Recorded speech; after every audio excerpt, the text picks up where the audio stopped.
This is Audible. Audible Studios presents The Falconer, written by Elizabeth May, narrated by Susan Durden. Chapter 1. Edinburgh, Scotland, 1844. I've memorised their every accusation.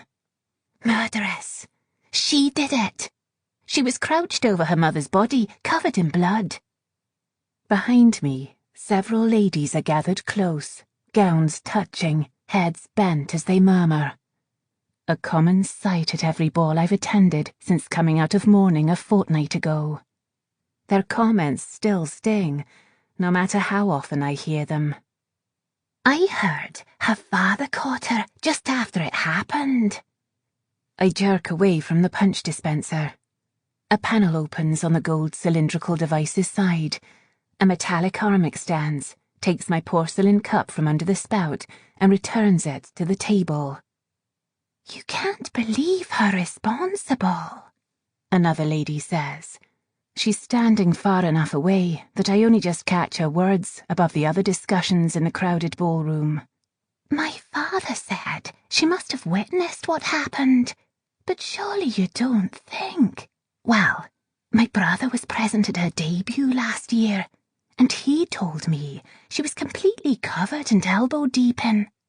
Well, I shan't go on. Too gruesome. The authorities insist it was an animal attack. Even the Marquis of Douglas said so. He couldn't accuse his own daughter now, could he? The first replies. He should have sent her to the asylum. Do you know she... Her voice dips too low for me to hear the rest. I grip the fabric of my dress. If not for the thick silk, my nails would have bitten into skin.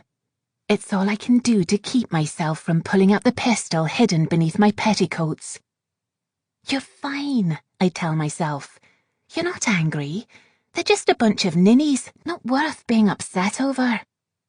My body doesn't listen. I clench my teeth hard, releasing my dress to press my thumb against the quickened pulse at my wrist. 120 beats later, it still hasn't slowed.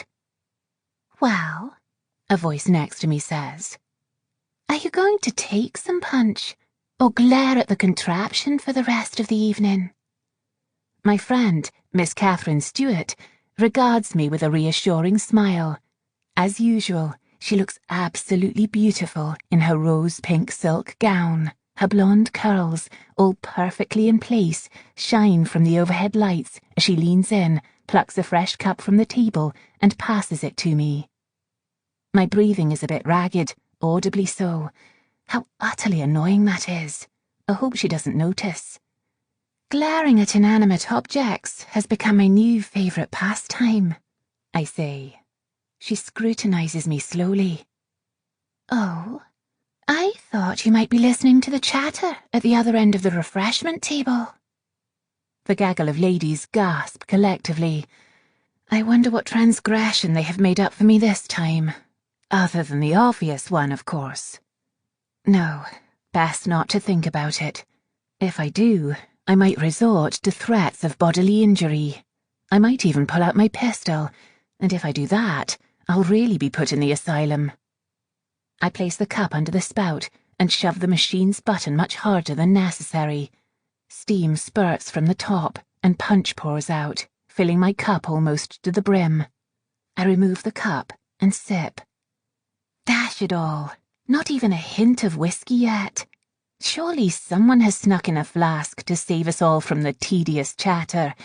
Someone always does. No witty rejoinder, Catherine asks with a click of her tongue. You must be ill. Gossips. 3 young ladies are garbed in near identical white gowns, each decorated with various coloured ribbons and flowered adornments. I don't recognise any of them. The one whispering has dark hair pulled back from her face, a single ringlet resting on one shoulder. Her eyes meet mine. She quickly averts her gaze and whispers to her companions, who glance at me for a moment before turning away, just long enough for me to see the distress in their features, along with a touch of malice. Just look at them, I say. They're about ready to draw blood, wouldn't you say? Catherine follows my gaze. If my eyes don't deceive me, Miss Stanley's claws have most definitely come out. Did you happen to hear what she said? I exhale a bit louder than necessary and try to calm myself. There's a place for my rage inside me, a hollow I've carved to bury it deep. That daily control allows me to feign a pleasant demeanour and an incandescent smile, complete with forced bubbly laughter that's a touch vapid, even stupid. I can never let the real me show. If I do, they'll all realise that I'm far worse a woman than they imagine me to be. With all the poise I can muster, I sample more punch. That I am the very picture of grace, I say sarcastically. You know very well what she said. Wonderful. Catherine smooths the front of her gown. I'm off to defend your honour. Expect me triumphant upon my return. I step into her path and say bluntly, No, I'd prefer you didn't. During my year in mourning, I've apparently forgotten the fine art of the polite insult. The old Aliana Cameron would have sauntered over to that group of ladies and said something amiable and utterly cutting. Now my first instinct is to reach for one of the two weapons I have with me. Perhaps the solid weight of the blade in my hand would be a comforting thing. Don't be silly, Catherine says. Besides, I've always disliked Miss Stanley. She dipped my hair in an ink pot once during a French lesson. You haven't had a French lesson in 3 years. Goodness, but you can hold a grudge. 4. My opinion of her has not improved with time. She tries to step around me, but I'm too quick. In my haste, I bump into the refreshment table. China cups clink together, and a few saucers teeter close to the table's edge. The group of ladies take note and whisper even more. For heaven's sake! Catherine stops. Are you really going to stand here and drink punch while that harridan falsely accuses you of... Catherine. She glares at me. Say something, or I will.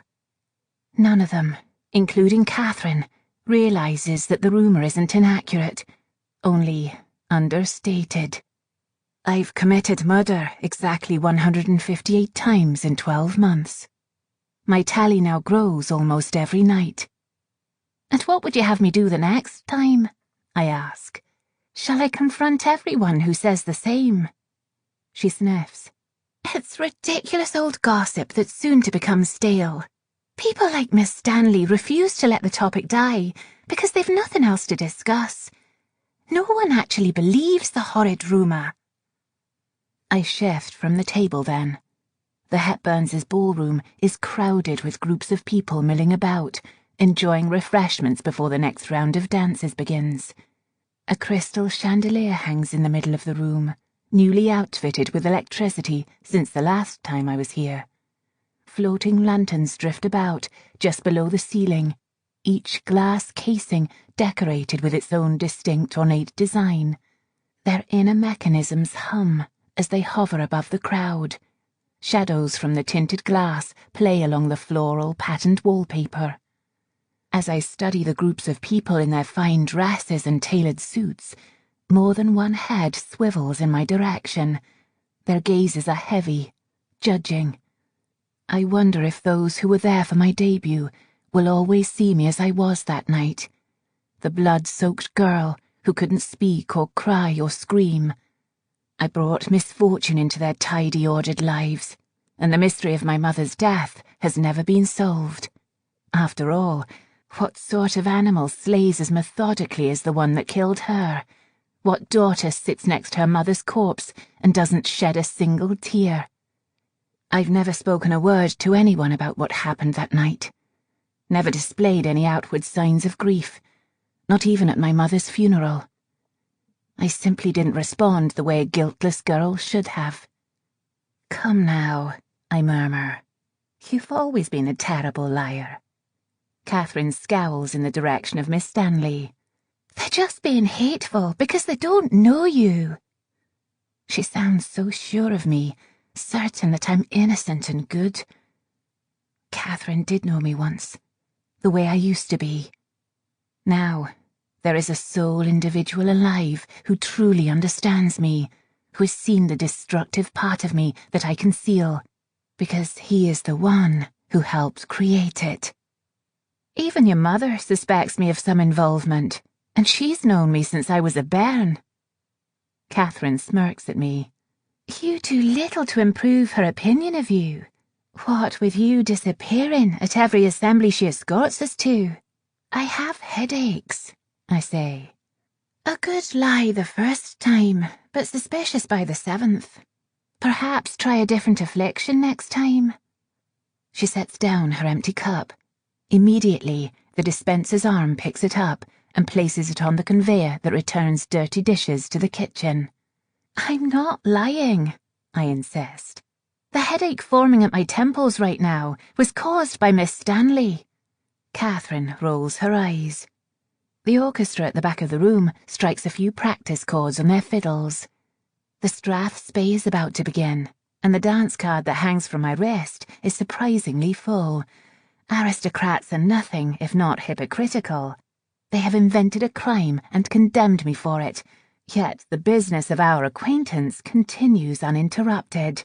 My dowry is a draw many gentlemen won't ignore. The result, not an empty spot for a dance, and hours of inane conversation. At least I enjoy the dancing. Your Lord Hamilton is leaving his companions, Catherine observes. Lord Hamilton manoeuvres around a group of ladies near the refreshment tables. A short, stout man, about 20 years my senior, Lord Hamilton has a receding hairline and a penchant for cravats of unusual design. He also has an unfortunate habit of patting my wrist, which I suppose is meant to comfort me, but makes me feel all of 12 years old. He's not my Lord Hamilton, I say. Good heavens, he's old enough to be my father. I lean in and whisper, and if he pats my wrist again, I shall surely scream. Catherine lets out an unladylike snort. You're the one who agreed to dance with him. I cast her a withering glance. I'm not a complete bore. I won't turn down a dance unless someone else has claimed it. Lord Hamilton stops before us. Today's cravat has mauve, green and blue dye splashed in a strange pattern on the silk. Ever the gentleman, he smiles politely. Good evening, Lady Aliana, he says, then nods at Catherine. Miss Stewart, I trust you're well. I am indeed, Lord Hamilton, she says. And may I say, that is quite a striking cravat. Lord Hamilton peers down at it fondly, as though someone has complimented his greatest achievement. Why, thank you. The dyes form the outline of a unicorn, part of the Hamilton crest, you see. I blink.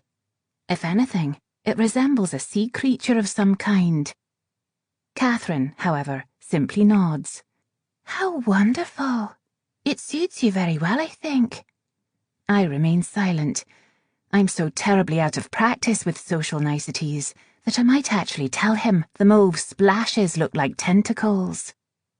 The orchestra strikes a few more chords as couples move to the centre of the room and take their places for the dance. Lord Hamilton extends his gloved hand. May I have the pleasure?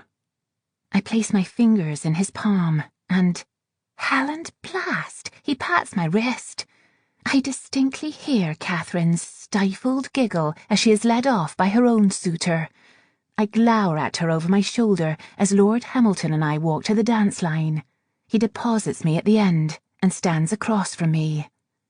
But just as the orchestra begins to play, an odd taste sweeps across my tongue from front to back, like a volatile mixture of sulphur and ammonia, hot and burning as it trickles down the inside of my throat.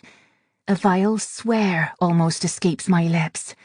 There's a fairy here. Chapter 2. I close my eyes and try to swallow the fairy's power. The chemical tang in my mouth is so sharp that I want to cast up all over the ballroom floor. Heaving once, I lose my footing and pitch forward. Oof! I careen into the lady nearest me. The wide skirts of our dresses collide, and we almost topple onto the marble tiles. Just in time, I grip her shoulders to steady myself. "My apologies," I say, my voice hoarse. I look up at the woman then. Miss Fairfax. She regards me with well-controlled, mild distaste. My eyes dart to the other dancers. Many couples in the Strathspey crane their heads to see the commotion. Though the jaunty music plays on, everyone is staring at me. Some of them whisper, and I catch their accusations again, or I think I do. "Murderess. She went mad. The Marchioness's death was..." I pull myself away from Miss Fairfax. It takes every ounce of effort to tramp down the memories that threaten to surface, to stay where I am and not run. I know what Father would say. He would tell me that I am the daughter of a marquis, and I am responsible for representing the family name at all times. "So sorry, Miss Fairfax. Lost the count," I say. Miss Fairfax merely straightens her skirts, pats her mussed brunette hair, and lifts her chin as she rejoins the dance. "Lady Eliana," Lord Hamilton says. He appears quite concerned. "Are you all right?" I force a smile and speak without thinking. "I'm terribly sorry. I must have tripped." "Oh, dash it all. I feel faint," I should have said. That would have been the perfect excuse to get up and leave. How could I be so stupid? Too late now. Lord Hamilton simply smiles, grips my hand, and guides me back to the line. I avoid the prying gazes of my peers and swallow down the last remnants of power on my tongue. I have to find the blasted creature before it lures its victim. My instincts tell me to leave the dance, find the fairy, and slaughter it. I spare a glance toward the exit. Dash my reputation and the idiotic notion that a gentlewoman shouldn't cross a ballroom or leave it unescorted.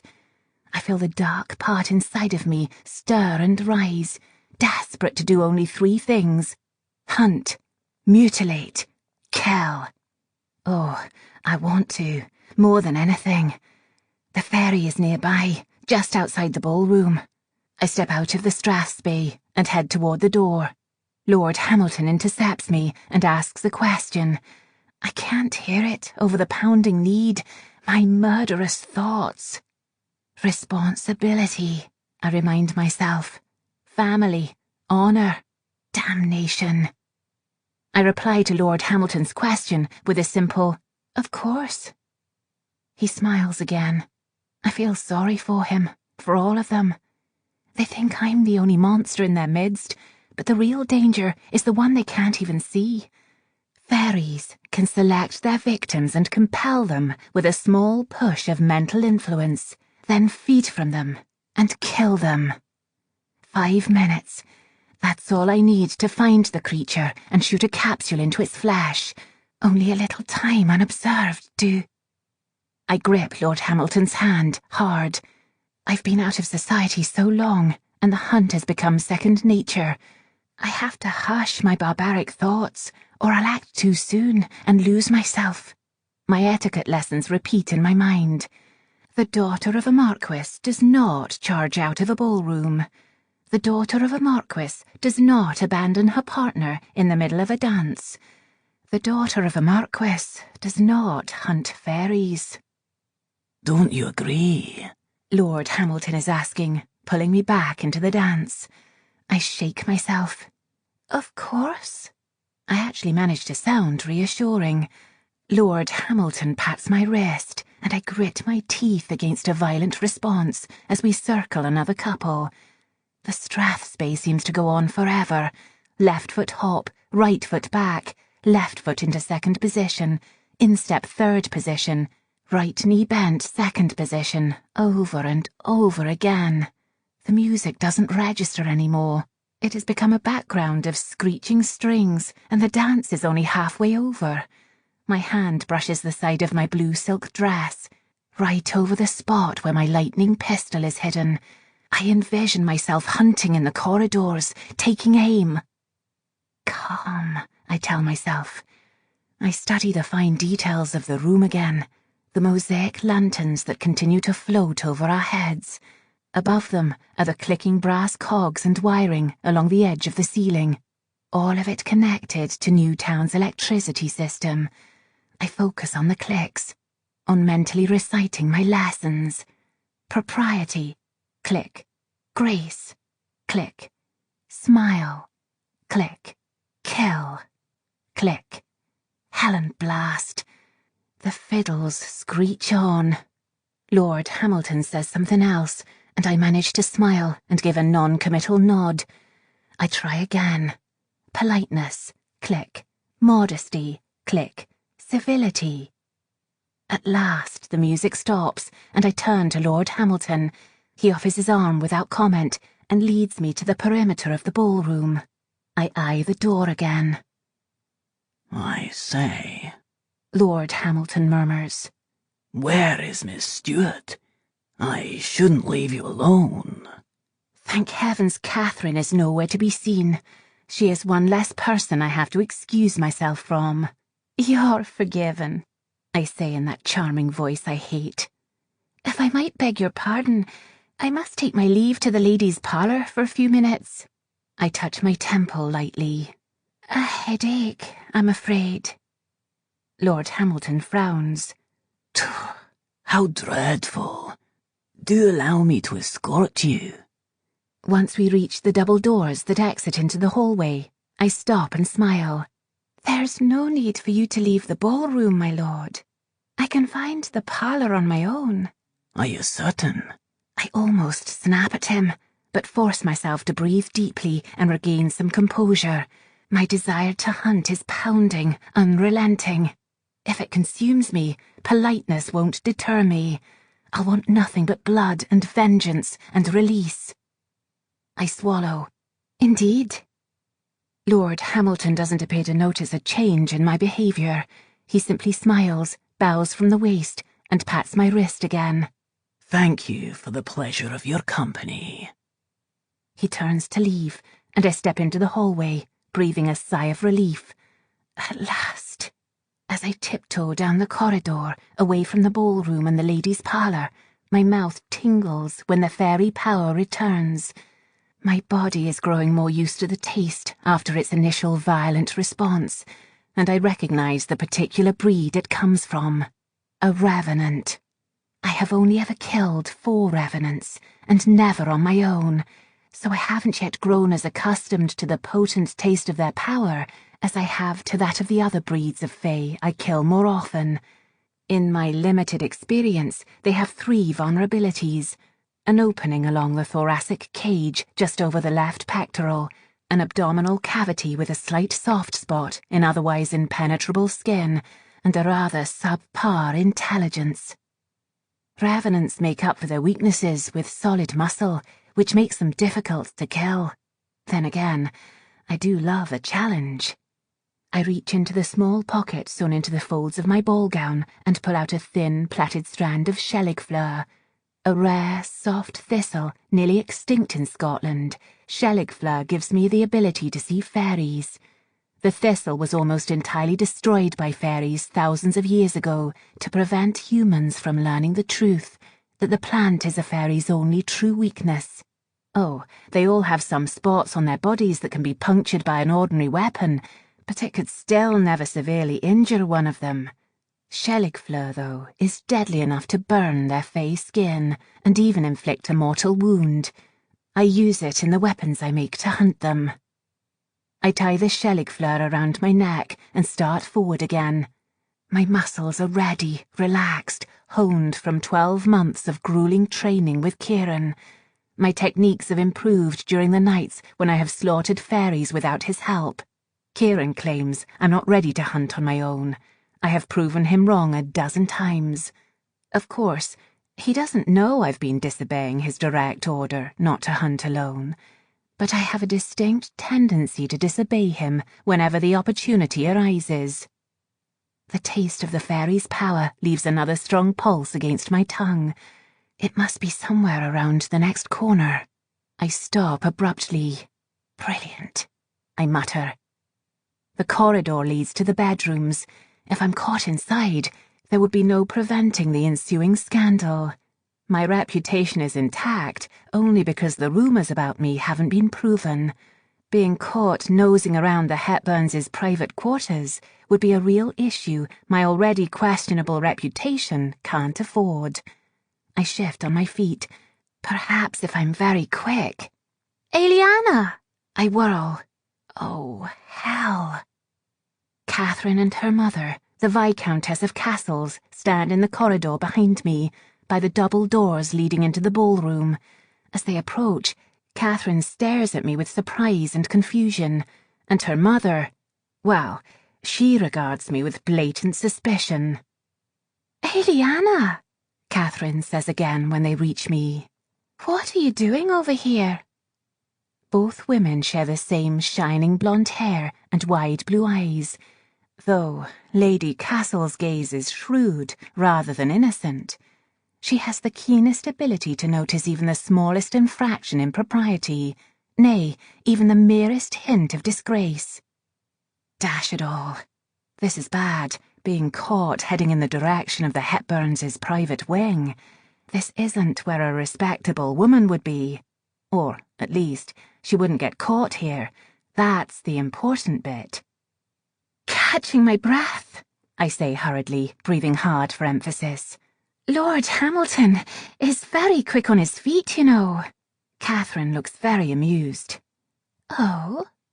Well, for a man of his age, I suppose. So, I say, narrowing my eyes at Catherine, I'm here to relax a moment, that's all.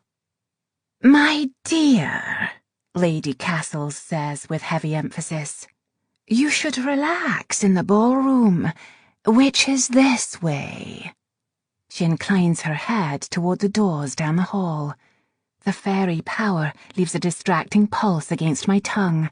It must be extending its powers again to draw someone in. My body tenses in response. Oh, I say. My voice sounds strained. But, yes, the Viscountess corrects. I sound so terribly unsophisticated. Lady Castles is among the small but growing numbers of Scottish aristocracy who believe that if we speak like the English, Scotland will be considered a more civilized nation. It's a load of rubbish, if you ask me. We're perfectly urbane as we are.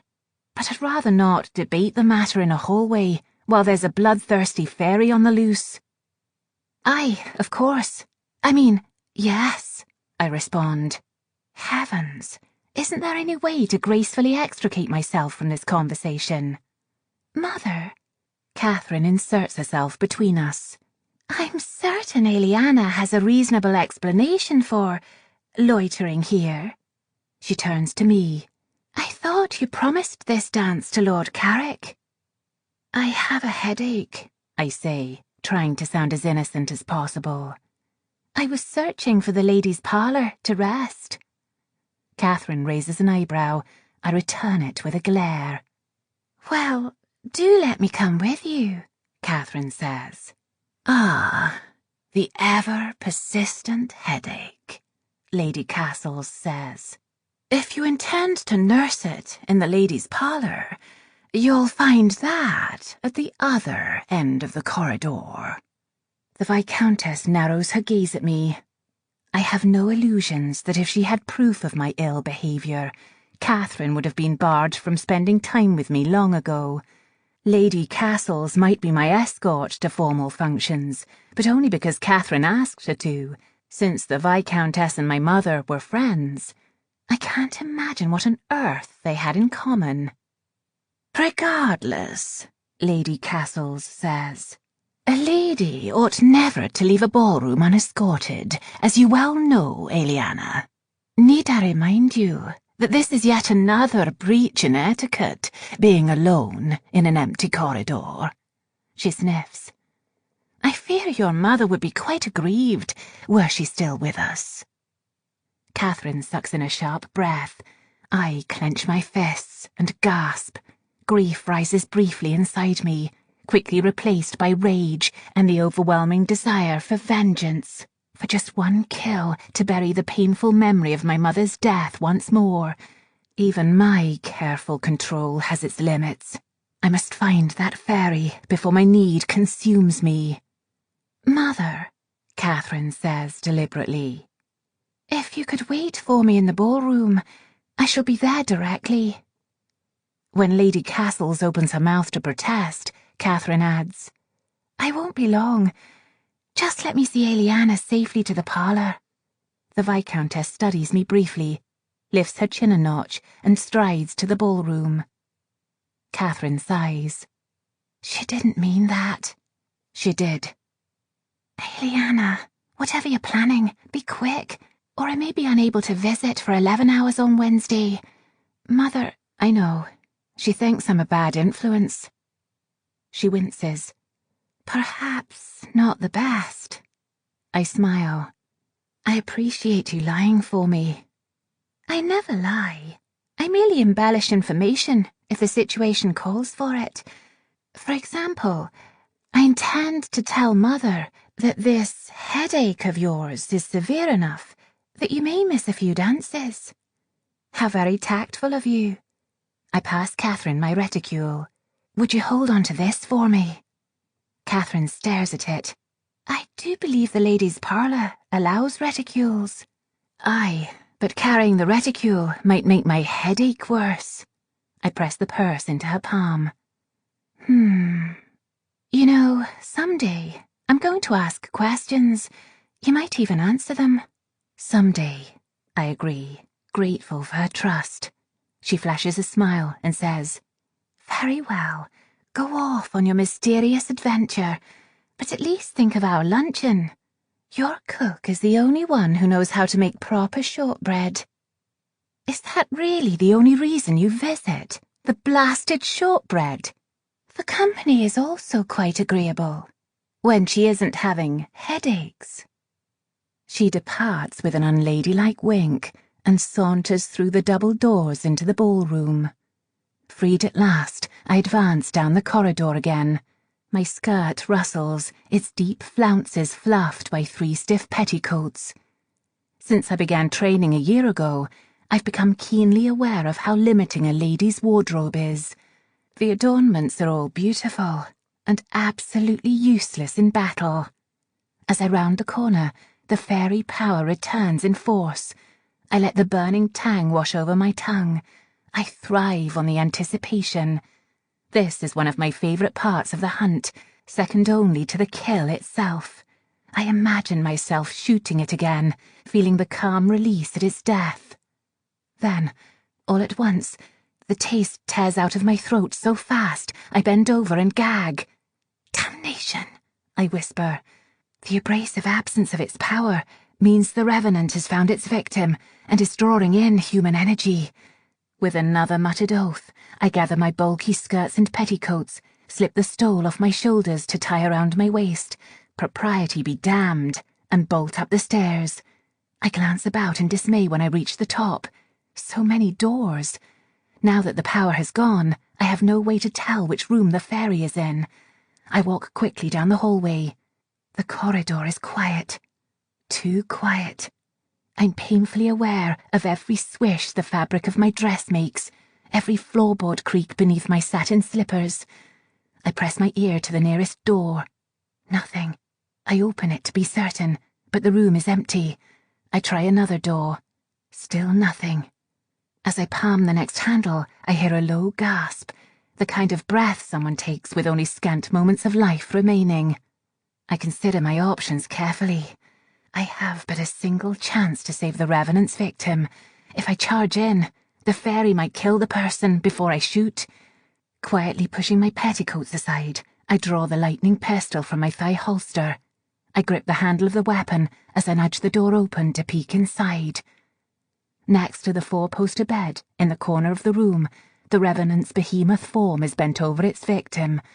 At nearly 7 feet tall, the muscled fairy resembles a rotting troll. Stringy, limp dark hair hangs in patches around its scalp. The creature's skin is the pallid shade of dead flesh, speckled with decay in some places and peeling off in others. One cheek is open and gaping, exposing a jawbone and a row of teeth. Fairies can heal most injuries in less than a minute, but this is the natural state of revenants. They are utterly disgusting and corpse-like. The fairy's fingertips are sunk deep into the chest of a gentleman I immediately recognise as the elderly Lord Hepburn. His waistcoat is soaked through with blood, and his skin has a bluish cast. When a fairy feeds from a human's energy, they are both enveloped in an astonishing white light. Lord Hepburn isn't that far gone yet, but almost.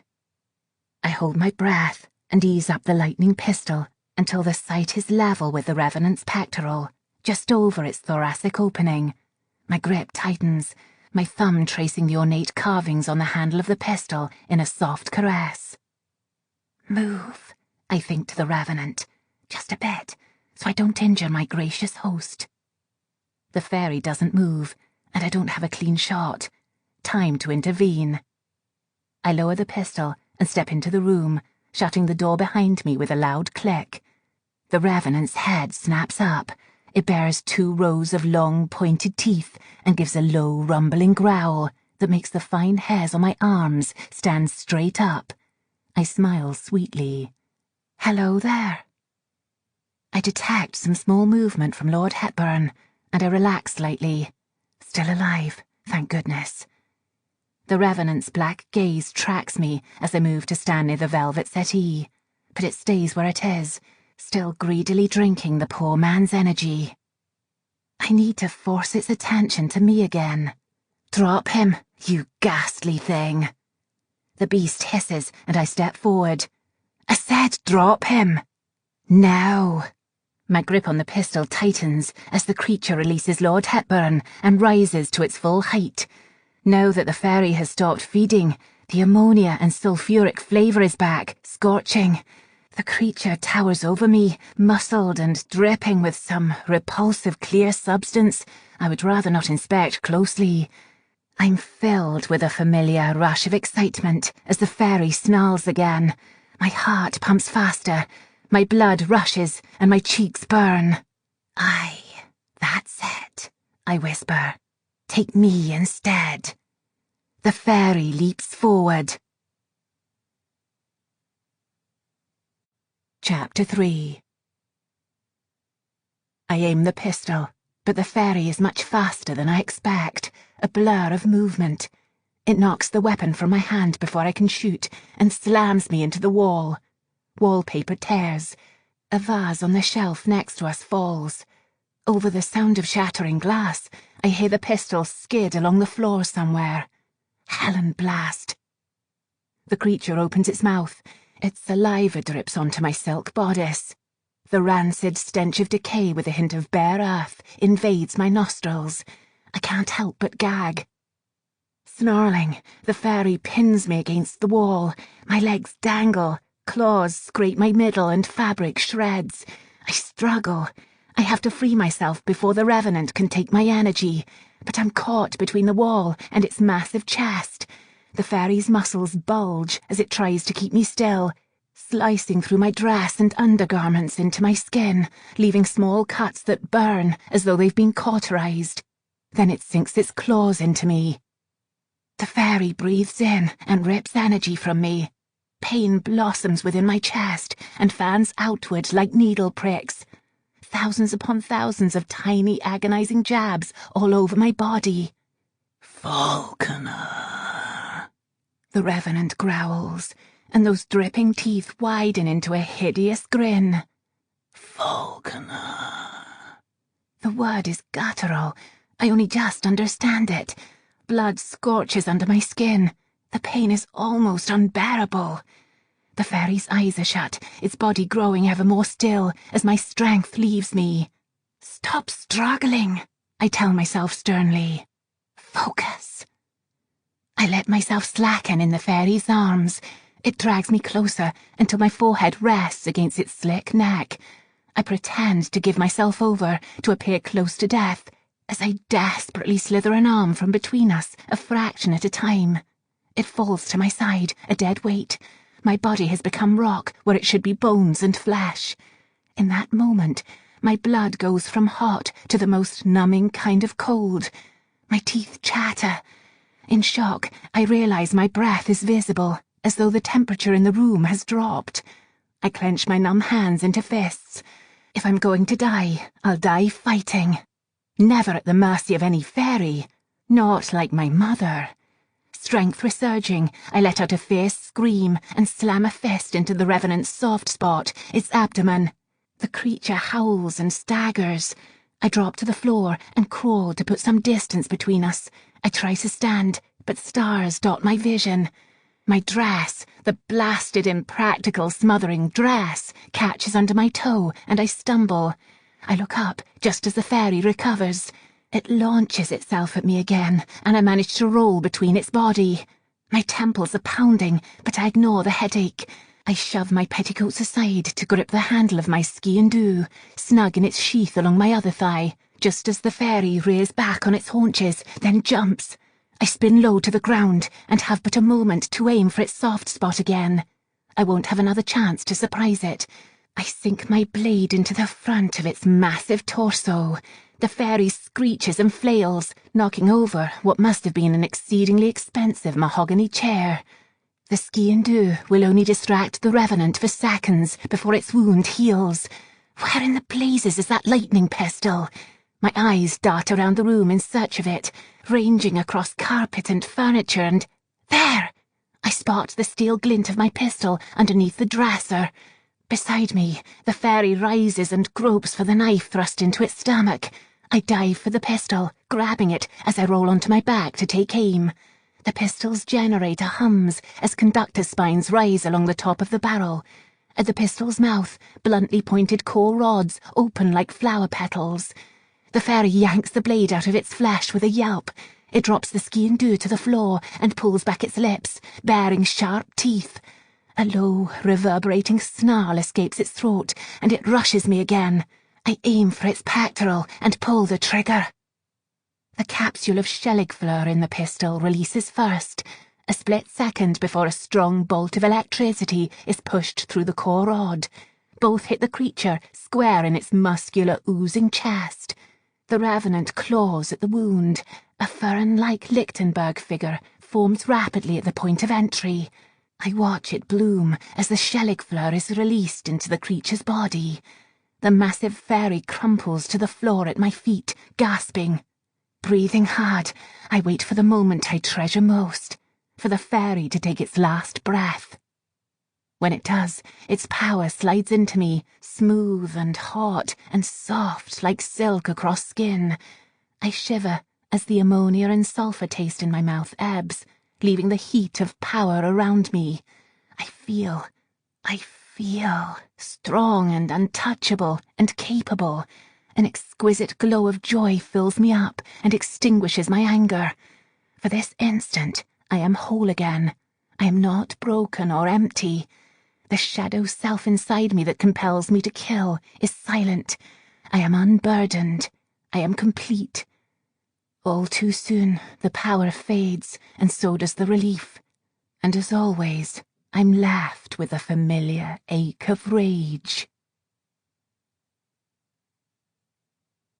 Chapter 4. Lord Hepburn.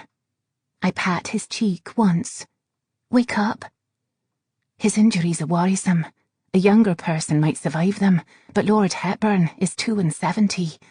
He could handle the small amount of energy he lost, but the cuts on his chest are so deep that he's bleeding all over the place. I must attend to them quickly. Lord Hepburn mumbles something. I take this as an encouraging sign.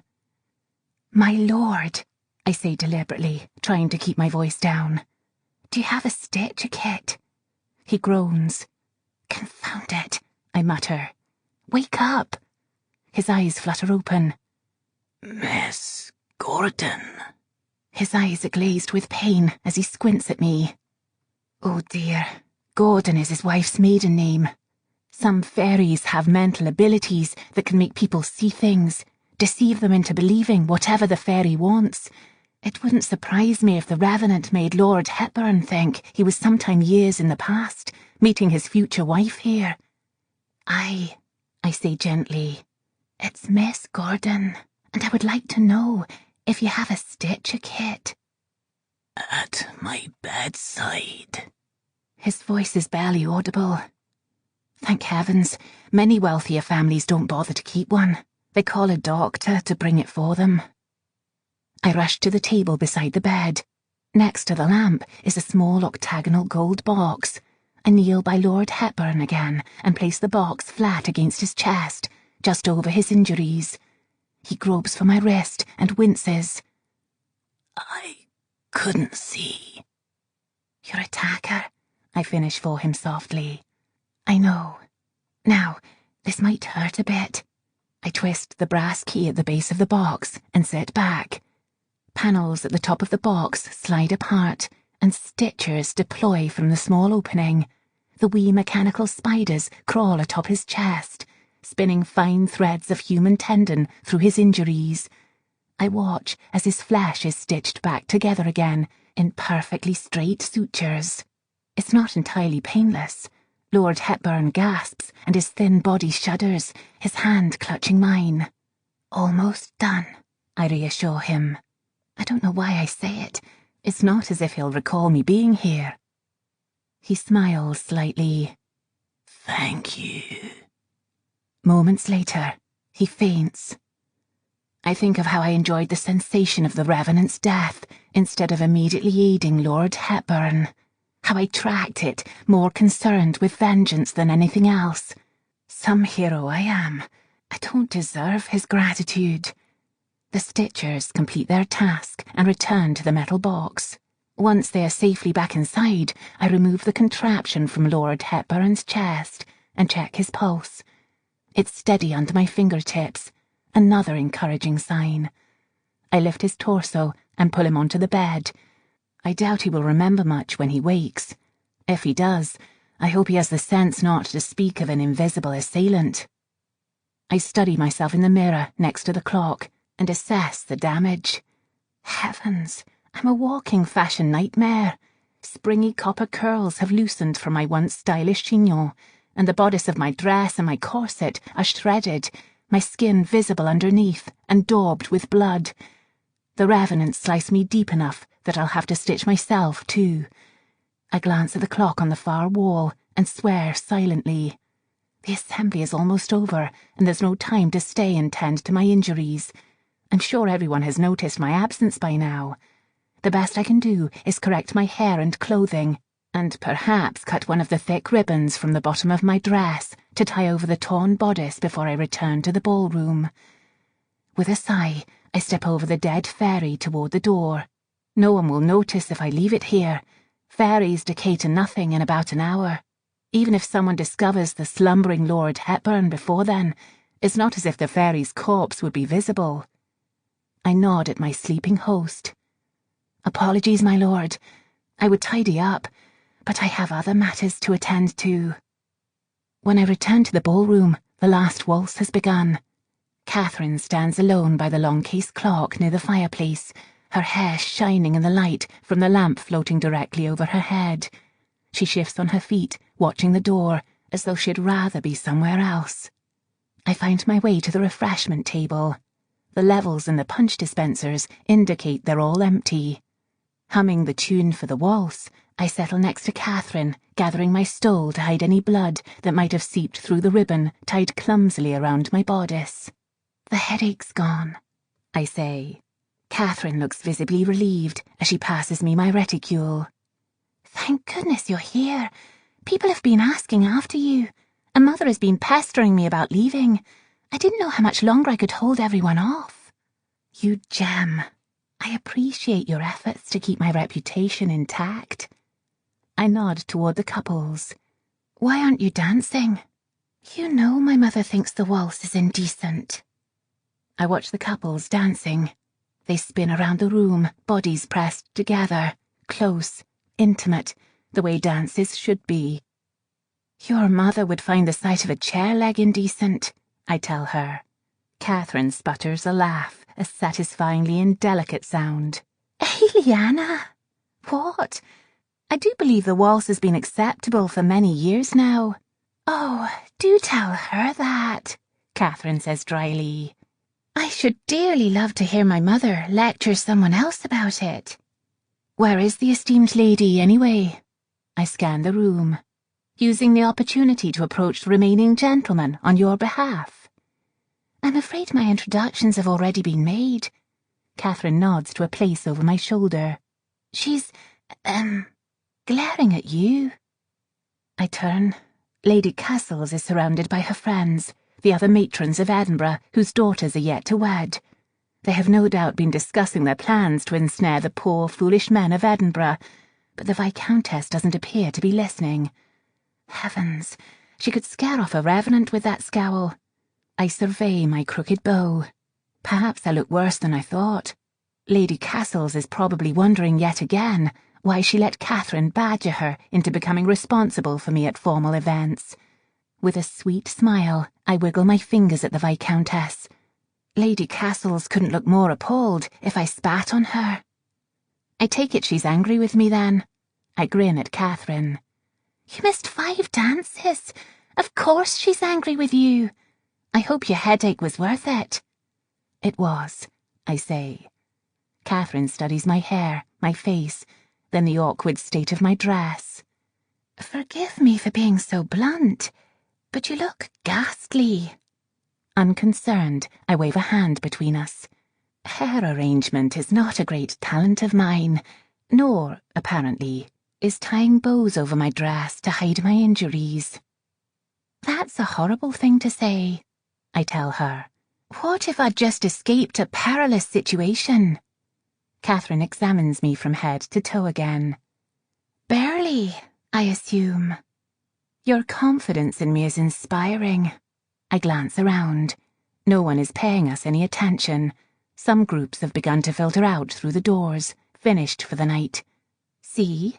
No one else has even noticed I look different. They're all toesy from the punch. Someone must have emptied a considerable amount of spirits into it. So that's why the dispensers were empty. I can't believe I missed that, I say. How very disappointing. Don't change the subject. Tell me what happened. Very well. It was a fairy. I decide to betray a bit of truth, just to see how she responds.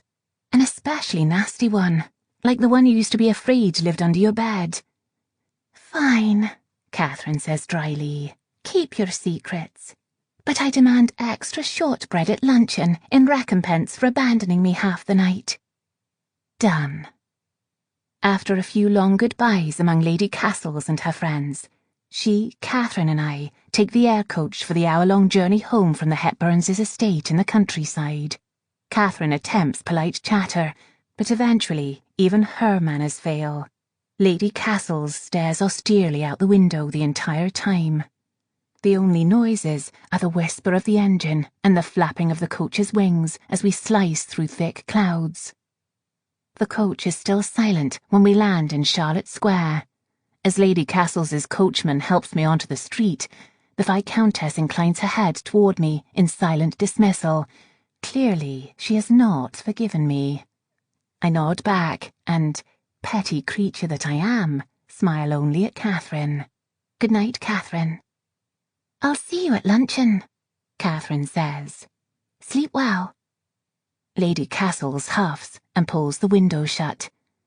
The coachman and I step onto the pavement in front of my house. A tall white building of neoclassical design, number 6 is the largest residence in the square.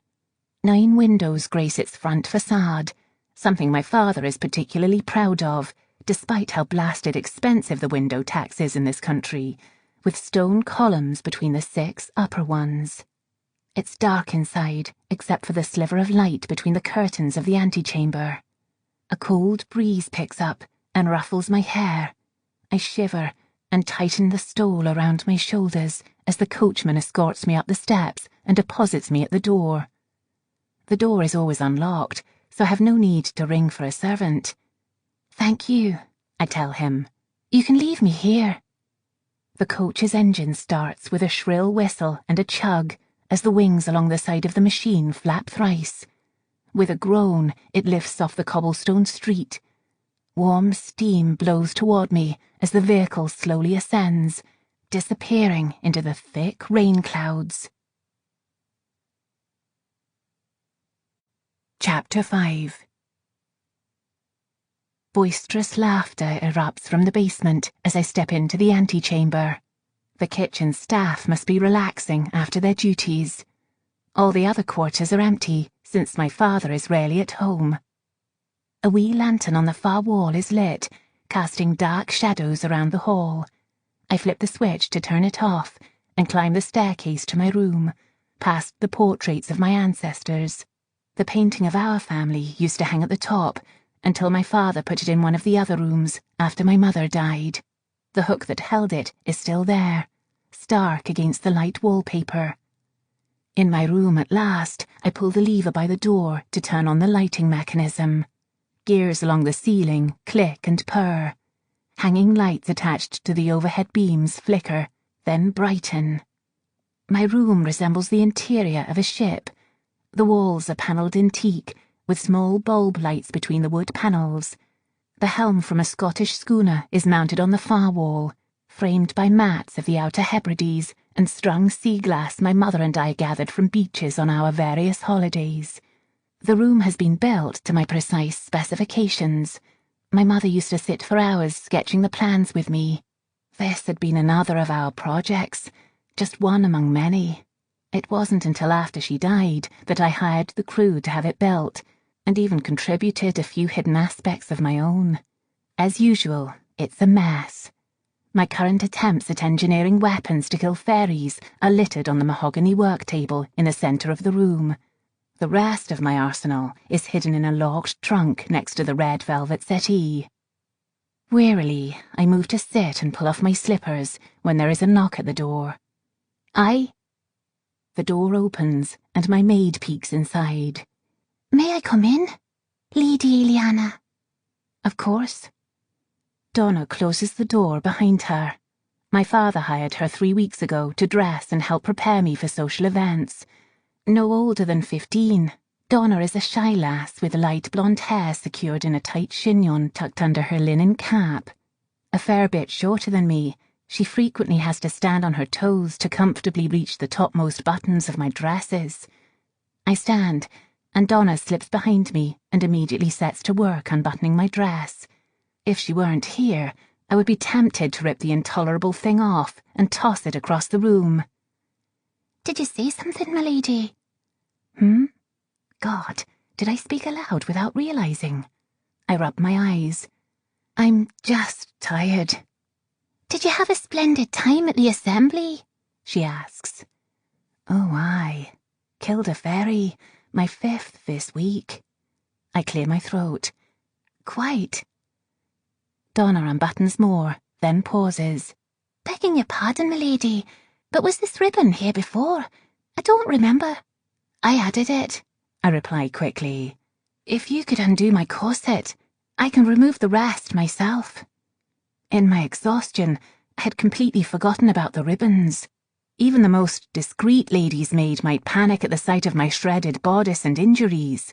I'm just lucky the blood hasn't seeped through. I'm quite a skilled liar if the occasion calls for it, but even I would struggle to explain that. Donna hesitates, but says, Very well. She finishes with the buttons and begins unlacing my corset. I was wondering, have you noticed any mice about?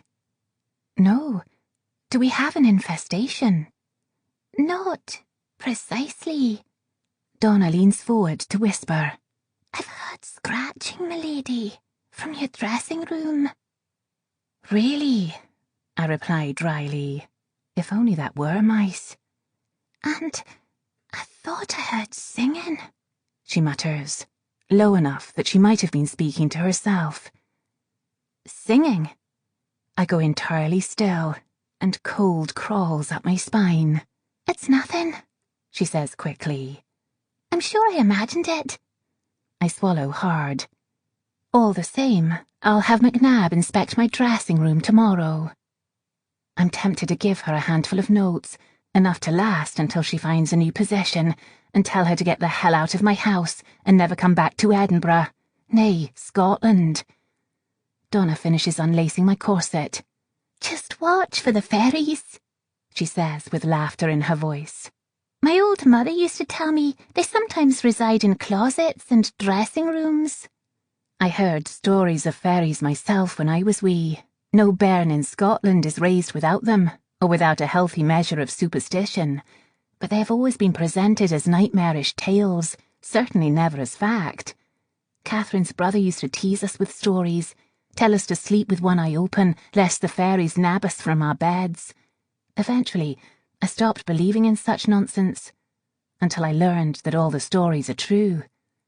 There are Scots other than me who still believe the Fae to be as real, but they are becoming fewer in number. Very few humans are able to perceive the Fae, and believers have been whittled away by the Church of Scotland's attempts to denounce beliefs they consider uncultured. Even still, fairies persist as children's stories in this country. What else did she say? I can't help but ask. The Fae will complete every task you've ever dreamed, Donna says, in exchange for your soul, that I should always keep iron on my person, for protection. I swallow. I wish I could tell her that iron doesn't work. It never has. That I nearly died once because I believed it would protect me. Well, that's just silly, isn't it? It is indeed, Donna murmurs hesitantly. I've no doubt she half believes her grandmother's tales. She steps aside. Will you be needing anything else? No, thank you. Good night. I close the door after her and wait until her footsteps fade down the hall. Derek, I tell the empty room. Get the hell out of that dressing room. The door swings open and slams against the wall. The faint taste of spices and gingerbread settles on my tongue, a moment before a ball of light, no bigger than the size of my palm, barrels out of the dressing room. Chapter 6. What a silly little baggage, Derek says. What would I do with a soul? Despite his size, Derek's voice is as deep and masculine as a man's. He flies over my work table and settles on a piece of scrap metal. The light around him fades to reveal a small, handsome creature with an elfin nose, pale skin, and a patch of dark hair atop his head. Thin, translucent wings stick out from his lawn shirt and frame his tiny body. A muslin bag hangs from his shoulder and rests on his hip. Derek resides in my dressing room, where he mends my clothes for the price of a bowl of honey a day. Although sometimes he does the exact opposite of mend. I recognize the fabric of his black trousers from one of the morning dresses I neglected to throw out weeks ago. Her fears aren't completely groundless. Your fairy brethren do appear to enjoy consuming. I hesitate, not wanting to offend him.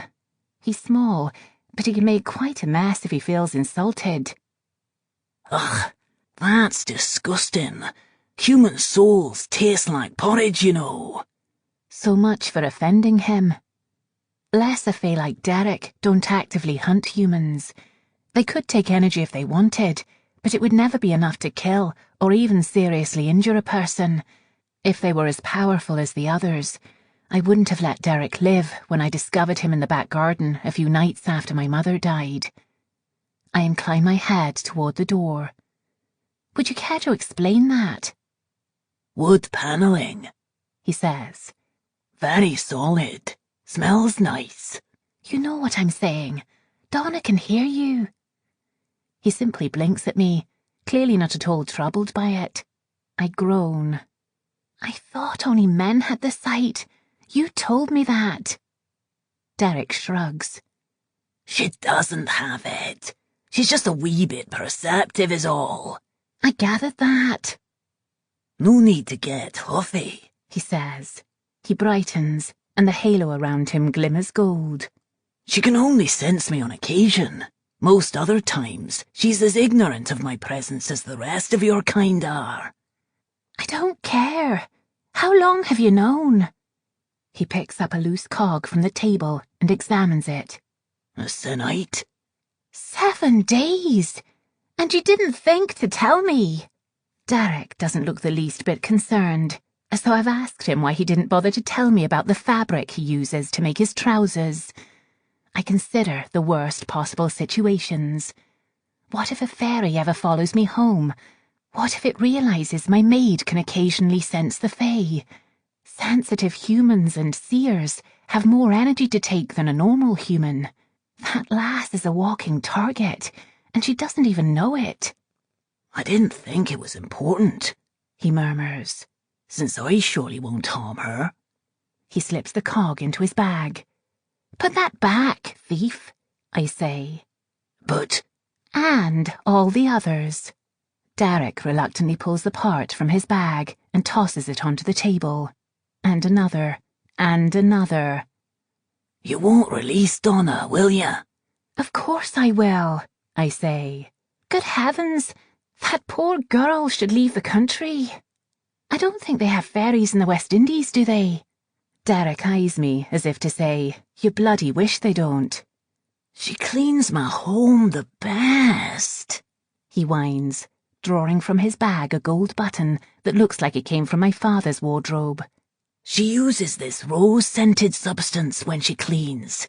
Makes me think of spring and waterfalls and lovely ladies. I roll my eyes. Am I to understand that you want me to keep my oblivious maid in a position of danger because you enjoy the scent of her cleaning solution? Well, he looks rather embarrassed. Aye. At least you're honest about it. I open the dressing room door and groan.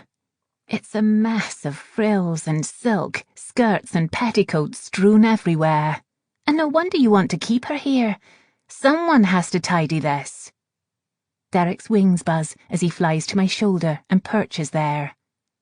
I'd prefer she didn't. This is just the way I like it. It looks hideous. How dare you? His wings flick my ear. That's my home you're insulting. His wings are starting to hurt me. Behave yourself, or you'll get no honey from me today. Derek calms and sits next to my neck. Cruel.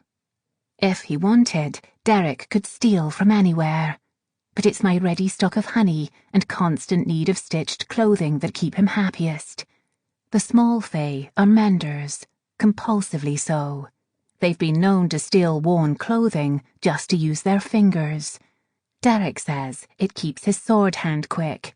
Honey is simply what he requests for services rendered, even though I tend to provide it whether he sews or not. He adores it that much.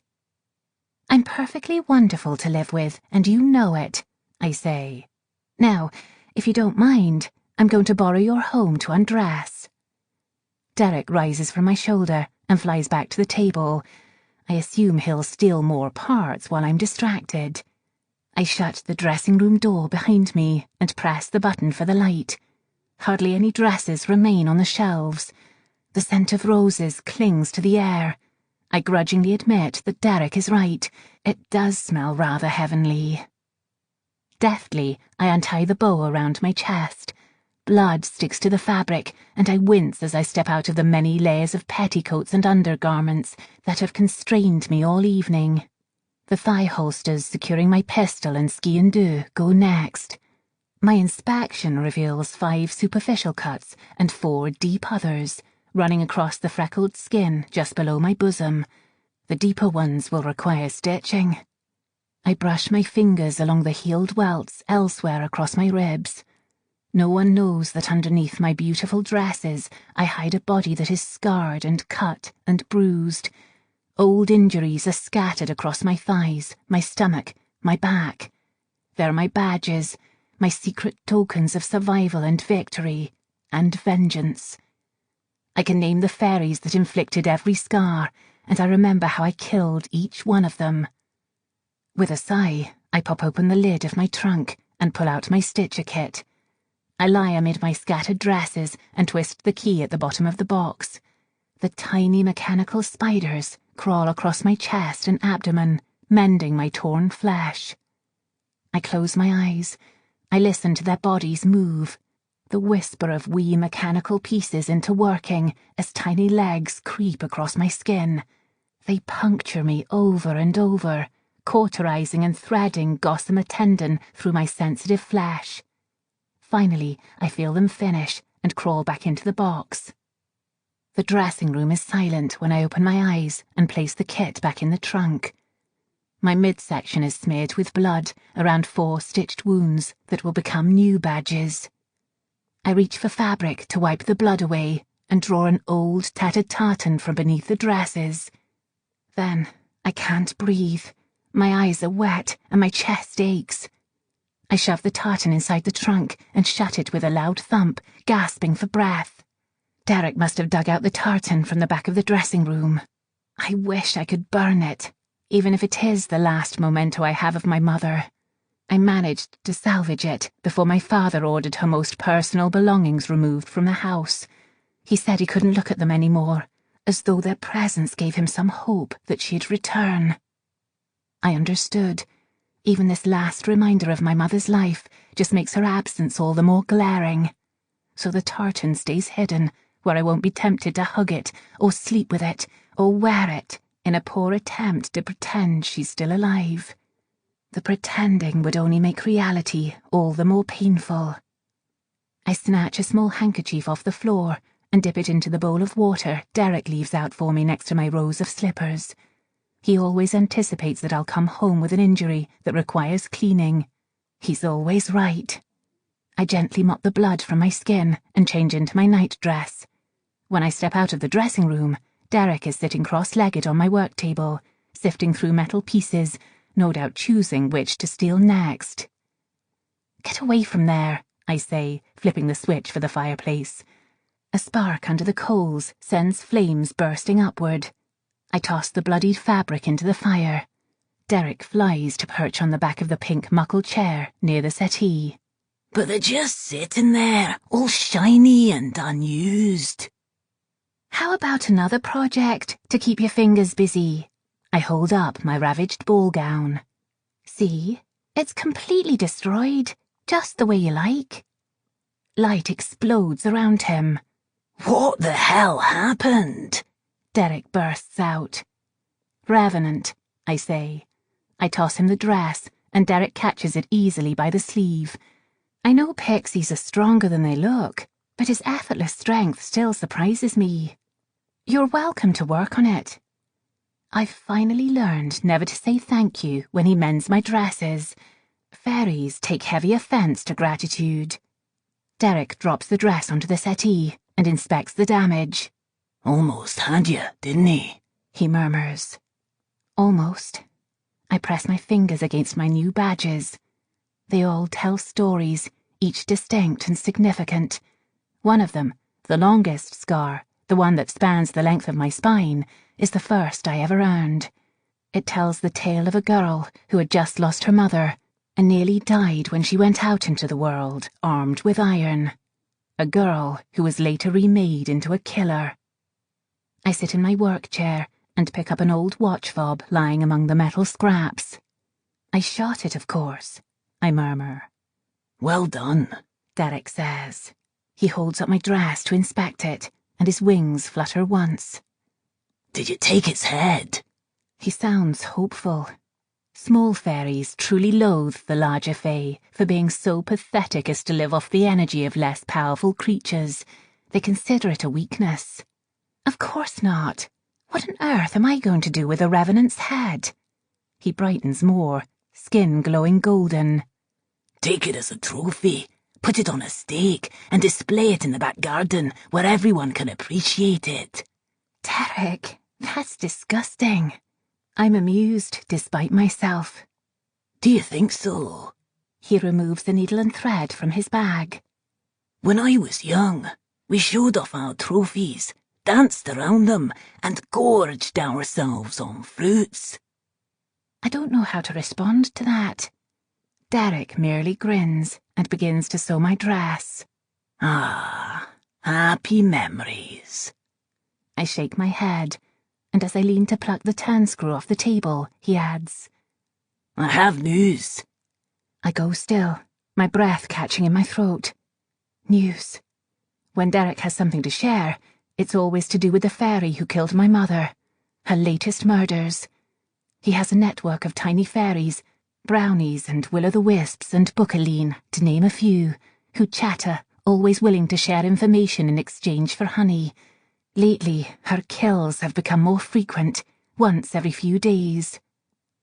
I try to sound calm, try to keep the ache of vengeance from rising. Every night, I hunt in the hope that the next fairy I find will be her. It never is. The fae I kill are merely substitutes for the one I want most. Sterling this time. How many? My voice shakes. 1. I rise from the chair so hastily that it wobbles and nearly falls. I stride to the back of the room and stand in front of the mounted schooner helm. Embedded in the wood is a small, barely noticeable button, which I press gently, fingers shaking. A portion of the wall presses outward and twists to show a hidden map of Scotland on the reverse side. Aberdeen, Oban, Lamlash, Tobermory, Dundee, Inverness, Portree. Dozens of places around the country, into the islands and the Outer Hebrides. I've marked each of them with a pen and tied crimson ribbons around them to count the kills at each location. As far as I know, she is the last Bavan-Shi in existence. The murder pattern is always the same for her. No more than 3 victims in the same place. She never stays anywhere for too long. She finds her prey on a road at night, lured there by either her strong mental influence or her unearthly beauty. Once there, she tears open their throats and drains their blood. There is one exception to her pattern. My mother. She ripped out my mother's heart. I screw shut my eyes against the memory. Don't think about it, I tell myself. Don't think about it, don't think about it, don't think about it, don't... Aliana? Derek asks hesitantly. Clearing my throat, I open my eyes and grab a pin and ribbon out of the leather bag hanging next to the map. I'm all right. I jab the pin into the map and knot the ribbon around it. The map is awash with pins and crimson bows. So little land is left unaffected by her spree. 184 kills in the last year. She's been busier than I have. I began tracking her a fortnight after my mother's murder. I could never catch up with her or find her before she moved to another place. I can't prevent any of her kills, so I've been biding my time, preparing for her, training for the day when I'll meet her again.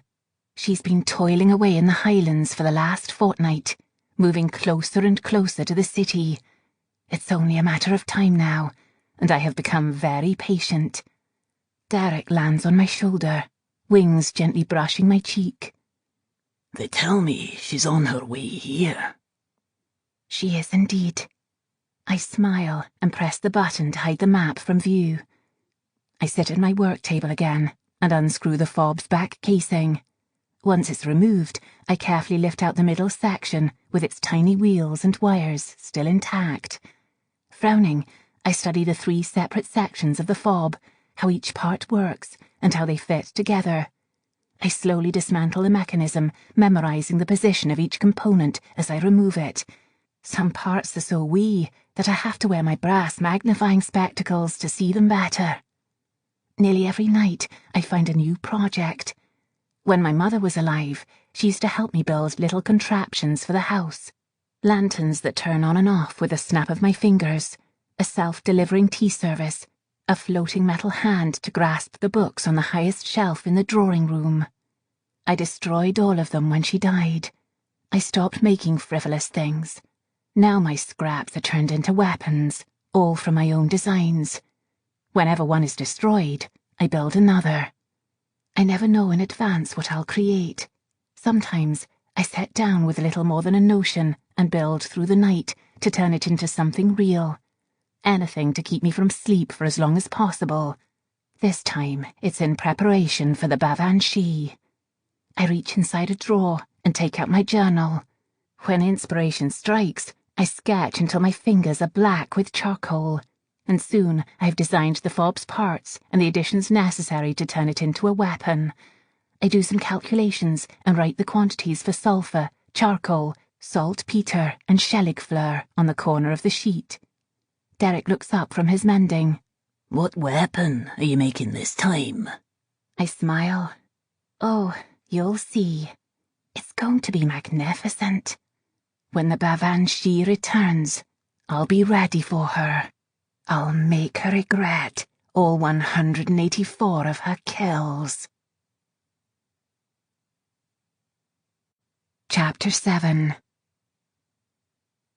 The following night, I prepare for my hunt. I dress myself in wool trousers and a white lawn shirt tucked in at the waist. My leather knife sheath is buckled and slung low across my hips. Boots reach to mid-calf, laced all the way up and secured with 3 buckles. I tuck my trousers into the boots to prevent them from catching on anything, and don a long grey wraplock coat to complete my ensemble. You're only taking the dirk with you, Derek says from the chimney-piece, above the cooling coals in the fireplace. Gold flecks fall from the halo around him and disappear before they reach the ground. Of course not, I say. Good. Shouldn't bother taking it out at all, I say. I smirk. Derek told me once the blade was useless because I couldn't kill even him with an iron weapon. It works best for distracting my victims. I carefully pick up the altered watch fob from the table. And I'll be testing out this little beauty after I see Kieran. A test to see whether the fob is the weapon I want to use to kill the Bavanshi. I'll only have one chance to get that perfect, to make it meaningful, and I have plenty of other devices to choose from if this one isn't quite right. Derek snarls some fake curse that ends with, "Vicious bastard." He has never told me why he hates Kieran, not even after Kieran saved my life and trained me to kill the kind of fairies Derek would see dead. I doubt he ever will. If I so much as mention Kieran, Derek responds with a kind of vitriol that would make the workers down by the Leaf Quay blush. Already, his light has turned a deep crimson and sparks sizzle around him. I place the fob in my pocket. Indeed, he is that, I say. But I still have to go. Derek crosses his arms. Fine. I'll take the bowl of honey in exchange for mending your dress now. Half, I say. He's being unreasonable, and he knows it. His halo begins to lighten. Fairies enjoy bargaining, and for Derek, honey is the greatest reward he could receive. The only problem with giving him any is his intoxicated behaviour afterward. Him flitting about, shining and cleaning my belongings repeatedly, and then lying around, declaring hand movements to be fascinating. Full, he says again. Half. Since this could go on forever, I add, and I won't release Donna from her duties, so you can continue your strange obsession with her cleaning product. Deal, he replies, and flutters his wings. When I return then, I say. I push the wooden panel next to the fireplace. It springs open to reveal a series of small steel levers. I pull one, and with a soft whoosh, a large rectangular portion of the wall detaches and descends slowly into the garden. Gears tick quietly as the ramp lowers and finally settles into the grass below. This was an addition to the room I built while my father was away on one of his many trips. A perfect silent escape route from the house. As I descend into the garden, Derek says, "Do give Kieran a message for me." Let me guess. I shall hurt you if anything happens to the lady whose dressing room I reside in. Also, you're a nasty 7-letter insult that begins with the letter B. Close enough? And I plan one day to eat his heart. Right, wonderful. I'll tell him. I shove the lever hidden behind the tall hedges, and the wall closes behind me. Then I lean down, spin the dial to activate the locking mechanism, and slip through my house's private garden into Charlotte Square. The streets of Newtown are always empty past midnight. Every house is dark, my surroundings silent save for the patter of my footfalls as I dart across the road. The streetlights cast long shadows over the grass as I cross the garden to the centre of the square. Soft rain dampens my hair and soil squishes beneath the soles of my boots. I spare a longing glance at the flying machines parked in the garden square, one of them mine. The design I came up with and eventually built was an ornithopter, inspired by a few of Leonardo da Vinci's sketches, his fascination with the physiology of bats. The spacious oblong interior and wingspan are meant to imitate the body and motion of a bat in flight. In its resting position, the wings are tucked in at the sides. Of all my inventions, it remains my most prized. If I weren't meeting Kieran, I would take it out and soar over the city, slicing through the misty clouds above Edinburgh. But tonight, I run. I breathe in the chilly air and feel so alive with it that I could roar. The darkness inside me unfurls and takes me over, a consuming thing that pounds the simple desires for vengeance and blood together in a constant beat. This is what I live for now, not the tea parties or assemblies or picnics at the Norloch, or the spine-straight, chin-up, shoulders-back polite conversation accompanied by fake smiles. Now I live for the chase and for the kill. Rain-slicked cobblestones shine in the lamplight ahead of me. I race down the street, and my boots pound through puddles that soak the hem of my coat. Electricity hums from within the clock tower as I sprint past it. Translucent glass lines the sides of the building, blazing gold from a system that lights the whole of Newtown. I slide my fingers along the slick glass, watching the pulsing bulbs within. They're so bright, I can see through the flesh of my palm, the metacarpal bones outlined beneath. I only slow to a stroll when I reach Princess Street, crossing to the side closest to the park. Rain drips onto my face as I gaze at the southern part of the city. The castle is visible from here, although thick clouds obscure the keep and the rocky ledge that forms its foundations. To me, the castle has always seemed carved from the very crag that looms over the Norloch.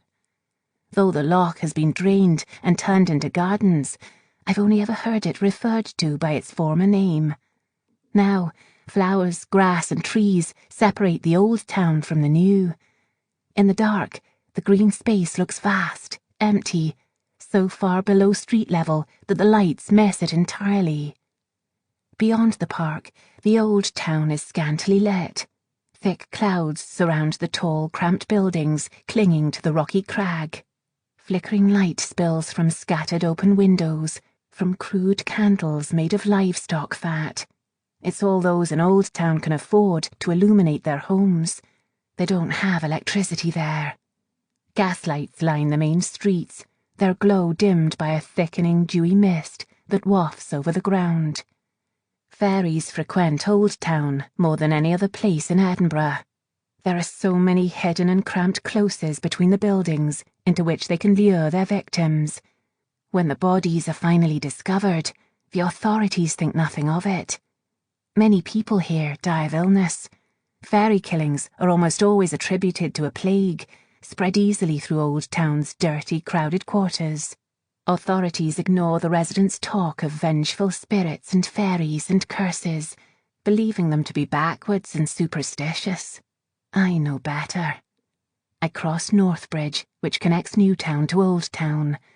An occasional exuberant scream echoes from somewhere within the Old Town labyrinth. On High Street, a few people meander drunkenly across the cobblestones. A gentleman wearing an oversized coat is sitting under a gaslight, singing. I edge along the side of a building to avoid them and continue toward the High Kirk. Rain clouds have settled low enough to obscure the top of the cathedral and the buildings in front of me. The thud of my boots echoes across the empty street with each step. Then I taste it. A stark fey power I can't yet identify. I smile. My first victim of the night. I only wish it were the Bavanshi. The fairy will follow me until it finds the perfect place to attack. Fairies love the hunt. which is all about power, control, and dominance.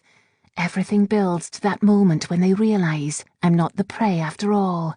I'm the predator. I'm about to double back to the gardens when the full taste of the fairy's power hits me. My head snaps up, and I briefly savor the sensation. Honey and dirt and pure nature, 1,000 flavors that are difficult to describe. The taste of the wild, running through trees with wind in my hair as my feet pound soft dirt. The sea on a misty morning with sand and water swirling around my legs. A taste that conjures images that look real and significant. There is only one fairy I've ever met with that signature. Before the taste gets any stronger, I break into a run toward the castle. My breath rushes in strong, quick pants. The fairy is silent behind me, but he matches my pace. I grin and duck into a narrow wind. The walls enclose me and heighten the musty scent of earth and stone. I can't see or hear anything except my heartbeat, my rapid footfalls, but that matters little. I've memorized the endless steps and curves and passageways of the old town. Another cramped wind, this one in the vaults underground, beneath the buildings. My shoulders brush against the walls, but I don't slow. I count until I reach the stairs ahead. 1, 2, 3, 4, 5. Then I bound down the stone steps and explode from the underground. Gaslights illuminate the dark road as I run to another small close. It's narrow enough to place each foot on either wall and climb the passageway easily until I reach the top. And I wait. A dozen rapid heartbeats later, a tall figure dashes through the entrance. The fairy pauses beneath me, his body still. His breathing is silent. He is not at all winded from our chase. He starts forward, slow, quiet. Supporting my weight on my hands, I drop from the walls and launch myself at him. Got you, Kieran Mackay. Chapter 8. Kieran jerks, startled, as I slide my forearm under his chin, pressing it hard into his neck, the only vulnerable place on his body. Yield, I say, but Kieran twists, lightning fast, and flips me onto the ground. I land hard, and the air whooshes out of my lungs. Bloody hell, that hurt. Bastard! I lift my boot and slam the bottom of my foot into his knee. It makes a loud crack, but not even a hiss of pain escapes his lips. He smiles. Aye, he enjoys this as much as I do. But I'm not about to lose or yield to him if I can avoid it. Some nights we fight until I bleed, until I'm aching and heaving, and still haven't left a bruise on his face skin. I haven't beaten Kieran in combat yet, but that just makes me more determined. I jump into a crouch and reach for the ski-and-do at my waist. I leap at him with the blade high. He blocks my attack easily, grabbing the scruff of my coat to shove me face first into the wall. That was clumsy. His voice is like a feline purr, beautiful and melodic. I grit my teeth. I hate it when he starts to critique me while we're fighting. I whirl and strike again, and slice nothing but air. Still clumsy. He sounds annoyed. You know where I'm vulnerable to a mortal weapon, so what the hell are you doing? Would you kindly stop talking? I snap. I pretend I'm about to aim high again and lash out my foot to distract him. With a quick swing, I arc downward and swipe him across the throat, the one place on his body an iron blade will puncture his face skin, even if it could never kill him. A thin line of blood spreads across his smooth, pale neck. Clumsy now. I grin. He rips the Shellig Fleur necklace off me and throws it away. I hear it fall somewhere at the other end of the close. I gasp and stare where he'd been standing. I can't see him without the thistle, not unless he wants me to. Now do it again. His words echo around me. Without the thistle. Mackay, I say calmly. Don't be unreasonable. Of all my lessons, this one is the worst. I hate knowing my lack of sight is my biggest weakness. If Kieran wanted to, he could exploit it and murder me. I'd be dead before I could open my mouth to scream.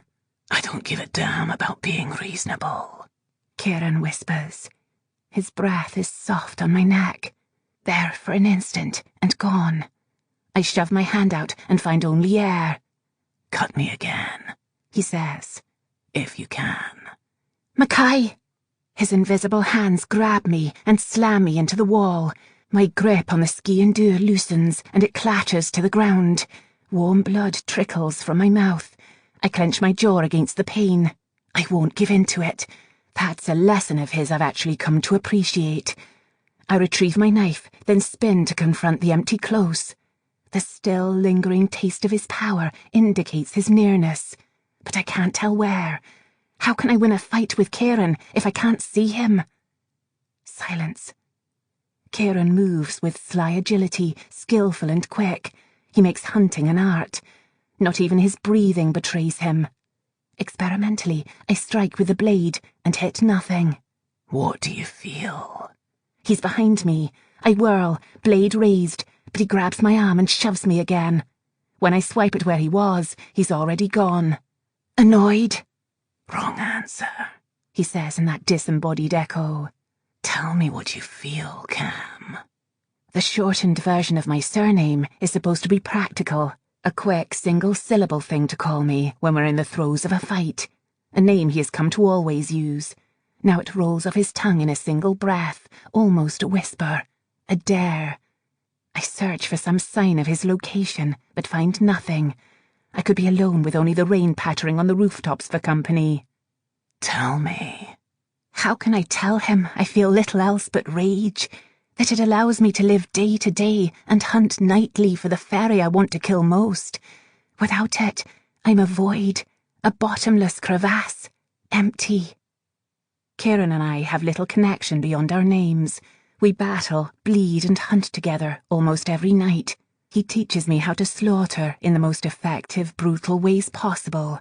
But I've never told Kieran why I hunt, and he has never told me why he kills his own kind. This is our ritual, our dance, the only one that matters. So I'm not certain what compels me to whisper, I don't feel anything. Kieran doesn't respond. The air around me feels still, despite the rain. I jump when his warm, invisible fingers touch my hair, and he pulls a damp tendril from my cheek. If that were true, he murmurs, you wouldn't be here. I shudder as Kieran's power glides across my skin in a single inviting stroke. I thought we were fighting. I arch my neck to his touch without meaning to. Fairy power shouldn't feel this seductive. The strong taste of wildness that has been with me since our chase from the high street strengthens as his aura surrounds me. I want to lose myself in it. Something about it makes me want to run barefoot through the forest, through thick ocean waves, and... Kieran drops my hair. You lose. I know it the moment he steps away. The warmth from his body is gone, and cold seeps through my rain-damp clothes.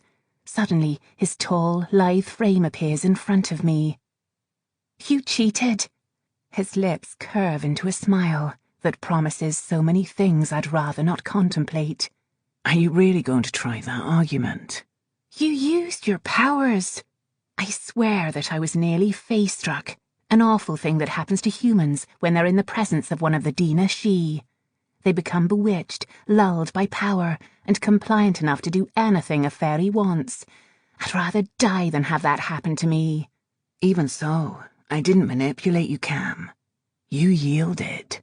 He leans closer and whispers. Or did I misinterpret that neck arch? Confound it, my face is burning. How humiliating. Again. I raise my chin. I challenge you again, Mackay. I'll beat him without the thistle. I'll fight until I'm too tired to move if I have to. Kieran stares at me for the longest time. He says, Your lip is bleeding. Then he turns and strides toward the other end of the close. Damnation. Wait! I wipe my mouth with my sleeve and start after him, but he doesn't slow. Mackay, we're not finished. He leans down and plucks the Shellig Fleur necklace from the ground. I hear his sharp intake of breath as he hands it to me. Here. When I don't take it immediately, he frowns. You're sulking. I'm not sulking. Although, that's exactly what I'm doing. Cam, take the bloody thistle before it burns a hole through my hand. I snatch the thistle from him. The seared skin of his palm is visible only for an instant before he stuffs his hands in his trouser pockets. If I were a cruel woman, I would have wrapped the thistle around your neck when I leapt on you. Kieran's mouth twitches into an almost smile. If you had, you might have won. We exit the close in silence and walk back to the high street. I suppress a shiver. Now that the excitement has worn off, the winter breeze pierces my damp clothes. The street is entirely desolate now, silent. A few of the gas lamps have been extinguished, and the road in front of us is shadowed.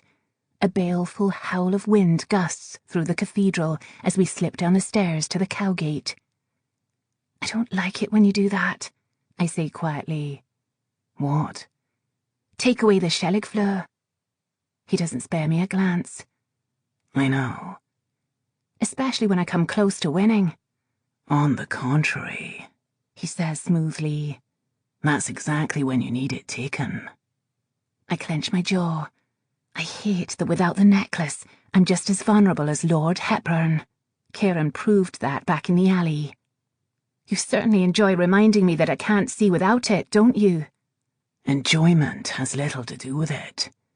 The day will come when you have to fight without the thistle, he says. He looks at me with that ancient alien gaze. And you shouldn't expect any mercy. Chapter 9. With his fairy powers of mental influence, Kieran could live anywhere he wants, even in a house in Newtown, one more extravagant than mine. Instead, he chooses to live in the Cowgate, one of the worst areas of the city. We walk between the cramped tiny tenements. Nearly every home is filled to the brim with large, impoverished families. They must have so little breathing room. The old buildings are in such disrepair that some are beginning to crumble. I'll never become accustomed to the ever-present stench of human excrement here. A few residences are still illuminated, even at this late hour. Inside one of them, a group bursts into laughter. A door slams in the distance. The sound of glass breaking echoes through the street, followed by a harsh scream. I wince. Kieran guides me up the narrow stairway to his dwelling. His place is clean, albeit barren. The only furniture in the room, aside from a few cabinets, is a small table and 2 wooden chairs. It's dark despite the candlelight, and so very cold. The winter air settles in these stone walls and never leaves. I shiver, unable to help myself. My skin prickles beneath my coat. Sometimes I'm tempted to ask Kieran why he took up residence among humans, but I never do. I've decided I don't want to know. Your coat is wet. You should take it off if you're cold, Kieran says, lighting what remains of a candle in the centre of the table. No, I'm fine. You're shivering. It would be foolish to interpret his words as concern. Kieran is Dina Shee, the most powerful breed of fairy in existence, and they are not known for their empathy. Rather, they are infamous for being cruel, unfeeling, destructive creatures who crave power above all else. I remember the stories from my childhood that tell of the Dina Shee slaughtering and enslaving humans for hundreds of years before they were finally trapped underground. Kieran confirmed the truth of that. Many of our first lessons consisted of him describing and having me write down each species of fairy, detailing their abilities, separating facts about the Fae from centuries of lore passed down by humans. Kieran is the only Dina Shee left. The others lost a war many years ago and were trapped beneath what is now Edinburgh, along with the fairies who aided them.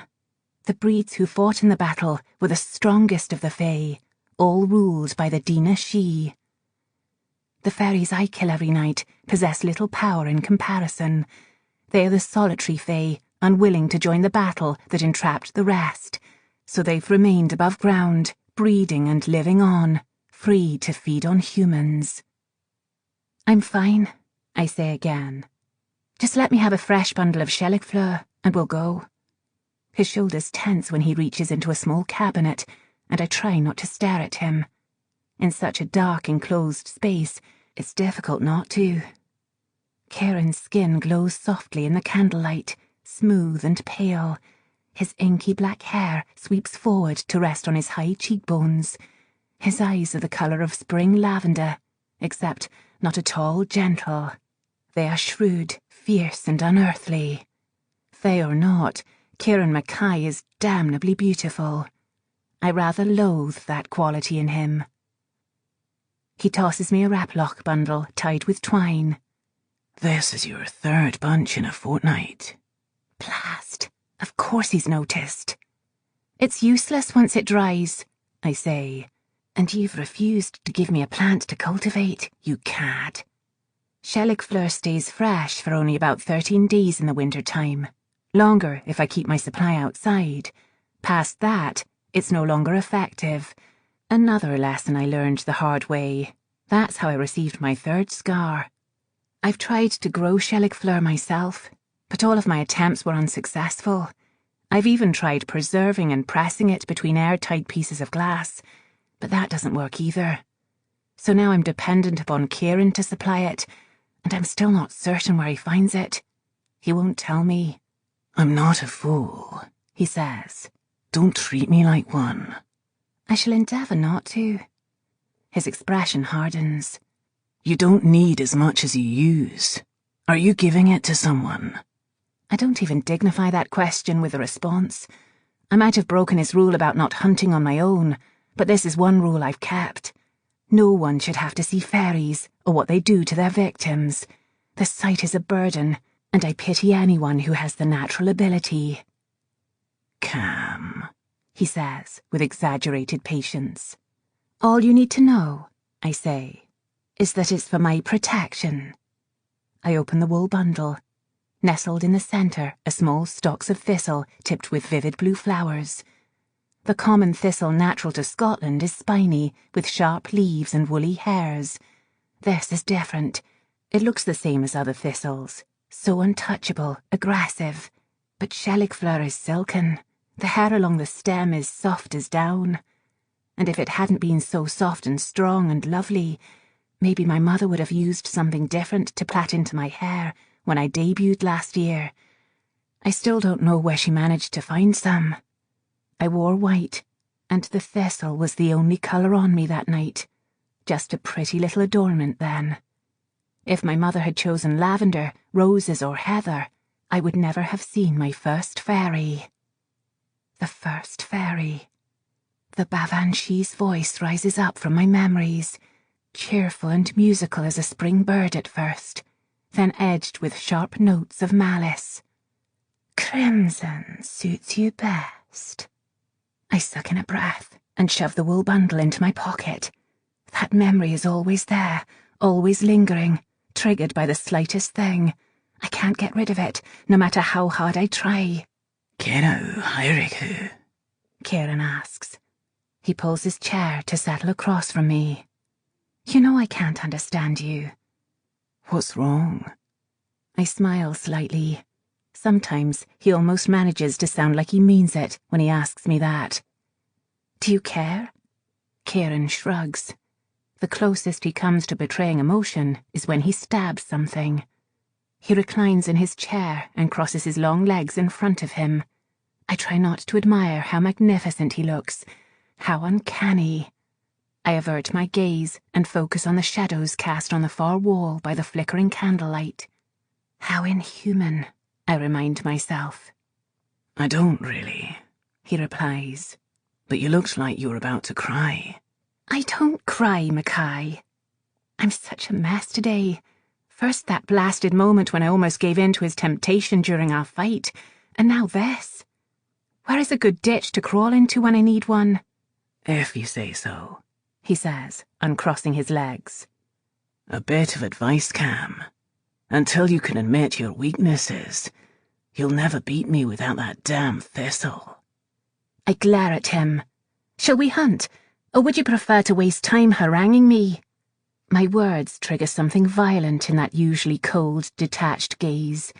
If I weren't a killer myself, it might frighten me. This time, his smile isn't wicked. It's feral. Maybe even a bit ferocious. I'll get my weapons, he says. We leave Cowgate, and as we walk along South Bridge, Kieran strides slightly ahead of me. There's a Cunyak hunting in the waters near Dean Village, he says. She's already killed one woman since she arrived. He maintains his brisk pace as he speaks. Try to keep up, Cam. Try to keep up? His legs are far longer than mine, and he insists we walk everywhere during our hunts, even to places as removed from the city centre as Dean Village. I jog a few steps and still end up behind him. The rain has dampened the hair that clings to the back of his neck, and his shirt hugs his lean, muscular body as he moves. Sometimes I wish he'd put on a bloody coat. You're staring. He doesn't look at me when he says it. Haven't you considered wearing a coat? It is winter. No. We continue in silence. The rain slows to a soft mist that tickles my cheeks. Fog thickens between the old stone buildings. I hear faint laughter from one of the lit tenements at the far end of the street. Then there's silence again. I breathe in the damp air and decide to stop ignoring the ever-lingering taste of Kieran's power. I take this moment to savour it. As we reach North Bridge, I study the waning moon that peeks through the clouds. It's surrounded by a halo of bright red, the colour of oxygenated blood. Blood. My need for vengeance exists because of the night I was baptised in it. I've always considered that to be my night of lasts. The last time I saw my mother alive.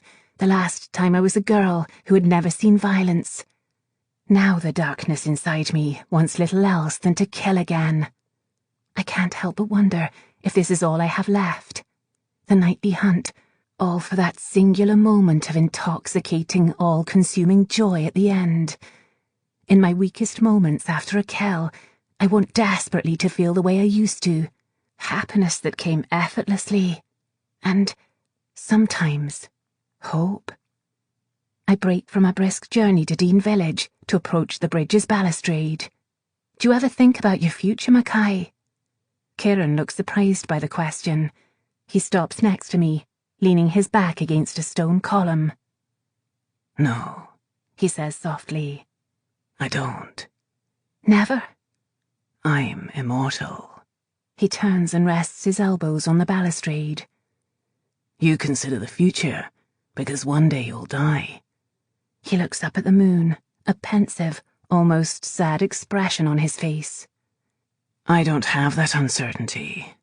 I'll be exactly the same as I am now forever. He says it so mechanically, not a hint of emotion. Exactly the same? I ask. Hasn't anything unexpected ever happened to you? Once in 3,000 years. His smile is small, perhaps a little bitter. Maybe twice. Oh, God. Sometimes I forget fairies don't age.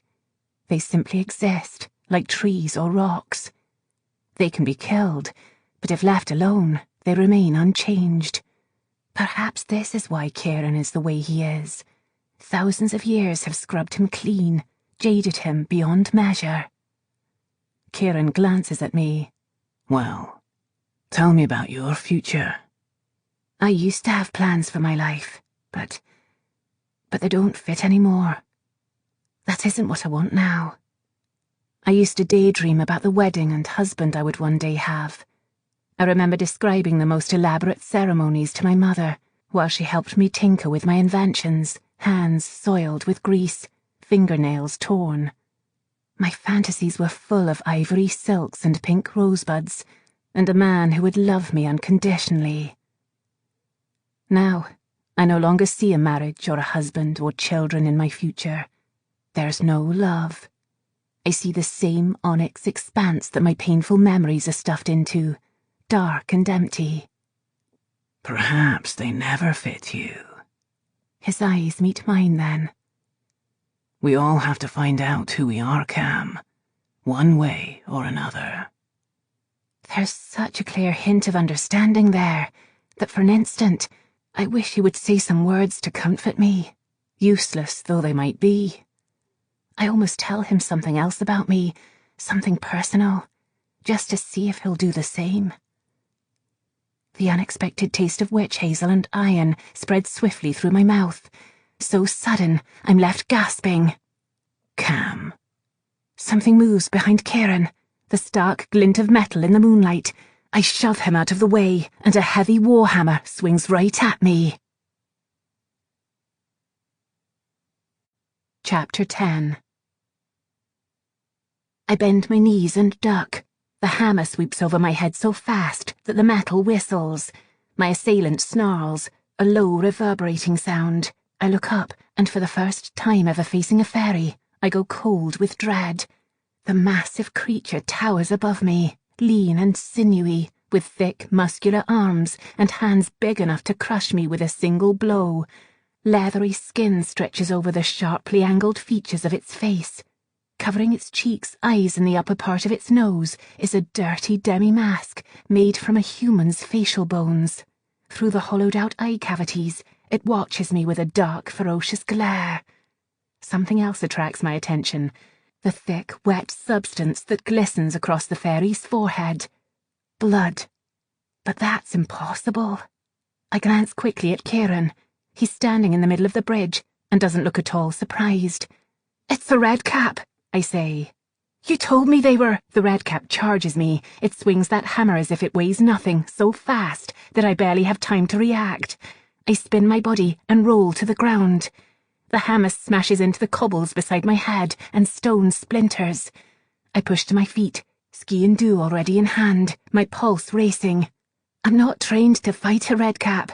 Kieran told me they were trapped under the city with the Dina She. The Red Cap advances with amazing speed. I try to retreat far enough to throw my dirk, but the fairy is too fast. I dodge the hammer just in time. Where the hell is Kieran? I look over at the balustrade to see him leaning against it, still watching. After I kill this Red Cap, I plan to wallop him next, hard enough to bruise that unblemished face skin of his. "Could you please?" I duck the hammer again. "Help!" Particles of rock fly into the air.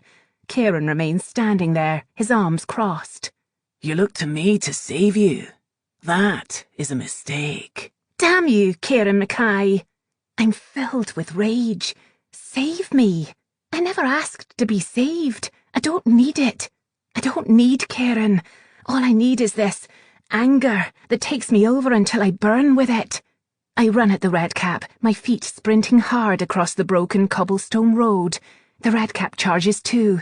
Just before our bodies collide, I leap into the air with a ski-and-do still in hand, grabbing the creature's meaty shoulder to launch myself over its back. I hit the ground in a crouch, dropping low to plunge the blade into the base of its spine, the only place on its body Kieran told me iron can penetrate. The Red Cap howls and hunches over in pain. I tear the warhammer out of its grasp. It's heavy and dragging in my grip, but I don't care. I look over at Kieran and smile. This is me, saving myself. I swing the hammer back and slam it into the Red Cap's temple. Blood bursts at me, splatters warm across my face, and a single thought echoes in my mind. More. The Red Cap staggers and spits blood. It falls to its knees on the cobbles, and I see the first gleam of fear in its eyes as I approach. I swing the hammer again. The metal head strikes the fairy's massive torso, and it sprawls onto the street, coughing up more blood onto the destroyed cobbles. Time for this to end. I throw the hammer to the ground and approach Kieran. His gaze is bottomless, unfathomable. I lean in, indecently close. You underestimate me, I whisper, and that is a mistake. Kieran is entirely still as I slide his own weapon from the sheath at his hip and step back. The blade is long and curved, made from some kind of golden, glittering metal. From hilt to point, elaborate fern-like patterns of silver are embedded in the gold. An immortal weapon, made to kill fairies. Kieran says nothing as I return to the Red Cap. It's still gasping on the ground, though its injuries will heal soon. I have to kill it before it recovers. I kneel next to the Red Cap and slit its throat. The result is immediate. The redcap's power is so strong, it courses through my chest and fills the empty expanse inside me. I revel in the feel of rain on my skin and the energy sweeping through my veins. If only... The blade is knocked from my grip. A colossal hand grabs me by the throat. Another redcap. What on earth? It lifts me easily into the air, and my legs dangle. I gasp for air, and the redcap snarls, baring glistening sharp teeth stained with blood, its breath foul with rot. It relishes this. It enjoys watching people suffer, like every other disgusting fairy I fought. I plant my hands on its arms, using them to leverage my body up and swing my leg in a strong, sure kick under the redcap's chin. It's surprised enough that it drops me. As I hit the ground, my teeth snap together, and I bite my tongue. The coppery tang of blood fills my mouth as I stumble. The redcap swings its hammer again. I roll, and it just misses me. More of the bridge's balustrade crumbles. Then I remember. The redcap may have a hammer, but I still have my watch fob. I reach into my pocket and simultaneously press the 2 buttons on the clock face that release its concealed retractable claws. The metal talons emerge with a soft click, sharp and ready. The redcap surges toward me again, arms wide. Diving between its legs, I roll into a crouch and thrust the explosive device against the redcap's lower back. The redcap howls and swings its body around. I move with it, using all the skill learned from hours of endless boring dance lessons. Twisting my body, I grasp its arm to hold it still just long enough to push the buttons on the clock's face again, so the claws dig into its flesh. I scramble to my feet and sprint to Kieran. What are you doing? I grin. You'll see. I pull him along with me, urging him to run faster and faster as I try to calculate a safe distance from the explosion based on the quantity of black powder I've packed into the fob watch. The redcap's heavy, pounding footfalls are loud behind us, and my breath quickens as I try to put more space between us and the ferry. 4. My legs pump harder, and I shove Kieran in front of me. 3. I throw myself at him, rolling us so his indestructible body protects me from the direct blast. 2. I hold my breath and press my palms over my ears. 1. Even my hands over my ears don't muffle the boom. Clouds of dust ball outward as the blast lights the sky in orange clouds of dust. The most remarkable part is that underneath the orange is a vivid blue in a shade I've never seen before. Oh my! These must be the colours a fairy gives off when its biological material reacts to the black powder. How interesting. I frown at the falling debris. The device shouldn't have had that much power. Who knew fairies exploded so magnificently? I certainly don't want the fairy who murdered my mother to die that quickly when I find her. Kieran is so still beside me, his heart a heavy, soothing rhythm against my cheek. I'm unable to hear it because of the blast, but I can feel it. I watch the dust settle across the street, and my body calms. The rain patters around us. Kieran shifts his body away from mine. I awkwardly clear my throat and stand to stare at the massive gaping hole where half of North Bridge once stood. My ears pop and my hearing returns, though still a bit muffled. Well, I say, working my jaw to pop my ears again. I didn't expect that. Coincidence? Neither did I. Kieran's tone surprises me. Oh goodness, his eyes are glowing as he gets to his feet. He brushes the debris off his torn clothes, bits of smoking rock that might have severely injured me if I hadn't used him as a shield. Black powder is a light explosive, I say defensively. I didn't factor in the redcap's reaction to the Shellig fleur. Are you angry? A snarl reverberates in the night. Kieran and I turn to the remains of North Bridge. Across the wreckage stands a third redcap. Oh dear. 3 fairies in one night is unusual, even for me. I clench my hands into fists as the fairy jumps across the remains of the bridge, graceful despite its large body. It doesn't matter that I don't have an effective weapon. I will hit it until my fists are raw. I will bite and claw to survive if I have to. The redcap runs toward me, snapping sharp teeth. Kieran steps between us. The redcap comes to a halt and stares at him in surprise. It's as if the redcap recognises Kieran. Neither of them speaks. Kieran tilts his head in that inhuman way of his. I never see him move. One moment, nothing. The next, he's holding the redcap's dripping heart in his hand. I gasp in horror as the redcap makes an awful choking sound and falls to its knees. Blood slides thick down Kieran's wrist and stains his white shirt. He's still holding the dripping heart. Still holding the heart. And I'm stuck with a memory before I can even think to suppress it. Blood soaking through my mother's dress, slick and dark on her pale skin. Thick lashes frame her eyes as they stare wide at the sky, glazed over and dead inside. I watch mutely as Kieran plants his heavy boot in the centre of the redcap's massive chest and shoves the ferry over the bridge's remains. He tosses the heart after it. "Crimson suits you best," a voice from my memory says with a laugh. No! I thrust that memory away. I'm left with a rage that consumes me, brutal and destructive. I hate fairies. I hate them for what they stole from me, for what I am. For that night I spent so broken that I couldn't even mourn someone I loved. I clench my jaw and stride over to Kieran. He looks up as I approach, his eyes blazing with unnatural light, and that only makes it worse. He's one of them. He'll never understand what he just did to me. Cam. I slam my fist into his face so hard it breaks my skin. My knuckles bleed from the impact, but he doesn't even stumble. Enough, he says. I hit him again. The blows have no apparent effect. I'll keep trying until I see a mark, until something breaks. He grabs my shoulders, fingers digging in hard enough to bruise. Enough. His eyes search my face, as if he can see that broken part of me. Cam, are you with me? He says it so softly, with a hint of humanity I've never heard from him before. It makes me want to hit him again. I can't let him do this to me. I try to gain control over myself and my memories again, burying them deep down inside me where they belong. He knew you, I whisper hoarsely. I won't explain to Kieran what just happened, or that I'm horrified by what he did, because it reminded me that he is one of them. That redcap knew you, and you lied to me.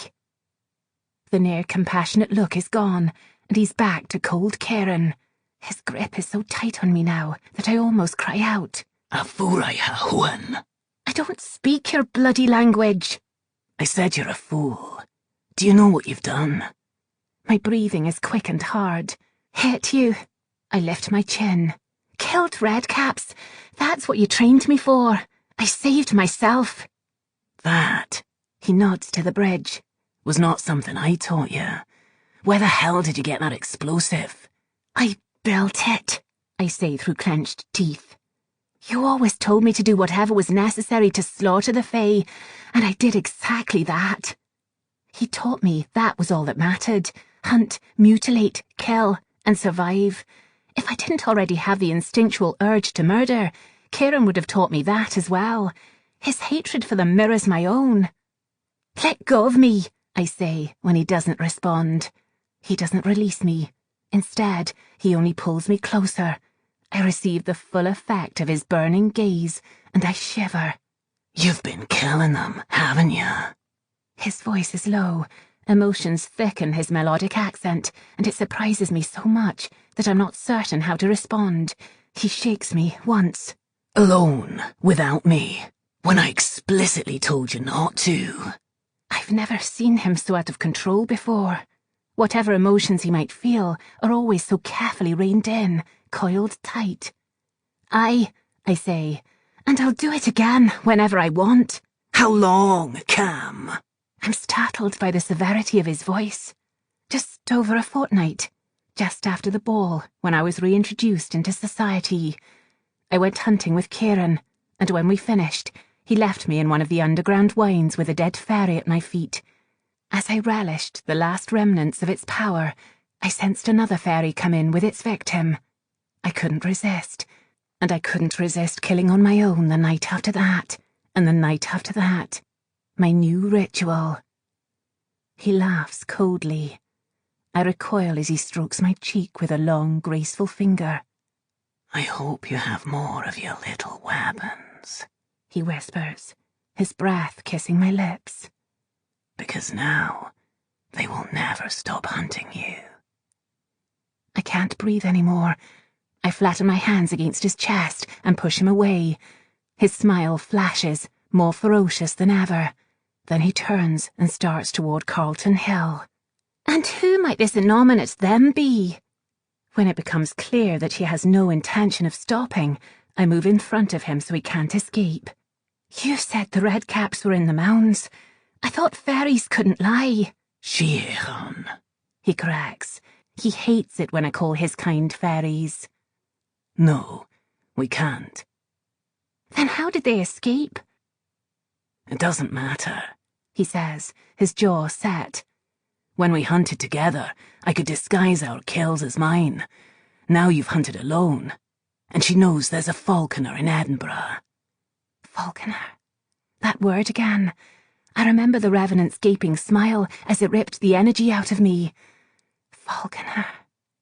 What does that mean? I say. Before he can answer, I hear voices behind us. Kieran looks past me, and I turn. People are hurrying toward Waterloo Place, chattering, calling back and forth. They're off to find the source of the explosion, I realise. It made a great deal of noise. Dash it all. I'll have to take a long detour on the way back to Charlotte Square if I don't want to be seen. Just go home, Cam, Kieran says. But I'll tell you the rest tomorrow. He pivots on his heel and walks down the road. An hour later, I re-enter my bedroom through the hidden door. Derek flies out of the dressing room. His wings are fluttering so fast, they blur. At the sight of me, he halts and lets out a whistle. I feel I must inform you. You look like hell. I shove the lever that brings up the door, then slam my palm against the wooden wall panel. Thank you, I say dryly. How very kind of you. Then I look in the mirror. My hair is in complete disarray, copper curls springing every which way. Blood peppers my face and clothes. My neck is bruised. Tomorrow it will be deep purple. Derek is right. I'm an absolute mess. I finished the gown, Derek says. Payment, please. Close your eyes. Dutifully, Derek places his hands over his face, and I open the cabinet where I hide the honey. A small panel slides aside to reveal a compartment containing a jar. I pour some of the contents into a wooden bicker and hide the honey again. I set the bowl on the table. No dribbling, please. With a squeal of glee, Derek zooms over to the table. His light shines golden as he perches on the edge of the bowl. He dips his fingers into the honey and, without any shame, proceeds to place his entire hand in his mouth. I cringe and step inside the dressing room. After I remove my soiled clothes and slip on my nightdress, I study my hands. My knuckles are torn, swollen, and already bruised from hitting Kieran. I kneel next to the wash basin Derek has left out and slip my hands inside, hissing in pain. I should never have let Kieran see me that way. I need to keep better control over my rage. He'll see it as a vulnerability far worse than my physical limitations, a weakness. It's one thing to tell myself this. It's quite another to act accordingly in front of him. Damnation, I whisper to myself as I dry my hands. I don't know what I'll do when I see him tomorrow. By the time I return, Derek is already half finished with the honey. He flashes me a wobbly smile. How are you this fine? He hiccups. Evening, you lovely human. I thought you said I look awful. Like hell, he clarifies.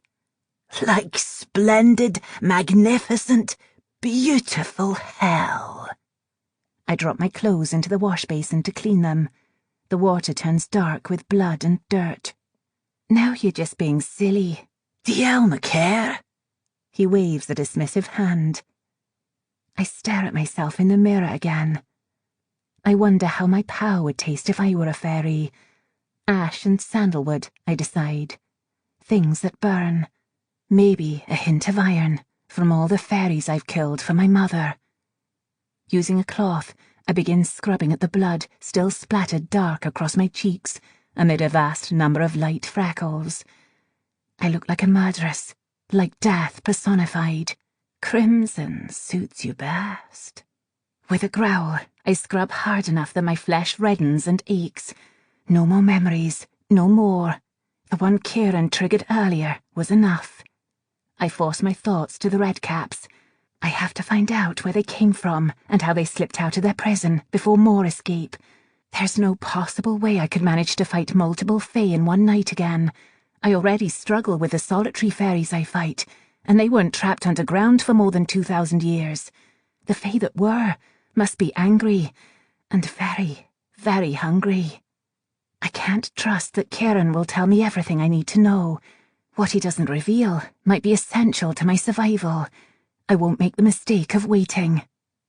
Derek. Derek turns his head toward me. He's glowing brightly and with rapture. He slips his fingers into the bowl again.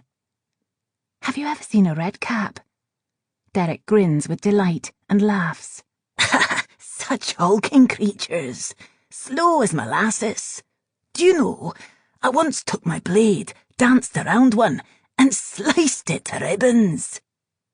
He stuffs more honey in his mouth and sighs. Alas, nothing left for a trophy. Slow as molasses. The redcaps had swung their hammers and run faster than any fairy I've ever faced. I'd love to see what Derek considers fast. Or perhaps not. I continue scrubbing my clothes.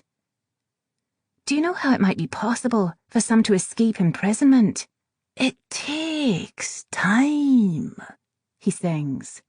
Time. Oh, for heaven's sake. Derek, focus. Kindly articulate in complete sentences. What do you mean? He proceeds to lick his fingers. I can do that. I can speak sentences. What were we discussing? The redcaps, I say through clenched teeth. I try not to snap at him, but he is making this very difficult.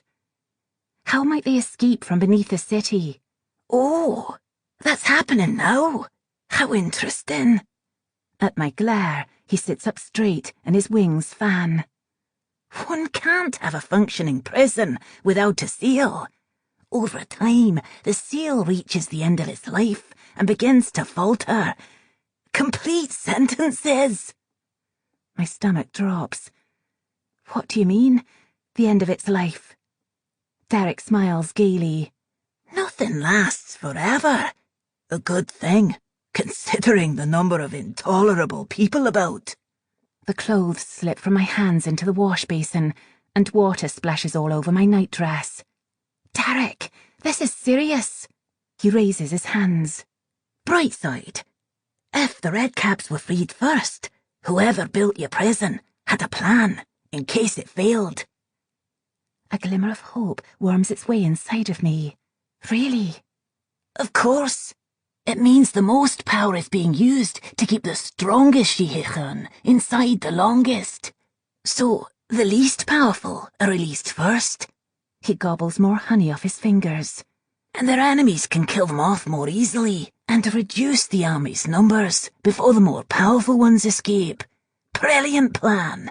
Wish I had thought of it. My hope dies, as I should have suspected it would. Whoever built the prison thought redcaps could be killed easily. Frankly, that's the worst blasted plan I've ever heard. So, let me see if I understand this, I say carefully. The one thing protecting Edinburgh is a weakening seal, and the current insurgence of evil fairies being let through is the bright side. Derek looks a bit sheepish. Well, But we don't have our own army to kill them off. Derek blinks at me, his light dimming. Cool. When you state it like that, it sounds rather depressing. So, where is the seal? How do we fix it? Don't know. Never seen it. Pixies don't get involved in other Sheikhan business. No wonder Kieran didn't look at all surprised by those red caps. The secretive bastard. How on earth am I supposed to blow them up if I don't know where they are? If we don't fix that seal, Edinburgh will fall. It is an utmost certainty. The ferries beneath the city were trapped there for a reason. If they rise, they will destroy everything in their path. And there's something else Kieran didn't tell me. Derek, I say. He glances at me warily. Have you ever heard of a Falconer? If I weren't watching his reaction, I might not have noticed his entire body go rigid. That isn't the normal response for a pixie drunk on honey. Derek has never looked more sober. Wherever did you hear that? His voice is low. A flicker of fear crosses his wee features. His thin wings fan slowly. His halo darkens. I frown. Kieran mentioned it. Derek remains entirely silent despite hearing Kieran's name. Another secret. No matter how much Derek might despise Kieran, they share a past that I fear I shall never know fully. Fairies might be incapable of lying, but that has only forced them to develop more inventive ways of circumventing the truth. Derek turns from me.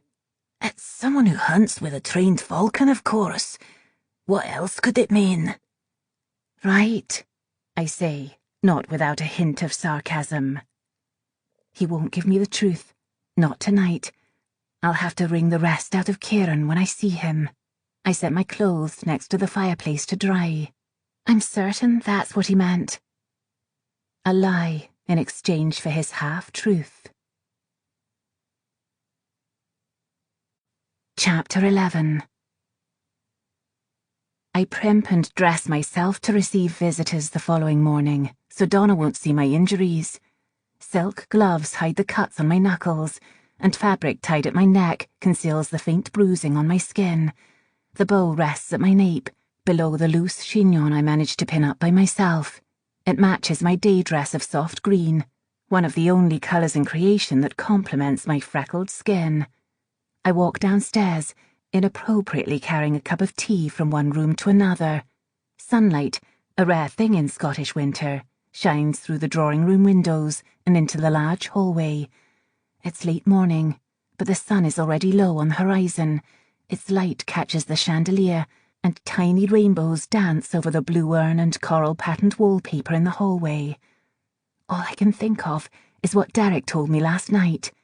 I have to find that blasted seal before more redcaps escape, or worse.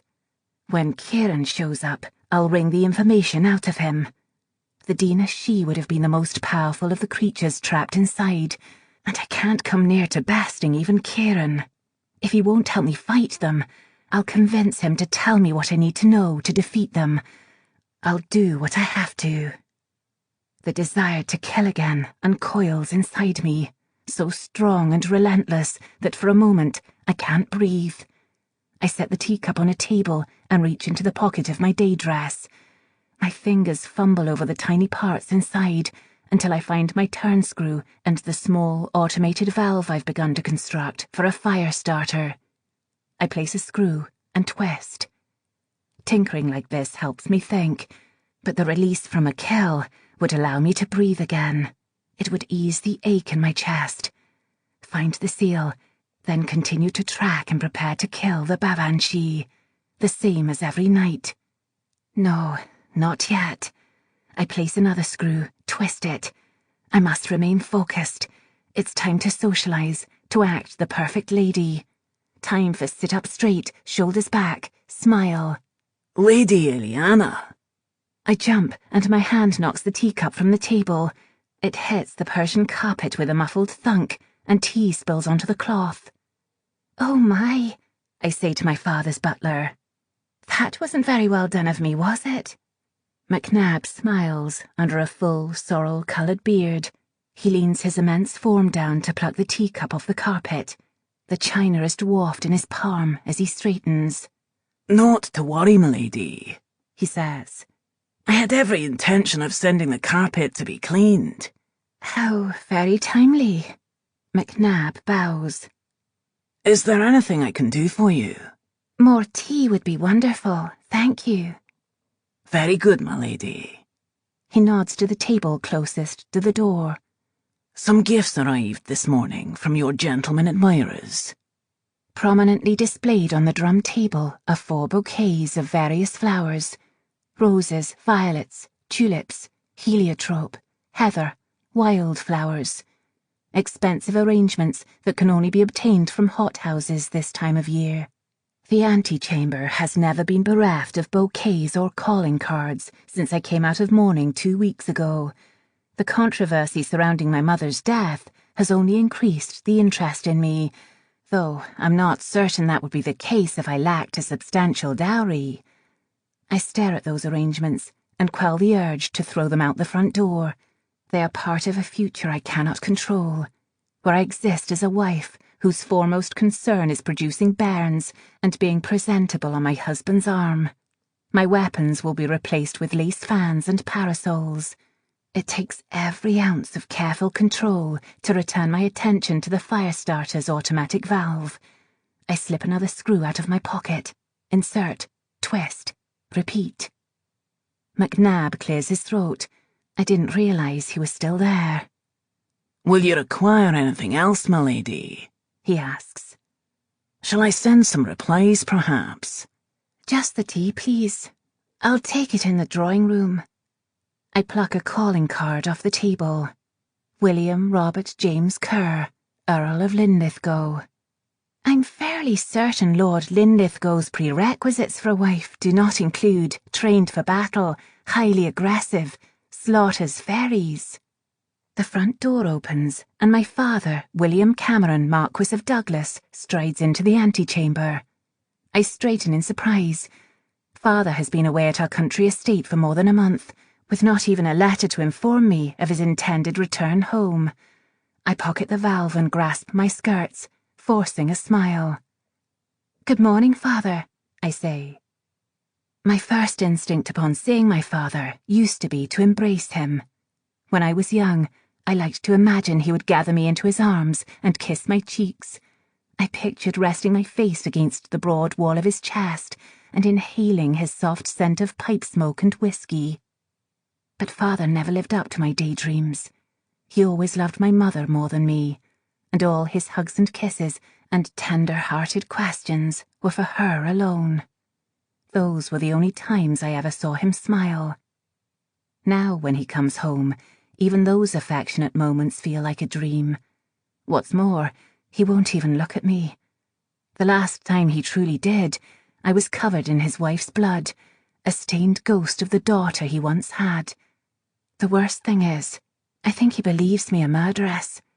His expression when he found me that night, I'll never forget the combination of grief and quiet accusation.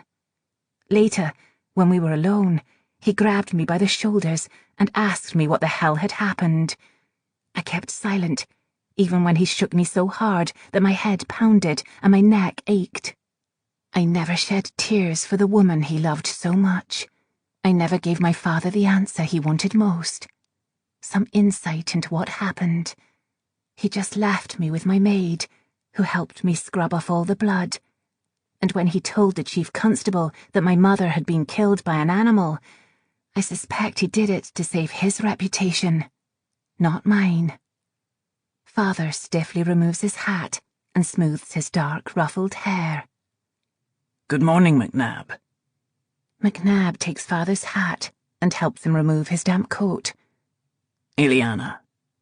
He finally acknowledges me. Father hesitates, then leans forward and presses a formal kiss to my cheek, so quick and brusque it feels more like a slap. I clench my skirts tighter and try to remain composed. It's best that I pretend I never wanted his affection, that we have always been a family consisting of an absent father, a broken daughter, and a dead mother. When McNab's heavy footfalls disappear through the antechamber, my father and I stand in awkward silence. Father clears his throat. Are you well? I nod. Indeed. Father removes his gloves and places them on the drum table. I saw the Reverend Milroy on my way here. I tried to keep my face neutral. Oh? He says you haven't attended services. Would you care to explain? I stopped attending services months ago, after the Reverend preached about backwoods superstitions, fairies among them. He told us that such barbaric beliefs encumber progression and scientific advancement, because while knowledge makes men atheists, science brings them back to religion. Knowledge might have stolen my faith, but science will never bring me back to it. I've been busy, I say, indicating the bouquets. Father reaches for the cards tucked under each bouquet. Hammersley, Felton, Linlithgow. He looks up. When you respond, I expect you to do so with the utmost decorum. I unpocket the valve and fiddle with it again. I shall, Father. I need not remind you that when you leave this house, you represent the family name. Aye, Father. I slide a metal piece into position. Eliana, put that contraption down. His voice is so cold and commanding, I can't help but drop the valve onto the table. Father. Why did I arrange to have an entirely new wardrobe made for your season? I open my mouth to answer, but he continues. It certainly wasn't so you could toil away on your inventions, miss services, and neglect your responsibilities. So tell me, why did I do this? I lower my eyes so he won't see my glare. You know why I invent. I try to keep my voice soft, gentle. You know why it's important to me. It was what my mother and I did together every day that he was never a part of. When I build, it reminds me of her. He may have removed all of her belongings from the house, but I still have my inventions. Father stiffens. I asked you a question, Eliana. I swallow. I hate this. So I might make a suitable match, I whisper. Indeed. Under Scottish law, you are my sole heir. That sets you apart from every debutante in the city. Aye, the one thing I have that gentlemen want is more wealth, as if I needed to be reminded yet again. Indeed, I say. A wedding would shift attention away from last year's unfortunate circumstance. I can't believe he just referred to Mother's death in the same way one might describe a couple caught in a garden tryst. Unfortunate circumstance. I try not to sound bitter. We wouldn't want them to focus on that. Father lifts his chin with a scowl. He still won't meet my gaze. I hope you grasp the importance of this, Eliana. You may continue with your inventions, but I suggest you try harder and see to your responsibilities. I'd like to see you matched before the season ends. It might not be that easy, I say. Then I will arrange someone for you, he says simply. Damn him. In the end, I truly have no choice, except perhaps the selection of whichever lord I'm best able to deceive. My future lies in a gilded prison of silks and balls and false politeness. I can't help saying something. Are you so anxious to be rid of me? A flicker of emotion crosses his face. Don't interpret this as something it isn't. Then what is it? He collects his gloves calmly off the table. It's quite simple. Part of your duty is to marry. What if I don't want it? Marriage. He looks unconcerned. Of course you do. Don't be dramatic. I try to stay calm. I'm not being dramatic, Father. No response, not anger or surprise or anything more than a single blink to indicate he heard me. What you want isn't important, he says. Duty comes first. Something violent rises within me, but I press it down. I'm not meant for marriage. It isn't for someone like me. But Father doesn't realize that marriage would force me to suppress the part of me that still grieves. Of course. Father doesn't appear to notice the hint of anger in my voice. He passes me the calling cards. Send your responses. I resist the urge to crumple them in my fist. Instead, I accept them calmly. I shall invite Lord Linlithgow to 4 hours. When Father frowns in confusion, I tell him, Catherine is visiting for 11 hours. Very well, Father says. He glances at his watch fob. I'll have McNabb send Lord Linlithgow your reply, and she'll return at 4 hours to join you both for tea. I watch him walk to his study and try to calm myself. What you want isn't important. In the drawing room, I flip the switch to light the fireplace. As the room warms, I sit on the red velvet settee and look out the window, breathing in the scent of the burning wood crackling in the hearth. The sun peeks through the trees across the square. Thin white clouds drift overhead, carried faster by the wind. Ornithopters and airships float in the distance, wings fanning leisurely above the houses. I lose count of how many cups of tea I consume as I sit there. I press the button, and the electronic hand grasps my cup and pours the tea, over and over. It's a relief to be alone. Here, I can let my father's words wash over me with the crushing weight of a tidal wave.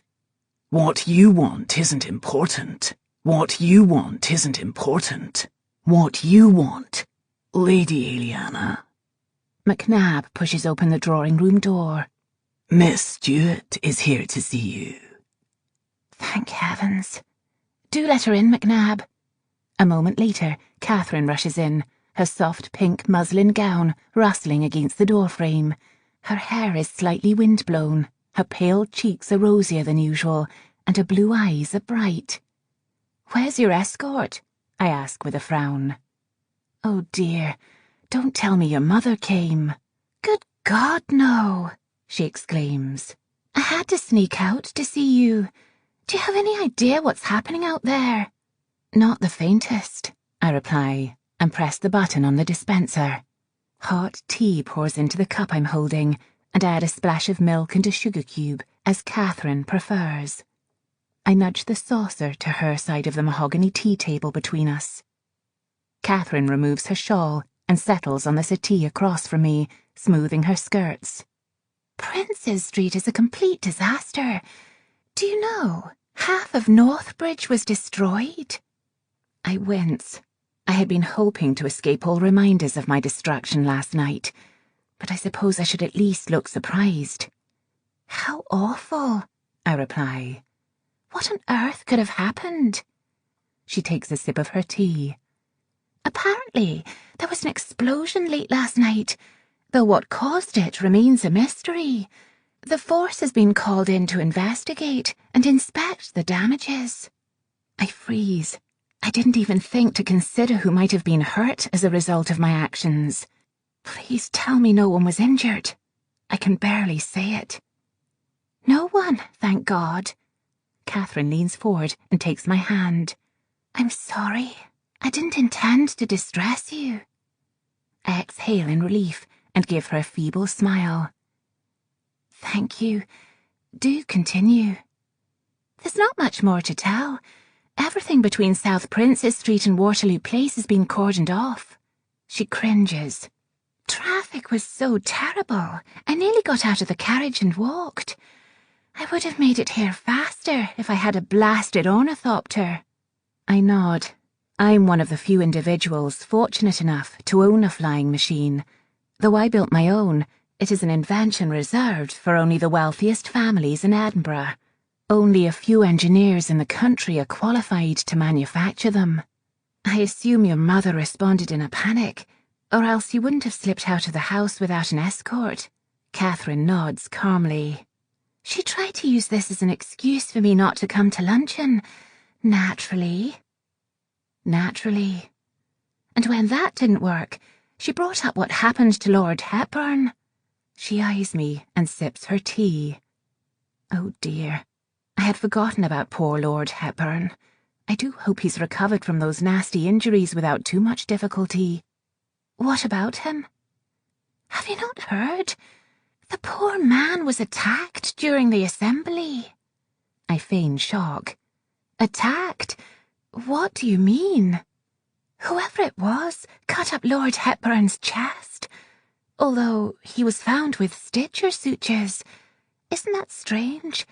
As if his attacker changed his mind. I widen my eyes to appear as innocent as possible. My word!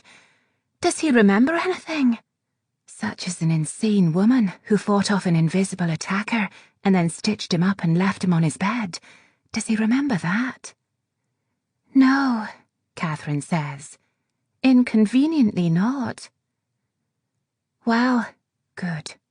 I hope they find the vile person responsible. Just think, the attacker might have been another guest at the ball. Can you imagine? Catherine sighs and plunks down her cup and saucer. Tea sloshes onto the tablecloth. For heaven's sake, I think I'm going mad. She pinches the bridge of her nose and closes her eyes briefly. I can't believe I'm about to ask you this. Ask me what? When she looks up again, her eyes are bright with unshed tears. Was it you? I almost can't breathe. My chest aches so much. Me? The word comes out in a croak. Why would you ask such a thing? Blast it all, but I think the rumours are finally starting to influence me. She hesitates, as though she's thinking very carefully about what she'll ask next. Deliberately, she says, I saw you in that hallway. You asked me to hold your reticule. You missed 5 dances and returned to the ballroom looking frightfully unkempt. What am I supposed to think? Our friendship has been steadfast since infancy. It was my only solace while I was in mourning, and is the only comforting relationship I have left. Despite that, I don't think I can ever stop lying to Catherine. I know she'll never understand how far I've gone from the person she believes I am, but I never once thought she doubted me. Do you think I killed her too, then? I ask quietly. My mother? No. She looks horrified. My God, I would never think that. Then you must know that I would never hurt Lord Hepburn. Catherine studies me. But you know who did, don't you? I smile then. That would be an admission I was there. I was in the ladies' parlour with a headache, remember? Catherine doesn't return my smile. I don't know what you've got yourself into, but if it's serious, you should tell me. I'm tempted. Only fairies know my secret. Most of them die after learning it. Catherine is my last connection to a normal life, to the one I had before I became this. If only she knew how important it is that I have one thing left untouched by the Fae. She grounds me in my humanity, what little remains of it. I can't, I say softly. She lowers her gaze. Are you safe? At least, I promise I am. It's so much better to keep lying than tell her even that bit of truth. She wipes away her tears. I should never have let the horrid gossip get to me like that. I'm so sorry I doubted you. There's no need to apologise. I doubt myself all the time. Nodding, she clears her throat. You must promise me that this headache will not return during Gavin's ball. When I do nothing but stare at her, Catherine scowls. You did remember, didn't you? I return to sipping my tea. Aye, your dear brother, who is at Oxford, and who is returning tomorrow. Of course, I say brightly. How could I forget that? Catherine clearly sees right past my lie. We are hosting a ball in his honour, and you assured me that you would save me from the clutches of tedium. And so I shall, I say. I wouldn't miss it for the world. I should be glad Gavin is returning. Before he left for Oxford 2 years ago, we had been good friends since childhood. Indeed, I once fancied the idea of us marrying someday. But now, he'll just be another complication. And you will dance with every gentleman who signs your card. I will dance with every man who signs my card, I vow. All a lady has is her reputation, and mine must be so questionable by now, if even my dearest friend almost believed me capable of violence. I should try harder, as father wishes. I should do my duty and put on my false, cheerful face. No disappearing after a dance. I should go to the ball and behave like the lady I'm expected to be.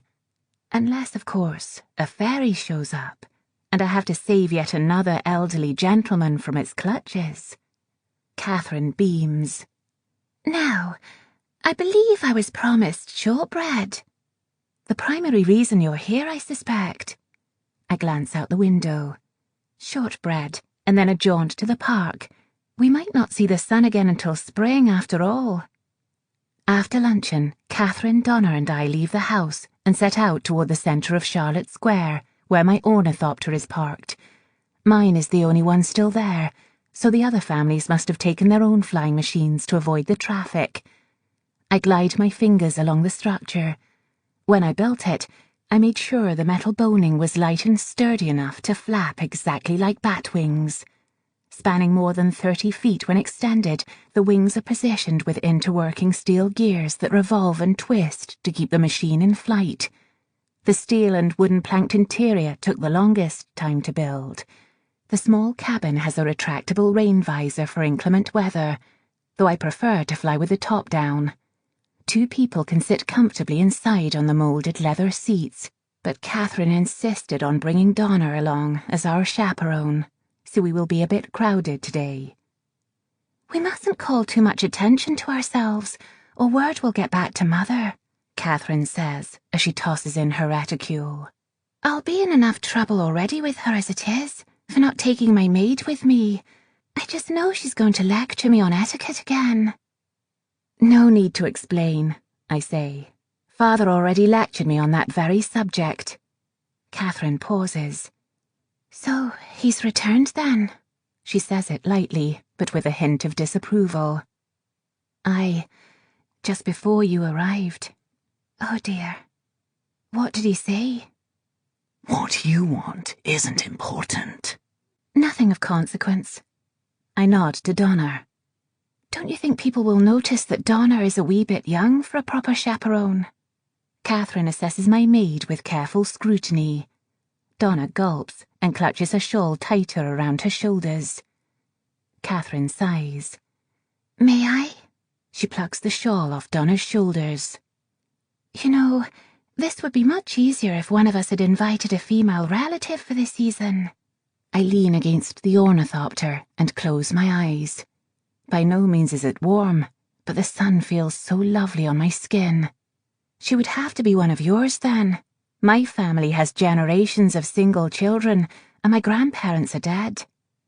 I have a distant aunt, Catherine says. She claims the pigeons on her property wait to watch her undress.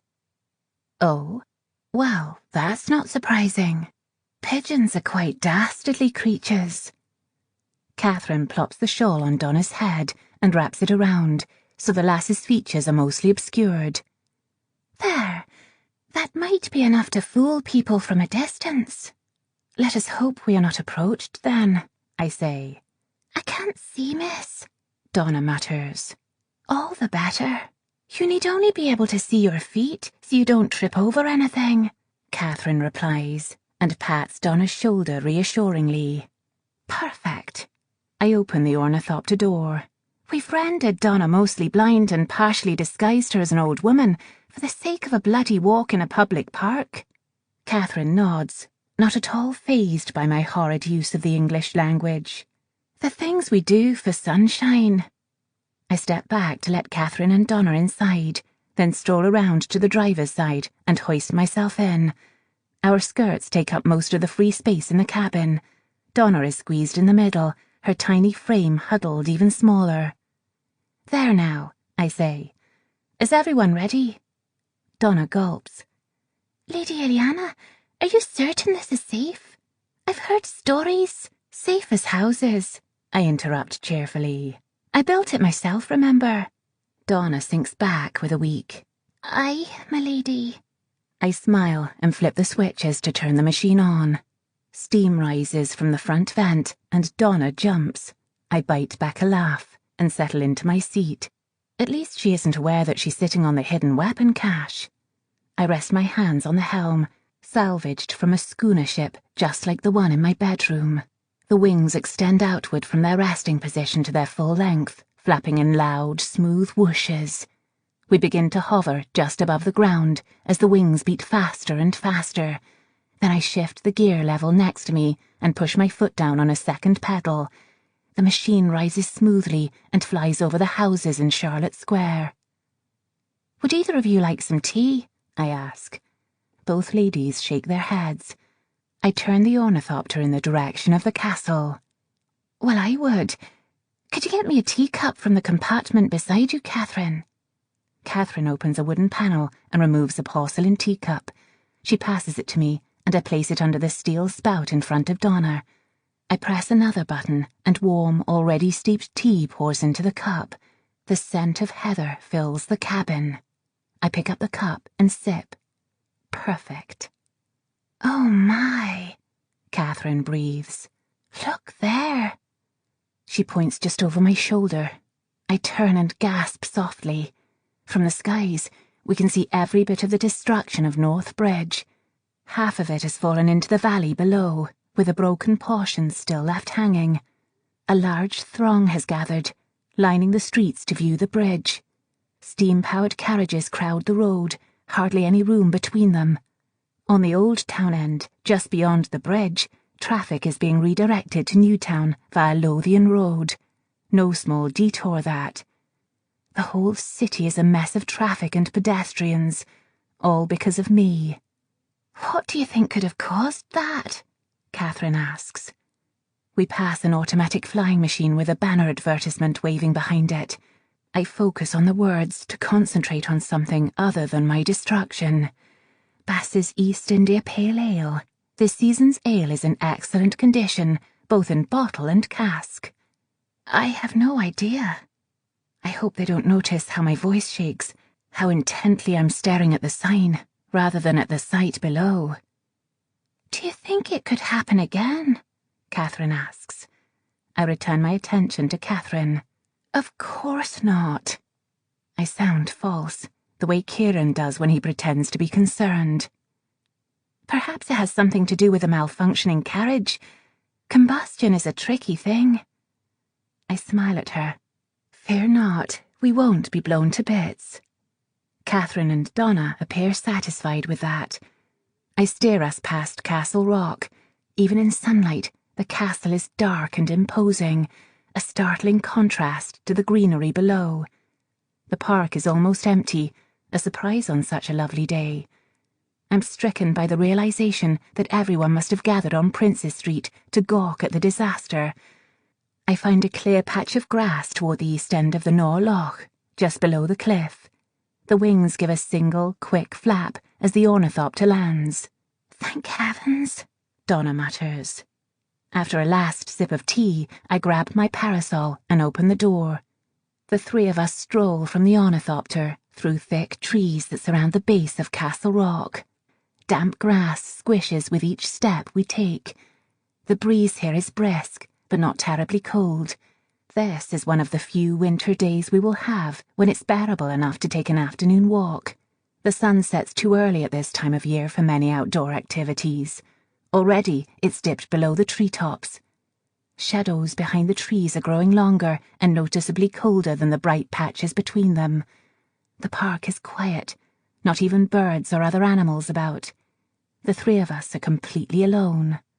"I wanted to speak with you about something," Catherine says suddenly.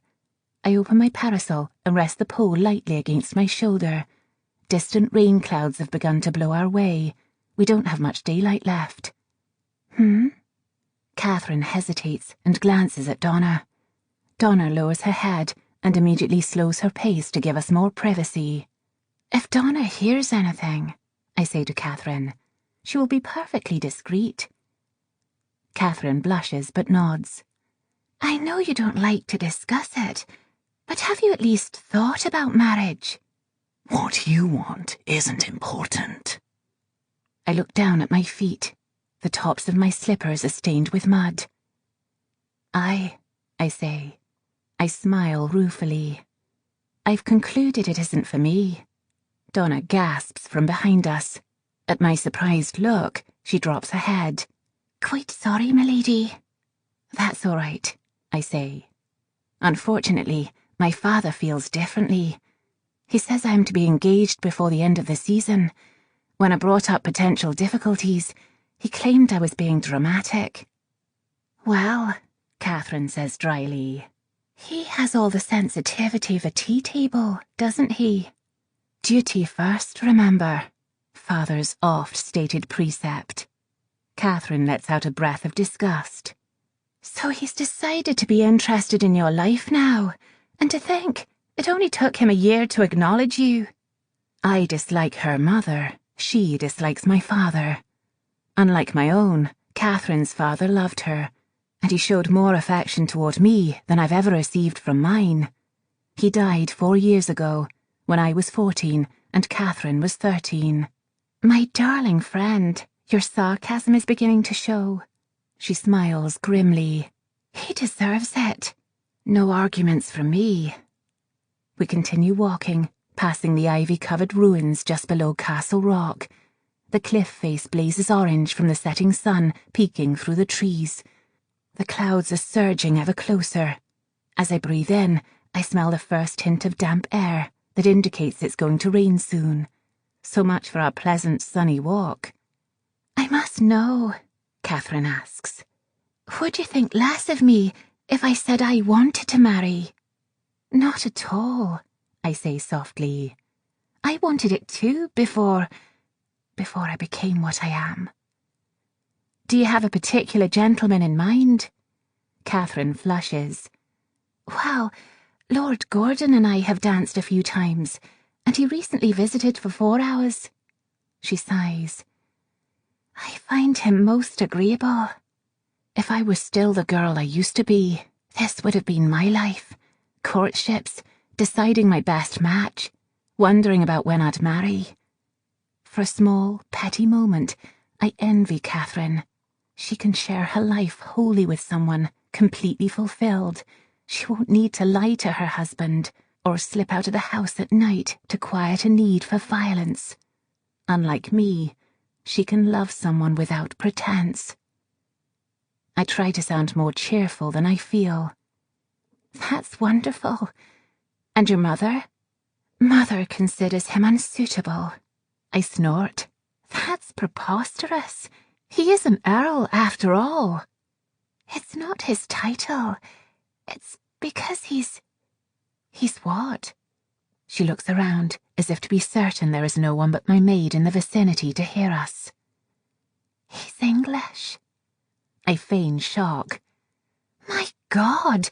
Someone call the magistrate immediately. An Englishman in Scotland, you say? Catherine laughs. I'm well aware how ridiculous it is, but my mother is adamant that I marry a Scot. She believes the English are heartless and deranged. With a snicker, I hop over another patch of thick mud and nearly slip when I land. Blast. Grass is quite treacherous in winter. After regaining my footing, I ask, did she mention where she might have garnered this bit of intelligence? I wish I could tell you. She called Lord Gordon a Sassenach. Can you believe that? It's the first time I have ever heard her say such a vile word. A breeze picks up. The leafless trees shake and the branches groan. A frigid draught knifes right through my thick cloak. I shiver and pull it tighter around my shoulders until the mink-lined collar is snug beneath my chin. My cheeks are already burning from the cold. At least Lord Gordon only needs Gavin's approval.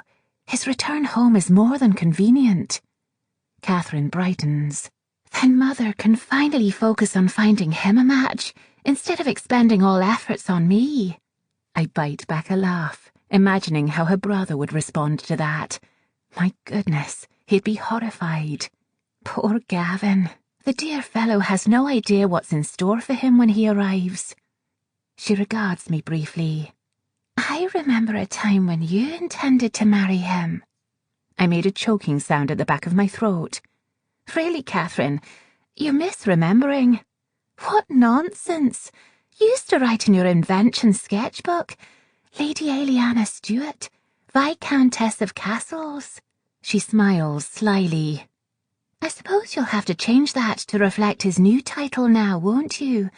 Countess of Galway. Oh, do be quiet. That was a lapse in judgment, I say, waving a hand dismissively. I was young and foolish. You did it for 4 years. I glare at her. It was a very long lapse in judgment. Well, some women say he's charming, and he's rather handsome, I suppose. She turns innocent eyes on me. Is there someone else you consider more suitable? For no reason I can fathom, I think of Kieran first. He's not remotely suitable, and I'm certain he's never to be trusted. But he is the only man who has ever seen the rage inside me, who accepts and encourages it. I can never forget the overwhelming taste of his power, so wild and strong. If I picture him clearly enough, I can still taste it in the back of my throat, as if he's actually here. As if he is here. My head snaps up. I almost gasp in alarm. There's Kieran Mackay sauntering through the trees toward us, garbed in the fine clothes of a wealthy gentleman. The rough wrap-lock he usually wears has been replaced with finely tailored trousers, a black waistcoat, and a frock coat that billows behind him. His dark hair catches the fading sunlight, the sunset glow, a blazing halo around him. He looks as tempting as the very devil, and damn him for it. I'm speechless with shock. This is a betrayal. This goes beyond our unspoken pact for privacy during our daytime lives. Kieran simply smiles. Chapter 12. I try not to let my distress show as Kieran approaches. Catherine notices something, though, and glances over at Kieran. She freezes, gaping in shock. He isn't even bothering with invisibility, then. I bite my tongue to restrain the vile oath that threatens to slip out. When he said we would finish last night's conversation, I didn't think that meant he'd accost me in a public garden. Kieran stops next to me and doesn't bother to acknowledge Catherine or Donna. His amethyst eyes bore into mine, challenging me. Now that I see them in full daylight, I can't help but notice how piercing they are, how unyielding. I need to speak with you, he says. Catherine and Donna gasp at his presumption. A gentleman never approaches a group of ladies and says something so forward, and Kieran is already looking at me in a way that betrays far too much familiarity. My private life is now exposed to him, and here I am, not a huntress, not the violent creature who slaughtered 2 redcaps just last night, a mere lady, fine garments, parasol and all. And now I must act the part, or risk losing my reputation. I raise my chin and attempt to impose some order on the situation. Miss Catherine Stuart, will you permit me to introduce... I swallow hard. Mr. Kieran Mackay. Catherine stares at him, an odd expression on her face. How do you do? Kieran finally averts his attention from me and acknowledges my companions. He blinks, as if surprised they're still there. Then he regards them both with a narrowed, fixed glare. Cam, I'm not here to socialise. Don't you dare embarrass me, you oaf, I hiss through clenched teeth. Then, more loudly, and this is Miss Donna McGregor. He chose this moment to approach me, and I'll force him to observe the proper etiquette of greeting ladies in a park, the cad. Donna doesn't speak. Her shawl has slipped from around her face, and her eyes are wide and frightened, her skin even paler than usual. She can only sense me on occasion, Derek said. Not that it's at all difficult to guess Kieran isn't human, since he's terrible at playing the part. His fey nature is evident in his uncanny beauty, in the way he moves and breathes. He would never look entirely normal, even if he cared to try. Damnation! I should have sent Donna away instead of listening to Derek. Rose-scented cleaning solution indeed. You, Kieran says to Donna, very softly. Know exactly what I am, don't you? Donna trembles. I don't understand. You understand perfectly well, Kieran says. But maintain that pretense. It might save your life one day. I step in front of Donna, glowering at Kieran. Couldn't you even attempt to be human? I ask. For a mere 5 minutes. Kieran sighs and mutters something in that language I don't understand. Catherine doesn't appear to notice my maid's panic or the strangeness of our conversation. She stares at Kieran in silent, unabashed awe. Then she blinks rapidly and puts her hand out, palm down, as though she had forgotten that part of a proper greeting. Kieran takes her hand. What am I to do with it? Kiss it. Donna shivers, and Catherine looks to be on the verge of swooning. That would be wonderful, she whispers in a dreamy way that sounds completely unlike herself. I gape at Catherine with dawning horror. Oh, hell. She's been fey-struck. Before the Dina she were trapped underground, many humans had died for a single touch from a fairy, for a moment of closeness. I've changed my mind. Stop inadequately playing human, I say. Drop her hand and step away. Take a very big step. Kieran leans against the tree next to me. Are you quite finished, then? He asks. We must discuss. Forgive me, Mr. Mackay, Catherine says, shaking her head as if to clear it. But I must say, you're so very beautiful. Kieran regards her calmly. I see this is not going as well as I had hoped. My goodness, what an insensitive buffoon. Just when I think he can't be so at sea when it comes to being around humans, he goes and proves me wrong. This is what happens, I tell him, when you decide to make yourself visible. Are you mad? It seemed convenient at the time, he replies, apparently unconcerned about the effect he's having on my friend. To the devil with you, Kieran Mackay. Donna clutches Catherine's shoulder to keep her at bay. My lady, she whispers, we should leave. Something isn't right. I don't want to, Catherine says, wrenching out of her grip. I'm not ready. Catherine grasps the arm of Kieran's frock coat, twisting the fabric to pull him to her, her eyes dazed. The fey-struck will rip and tear clothing for another touch of a fairy's skin. She hasn't reached that point, not yet, but any further contact with him, and she might. I yank her back and insert myself in front of her, grasping her shoulders. Catherine! Her fingernails dig into my coat, her movements uncoordinated and unfocused.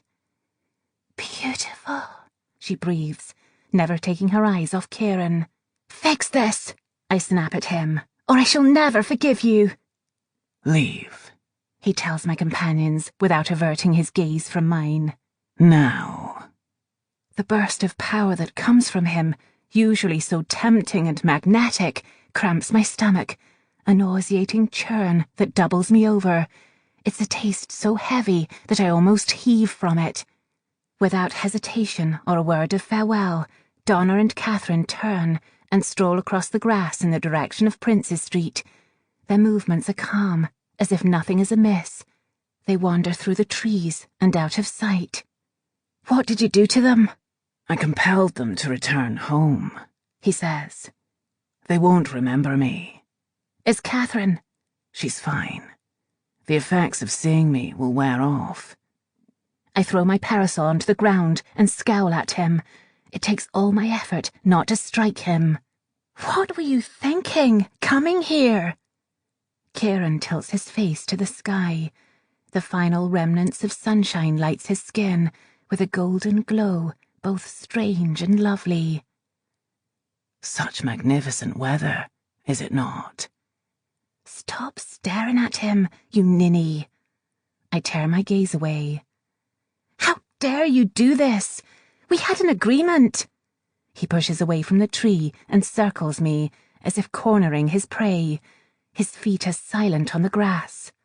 I don't recall ever speaking a vow. It was understood. I don't deal in implied negotiations.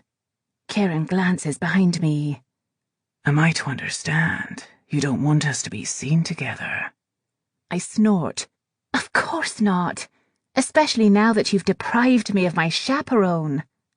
Kieran clicks his tongue and gestures behind me.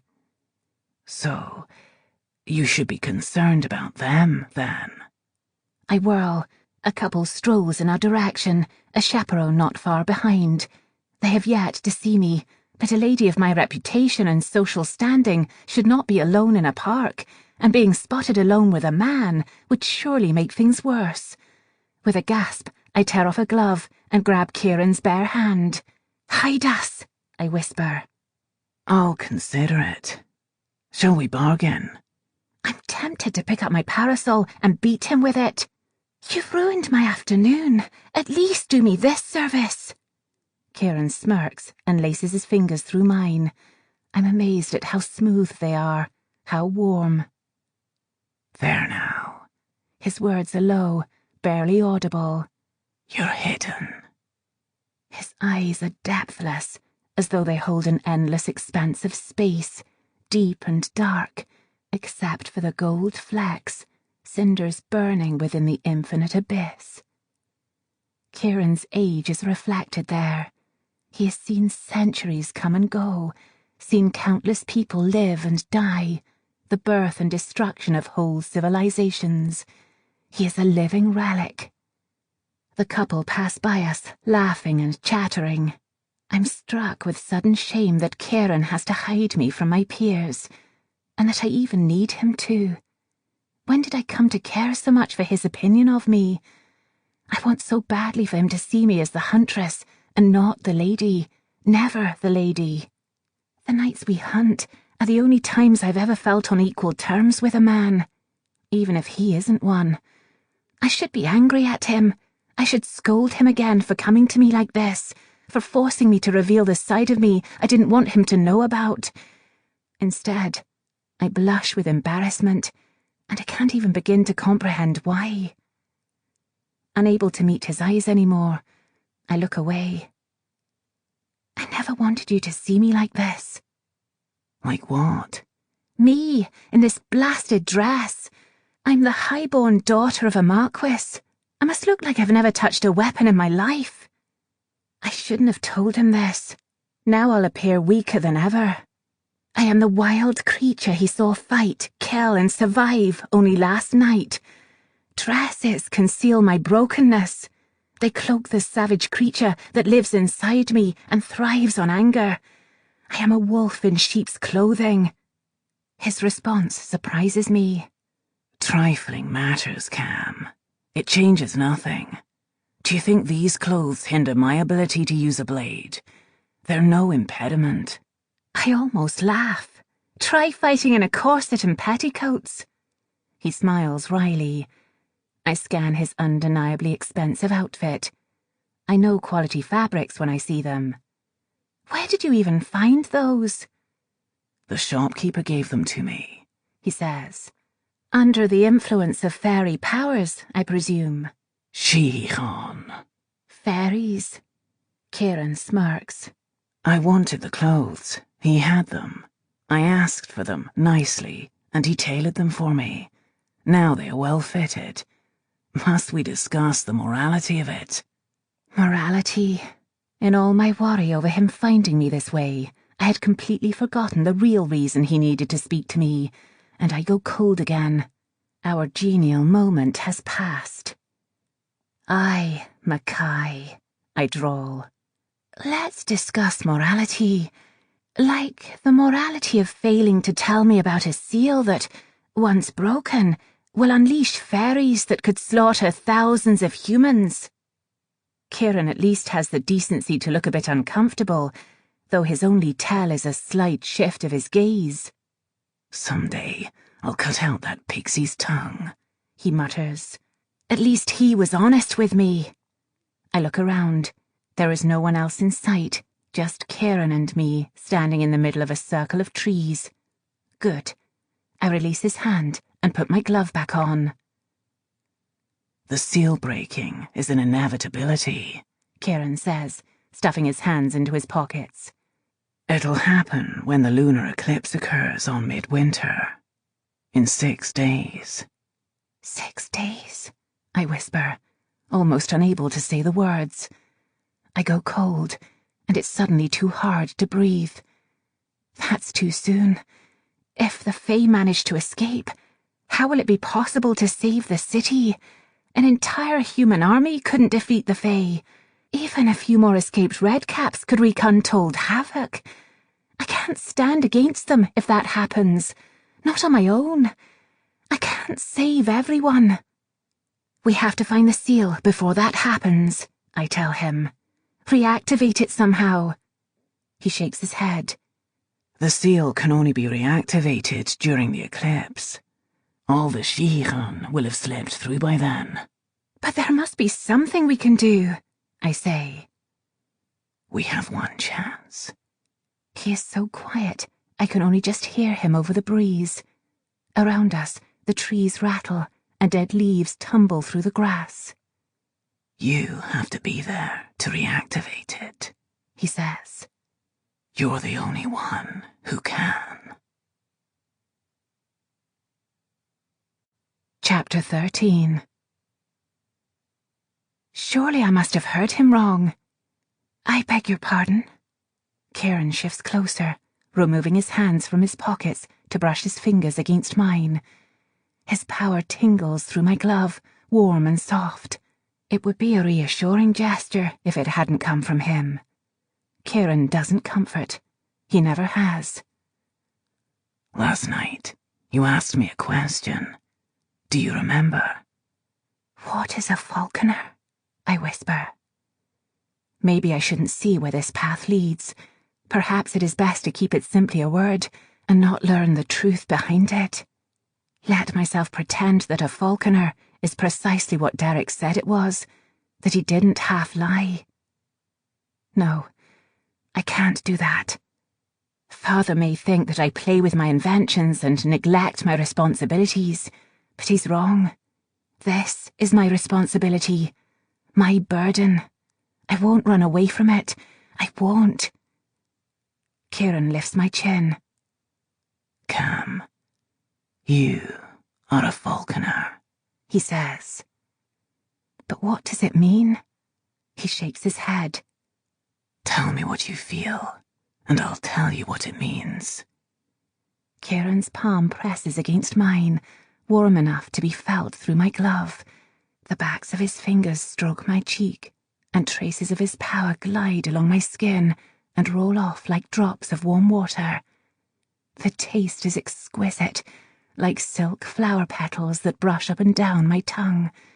My breath hitches, and I lean into the warmth of his touch. "Tell me." I don't.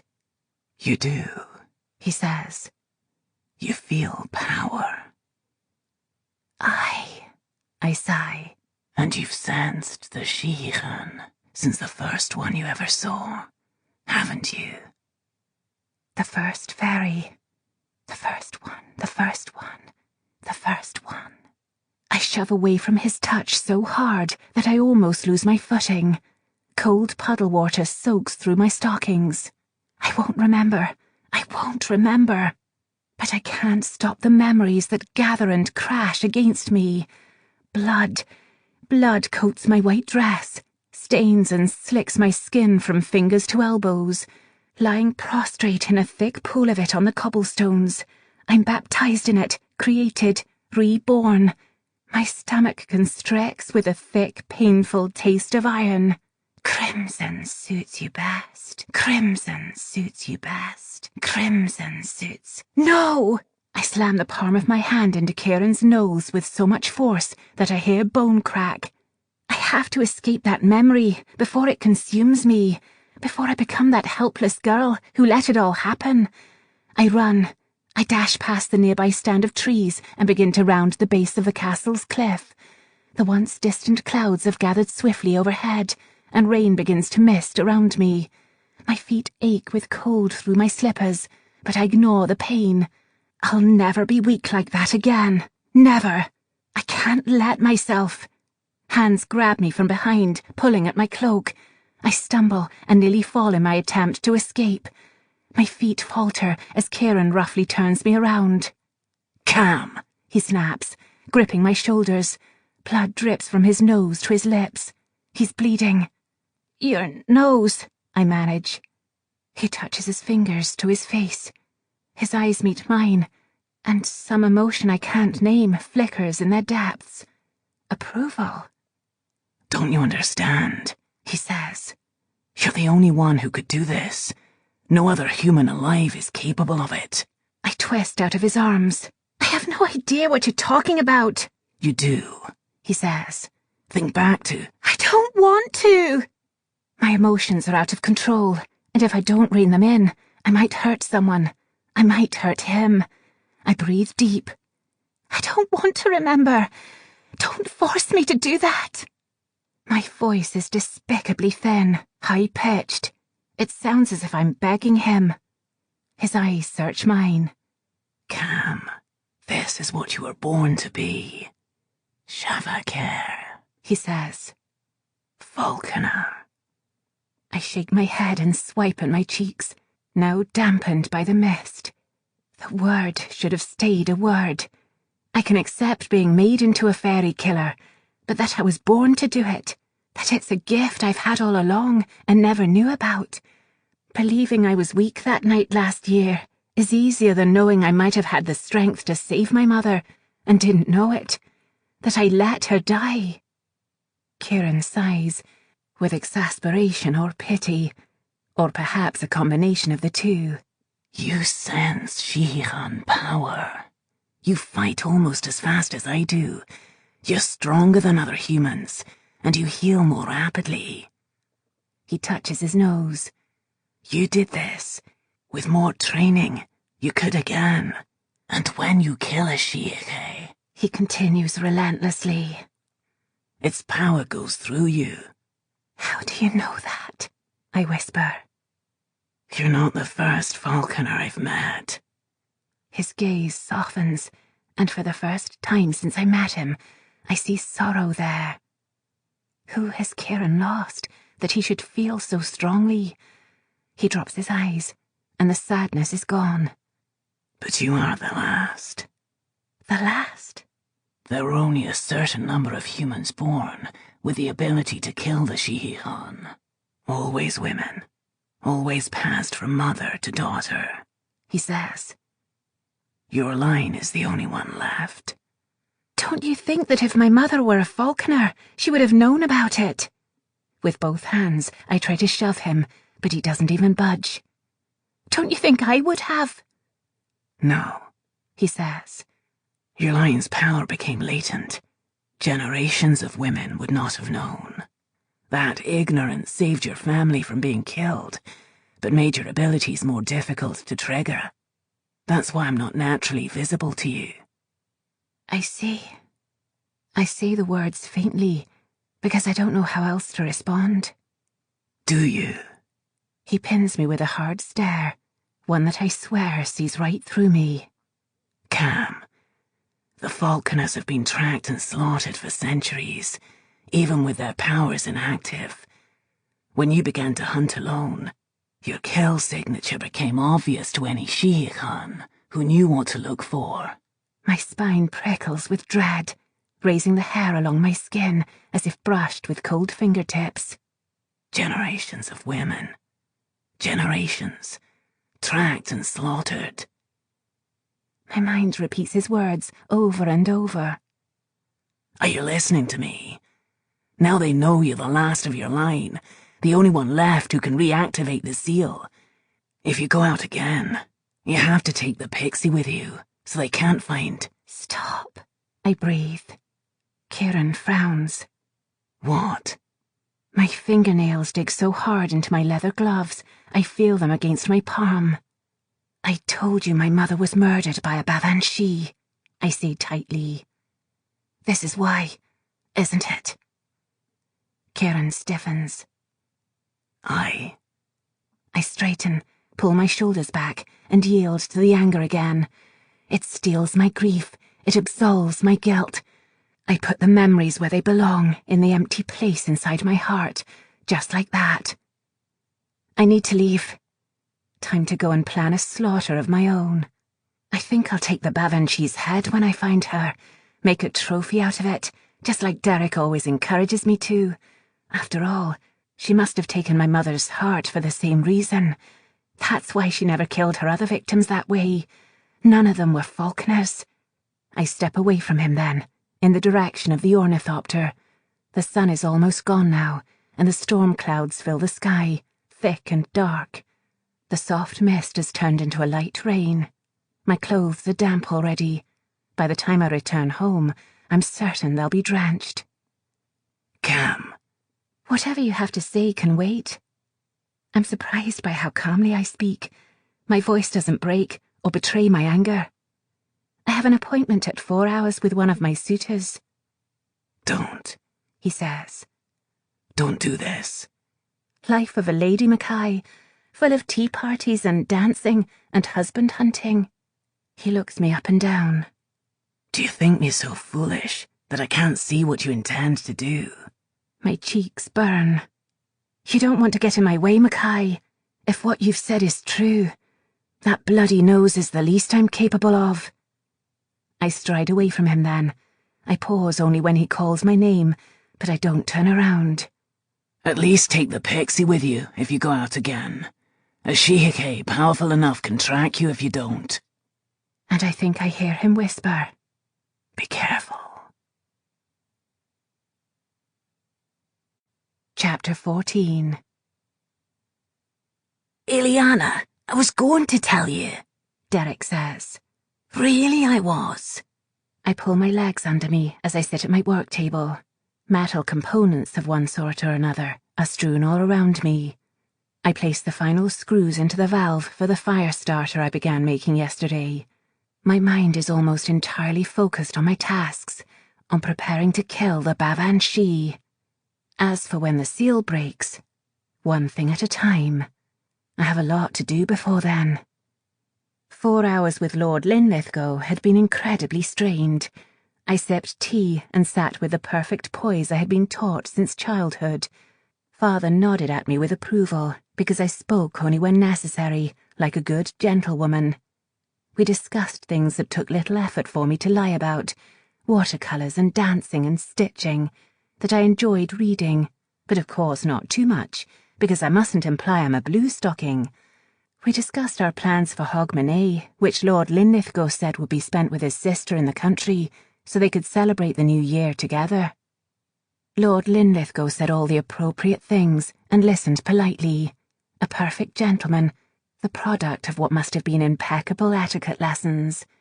The Aliana of last year would have considered how he'd age, and if we married, how we would get on, what our children would look like. She would have found him an attractive match, certainly worthy of a second visit. The Aliana of last year was a complete and utter ninny. When afternoon tea was over, Lord Linlithgow left with a smile. I left and screamed into my pillow. Ileana. Derek's wings flutter once. If you'd wanted to tell me that I'm a Falconer, I say, you've had every opportunity to do so. Indeed, I asked you directly just the other night, and you expertly evaded the question. Derek flutters to my work table and sits on my bundled jacket. Behind him, the light from the fireplace casts him in a glow of orange flame. I can see his face, the guilt there. I was keeping you safe. In what way could keeping me in ignorance be construed as protection? I straighten a piece of wire to add to the fire starter. God spare me from such protection, especially when it involves safeguarding my poor feminine sensibilities from life-saving information. I connect the wire to the valve and twist to lock it into place. Eliana! Furthermore, I can't believe I had to hear it from Kieran rather than you. You live in my bloody dressing room. This time, he doesn't spew his usual tirade of insults about Kieran. He simply says, I'm sorry. When Derek says it like that, as if he's rather ashamed of himself, I begin to soften. He changed me after my mother died. When I met him, it was the first time I realised that some fairies might be good, that some are worthy of friendship. I can't stay mad at him for long. I release a resigned breath. I forgive you. He lands on my wrist, tiny feet warm against my skin. I brush my fingers over his wings once, and he flashes a smile that's gone quickly. I have more news. He speaks tentatively, as if gauging how I'll respond. My urge to fight rises, an impulse I've never been able to quell, no matter how often he tells me that she's killed again. The looming battle with the underground fae should be my priority, should scare the living daylights out of me. But it's difficult to suppress the instinctual urge to hunt for her, and only her. Until now, nothing else mattered. I stand, and Derek follows me to the wall, watching quietly as I press the button to reveal the map. Where? Glasgow. 2 this time. So close now. At the rate the Bavanshi migrates, she'll be here within a few days, before the midwinter eclipse. God, if I can kill her before then, I won't have to choose which fight takes precedence. I could go up against all those fae with her defeat so fresh in my mind that I'd feel invulnerable. I remove a pin from the leather pouch and stick it right beside the other, already marking Glasgow. A pin from more than a year ago. She's done nearly a full loop around the country, with only Edinburgh remaining. I knot 2 ribbons around the pin. 186 kills now. I can only hope these will be her last before I find her. Returning to my work table, I resume my task of completing the fire starter, more focused than ever. I attach one end of the valve to a metal plate, and the other to the fuel reservoir. Can you light a wee bit of fabric and bring it to me? Derek stares at me a moment, wings fluttering. A golden halo has begun to spread around him again. He flies to the fireplace, pulls some ribbon from his bag, and dips it toward the flame. I set the plate on the table and twist the small fuel reservoir's control button a touch. Hover it over the metal plate, I say. He lowers the flaming fabric, and just before the fire touches metal, a small flame ignites in the center, where the gas escapes. Derek tosses the ribbon onto the coals and flies back to study my invention with fascination. What is that? He asks. I twist the button a bit more, and the flame grows even higher. My next weapon. Fairies don't burn, Derek points out. What's your plan? I remove a sprig of Scheligfleur from the compartment beneath my desk. I'll test a much smaller amount with this device than I used in the explosive watch fob. Another disaster of that nature would surely send the city into a panic. Naturally, Derek retreats from the thistle. Let me ask you something, I say. What do you think would happen if I mixed Scheligfleur with whiskey and set it on fire? Not just any whiskey, my father's best whiskey. Several bottles of old Farintosh that he only pulls out in exceptional circumstances. Ah, sweet revenge. Derek grins. Clever. I twist the button again to extinguish the flame. Next, I set to work constructing an arm mount for the weapon. Whether a few minutes or an hour go by, I'm so deep in my work that I jump when Derek says my name. There was another reason I never told you. He glides to my shoulder and tangles himself in my hair. I worried about you when we met. I could never place such a burden on someone so young and anguished if I didn't have to. I still worry about you. Worry about what? That you would do whatever it took to kill the Bavanshi. no matter the cost. Why help me track her then? Why not lie about that too? Because you deserve vengeance, he says quietly. I would never take that from you. He hesitates, wrapping strands of my hair around his hands. Did I make the wrong choice? Does knowing what you are make your mother's death any easier to bear? I wish it did. I'm supposed to be destined and naturally gifted to hunt the Fae, a falconer, and I couldn't even kill one when it mattered most. Some gift. I almost tell him that knowing makes it worse. I turn my head, close enough that his wings fan my cheek with a soft, comforting breeze. Instead of answering, I say, Kieran said to take you when I leave the house. Why is that? I can shield you, he says, so the others won't know where to find you. Then come with me to the ball tomorrow, and you can worry over me there. A ball? Derek brightens. I thought you'd never ask. I love dancing. I laugh and continue my work. I build through the night, determined to finish my project. The hours tick by, and I'm so consumed that I don't prepare for a nightly hunt. I don't want to see Kieran again yet anyway. The repetition of building is so much easier than dealing with what he told me. I find comfort in placing the metal components, in watching the fire starter take form with each piece I add. Even when the flame singes my fingers, I continue working, determined not to think of our conversation in the gardens. As I grow more and more tired, my resolve fails. My eyelids begin to close, and Kieran's words play again in my mind, a painful reminder that I was always fated for this. To be a killer. This is what you were born to be, Falconer. Chapter 15. The following evening, Derek escorts me to Catherine's ball. I dance with my partner in a dress of silver blue, covered in pale French tarlatan, devoid of the sewn-on flowers that have become so popular at assemblies. My sleeves are delicate, slightly transparent, and drape loosely down my arms. White gloves reach to my elbows, and my hair is pulled back in curls that rest on one shoulder. My dress swishes with every step.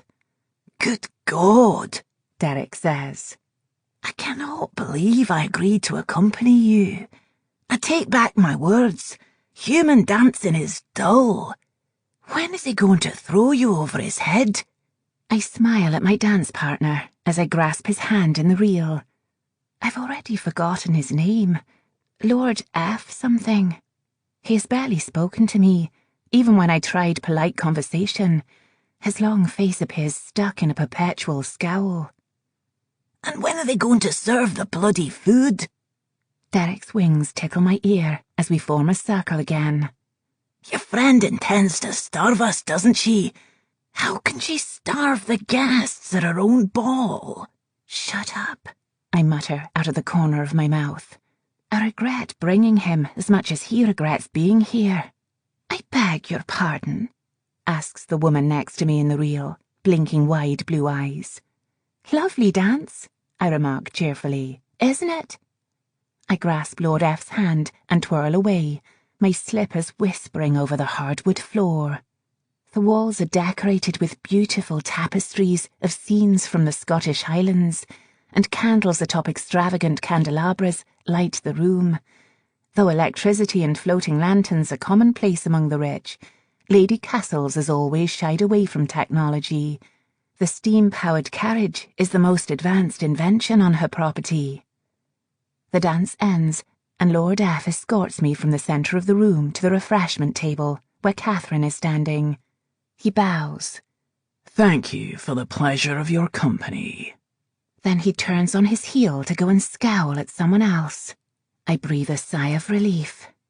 Well, Catherine says brightly, Lord Randall certainly appears agreeable. Lord Randall? I wonder why I thought his name begins with an F. I'll remember that, and make sure never to accidentally accept any of his invitations to tea. Should he send them, he'd probably glare at me until I'm forced to feign illness. He acted as if he didn't want to dance with me at all. "Oh?" Catherine says, a bit too innocently. "That's unfortunate. You asked him to, didn't you?" She flushes. "Lord Randall had pulled out some snuff near the balcony, and this was your only unclaimed dance. You know Mother can't bear snuff." I open my dance card and study the array of signatures scrawled across the paper. And you can't bear to see me sit through a single dance, apparently. Every dance is filled, just as at the Hepburns' ballroom. I suppose it didn't matter that I missed several dances there and disappointed those gentlemen. I look up from my card just in time to catch glares from a group of ladies across the room. They whisper to each other. I wonder if they're talking about Lord Hepburn's ball and my 5 missed dances. To them, I can't be counted on to fulfill even the most basic of my social obligations. That makes me a failure, a woman unworthy of any man's attention, let alone a full dance card. Catherine follows my gaze and grasps a cup of punch. "It's best to ignore them, just like you told me to." Ask her why. She is starving me, Derek wails. "Fine," I snap, startling Catherine. She stares at me in concern. "Forgive me, but do you have something small to eat? I fear I might not last until supper." "Of course," she says. "I believe Cook is preparing more refreshments in the kitchen. They should be out soon." "Oh, thank God," Derek says. "I'm away to the kitchen to steal the refreshments. Don't do anything foolish when I'm gone." He flies off in a blur of light. Thank heavens. When Dante described the circles of hell, he clearly forgot the one where a hungry pixie sits on one's shoulder for eternity. "So what happened yesterday?" Catherine says. "Yesterday," I say warily. "At the Norloch," Catherine says. "I really didn't mind the walk home with Donna." Damn Kieran Mackay and his meddling. Either he didn't clear her memory, or he shoved some new events in there. Who knows what I'm supposed to remember? "Aye, it was enjoyable," I say hastily. "Did he make her think we all walked home together then?" Catherine frowns. "You walked home by yourself? My goodness, you should have let me stay with you. So you weren't able to fix the ornithopter." For God's sake, what did Kieran do to her? "It's fixed, fit and ready to fly." "But you just said..." "Everything is quite fine," I say with a wave of my hand. "What did your mother think of your little unescorted outing yesterday?" Catherine shifts her gaze and takes a sip of punch. Even the gold lighting from the candles betrays the flush that creeps up her neck. "Well," she says carefully. "Well, wait, let me guess. She called you an insolent girl, and had you read from Miss Ainsley's book of Etiquette and Reflections on Societal Conduct." She scrunches her nose and drinks again. I'll wager she's the one wishing the punch had whiskey in it this time. "Yes, to both. Then she had me recite chapter 19 entirely from memory." "Ah," I say, "appropriate behaviour, inside and outside of the home. But surely that's the most exciting chapter." "You think so, only because you've broken every rule stated there." I glance at the kitchen door. What could Derek possibly be doing in there that's taking so long? The pixie could devour a whole table of food in a few short minutes. I admit nothing. "At least Gavin was there to save me." Catherine shakes her head. "If he hadn't interrupted, I'm sure she would have had me recite the whole blasted book." "Speaking of," I say, looking behind her, "where is your brother? I thought I saw him briefly before." "He's right behind you," a low voice murmurs in my ear. I jump and Catherine laughs. Oh my. Gavin's blonde hair is slightly mussed.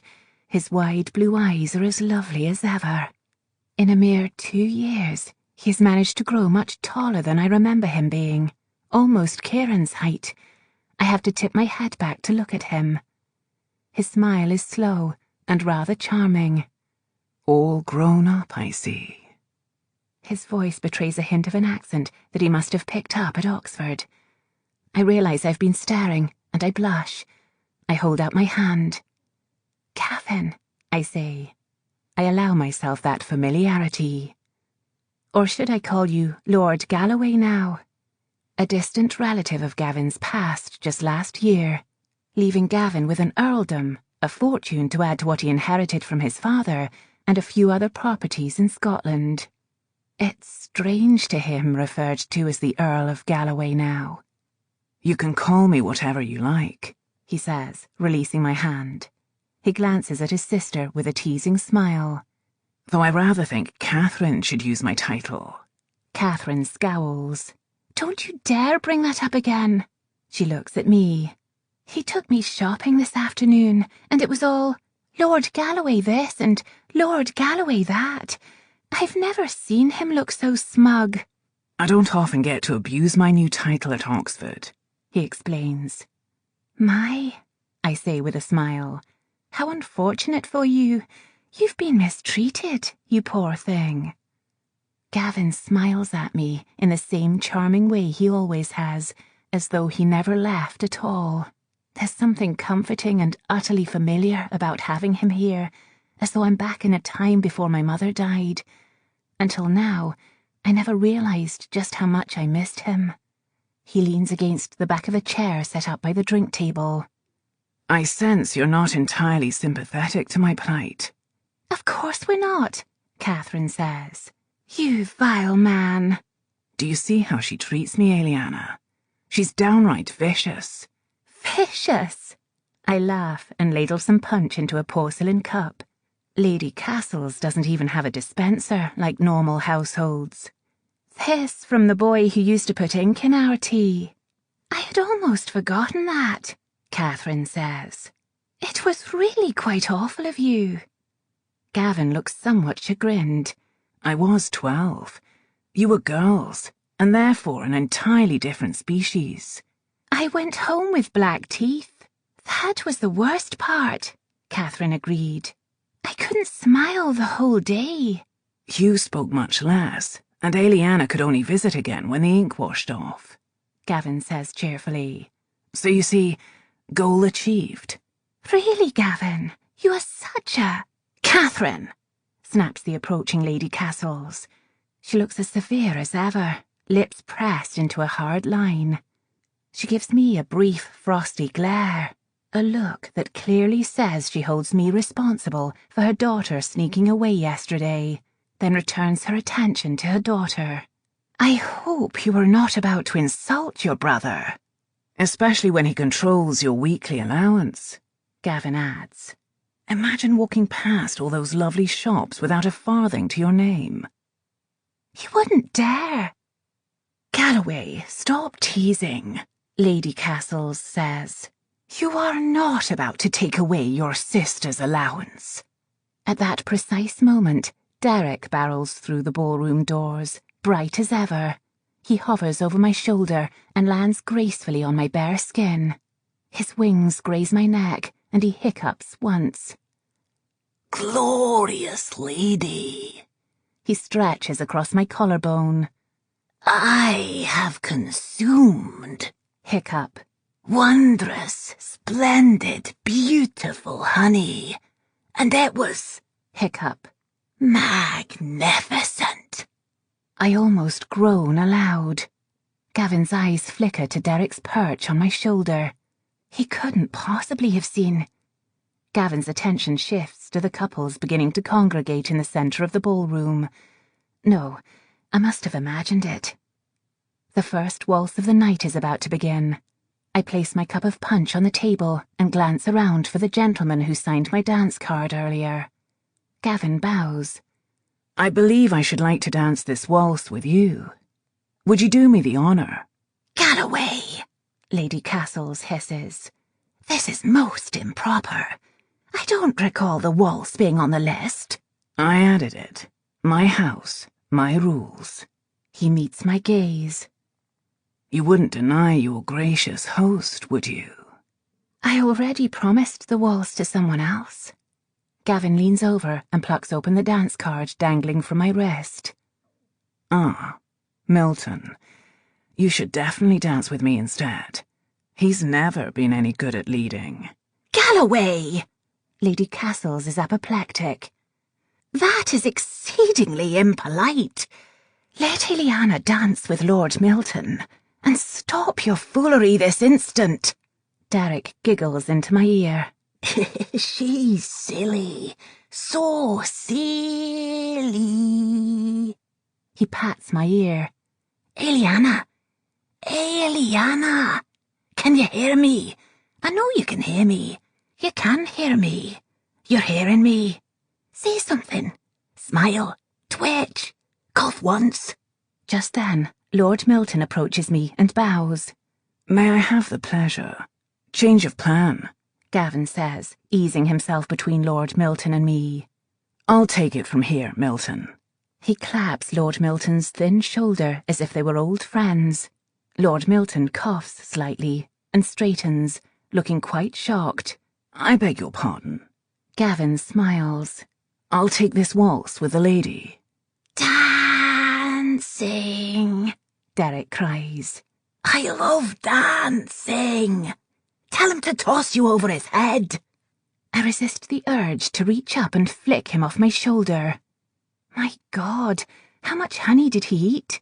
When we get home, I'm going to lock him in that blasted dressing room until the effects wear off. No doubt he's had about a week's worth. Lord Milton looks dismayed. But... so glad you understand. Gavin offers me his arm. May I? He drags me away from the group. I concede only so I don't attract more attention from the other guests.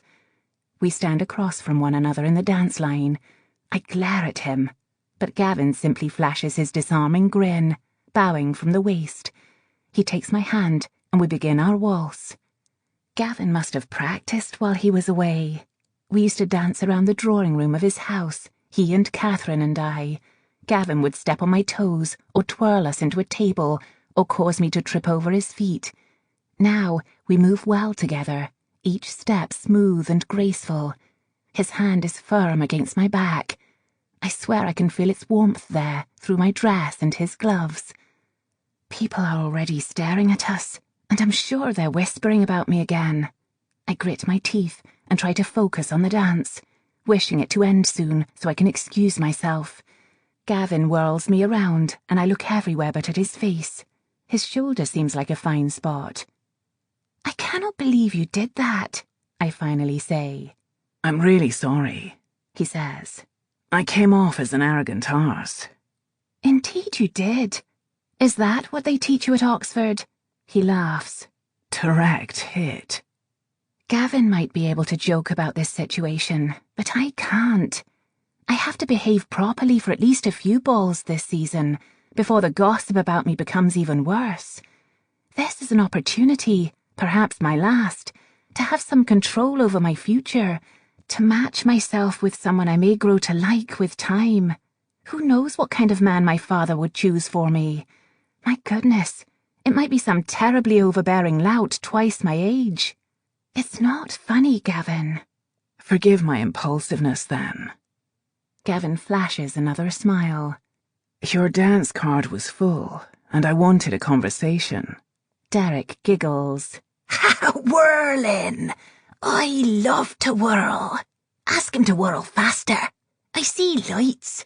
Do you see the lights? Ileana, do you see the lights? Funny, I say dryly, ignoring Derek. I thought we were conversing perfectly well before the waltz. Before you became, your words, not mine, an arrogant arse. He presses his body close to mine, and I inhale the sharp, heady scent of soap and whiskey that lingers on him. I love that smell. It reminds me of how we were before he left, when he used to tease me at afternoon tea and tug on my curls. It reminds me of everything I felt back then, when I wished he would see me as a woman and not a girl. Let's try again then, shall we? Gavin says. I haven't seen you in 2 years. How could I not steal you away? I laugh in spite of myself. A valiant effort. I suppose you don't care about the gossip. Gavin raises an eyebrow. Not at all. Since when did you? More whirling, Derek sings. Gavin levels a severe gaze at Derek. What the hell is wrong with your pixie? I almost stumble in shock. Gavin holds me closer and smoothly whirls us again. You can see him, I whisper. You're a seer. Seer, Derek says in delight. His wings beat faster against my neck. Then he giggles again. Can't fight like a falconer. Can't do anything but see. Bloody useless, aren't you? Is he... My God, is he drunk? Gavin says. On honey, I say distractedly. Not drunk. Derek hugs my neck. I love you, Eliana. I love you. I love your dressing room. All of my things are in there. Beautiful things, nice things, things to mend, things to lie on. Things. Gavin does not look amused. Would he mind removing himself from your person? I'm still reeling from the knowledge that Gavin can see fairies. What? Why? When the dance ends, he says, squeezing my hand. Meet me in my study. I can't. I promised Catherine I would stay and complete my dances. I promised my father I would behave properly. And I can't afford any more blasted gossip. Gavin will want answers I won't be able to give. The pixie on my shoulder is the least of it. No, I say, and shift my cheek so I can feel Derek's soft, comforting wings. Please, Gavin says. Come when you can. Use the back entrance and go to my study. Leave the pixie. Chapter 16. I sneak out of the ballroom during a break for refreshments. Derek remains perched on my shoulder as I descend the terrace steps into the garden. The night is moonless, and the garden is so scantily lit I almost trip over my feet. My slippers squish through wet, muddy grass. I wish, and not for the first time, that ladies would be permitted to wear sensible shoes to a ball, and not these useless things. I avoid a deep puddle as I approach the back entrance of the house. Wait for me here, I tell Derek. He says, plaiting a section of my hair. I have a duty. Don't I have a duty? This feels wrong. I'll be fine, I reassure him. I shan't be long. I'll limit myself to 10 minutes, just before the next dance starts. Surely a fairy couldn't find me that quickly if Derek leaves me. Well, all right then. Derek flies into one of the trees, his halo illuminating the branches around him. I push the back door open and walk through the rear wing of the house toward the study before he can change his mind. When I reach the thick oak door, I take a breath before opening it. Gavin looks over from where he's sitting on a leather settee. A glass of amber liquid rests on the mahogany table next to him. Come in. It's a comfortable room. The carpet is so thick that my slippers whisper across it. I run my fingers along the detail of a tapestry hanging from the wall, tracing the stitched curves in the design of a thistle. I haven't been in this room since Gavin's father died. The study is dimly lit, smelling vaguely of wood fire and cigars, the kind Gavin's father used to smoke. The furniture is all glazed mahogany and red leather. 3 painted glass windows face the garden at the back of the room. Next to them, a bookcase rises to the ceiling, stuffed full of the old nature volumes Gavin's father collected. Gavin's mussed blonde hair is shining in the firelight from the hearth beside him. He has removed his waistcoat and gloves, and the topmost buttons of his shirt are undone. I try to avoid outright staring. I've never seen him so informal. It isn't proper to be in such a state of undress with an unmarried gentlewoman, but then it isn't proper for us to be alone either. I shouldn't stay long, I say. I need to be back for the next dance. He picks up his glass and downs the contents. You know, he says, it's been a while since I last attended a society function, but I don't recall ladies carrying around pet pixies. I'm once again startled by the reminder that he's a seer. I've never met one before. Derek told me they were so rare, he believed them all to be dead. He doesn't accompany me all the time. Too unruly. Gavin stands, opens a wood-panelled cabinet to remove a decanter, and pours himself another dram of whiskey. He has a loud voice for such a wee thing. Nearly deafened me. You think that was loud? I laugh. Pray you never hear him at his worst. Well, Gavin drawls. At least now I know what to do if that ever happens. I'll throw a jar of honey and run like hell. I'll have to try that next time. He appears to be taking this rather well. Then I notice his hands shake slightly as he sips his whiskey. Are you all right? Gavin downs his drink in a single quick gulp and pours another. The pixie startled me. I've never been that close to the Fae before. I keep my distance from them. He tosses down another glass. It's unnerving to watch him refill it again, although it's completely understandable, given the circumstances. Gavin is trembling so badly that a dribble of whiskey sloshes onto the carpet between his feet. He doesn't appear to notice. Unable to bear it, I look away and continue tracing the tapestry stitching. Did you always have the sight? No, he says quietly. Not always. You? I shake my head. When did you know? Shortly after I arrived in Oxford, he says. Believe me when I say, I regret ever leaving here. What happened? He's silent for the longest time. Pneumonia, the physician said. I had the sight throughout my illness. His laugh is bitter. I thought it was hallucinations brought on by the fever, but when I became well again, it didn't go away. I know precisely what that means. Gavin died sometime during his illness. In the Highlands, they call the second sight Taisharacht. I've also heard it referred to simply as the curse.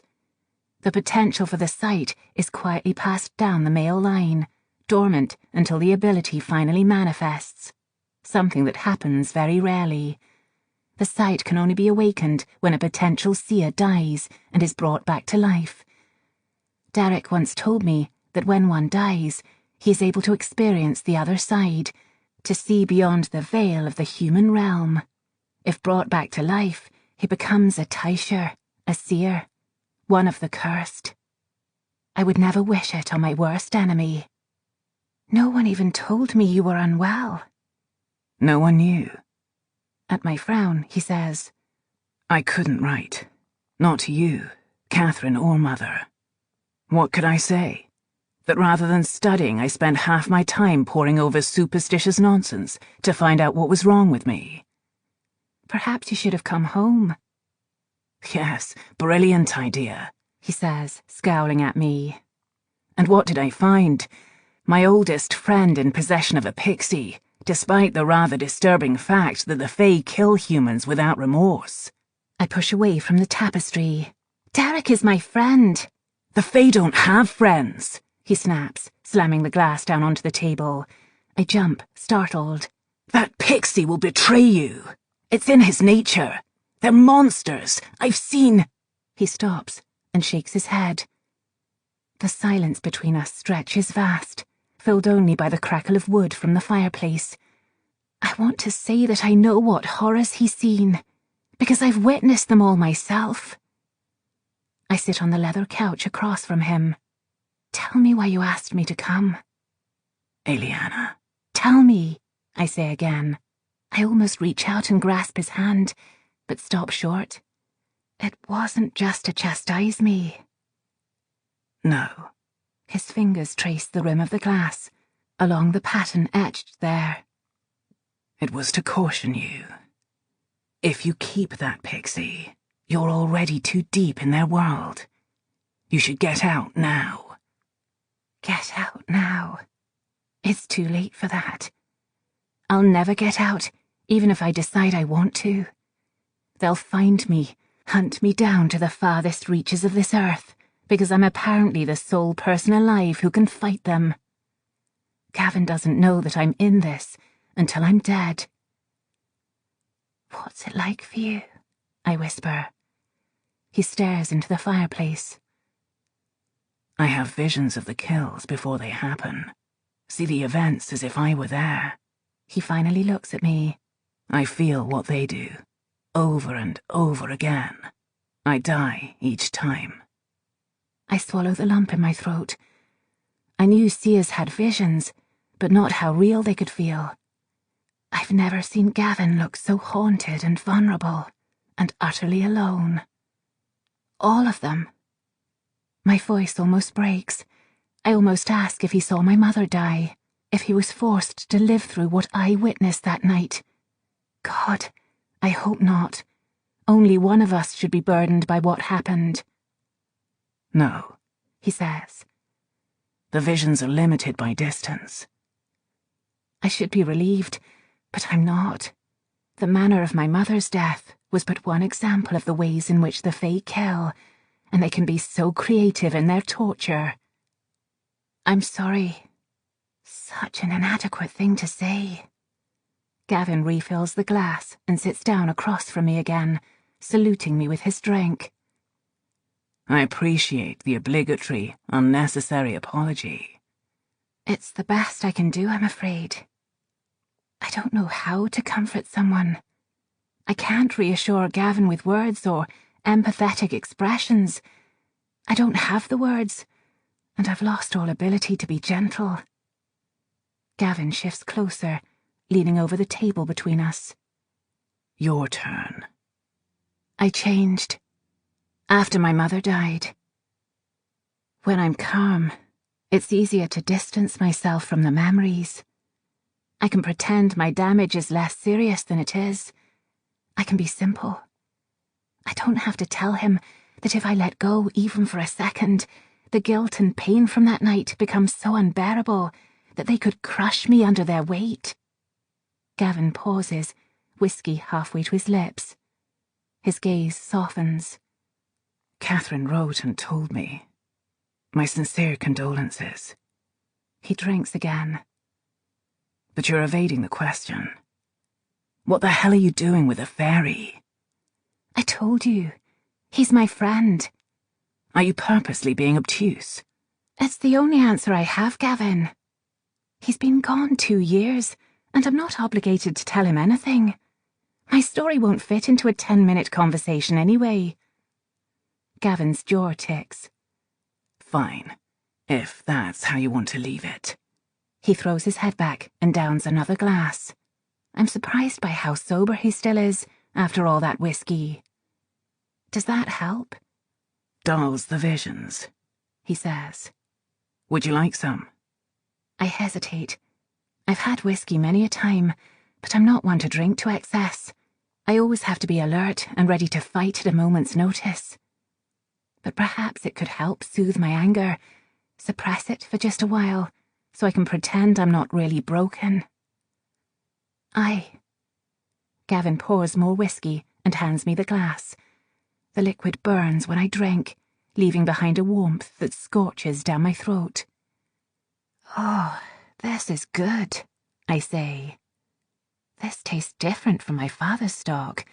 Stronger. Ideal for brooding. He sits and crosses his legs.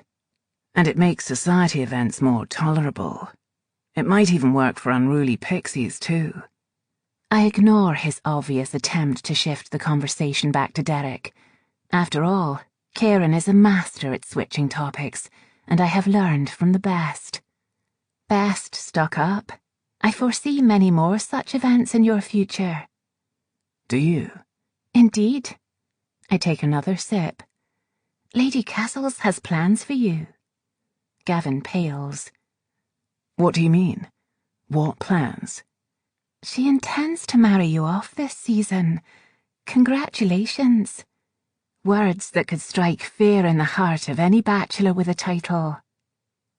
She told you that, did she? Catherine did. Your mother and I continue our reluctant tolerance for one another. Mother reluctantly tolerates everyone. You just happen to be her nearest victim. He leans forward.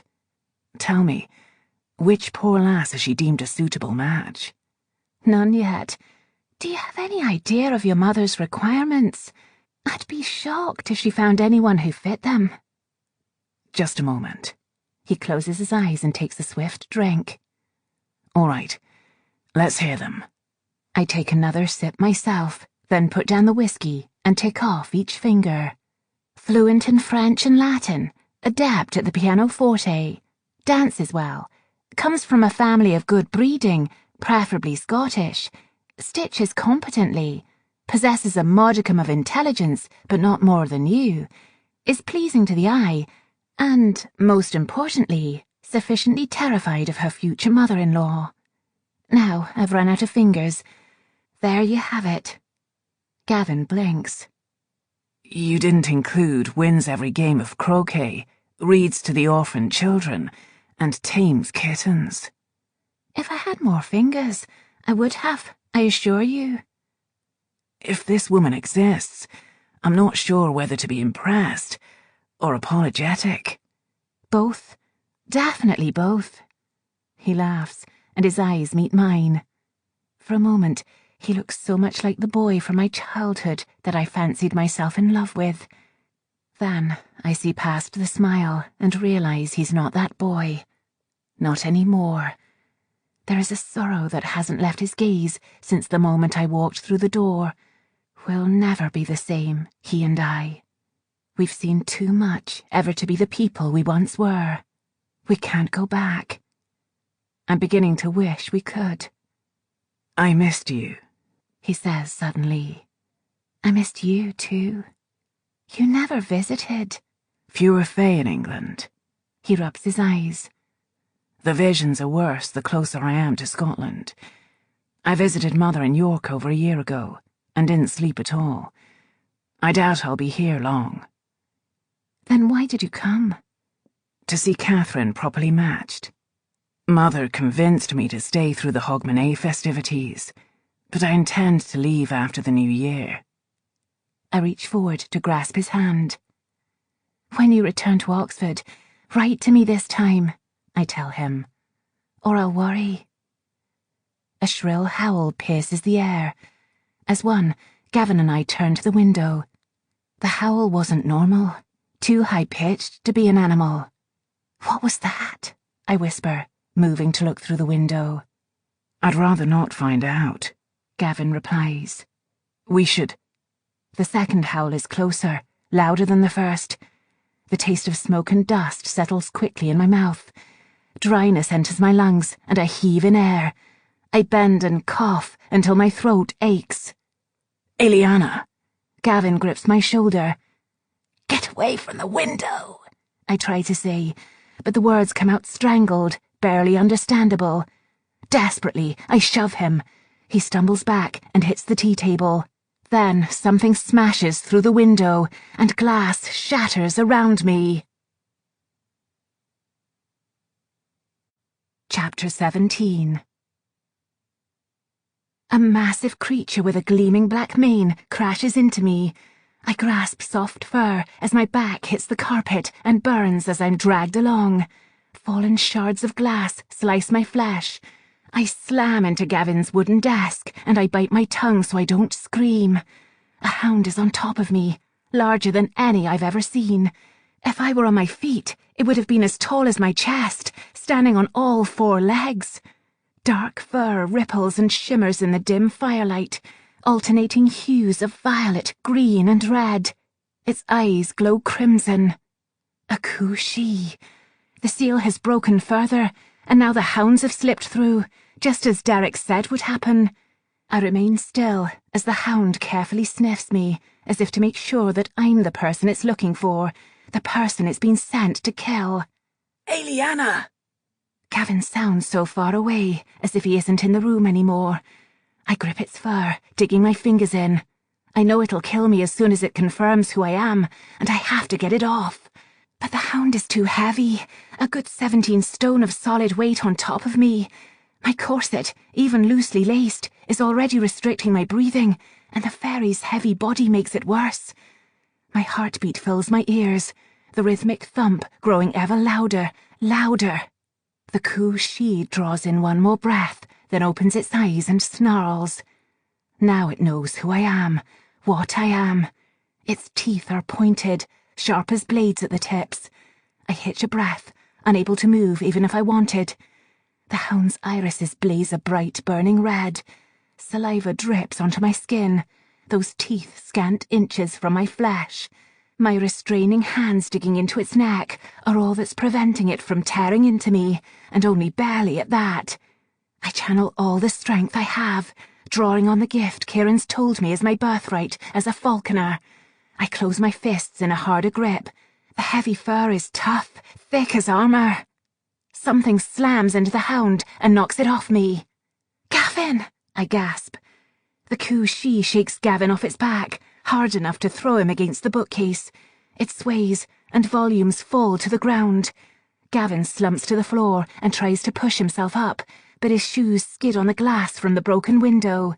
Go to the door, Gavin says. We can trap it. And run! I laugh, a low, throaty sound. Familiar anger burns through my veins now. I think of Kieran's bloody nose, of the strength he says I possess. Not yet. The fairy rises, stalking toward Gavin with a rumbling growl. Now it knows Gavin is a seer, and it wants him too. What are you doing, Eliana? You told me your story, I say.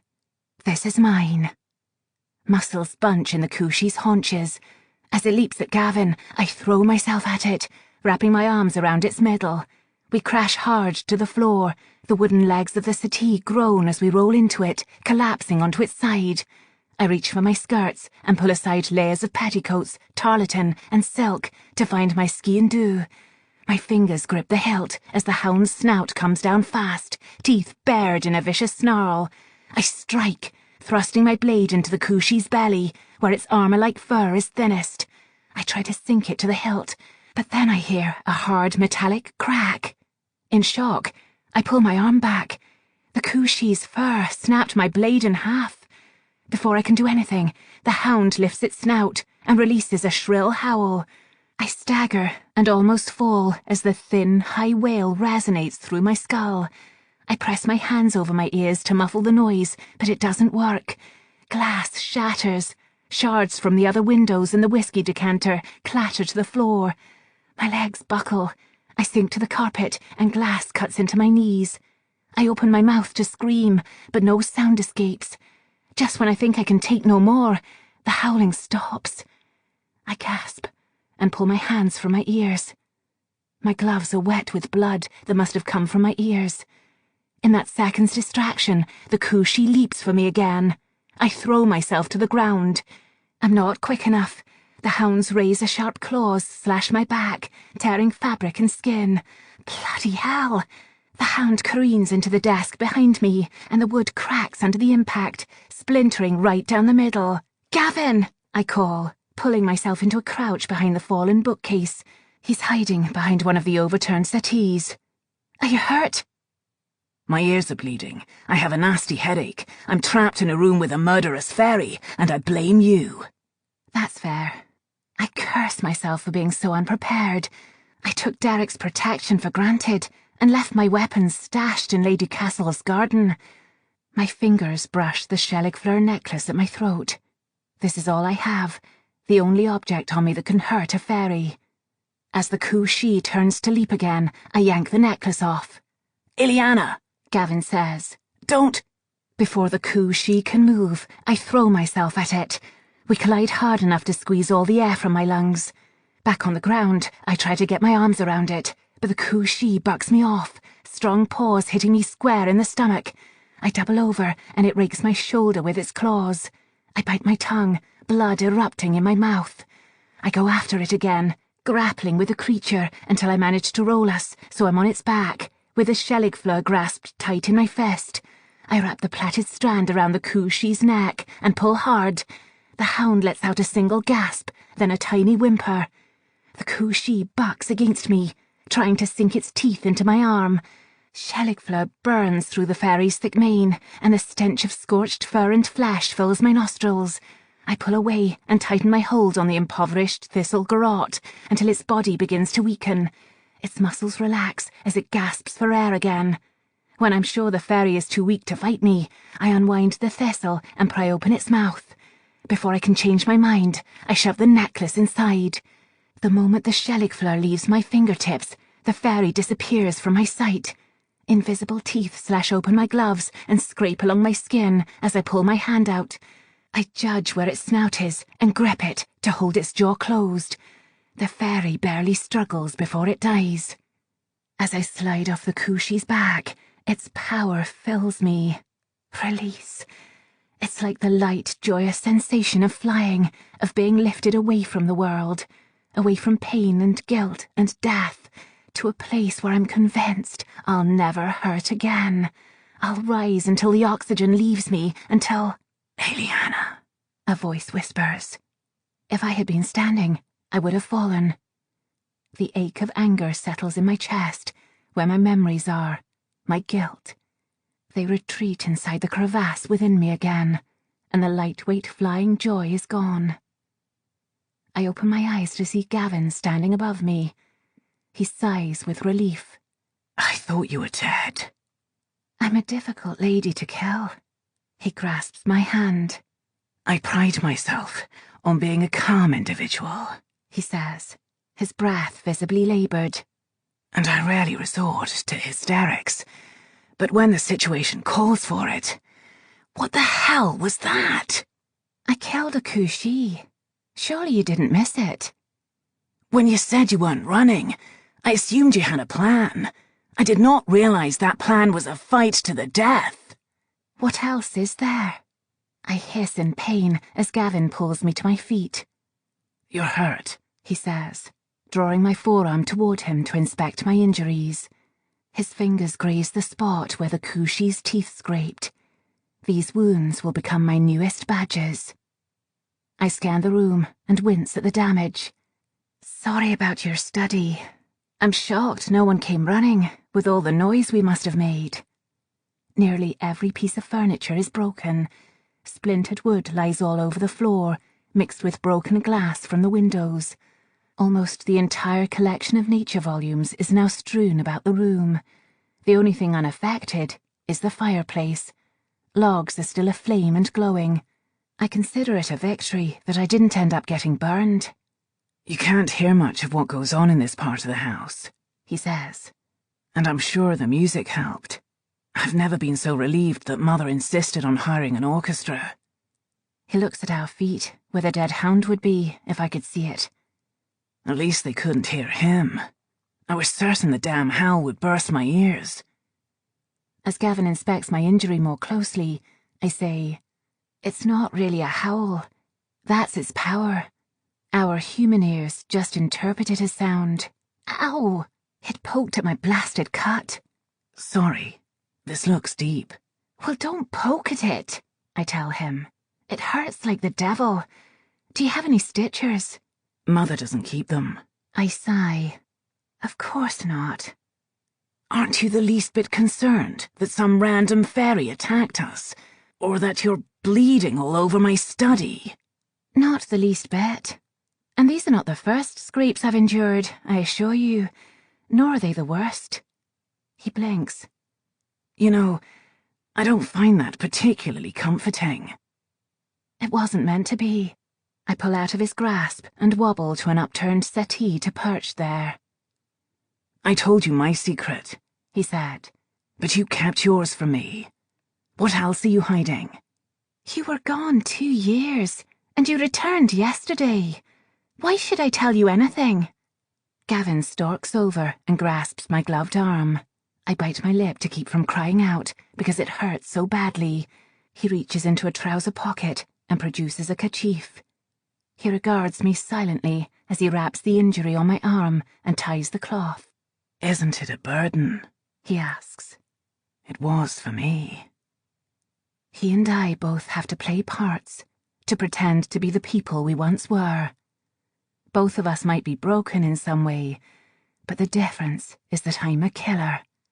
I have a darkness to yield to that he doesn't possess. I can't think about it, I say. Gavin turns his head sharply toward the window. Oh, He says. you. The faint taste of gingerbread and sweetness tickles my tongue. Tarek, I say. I can't understand a damned thing you're saying, Gavin says to thin air. He looks at me. He's your pixie. You speak to him. Derek, show yourself. I can't see you. Derek appears at the same time as Gavin says. What? The pixie flies to me. I was waiting in the garden, and I thought I heard coo-shee, so I flew up and checked and...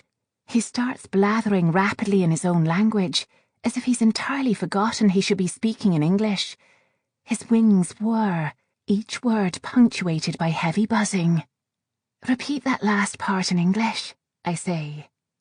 There's an army of them, he bursts out. And they're almost here. Chapter 18. The pain from my injuries dissipates instantly. All it takes is the promise of battle, and a warm glow spreads through my body. Back to the hunt, back to the chase. How many? I ask.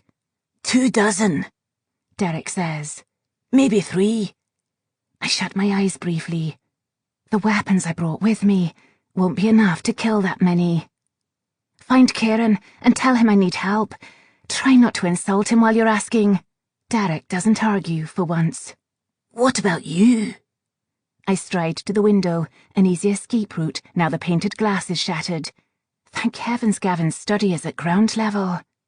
I have weapons nearby, and more in my ornithopter. And that's where I keep my spare Shelligfleur.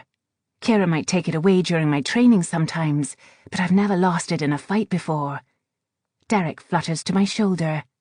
They're on Princess Street, moving in this direction. Can you make it to Charlotte Square? I certainly hope so, since I don't have any Shelligfleur on me, I murmur, as I hoist myself onto the window ledge and prepare to jump into the garden. You don't have any? Don't worry about me. I let my cheek rest against his wings for a moment. Go. Be careful, won't you? Derek's light glows brighter as he takes off. I rip my already torn petticoats and dress until they stop just above my knees, where the bottoms of my pantalettes show, so the fabric won't hinder my movements. I toss the extra material to the floor and straddle the windowsill. My slipper brushes against some of the tall bushes below. Rain falls steadily outside and dampens my leg. I shiver at the cold night air and the breeze on my bare arms. I'm about to drop down into the space between the bushes and the wall when a hand closes around my wrist. It's Gavin, and he looks furious. You intend to go out there? He asks. And you can't even see them, can you? I try to pull myself from his grip, but he only tightens his hold. I never said I could. You implied it. I'm unimplying it now. I grin. I have other means. Gavin studies me intently. Did you choose this? Leaning in close, I press my cheek against his. A touch that goes against every social rule I've ever been taught. It's the excitement of the hunt that courses through me, a savage hum. I'm beyond propriety, beyond etiquette. I revel in it. I jump to the soft soil below. My slippers sink in, and rainwater pools around my feet. The garden is misty, even darker than before now that the storm clouds have gathered thicker. Rain slicks my bare shoulders, and the breeze only makes it more frigid. My heart slams in my chest, and I want to run again, to give chase. I'm about to sprint across the grass when I hear a thump behind me. Gavin, what do you think you're doing? He straightens, tall and elegant. I'm coming with you. Don't be ridiculous. I pivot on my heel and stalk in the direction of my hidden weapons. He catches up to me and says, It's not ridiculous at all. You said yourself that you can't see them. So? Let me see for you. His features are shadowed, his breathing ragged. No, I say sharply. I won't involve you. I'm sorry I already did. This is my choice, Eliana. Why? I ask. Why would you do that for me? He looks away from me, frowning, as if remembering something he's tried so hard to forget. I tried to help once, he says. One of the people from my visions. The fairy was so fast, it broke 6 bones in my body before I reached her. Gavin, I think you're foolish, he says harshly. I think this is an exceedingly terrible idea that will probably end with both of us being killed. But if I'm to die, I'd rather do it knowing that I tried to help and didn't run. There's nothing I can say to that. I know that Gavin should go back inside where it's safer, where he isn't with someone being hunted by the Fae. They'll hunt him too, once they figure out he's a seer in the company of a Falconer. I can't believe I'm doing this. I sigh. Fine. God, I hope I don't regret taking him with me. As we round the house to the side garden, I listen for any indication of a fairy nearby, but hear nothing. Instinctively, I reach for the reassuring thistle necklace, but find it gone. Then I remember in a rush that I can't see or hear them. Swearing softly, I ask, "Do you hear any howls?" Not yet. Good. I crouch next to the hedges and pull my satchel out from its depths, reaching inside for my boots. I yank the blasted slippers off my feet and shove them in the bag, then lace the boots up. It's always best to be prepared in case I'm forced to run. If only I'd thought to bring some spare thistle with me. Next, the holster and my lightning pistol, 2 items I will never be without again. I slide the leather strap around my waist and pull the buckle tight. Do you always hoard your weapons in other people's gardens? Gavin asks. Only when I don't want to be killed, I say brightly. The remains of my wet silk gloves stick to my skin as I tug them off and toss them into the bag. The crossbow comes out next, then the fire starter, which is now attached to a gauntlet of my own design. I slip it on and buckle the straps around my wrist and upper arm, where the fuel reserve rests. I pick up the crossbow and check its interior chamber. It holds 12 slender quarrels, their tips dipped in a tincture distilled from Sheligfleur. Designed to break on impact, the tips contain small wads of the thistle, enough to kill a fairy almost instantly. The Cranaquin's reloading design loads and draws the quarrels automatically after each one is fired. Well, Gavin says, you've certainly been busy. A lady has to find something to do between painting landscapes. You know, I'll never look at a woman in the same way again. I'll wonder if she's hiding weapons under the hedges. I grin. We edge around the bushes to the side gate, which opens with a squeak. I duck my head out and check the dark street for any people. Empty, but for the pools of light from the street lamps and a lone parked carriage. Gavin looks out with me and nods once to indicate it's clear of fairies too. The only noise filters from Gavin's house, where laughter and chatter and fiddles playing the Highland schottisch drift through the open windows. This is the first dance after the refreshment break, the one I had promised to return for. I've given away this dance, and the ones that would have followed. There will be no way to repair my reputation after this. Come tomorrow, it'll be in tatters. I'll be lucky if my father doesn't take the first offer he gets for me. This is my last chance to go back before that happens. Gavin touches my shoulder. Are you all right? I make my choice. The same one I'll always make. I choose survival. I choose the hunt. Because father would tell me, duty first, and this is my duty. Gavin scans the road. Eliana, I hear them now. I reach for his arm and pull him along as I sprint past his neighbours' houses, shoving a low-hanging branch out of my way. I dodge through the gate into the public garden, which shuts behind me with a sharp clang as loud as a gunshot. We rush along the path between the trees inside. My shoes slip and sink into deep mud. Where are we going? Gavin asks. If we're quick enough, we might be able to bypass them on the way to Charlotte Square. Out of the garden and into the street, our feet pound through puddles. Our swift shoes clack on the cobbles. As I enter St. Andrew's Square between the dim light of 2 street lamps, The rhythm of my breathing is strong, swift. I grip Gavin's hand, our fingers slippery from the rain. He skids to a halt, and I almost pitch forward onto the ground. "Gavin," I ask, "what is it?" "Something's wrong," he says. "I don't hear them anymore." He sucks in a breath and turns, his eyes focused on something behind me. I spin around, but see only cobblestones, wet and gleaming. Then a smoky taste settles thick in my mouth. It's here. Gavin shifts his grip to my wrist. I hold the crossbow tighter as he draws me in toward him. "Steady," he breathes. "It hasn't seen us yet." He moves to stand behind me, eyes level with the weapon's sight, and lifts my arm to aim it. I tuck the stock of the crossbow against my shoulder and let him direct me. As he does, the abrasive aridity of the Kushi's power settles on my tongue, so potent that I can't gulp it down. Instead, I inhale deeply through my nose, my focus so completely intent on the crossbow that the taste is a mere niggling thing. Gavin whispers a single word. "Now." I pull the trigger. A sharp yelp startles me enough that I barely notice the fairy power coursing through me. I heard it. I stare at the street and watch as blood pools on the cobbles. Kieran's soft voice echoes in my mind. "You're the only one who could do this. Shavakir. Falconer." Gavin tightens his grasp on my arm and rips me from my thoughts.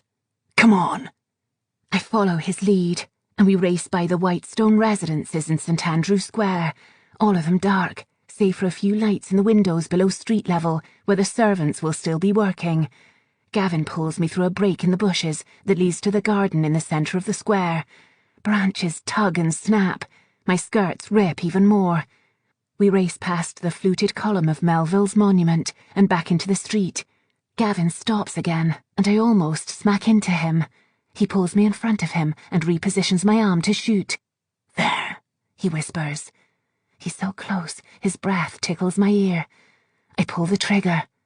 A high wail resounds in the square, and fairy power crashes into me. I relax against Gavin. My chest expands, and I arch my back. This time, the sheer rapture of the kill is almost enough to overwhelm me. Almost. Gavin wraps an arm about my waist and whirls me around, keeping his other hand tight on my wrist to direct the crossbow. "Now." I don't hesitate, and the quarrel has hardly been released before Gavin turns me again. His foot slips between mine, and he holds me firmly against him to direct me with more ease. With his palm pressed against my stomach, he repositions me. "Again." I shoot. We continue like this, Gavin indicating where to shoot and me pulling the trigger. Blood and rain glisten on the street. Street lamps illuminate the gory scene in an orange haze, obscured by thick mist. My damp hair falls into my face as Gavin aims my arm again, and I fire. I'm breathless with exhilaration, with the power filling my lungs, my chest. We spin again and again, our killing dance. Our feet occasionally falter on the uneven cobbles, but my aim remains true. Gavin's breath is soft against my neck. I can feel his every inhalation and exhalation. We move together even better than we did in the waltz. Our steps become cohesive and unified, smoother after each shot. Every kill moves us faster, hones my awareness of the Fae. Soon I'll be able to shoot before Gavin speaks, sensing exactly when he needs me to. The overwhelming taste of smoke from Kushi power dries my mouth, but I'm too sated to care. I feel light as air, invincible and strong. Until the moment Gavin positions me once more, and I hear a telltale click when I pull the trigger. I'm out of quarrels. "Your pistol?" Gavin asks. I step out of his embrace to sling the crossbow over my shoulder. I need that to defend us on the way to Charlotte Square. Smiling, I tell him, "Don't worry, I have another surprise." I twist the button to activate the fire starter and reach into the satchel for a glass bottle. I shove it into his hands. "Here, a distraction. Toss it at the nearest Kushi." For a moment, I think he almost smiles. Then he lobs the bottle 3 feet from where we're standing. The glass breaks on impact, and a Ku-Shi yelps. I reach toward the sound, palm out, and flick my wrist. The mixture of alcohol and Scheligfleur flowing from the fuel reservoir ignites in an instant, and fire explodes from the center of my glove. All around us, I hear the desperate baying of Ku-Shi. Their thin, high wails ring in my skull. Gavin reaches into my bag and grabs for another bottle, but the howls shatter it before he can throw it. Damn, I hadn't expected that when I packed these. The stench of Scheligfleur-laced alcohol and scorched fur stings my nostrils. My ears are ringing, bleeding from their cries. I don't think I can stand it much longer. I push Gavin in front of me. "Run!" I scream. Though I know he can't hear me, his ears are bleeding too. Blood and rainwater streams down the sides of his face and stains the collar of his shirt red. We run again, and the air is so cold my breath exhales misty white. The howls die down behind us. We race down George Street, occasionally skidding and stumbling on the slick cobblestones. My head aches so acutely that I'm struggling to see. As we flee, my wet, torn dress clings to my thighs, and each movement is stiff. My muscles burn with the effort. "Are they close?" Gavin grimaces, and I know he must be hurting too. "Keep running," he says. Newtown is laid out in a symmetrical grid design, easy for travel, but there are no narrow closes to hide in, no underground passageways nor dark wynds to cloak us from view. That makes it exceedingly impractical for escape. The street is too long and straight to outrun them. "We need to split up," I gasp between breaths. "What?" Gavin glances at me in surprise. "No, that's... Go down Young Street," I say. "Meet me at my ornithopter in the centre of Charlotte Square. They'll follow me." I have to draw them away from Gavin before they surround us again. My lightning pistol only holds 8 capsules, not nearly enough to defend us if that happens. One glass jar in my bag was thick enough to survive the howls. I pour its contents in a line as far as it'll go across the road. Fire bursts from my palm to ignite it. "That buys us a minute," I say. "Now go!" I barrel off toward Rose Street. "Damn it, Eliana!" Gavin calls after me. "You can't see them!" I don't need to. Kieran told me that the Scheligfleur would be a hindrance, that I needed to learn to fight without it. Now is the perfect time to test that. But as I race down the street in the direction of my home, the dull, smoky taste of fairy power saturates the inside of my mouth and constricts my breath to a wheeze. They're close, and I'm not fast enough to outrun them. That's when I see the clock tower, the electrical heart of Newtown. In the absence of any narrow closes to duck into, to slow them down, and without any Scheligfleur on me to defend myself, it's the only way I can reach Charlotte Square alive. I hurtle toward the door and crash my foot through the wood, sending splinters of oak and dust flying. I bolt inside and dash up the stairs. Each step is punctuated by the click of the rotating metal gears that generate Newtown's power. Electricity buzzes around me like millions of agitated bees. Think. Up and up and up another flight of creaky wooden stairs toward the clock's illuminated face. I run through a plan in my mind as quickly as I can. The clock tower has only 2 entrances, the one I already came through, and another on the side of the building that faces Princess Street at the bottom of the tower's shaft. If I can reach it, that'll split up the fairies and force them to take the long route around the road to find me. It might buy me a few minutes to run, and that's the best chance I have to make it to the ornithopter. Over buzzing electricity, the clock's tick, tick, tick only makes me move quicker, more frantically. I shove through a door over the bridge that connects the 2 sides of the tower. I have no idea how quickly Ku-Shi can run, but I'm sure I haven't bought myself much time. Up another flight of stairs, and then I reach the top, finding the narrow wooden platform to be much smaller than I expected. I teeter on the edge, and my arms flail. A Ku-Shi howls outside. Calm, I tell myself. Be calm. With a narrowed gaze, I scrutinize the working gears below me, how they weave and circle each other in a regular pattern. The rope of the driving weight hangs from the ceiling to the bottom of the shaft. If I don't catch the rope when I jump, I'll have a few short seconds to fall, and pray that I don't break something when I hit the lower cog.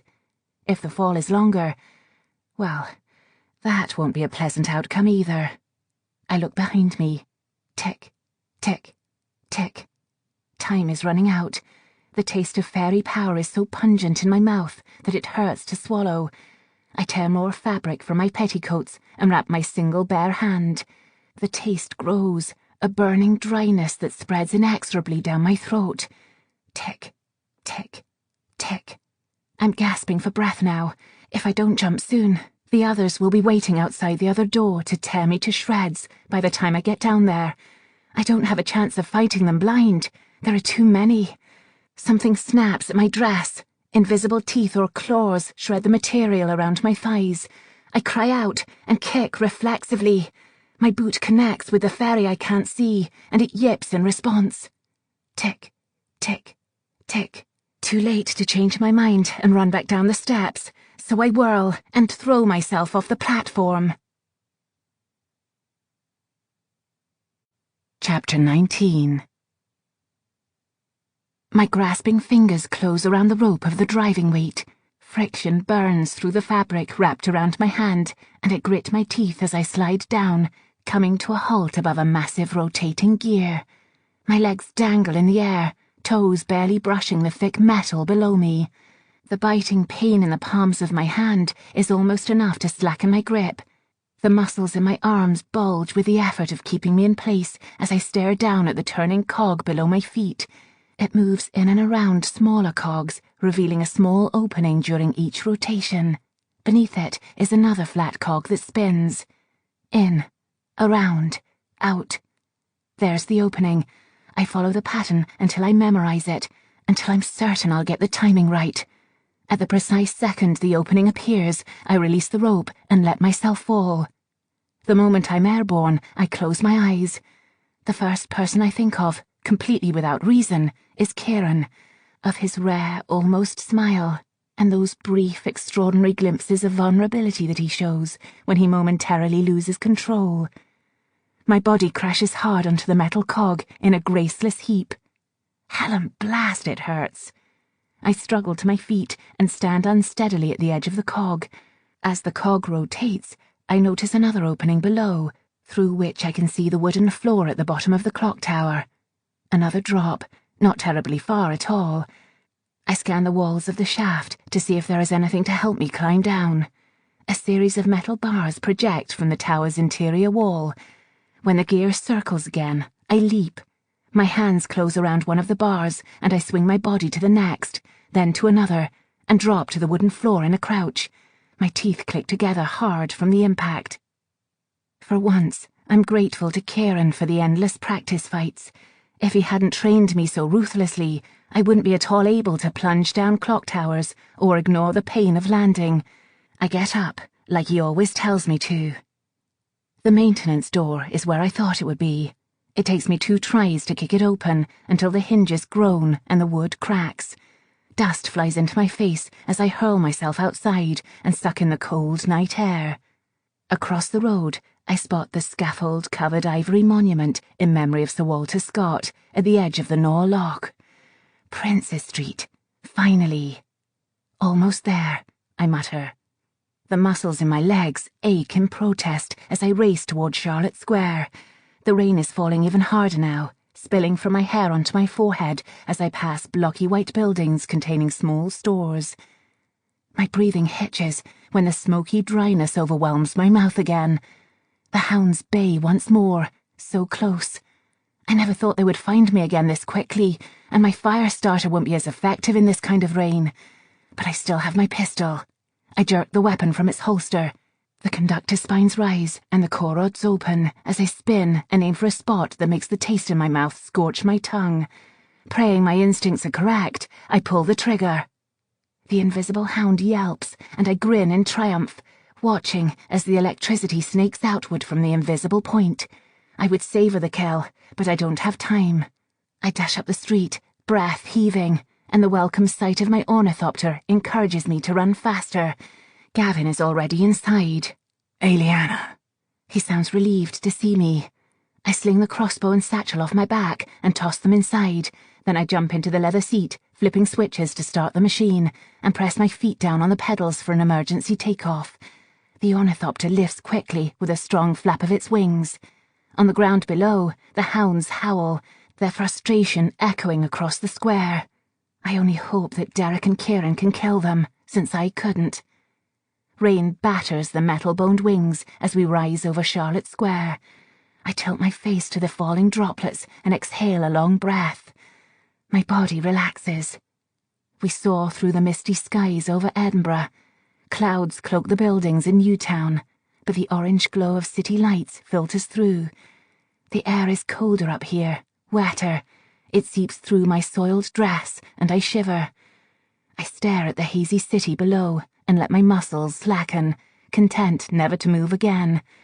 I long to close my eyes and let the flying machine take me far away, away from my responsibilities and a broken seal that threatens the lives of everyone I care about. After a while, we rise up over Leith, and the machine's rocking soothes me. The flapping wings sound vaguely like a heartbeat, soft and reassuring. Whoosh, whoosh, whoosh, whoosh. Thank you, I tell Gavin once I've calmed my breathing, for helping me. Always prepared to come to the aid of a lady in need, he says. It's my gentlemanly duty. I glance at him in amusement and lean back in my chair. They were looking for you, he says softly, weren't they? It's so quiet up here. No sounds except falling rain and heartbeat wings. I swing the helm toward the Forth and study the masts of ships protruding through the fog. You're not a seer, he says. His features are unreadable.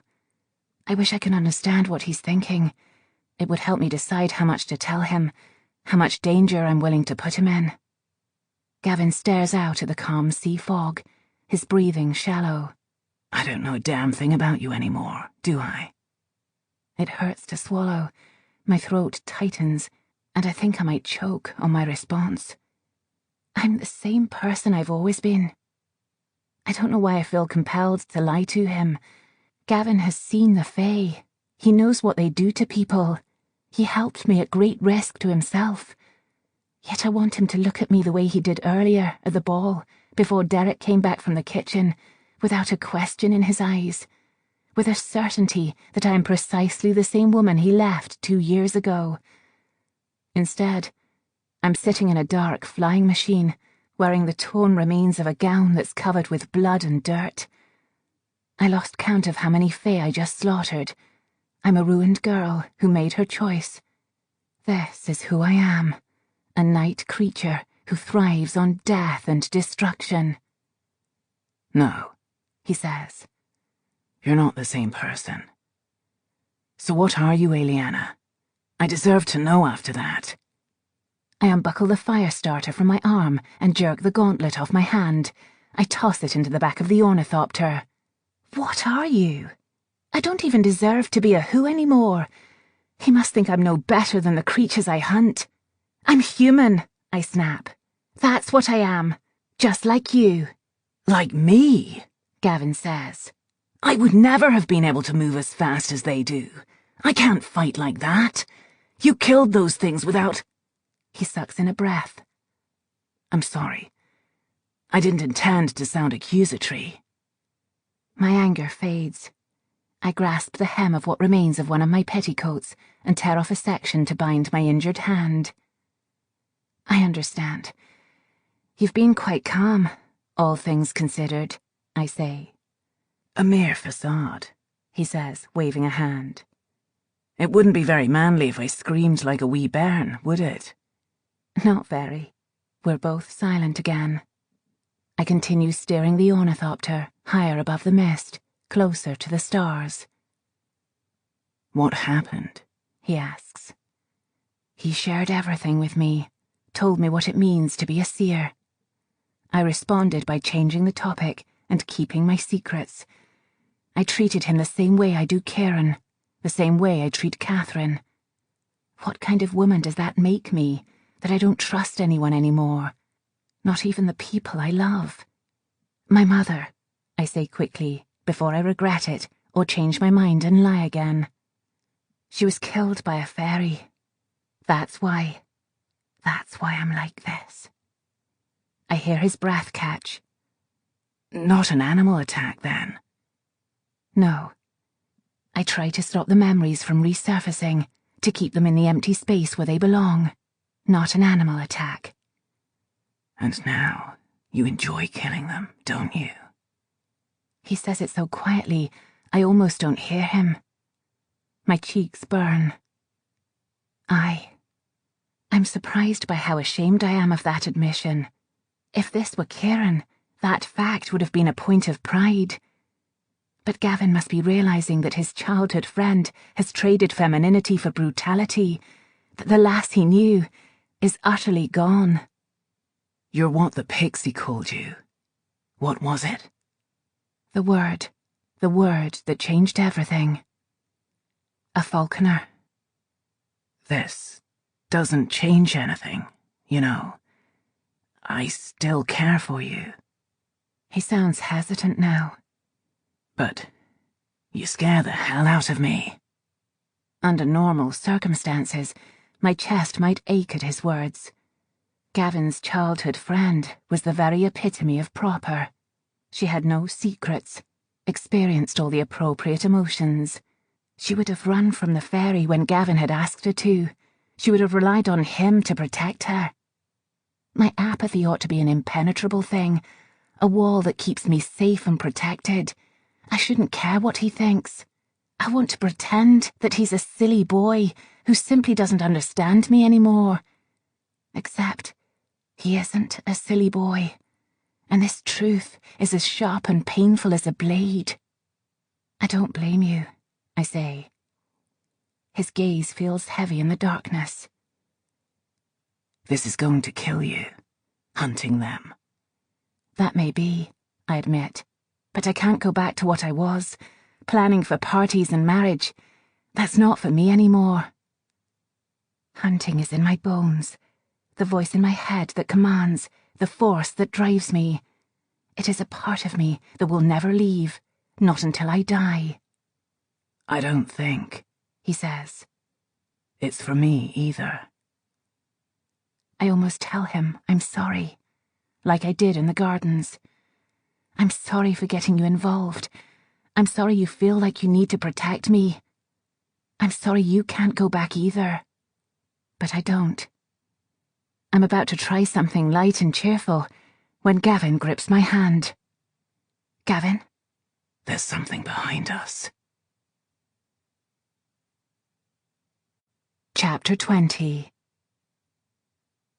I'm reminded immediately that I don't have the thistle necklace on anymore. Thank goodness for the spare bundles in the ornithopter. I pull out a fresh plaited strand and knot the end. When it's secure around my neck, I look out behind us. My fingers dig into the leather seat and I gasp. Damnation. Slua. 12 of them. The ghostly creatures sweep their enormous, graceful wings, mist gathering around them. They look almost dragon-like, with skin an iridescent, glimmering shade of pale grey, so thin that their angular, pointed skeletons are visible beneath. They're more powerful than the Kushi, though not physically strong. The skin covering their necks and wings is thin enough to cut through with a blade. What are they? Gavin asks. Slua. That's impossible, he says. The Slua haven't been spotted for more than 2,000 years, I finish for him. There's something else I might have kept from you. Really? He drawls. I'm shocked. One of the Slua shrieks and speeds toward the ornithopter, flapping its translucent dragon-like wings so fast they blur. The others flank the leader on both sides. As they draw closer, a cold, slick heaviness slides along my tongue. Gavin says, "We should run this time. We really, really should." The middle Slua opens its mouth, and a breath of pale white mist bursts toward me with surprising speed. I grab the rain visor, throwing it up just in time to block the Slua's vapour. The heat of the blast is powerful, hot enough to incinerate flesh, and the metal visor burns my fingertips. Only after the sluagh flies past do I drop the visor, biting my tongue against the pain. What the hell was that? Gavin says. I pull myself to my feet, hands shaking. I should have mentioned they breathe burning mist, shouldn't I? Your ability to communicate is atrocious. Did you know that? I ignore him and sit in the front seat again, flipping the switch to increase speed.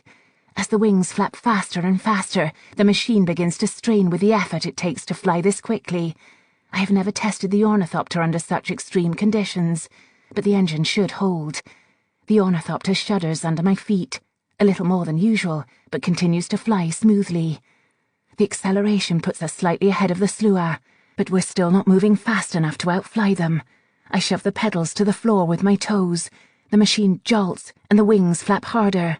Here, I say, standing. Take the helm. Gavin slides into the driver's seat behind me. A few words of instruction might help. The sluagh are so close now. My heart slams against my ribs. I have to do something before they overwhelm the ship. Make us harder to hit and keep us over the water. I spare him a fleeting glance. And I'll make sure you don't die. Very considerate of you. A woman after my own heart. I kick a lever near my feet. The central compartment swings open, and I pull out a massive crossbow. It's fixed to a swivel stand, so I can pivot the heavy weapon freely and hold it more steadily than if I had to support its full weight. I've also added handles with a quick trigger mechanism. The inner chamber has the same reloading feature as my smaller design, only it shoots quarrels twice the size. So, Gavin says. I take it we're not running then. Correct. I line up my eye with the sight, but just as I pull back the handles, the ornithopter dips. The crossbow's gears tick, and the quarrel fires. A miss. Helen blast. I've practiced with the crossbow before, but never in these conditions.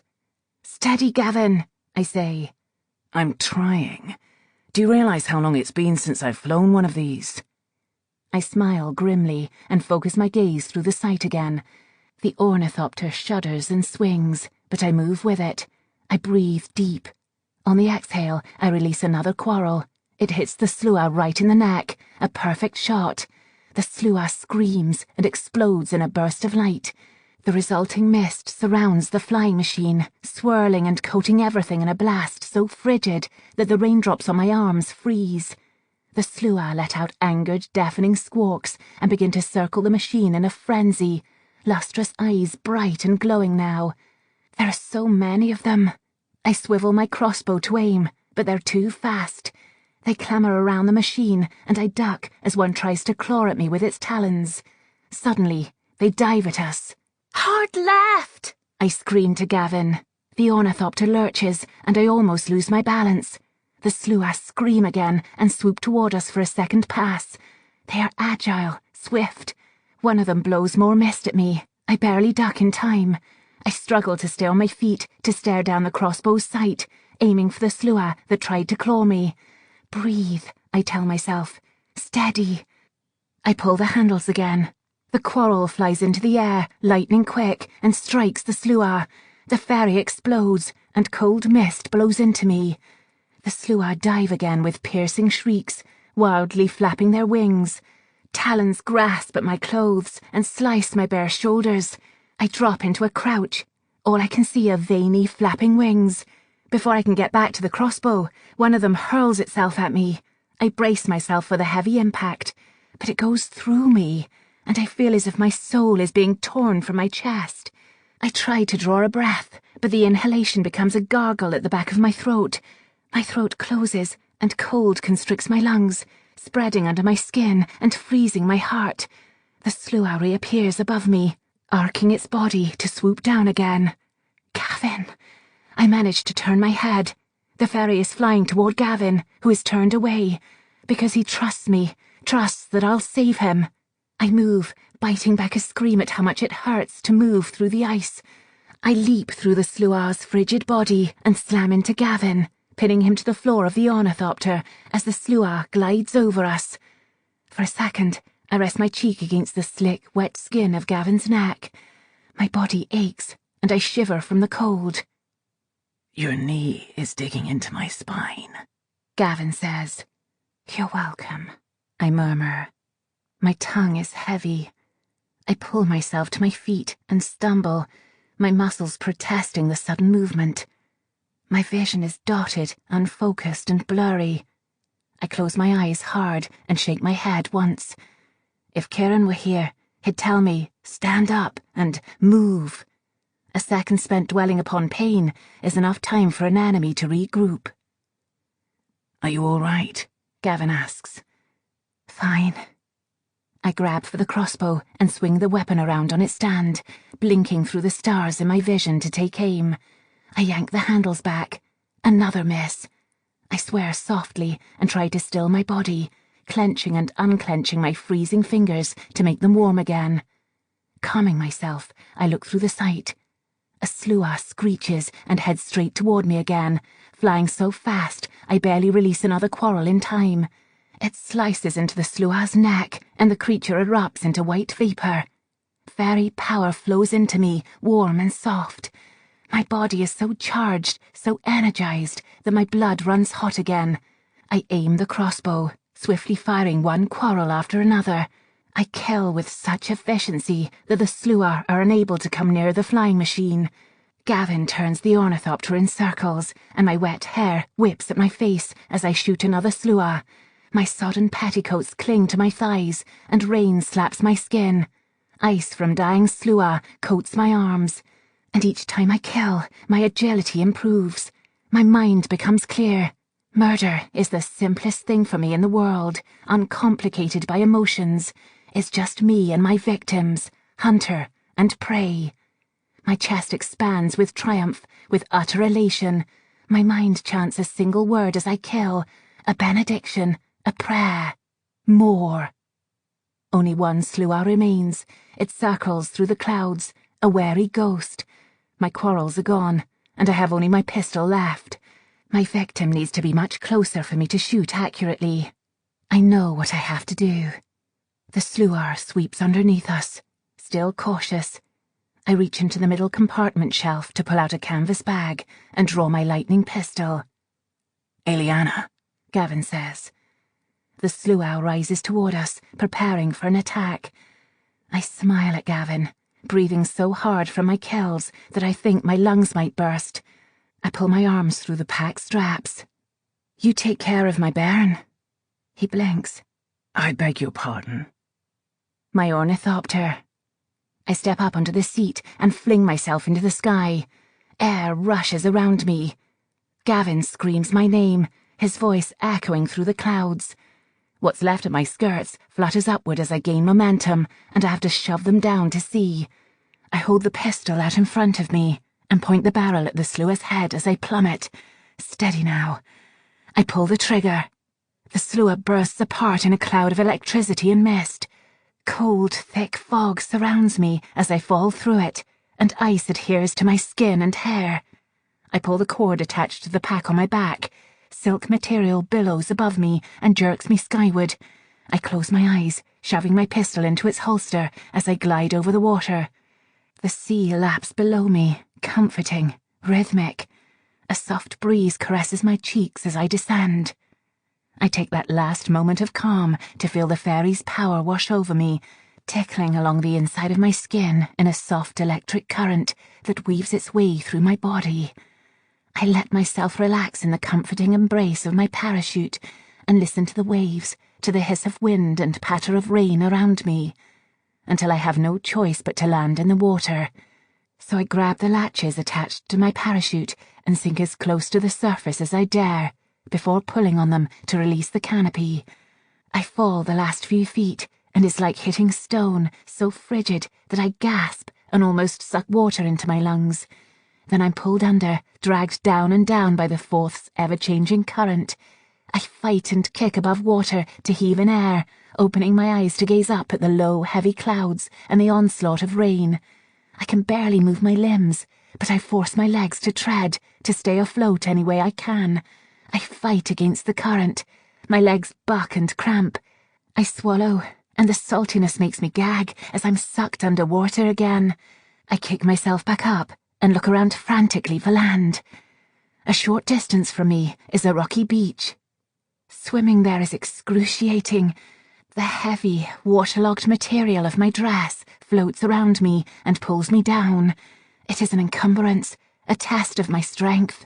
I endure it, swimming with the help of the incoming tide, until I can crawl on my stomach across the jagged rocks of the beach, on land at last. I cough up the water in my lungs and roll onto my back.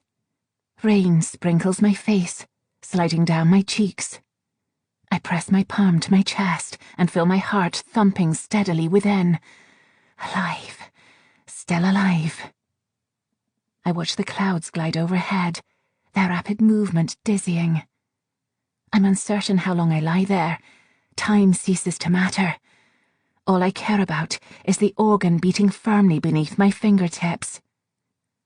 Eliana! I turn my head slowly. My vision is hazy, but I recognize Gavin racing toward me. The ornithopter is parked on the beach behind him.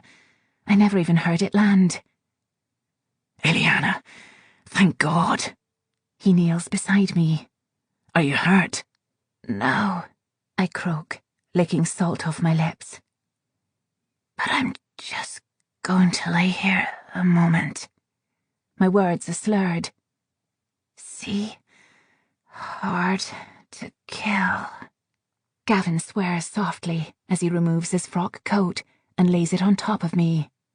If death ever comes to take you, I imagine it will be due to your own stupidity. Water's cold, I say. That's because you're lying in it. He's trying not to yell at me, I think. The sensible, gentlemanly approach to a woman he no doubt believes to be absolutely insane.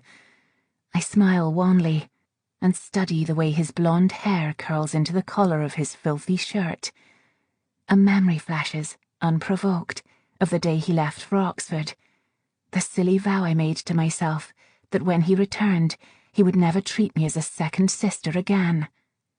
The thought makes me laugh. Do you know, I wrote to you while you were away. Good heavens, why did I say that? My mind is muddled, unfocused, probably because I'm so cold.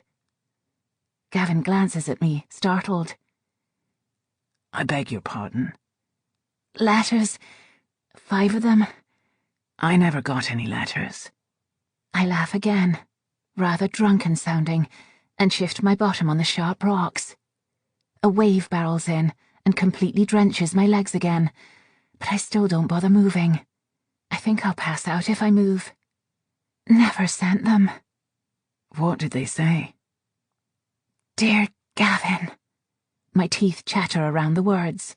Today, I accidentally smeared ink across my mouth. I thought of you. You did not write that. I did. I grin.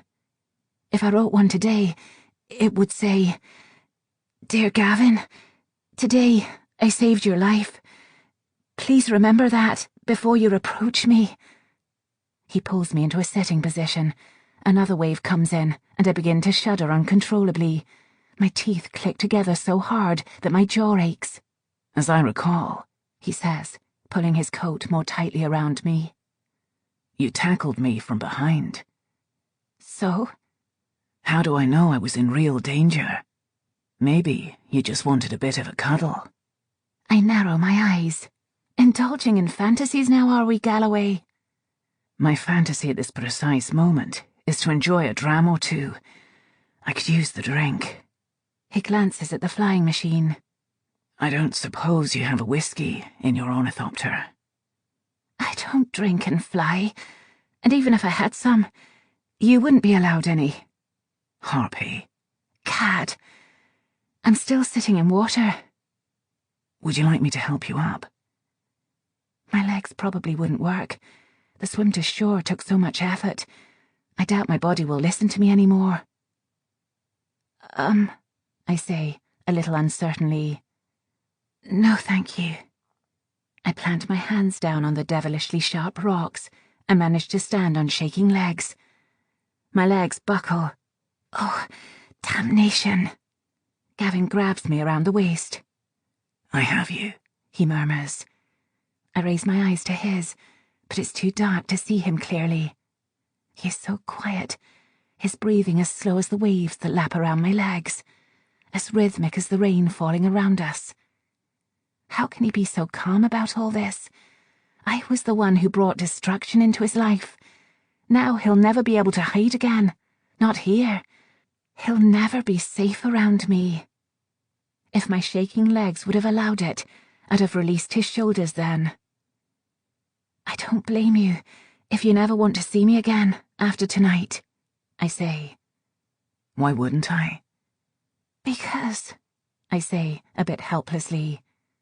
Because you tried to avoid the Fae, and I brought them right to you. That thought had occurred to me. I nod. He doesn't have the skill to fight them off. A seer's energy is a boon to any Fae that finds one. He'll be just as hunted as I am. But if I did that, walked away, what kind of friend would that make me? An intelligent one, I say. But not a good one. That's not the kind of man I am. I stare up at him. I wonder if he thinks me damaged beyond saving. Whether he is only here out of obligation because we grew up together. I may not be his responsibility the way that Catherine is, but he treats me as though I am. He always has. Gavin, I say, hesitant. I think. What? I need control. I shouldn't feel this vulnerable or exposed. It's exhaustion from the fighting, it has to be. I can walk the rest of the way on my own, I say. Right. I'll let go of you then. He gently releases his hold. I squeak as my legs collapse under me. I would have fallen if he hadn't caught me again. In the dark, I see the flash of his teeth in a wide grin. He's enjoying this. I almost swear at him. The smug bounder. I don't suppose you could... Shall we dispense with the preamble? You want me to carry you? Do you have to sound so satisfied about it? Why not? He says cheerfully. It's not every day I get to carry a lady. I glare at him. I should have let the slewer take you.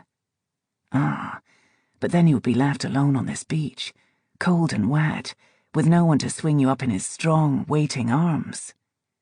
You're enjoying this, aren't you? Immensely. Gavin lifts me, shifting so I'm cradled against the front of his body. I'm surprised. He did it very well. I wonder how many ladies he's carried away from freezing beaches. My spine remains entirely straight and stiff as I rest there. Where am I supposed to put my blasted hands? I clumsily pat his shoulder and settle on grasping the fabric of his shirt. What do other women do when they're held? Swoon a bit. I say, a bit awkwardly. Thank you? Gavin's finger brushes the outside of my arm, a reassuring gesture, but it feels intimate, utterly familiar. I tense at first, then relax and settle more comfortably against his chest. You hate asking for help, don't you? For once in my life, I want to be honest with someone. What would it be like not to hide or pretend? I've kept too many secrets from him already, and that almost got him killed. But I've already grown so used to lying, I don't think I can do anything else. I have to take care of myself, I say. Gavin pauses. I know. He stares down at me, serious now. But you shouldn't turn down an offer to be cared for. Some people aren't fortunate enough to receive one. Chapter 21. You know, Derek says from his perch on my windowsill. I think I have something of a headache this morning. I didn't think fairies got them. He glows softly in the morning light that filters through my bedchamber window. I notice him eye the shiny parts of my lightning pistol, which I've taken apart to clean after my swim in the Forth. If I don't watch him, he'll steal some of the pieces and I'll find them tucked away in random places around my dressing room. Perhaps it's a honey ache, I say. I put aside the ramrod and pick up the pistol's barrel to push a small bristle brush inside. That's the result of eating too much of what wasn't yours. I pause to massage my temples, grimacing when I catch my reflection in the far mirror. I look like I've been hit by a locomotive. Worse, I'm in the throes of a fever that hurts my head and makes my body ache. My injured hand looks absolutely disgusting under the gloves I'm wearing, with my palm all torn and blistered. I had to dress myself again to hide my various injuries from Donna. One more morning like this, and the poor lass might think she's been sacked. But your friend offered it, Derek complains. So, she might not have explicitly said, "Derek, please eat all of the honey in my kitchen," but it was implied by the mere fact that she has a kitchen. Do you know, I say, I don't think there was a word of sense in any of what you just said. I think I'm still fuddled. Now that makes sense. So, he says brightly, changing the subject. How did our seer do last night? I don't think I like him, you know. He's too well groomed. Never trust a man without some indication of chaos, I say. You spent 5 minutes with him. One can learn a lot in 5 minutes, he mutters, and squints at me. You have sand in your hair. It looks silly. I pat the top of my head and cringe as some grit falls to the floor. I've washed my hair 3 times already, and apparently I still haven't got it all out. Casually, I brush the sand off the table. Thanks for that. You're welcome, precious. With a sweet smile, I ask, and how was your adventure with Kieran last night? Nothing quite like killing fairies to form an everlasting bond, eh? Derek glares. Could you possibly form a working relationship with someone who isn't so crabbit all the time? What did he do? Stole all my intended victims. There I was, getting ready to fly around and collect my trophies, and he jumps in and swings his blasted glary flary blades and kills everything. Derek snorts. Damn the Dina she. Smug, arrogant bastards. Someone taps at the bedroom door. Come in. Donna enters, her head down. She dips in a silent curtsy, as if waiting to be acknowledged. Her demeanour is rigid, even shyer than usual. She hasn't looked like this since the day she came to live here, 3 weeks ago. I tilt my head to try and see her expression properly. I beg your pardon, Lady Eliana, Donna blurts. My maid isn't particularly chatty, but she usually offers me a tentative smile when she visits. Are you well, Donna? Donna flinches. Indeed, my lady, she adds hastily. She sounds so formal that I wince. Bloody hell, Derek says, and flutters over to Donna. Do we have to break her arms to get her to state her purpose? Why are you here? We are deconstructing weaponry. At least Donna's sensitivity to the Fae is inactive right now, or she'd hear him screeching in her ear, and then we'd never get a word out of her. Is there anything I can help you with then? I ask. Donna clears her throat. Lord Douglas requests your presence in his study. She visibly swallows once and hesitates before adding, directly. I straighten in my chair, immediately alert despite feeling hellish. I've been dreading this moment all morning. I don't suppose you could tell what kind of mood he's in. Explosive anger, calm anger, deadly anger, or I'm sending you to a nunnery anger. I wonder if I should escape through my hidden bedroom door and hide somewhere until he calms down. Donna's head snaps up and she blinks those wide blue eyes of hers at me. Then she takes a step toward the door and fidgets. Well, she sounds unsure. My lady, I'm not certain I can describe it exactly. Oh dear. I rise from my chair, ignoring the wave of dizziness that threatens to engulf me, and nod once. All right. I suppose I'll have to get this over with then. What's he going to do? Derek asks, flying out of the room behind me. Set fire to you? I walk slowly down the hall and cringe in anticipation of what Father will say. I'm sure he'd find that a very tempting proposition. I keep my voice low in case Donna is still close enough to hear. Well, if you want, I can eat his ears. I like ears. At any other time, I would have laughed. Now all I can do is say distractedly, not necessary. The offer stands. I wave him off, and he flutters back upstairs. I continue toward the door of my father's study. Father sits behind his thick oak desk, pen scrawling rapidly across his letter paper. He doesn't look up when I stop at the doorway. His study has never been warm and welcoming, not even when my mother was alive. The heavy, dark furniture looks too big for the room. Even with the large window and the curtains open, light never seems to brighten the space. I study the shelves crammed with massive law books and journals, and the travel journals he collects. Next to the window is a dark brown leather couch, and on a table in front of it is a whiskey decanter with a single glass next to it. I glance at my father in surprise. It's not even noon, and he's already drinking. This cannot be good. Tapping the doorframe, I say, "Father." Drat. What were the first words of the excuse I rehearsed again? He nods to the chair across from his desk. Sit. "Father." He puts up a finger to silence me and continues to write. I shut the door behind me and wait for him to finish. I try to control the tension in my body, inhaling and exhaling deeply. As he writes, I only grow more anxious, and my head is already pounding. Finally, Father puts down his pen and laces his fingers together. He raises his eyes and, my word, they're harsh and intense. Do you know why you're here? I nod, slowly, fighting my first instinct to watch my toes instead of meet his gaze. So much for my rehearsed speech.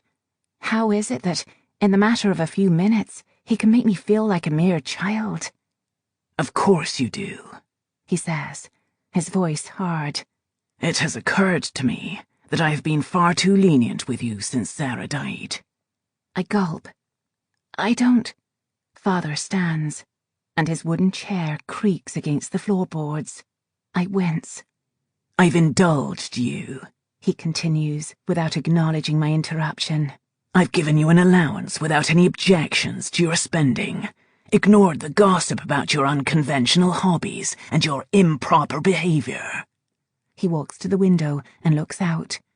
Even though you've shown little respect for what I've done for you, I've given you chance upon chance. I lied for you. I defended you. A wasted effort, was it not? My heart speeds up, painfully fast. I can explain, I whisper. I'm still not certain what he'll do to me today. This is the first true emotion my father has ever shown me, and it's terrifying. Absent father, broken daughter, dead mother. I can't miss what I never had. Father turns from the window. Oh, you can explain. You can tell me why you left the ball last night, why you were nowhere to be found until this morning, when you apparently arrived home in your ornithopter, and several people witnessed you in an indecent state of dress with Lord Galloway. I'm painfully aware of every second that ticks by, every movement my body makes. It feels like an eternity before my fever-addled mind processes what's happening. Oh God. Oh God. I thought this was just about leaving the dance. I hadn't realised someone had seen me with Gavin when we came back. How could I have been so stupid not to notice anyone about? If I had been in my right mind, if the damn fever hadn't started the moment Gavin set me in that ornithopter, I might have. I would have come up with a plan to get us both home unnoticed. There's not even the slimmest chance of a gentleman offering for me now. I'm utterly ruined. My neighbours saw me, dirty and wet and freezing, wearing a scandalously torn gown. I had clutched Gavin's shoulders once before stumbling into the back garden. The gossip must have spread like wildfire. I could have explained my absence from the ball. I could have said that I wasn't feeling well and had to leave. But I can't give a reason for why Gavin and I were in Charlotte Square in the early hours of this morning, especially with me dressed like that. I shake my head. The words won't form, and I can't even think up a lie to save me. I wasn't. Wasn't what? Dressed indecently? With Lord Galloway? It doesn't matter what I say. His opinion of me won't change. He's never had any use for me, and now he's burdened with the daughter who let his wife die, who he'll never marry off now. Those things are true, I whisper, closing my eyes briefly. Father, please. Gavin, Lord Galloway, he... My voice shakes, and I steady it. He has been nothing but honourable toward me. My throat is already swollen from the illness, so it hurts to swallow. I cough once, repress another. My eyes burn. I should be relieved that I don't have to pretend to be proper anymore. I shouldn't care. I shouldn't. But ruin is the thing all noble ladies fear the most. My future may not include surviving on the charity of others, but I've shamed my mother's memory. Father and I are stuck with each other now. Irrespective of that, he says, Lord Galloway has graciously offered for you. I have accepted on your behalf. I barely register his words, unable to properly piece them together amid my fevered thoughts. It can't be true. Surely it can't. Pardon? I accepted his offer, Father says. You are to be married forthwith, before the talk intensifies. No. I say the word before I can stop it. This isn't right. Gavin doesn't deserve this, especially not after helping me. Father leans forward. Understand this, Eliana. Galloway has agreed to wed you in a fortnight. You will marry him. I stand and have to hold onto the arm of the chair so I don't fall. This is my future, not yours. Am I to have no say in the matter? The only other choice I had, he says coldly, was to put a bullet in his heart from 40 paces. If my honour needs defending, I say, I can do it myself. Father looks tired. Do you think this is only about you? Your honour? He closes his eyes. One night of thoughtless frivolity, and you have managed to tarnish our family name, my standing, and your mother's memory. What would she think, Eliana? My resolve almost shatters. Please don't. Don't make me do this. Father returns to his papers, picking up his pen again. Marriage to Lord Galloway is the only option you have. He looks past me again, same as always. Now, I'll be busy this week making the arrangements and putting things in order for Galloway. In the meantime, I expect you to conduct yourself in public in a manner befitting your future husband. Duty first. And what I want isn't important, I whisper to myself. Chapter 22. I stare through the window of the drawing room, listening to the pattering rain outside as heat from the fireplace warms the back of my neck. Raindrops fall onto the windowsill and splash onto the carpet. I don't care how much the cold draft from outside makes me shiver, even with the fire roaring in the hearth, because I feel nothing. Empty. For once, I relish the lack of emotion. Every pretense I've built around myself is perfectly intact. A couple walks by the steps leading up to the front door, their umbrellas dripping. They stop, and the woman whispers into the man's ear, discreetly nodding to our house. They both shake their heads. Society, it appears, is more accepting of a rumoured murderess than a ruined woman, whether she's reported to be engaged or not. I rub my moist temples. The dull headache has returned, exacerbated by the fever that continues to burn. Absently, I reach to my shoulder blade to scratch the wound the Ku-Shi gave me. It doesn't hurt anymore, but it itches like the devil. Only then do I notice the taste of earth and nature that has become so familiar. Then there's a knock at the door. "Kieran?" I say in surprise. Kieran saunters in and shuts the door behind him. I might have been more shocked if I weren't so ill. First, that he came here to see me, and second, that he doesn't even have the decency to announce his arrival in the proper fashion. "Still alive," he says, leaning against the door. "I'm impressed." He has a different wardrobe from when I saw him at the Norloch, but it's still expensive gentleman's clothing.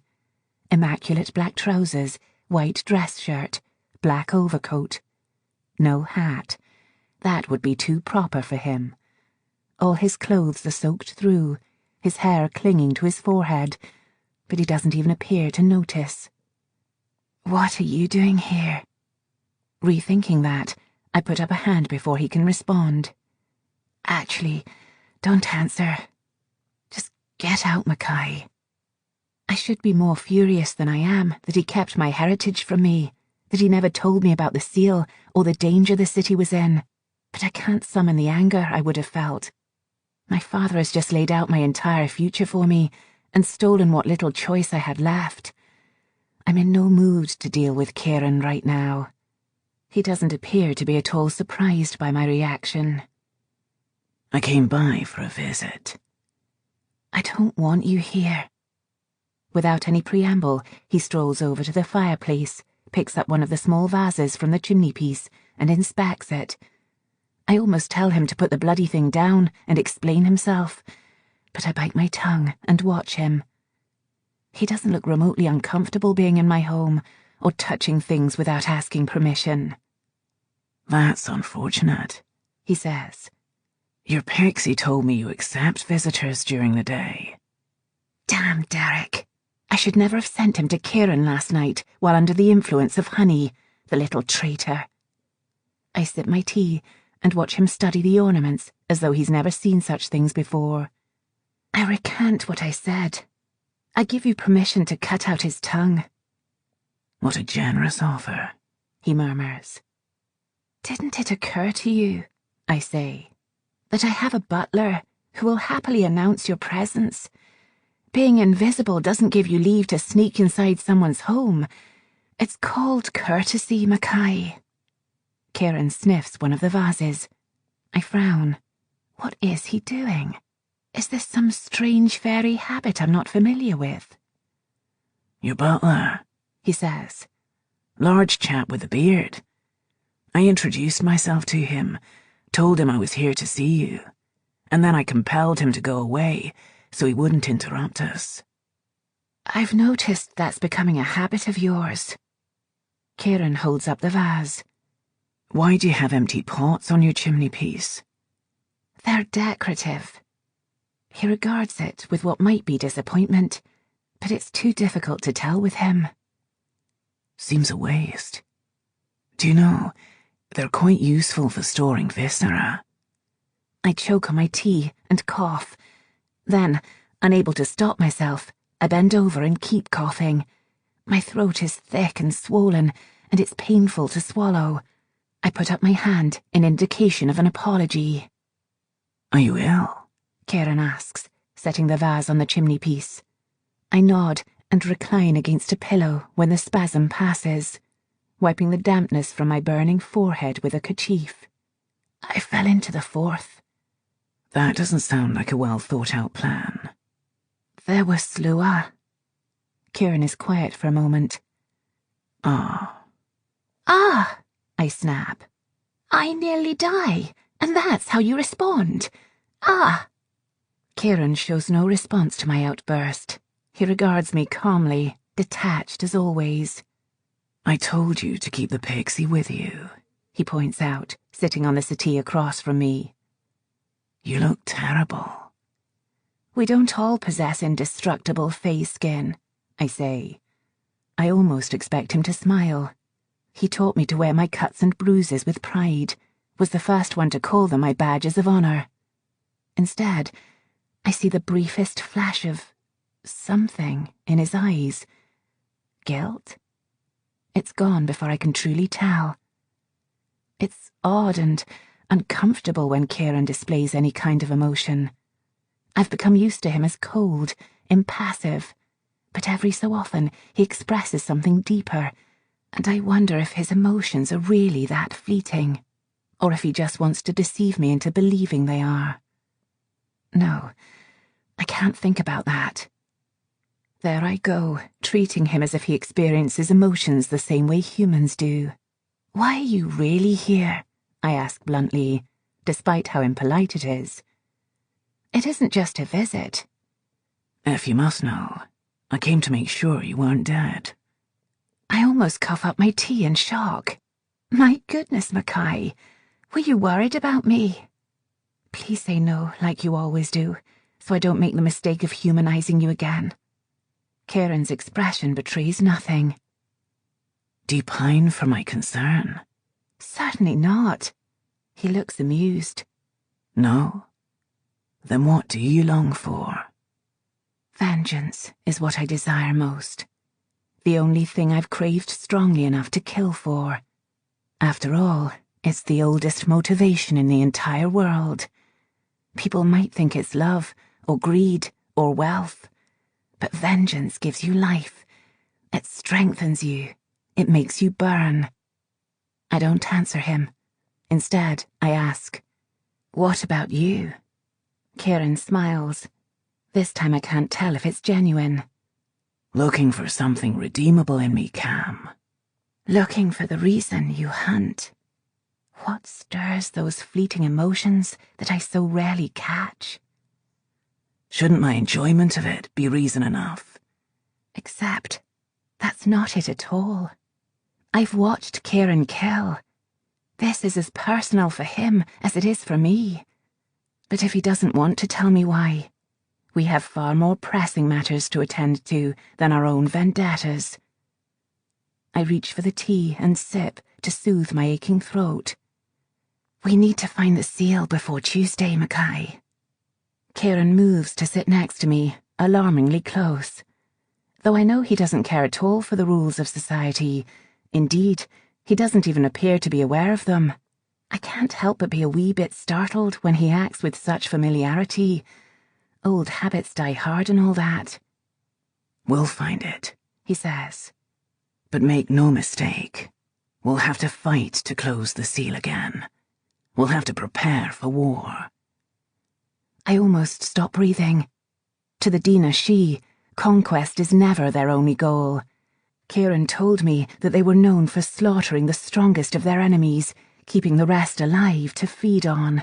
They call it the Wild Hunt, and it almost drove humans to extinction thousands of years ago. If the Dina Shi are released, the Fae have the power to decimate us all, until only ashes and ruin and the weakest humans remain. I don't imagine it was easy to trap them in the first place. I can't focus on finding the fairy that killed my mother now, especially not after last night. The number of Fae in the city will only grow. War? I whisper. How many will leave the mounds during the eclipse? There were thousands fighting in the battle before the Falconers activated the seal to trap them.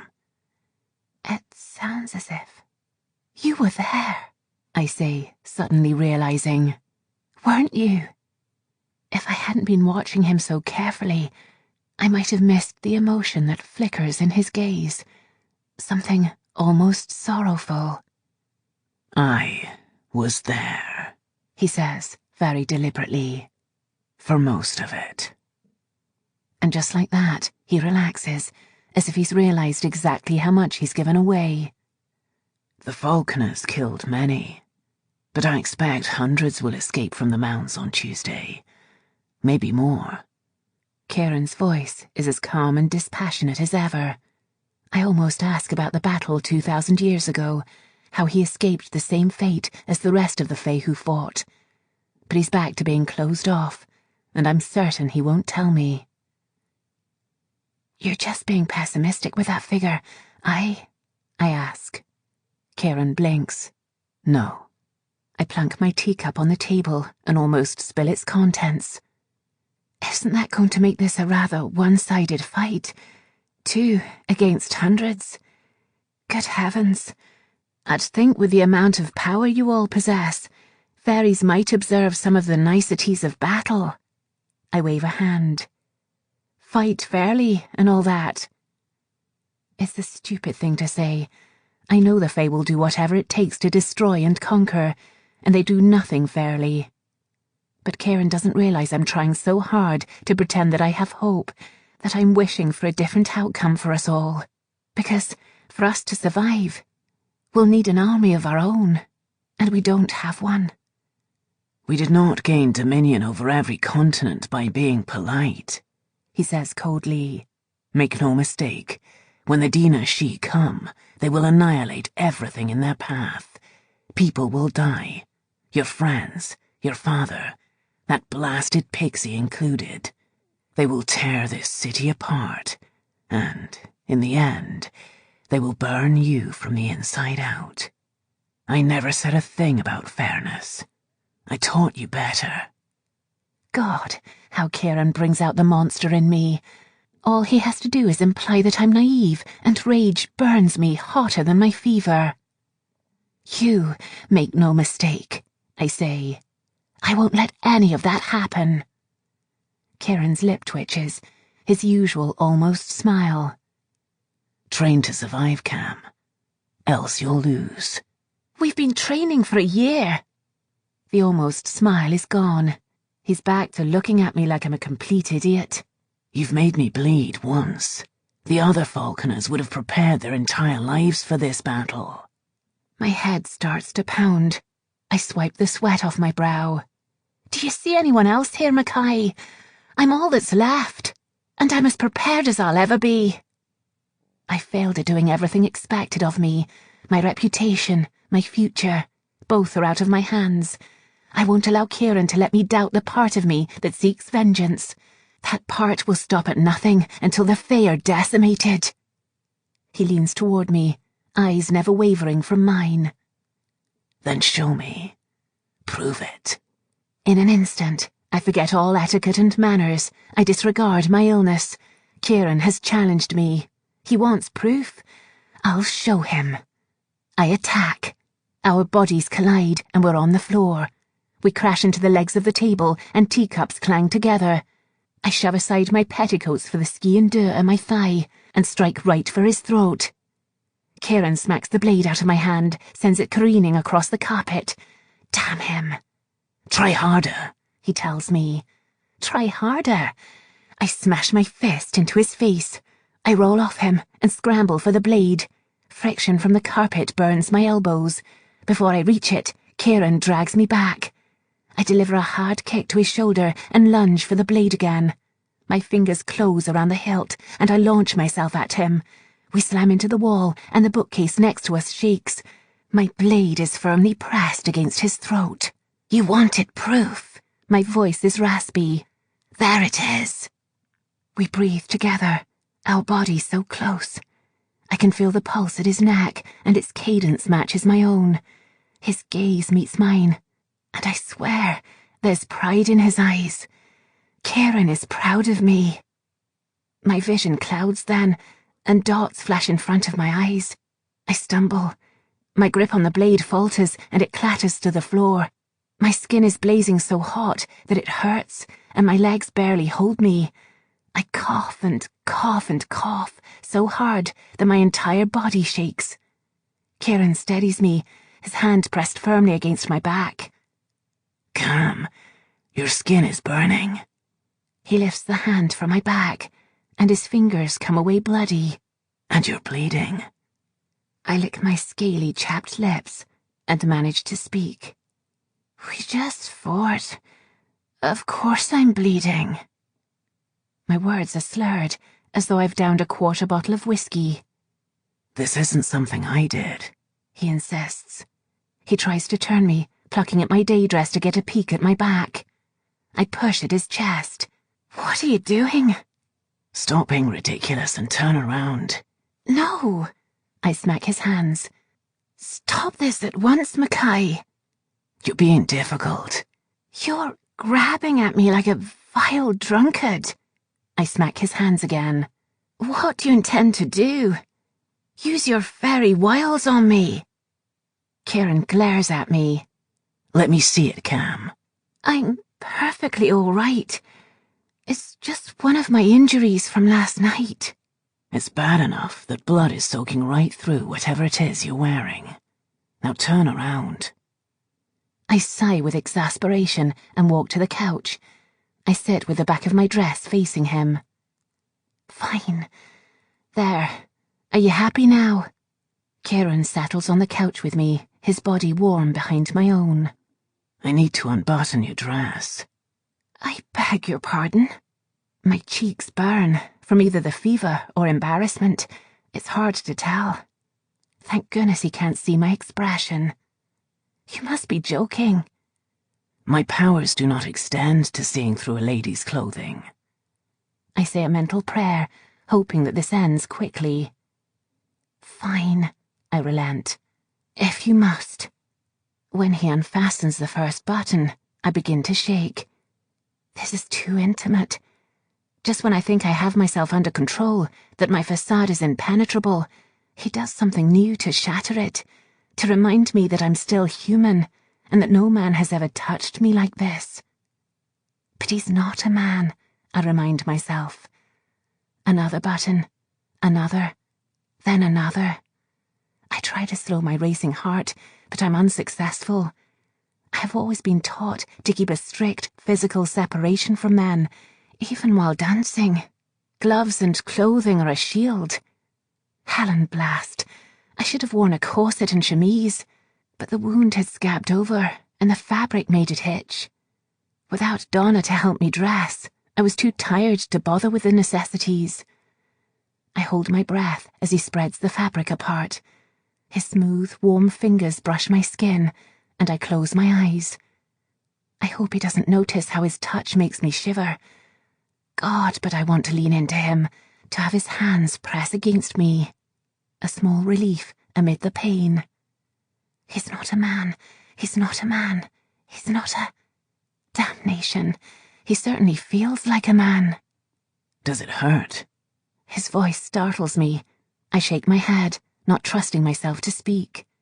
Then you're not immune to the poison. The what? Hold still. I try not to let myself become overwhelmed by his touch. Is this what it's like to be face-struck? To experience one moment of intimacy, no matter how inconsequential, and want more? I can't forget what he is, that even if he feels like a man, he isn't one. Time to distract myself. Mackay. He sounds indifferent, impersonal as usual. Tell me about the Falconers. Why are they called that? His fingers are picking at something on my skin, but I can only just feel it. The area around the wound is too numb. They had the ability to connect with falcons, he says. Each woman had one, her personal companion, and could see through her falcon's eyes during a hunt. Why falcons? Kieran strokes my skin, leaving a damp trail of what I guess to be blood. You may see them as mere birds, but they are capable of travelling between our worlds because they belong to both, just as a falconer does. They are the only animals capable of seeing past our glamours and are impervious to mental influence. It makes them the perfect spy for your kind. He clears his throat. And when falconers began using them, the Shihihan attempted to slaughter them, along with their owners. Under his formal tone is a hint of sadness. I wonder what memories haunt Kieran. What could possibly have affected him so much that he should show any emotion at all? I would give anything for him to tell me. And where were you when all this happened? When his hand pauses against my skin, it's no longer warm. It's freezing, cold enough to burn. The taste of earth and honey, so pleasant before, now strongly coats my tongue.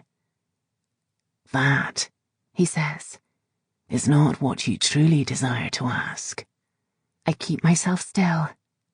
Sometimes it's best to treat Kieran as a feral animal, a creature I've accidentally encountered in the wild. One mistake, a single sudden movement, and he'll respond as if I'm prey. I must never forget that. Is it not? I say carefully. Don't play games with me. I say very carefully. I want to know what manner of man I'm about to die beside on the battlefield. Only then do I realize my mistake. I called him a man again. Kieran leans in closer to me, a palm of his hand pressing into my shoulder blade. So cold. And there again, you make the human error of so foolishly valuing honor. He breathes in my ear. Do you not remember what I told you the night we met? The night we met. What I recall from that night, the night after my mother's death, is my vivid, blood-pounding need for vengeance. I went into the city with a Selig fleur still woven through my hair, still believing it to be nothing but a pretty little adornment, the last thing my mother ever gave me. I carried an iron blade and went out to hunt for the fairy who killed her. When I couldn't find her, I tried to kill the first fairy I met. It was an Ushka, the most dangerous breed of water horse in Scotland. It nearly drowned me. I remember struggling to breathe, coughing, gasping for air as I tried to free myself from the adhesive hair on its back. I must have gone unconscious, because the next thing I knew, Kieran was holding me as I coughed up water. When I realized what he was, I tried to sink my knife into his shoulder. My blade shattered. That day, Kieran made me a vow. So long as I trained with him, he would never prevent me from seeking vengeance. He told me that some of what I would have to do on my path for retribution wouldn't be honorable, but it would be necessary. Necessity before honor. Always. I remember, I whisper. He slides a finger along my spine, over the upraised scar from that night. My first badge, my first test, the one that bound us together. You asked me what manner of man I am. I close my eyes, wishing he hadn't noticed I'd called him that. Kieran is so close now, pressed against me, his breath soft against my neck. I'm someone who has slayed for you, who pulled you from that river, saved your life, and taught you all the ways to kill me and mine. But never make the mistake of thinking I'm a man. I aid you because I've deemed it necessary to do so. I don't value honor. I swallow. Then what do you value? I ask him. Isn't there anything you're willing to die for? Kieran doesn't answer. His arm reaches around me. Look at this. Nestled between his thumb and forefinger is a tiny black barb, dripping with my blood. What is it? A Kushi's claws are covered in these. It sends a paralyzing poison to its victims, so they can't run. You never told me that. I must have forgotten. Kieran doesn't sound at all apologetic. He turns me to face him and touches my forehead. Instinctively, I recoil, but he keeps his hand there. His fingers caress my hairline, feather light. You're only immune enough to prevent it from paralyzing you, he says. It's still making you sick, killing you. He removes his hand. I'll have to take out the rest of the barbs. Right now? Do his eyes have to be so intense? I need to gather a few items first, he says. I'll return tonight. Before I can protest, he adds, no one will see me come inside. I realize how close our faces are, a whisper away. I hold my breath, uncertain if I should pull back, or if he has noticed it too. "Aren't you frightened?"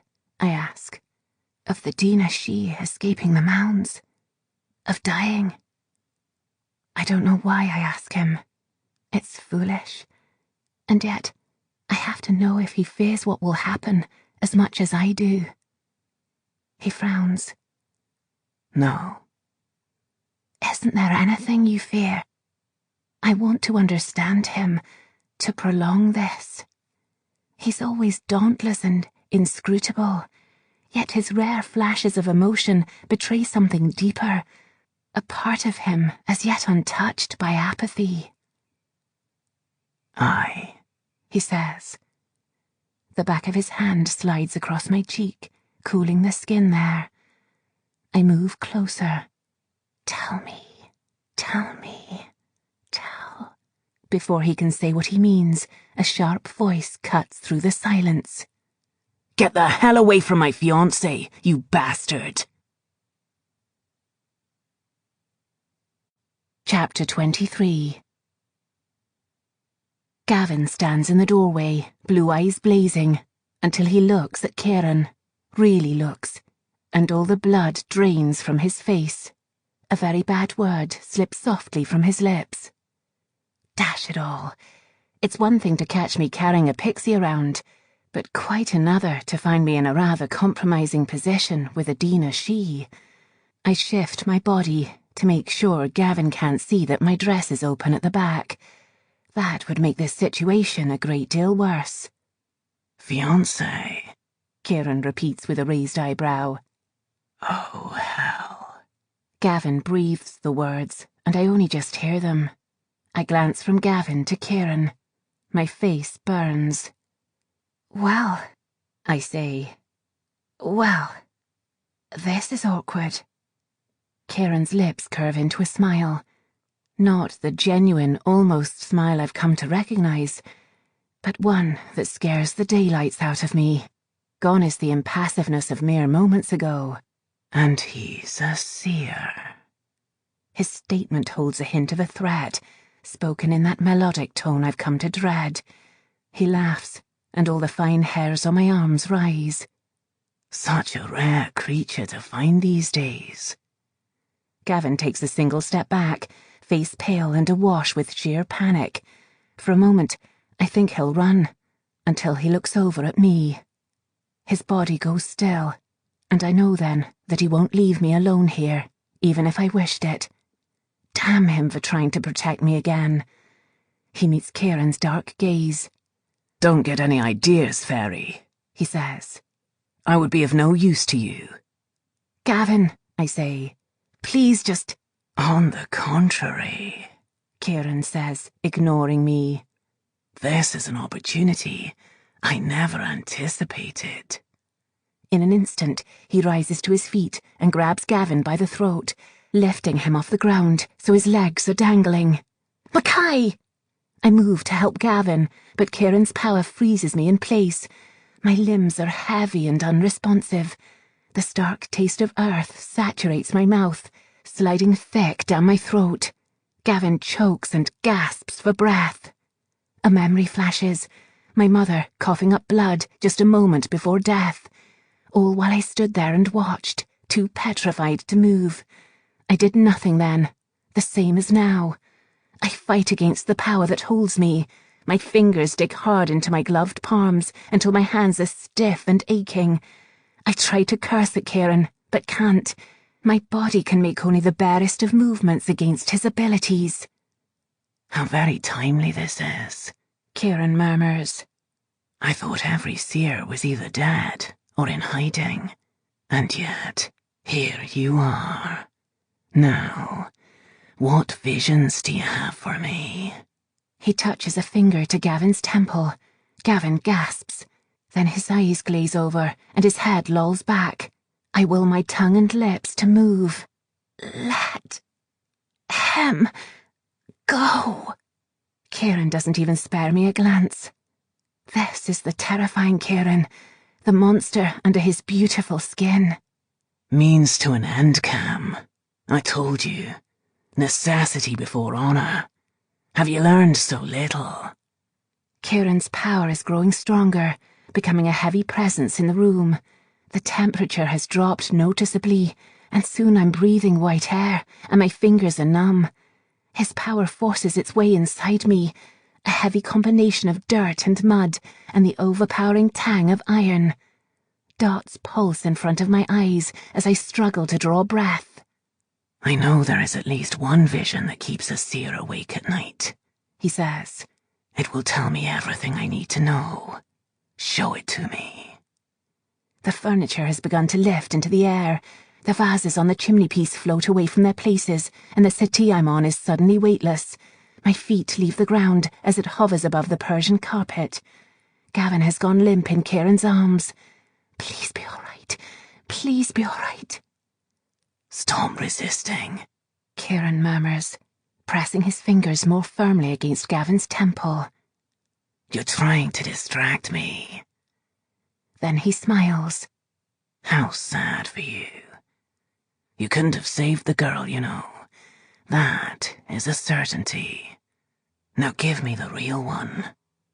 I watch him, curious now. What is Kieran looking for? What vision could Gavin possibly have that would interest him? Ah, there it is. Everything in the room is silent. Kieran's eyes are wide and sightless, watching Gavin's vision play out.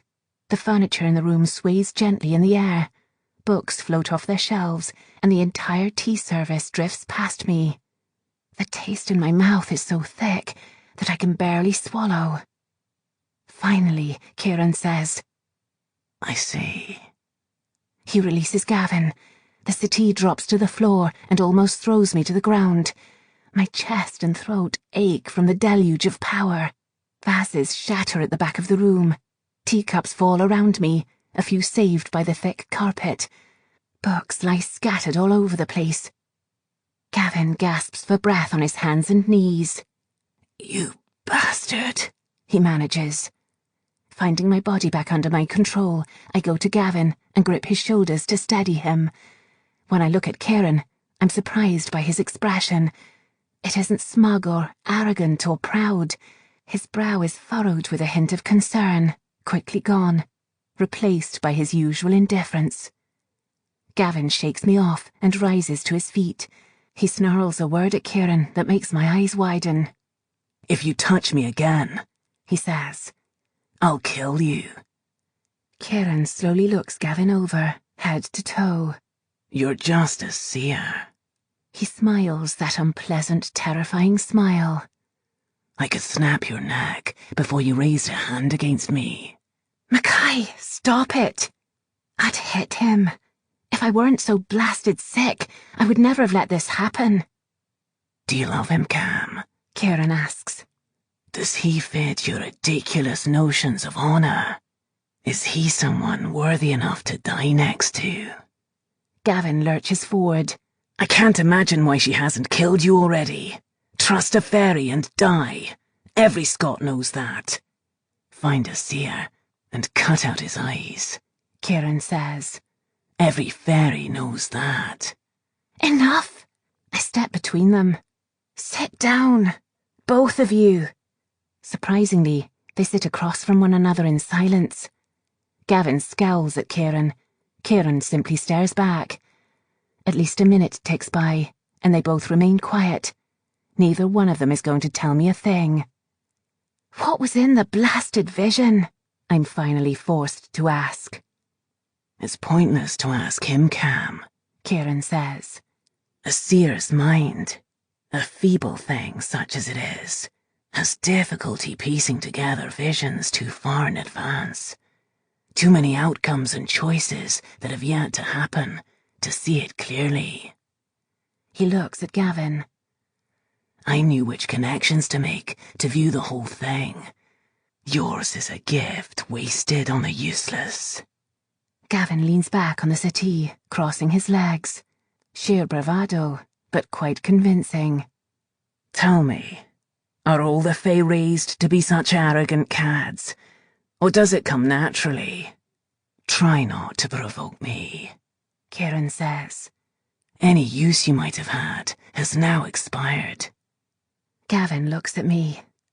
Why is he here? I swipe a hand across my damp forehead and sway on my feet. If I weren't leaning against the settee, I might have fallen. The illness is getting worse. It's something I can feel in my bones, a heaviness under my burning skin. When I don't respond, Gavin studies me intently. Are you all right? I'm fine. I want to know what Kieran saw, but I'm having trouble forming the words. I shiver and wrap my arms around myself. Mackay, what? Not now, Cam, Kieran says abruptly. I'll take my leave. He's already walking toward the door. Oh, no, you don't. Will you excuse me for a moment? Without waiting for Gavin's response, I follow Kieran out of the room, careful to turn slightly from Gavin so he doesn't notice the blood on the back of my dress and the undone buttons. Kieran is halfway down the hall. I hurry to catch up, ignoring how the quick movements nauseates me. Stop right there, Kieran Mackay. I reach out to grab him, his muscles tense under my fingertips. He sounds so formal, so polite. Tell me what you saw. He hesitates, reaching for me as if to touch my face. At the last second, he drops his hand. Your friend's head was full of a great many uninteresting things. Kieran can come up with a better evasion than that. He's a master at the fairy half-lie. What could he have seen that would affect him this way? That's not an answer, I say. Wordlessly, Kieran steps behind me. Before I can ask what he intends to do, he begins to button up my dress. It shouldn't affect me the way it does. Kieran's behaviour is no different than usual. Still, there was that moment before Gavin came in when I swear he was going to say something. Kieran Mackay is a mystery I wish I could solve. He's so quiet, nothing but the whisper of his breath to indicate he's there. Finally, he says, I saw a lot of death. I go still. What else? His fingertips linger at the nape of my neck. Do you think knowing makes it easier? He whispers. You would try desperately to prevent it, and every conscious decision you make would only help the vision come to pass. Kieran speaks the last words so softly, I barely hear him. I've grown used to the formal, passionless Kieran, that even the slightest indication of remorse is clear. Kieran tried to prevent Asia's vision once, and failed. I have so many questions, but I decide on the one I'm only vaguely sure he'll answer. Then, why did you want so badly to see it? A decision made just before the vision is complete can alter the outcome. And what if it doesn't? That would be unfortunate. Kieran fastens the last button and turns me to face him. Any hint of emotion is already gone. I need to go and fetch my supplies before you die. I'll be a few hours. My God, it's as if he deliberately ruins every opportunity for an intimate moment between us. Well, I'll certainly try to survive until then. I think I hear his breath hitch. Gabarami Koshigan, he murmurs. He's said that to me so many times before. His goodbye. Kieran strides past me down the corridor. I don't watch him leave. I step into the drawing room and grope for my shawl. It'll do for covering up the blood on my dress. I wince at the state of the room. The floor is littered with books and broken teacups and shattered porcelain vases. A statue of Venus lies on the carpet with its arm lopped off. If I get all of the broken items cleaned up and thrown away, perhaps Father won't notice they're missing. And maybe he'll think the armless statue has character. Well, I can safely say that I've never experienced a more exciting 2 days. Gavin says, jarring me from my thoughts. I suppose I should send a note before seeing you again. Are you in the company of any creature liable to attack me unprovoked? I can visit later. I leave the door open an inch out of habit. Some etiquette rules are hard to forget, even when a certain fairy doesn't bother to observe them. It would help if you didn't barge in unannounced. Gavin leans against the arm of the settee and picks up a book that has fallen there. He tosses it to the floor, apparently not in the least bit interested in the wreckage. The front door was open. Your butler was nowhere in sight, and I heard voices. Who the hell was that? Kieran Mackay. I sink back onto the settee. Most of what you saw last night, I learned from him. Gavin pulls out a small flask from his coat pocket and takes a deep drink. Is that right? The fellow teaches you to slaughter his own kind, and you don't believe that's a wee bit worthy of suspicion? Thank God the tea dispenser has survived its plummet to the floor. I right it and press the button to brew more tea, then fill one of the few unbroken teacups. If you're asking me whether I trust him, the answer is no. Now that's reassuring. But it doesn't change the fact that you have a pixie who ate all my honey and a fairy visitor who very nearly throttled the life out of me. Has anyone ever told you that you keep truly terrible company? I can't help but smile. I hope you realize that includes you. At least you can count on me not to threaten your guests. He takes another pull from his flask and smirks. Unlike your bad-tempered fairy friend. So what were you doing with him when I arrived? It looked cozy. Kieran was helping me. Was there something near your mouth that required such focused attention? I all but choke on my tea. Don't be absurd. You were about this close. He holds up 2 fingers, a hair's breadth apart. From rubbing noses. I glare at him. Are you going to tell me anything about your vision? Surely you must have seen something of what Kieran saw. Or are you going to pretend it never happened? Gavin's body goes still. A muscle ticks in his jaw. You know, he says carefully, that's a capital idea. Let's pretend, shall we? Gavin, I say softly. Don't, he tells me. Just don't. I haven't seen much yet. And if I'm to be entirely honest with you, I don't want to. What little I have seen. He downs more whiskey. Is it about me? I ask quietly. I think I deserve to know that much, at least. No. He shakes his head then. I don't know. I can only see the end of the vision now, not what leads up to it. The fairy was blocking me from viewing it with him. Of course Kieran was. Then, how does it end? I have nightmares about it. It's kept me awake nearly every night for the last week, and it's not something I want to discuss. He sighs. It's my burden, Aliana. I shouldn't share it with you. Both of us are silent then. I look over at the window and watch as the sky grows darker and darker. The clouds are gathered thick and dark above the trees, swathed in the vivid colours of the setting sun. The rain continues to patter hard on the windowsill, the carpet beneath it soaked through now. Across from me, I notice Gavin shiver and move over on the settee, closer to the fireplace. I don't feel the cold. My head is burning, and I swipe more sweat from my brow, ignoring the dull headache pounding my temples.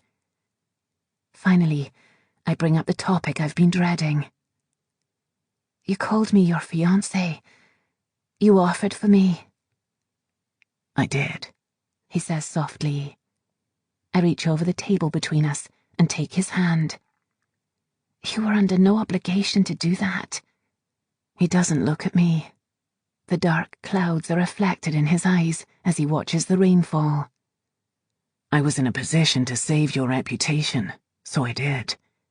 It infuriated Mother. The way he says it annoys me. You pitied me, didn't you?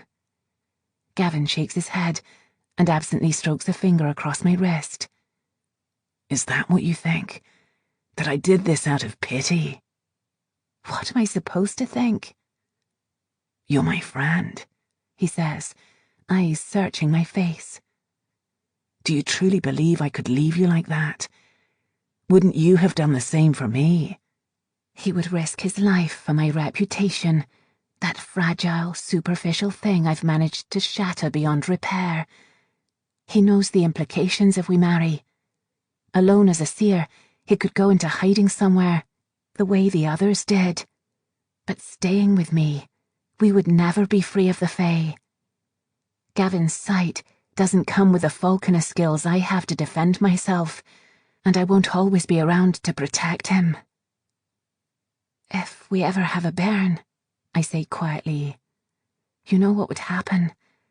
Our daughter, she would be like me, a Falconer. Gavin grasps my hand hard then. And our son would be a seer.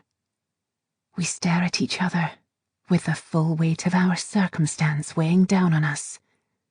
I want to be the last of my kind, so I never have to pass such a burden onto a child. How could I possibly marry and bring a child into this world, knowing it will be hunted? Gavin, Lady Castles's shrill voice resounds from the hallway. What do you mean, my son is not here? Gavin groans. Dear God, he says. Save me. Mother, I hear Catherine say gently. I'm certain there is an explanation for this. I know he came here, Lady Castles says, ignoring Catherine. I demand to speak to my son at once. There is a rap on the drawing-room door, and McNabb pokes in his bearded head. His eyes widen at the mess Kieran made, but he wisely remains silent about that. Lady Eliana, there is... He sees Gavin and breathes a sigh of relief. Oh, Lord Galloway, I hadn't realised you were here. Do forgive me for not welcoming you. Not of import, Gavin says. If you don't tell my mother I'm here, I won't hold it against you. Hush, I tell him. McNabb, please show in the Viscountess, Miss Stewart. Might as well get this over with now. I glance around in dismay. It's not at all proper for the Viscountess to see the room in such a state, but I don't think I'll be able to escort her elsewhere. My body has begun to ache, and the pounding in my head is growing worse by the minute. If I stood now, I don't think my legs would hold me. McNabb nods and leaves. Gavin takes this brief reprieve to shove his flask into his jacket pocket. Not a moment later, Lady Castles sweeps into the drawing-room, heavy silk skirts billowing behind her. A large feathered hat slants across her brow. Catherine follows her with an apologetic smile. She looks beautiful as always, in her light blue day dress, with her blonde hair loose in curls. Galloway, the Viscountess says, eyeing her son with disapproval. Here you are, when I specifically requested a conversation with you earlier this morning. I try not to blanch. As I am the lady of the house, the Viscountess should have spoken to me first. Failing that, it would be common decency to acknowledge me with a nod. You did, Gavin says. He reclines with an amused expression. I was avoiding you. Obviously. The Viscountess still doesn't look at me, instead inspecting the state of the drawing-room. I watch her take in the broken vases, the shattered teacups at her feet, the books strewn about the room. She blinks. Is this the permanent state of the drawing-room? She asks dryly. Or have we walked in on another of my son's renovations? This matches the appalling state of your study, Galloway. We were balancing, Gavin says quickly. First the vases, then the books, then the teacups. On our heads. I glance at him. What the devil? Who on earth would believe that? Balancing, Lady Castles looks positively horrified. A new parlour game, Gavin explains. Balance an object on your head, and whoever holds it there longest wins.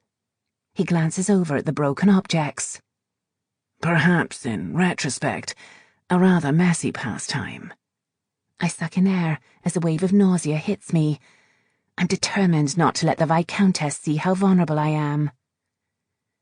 Lady Castles, I say through clenched teeth. Would you like to sit? That's quite unnecessary. Her gaze finally settles on me. I'll endeavour to be brief. Here we go, Gavin mutters. Lady Castles glares at him sharply before continuing. I hope you realise this situation with my son has put me in quite a precarious position. I can barely concentrate on her words. The illness is now a storm inside me. Heat swirls along my veins as my heart pumps venom through my system. My heartbeat roars in my ears. God, can nobody else hear it? It's so loud, so slow. Thump, thump. Lady Eliana, the Viscountess says. I dare not say much, struggling as I am just to catch my breath. Black dots dance in my vision, and I try desperately to blink them away. Yes, she corrects. I don't respond. I concentrate on my laboured breathing. Gavin looks over at me, and I attempt my best reassuring smile. Lady Castles continues. As my son is a gentleman. Gavin's loud snort interrupts her, but she ignores it. He has decided that the best way of resolving the situation is to wed you. The Viscountess regards me grimly. I agree with his decision. Splendid, I whisper. Catherine frowns and mouths. Are you well?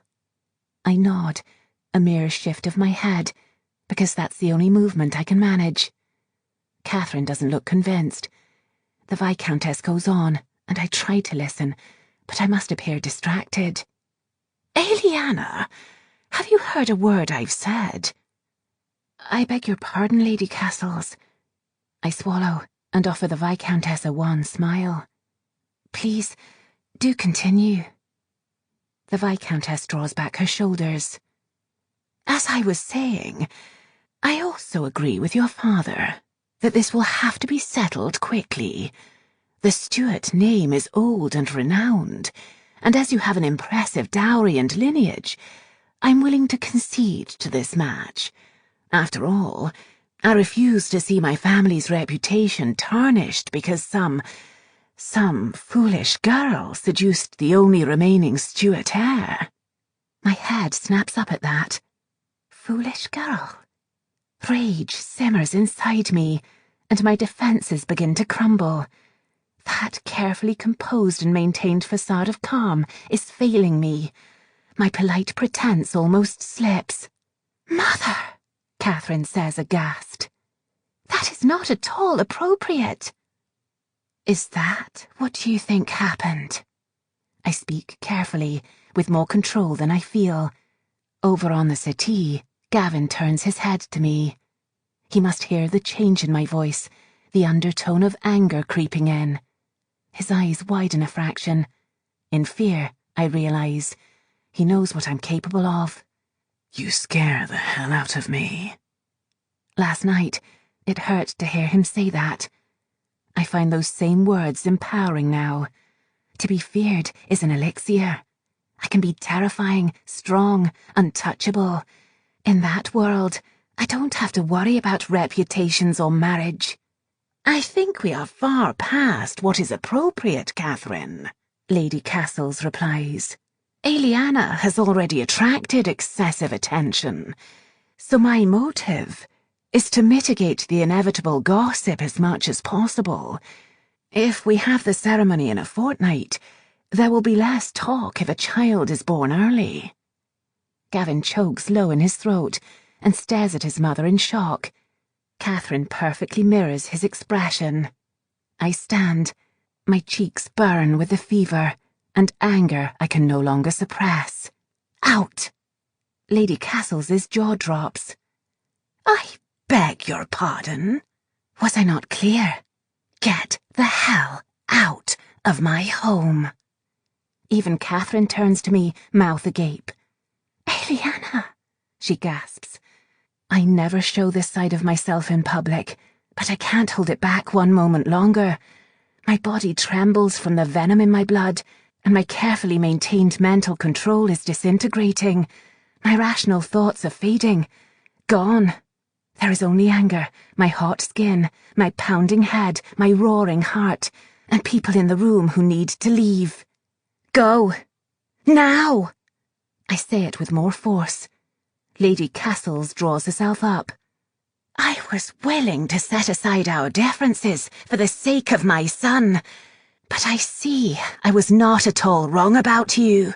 She strides to the door in a flurry of silk skirts. Catherine, she snaps, before exiting the room. Eliana. Catherine's hand on my arm is so cool that I flinch. That wasn't... Good heavens, you're burning up. Are you ill? I'm fine. I swallow and shut my eyes hard. I can stay if you need me. If you're... Catherine! Lady Castles's voice comes from the hallway. No. I need to lie down. Just as I suspected, my legs can't hold me. I grasp the arm of the settee to keep me upright. Please, go with your mother. If you insist. Catherine sighs. I'm terribly sorry for some of the things she said. She was much too harsh with you. I almost open my mouth to agree, but decide against it. As much as I dislike Lady Castles, she is to be my future mother-in-law. It's best I learn to accept that now. Her only son was just caught in a scandal with a girl she considers utterly unsuitable, I say carefully. I understand why she was harsh. Tell her I'm sorry for everything. Catherine nods. I shall. Please send word when you're better. I'll worry otherwise. Her dress rustles as she leaves. It's the only sound I can hear, other than my violent heartbeat. Gavin's hands are on my shoulders then, as he gently turns me to face him. He stares down at me, his eyes so blue, fierce, and concerned. He slips an arm around my waist and draws me against his chest. I let out a soft groan of complaint as he places the back of his hand against my forehead. Shall I send for a doctor? It won't help. I turn my head, and his fingers graze my cheek and rest on my collarbone, below my Shelik fleur necklace. It's from a fairy, then, isn't it? I let myself rest against him, because there is nothing else I can do. I'm too weak to push him away. I nod. One of the hounds. I see. What does he see? He has offered marriage to a woman who will always be injured, or bruised, or bleeding. I will never be rid of my scars, and I'd never want to be. They will always be there, burned into my skin, brands of my success, of my kills. I lean back and meet his gaze directly. I don't want to marry you, I whisper. Is that awful of me? Not at all, he says softly. I don't want to marry you either. Chapter 24. I wake with a start and gasp for air, flailing in sheets soaked through with sweat. Hands grab my shoulders roughly and hold me firmly against the pillows. I stare up in shock at Kieran. The taste of his power settles softly against my tongue, not at all overwhelming. His features are shadowed, barely visible in the glow of the street lamps filtering through the open window. He smells so strongly of heather and spring, with a hint of rain from the wet clothes he presses into mine. What on earth are you doing? My mouth is dry. It hurts to speak or move my lips. I said I'd be back. I swallow. My throat feels as though it's lined with blades. You said visit, not attack.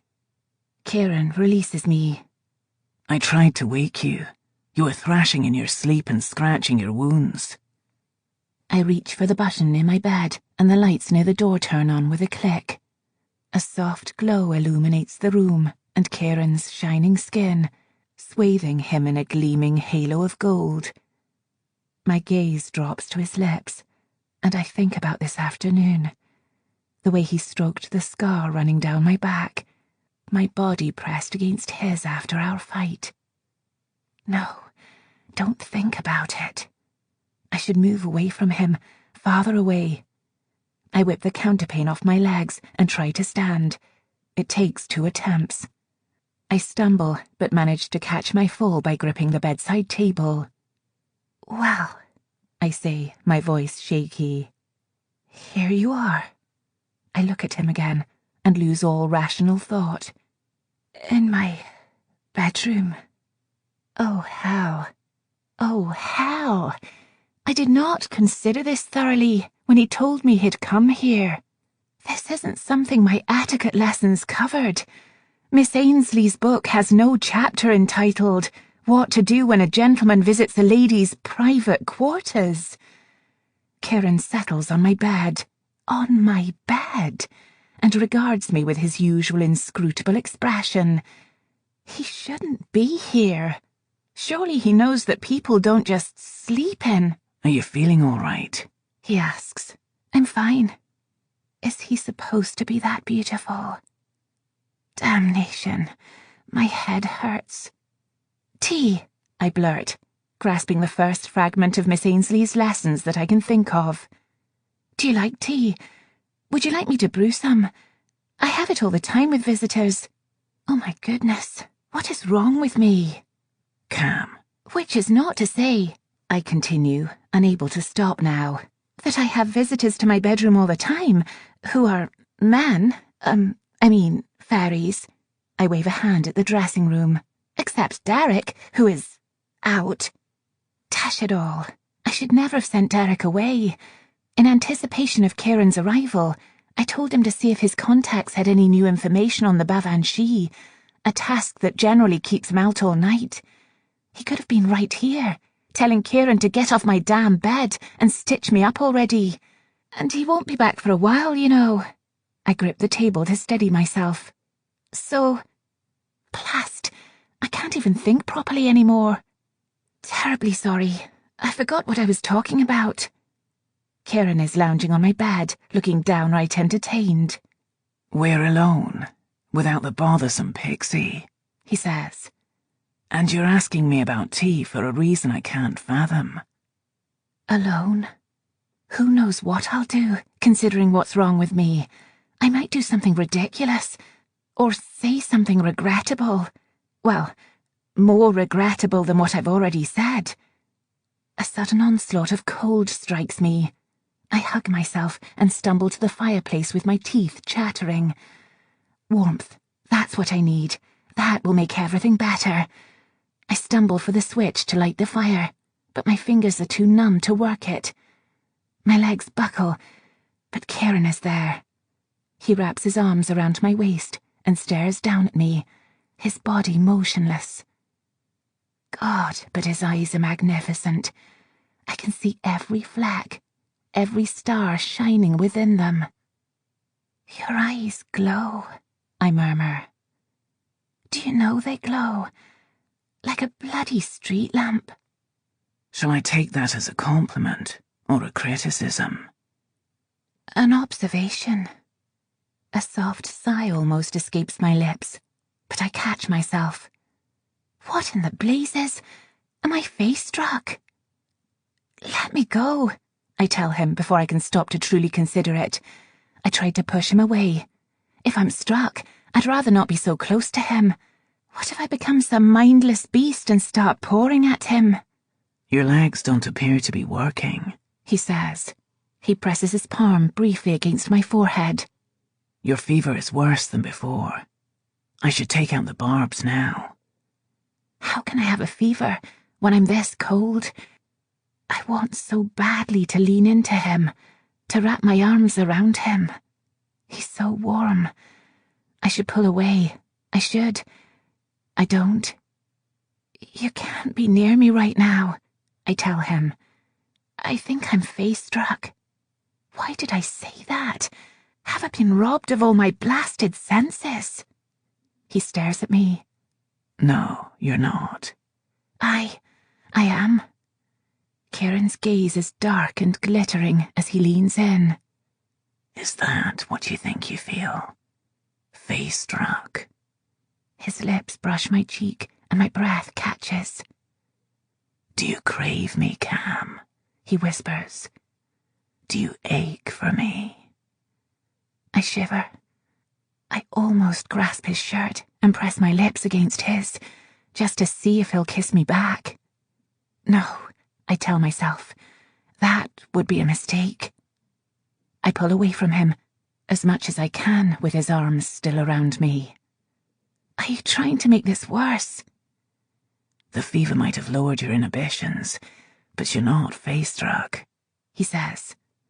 If you were, you certainly wouldn't be lucid enough to ask about it. Why do I feel like this, then? I whisper, mostly to myself.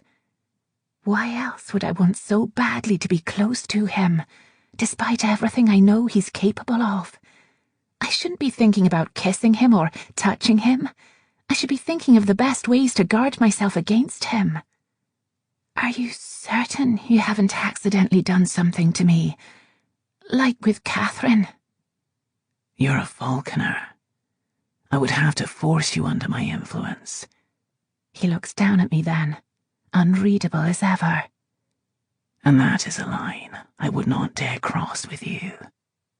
You froze me earlier, I remind him. I only prevented you from moving, he says, his voice soft. You were defiant the whole time. The face-struck don't fight back, Cam. They don't resist. They grovel and beg for our touch. They waste away from it and still yearn for more. His eyes are dark, so intense. When a Shihan decides to take a human, it's not something they walk away from. Not ever. My breath catches.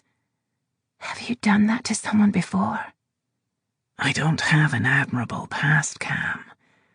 I never led you to believe I did. Kieran swings me into his arms before I can even protest. Unlike when Gavin held me, the fight leaves my body and I hang limply in Kieran's arms, cold and aching. Not even his warmth can seep through my frozen skin. Damn it all. Just for now, I want to stop caring about how I should act, about the pretense of strength that I always put up when I'm around him. All I want right now is to be warm again. So I rest my head against his shoulder and my fingers on his collarbone. There it is, a hint of heat under my dull, numb skin. I sigh. Better? He asks. I look up at him. I feel lethargic, as though I've taken a good dose of laudanum. I take a deep breath and whisper, "May I tell you something?"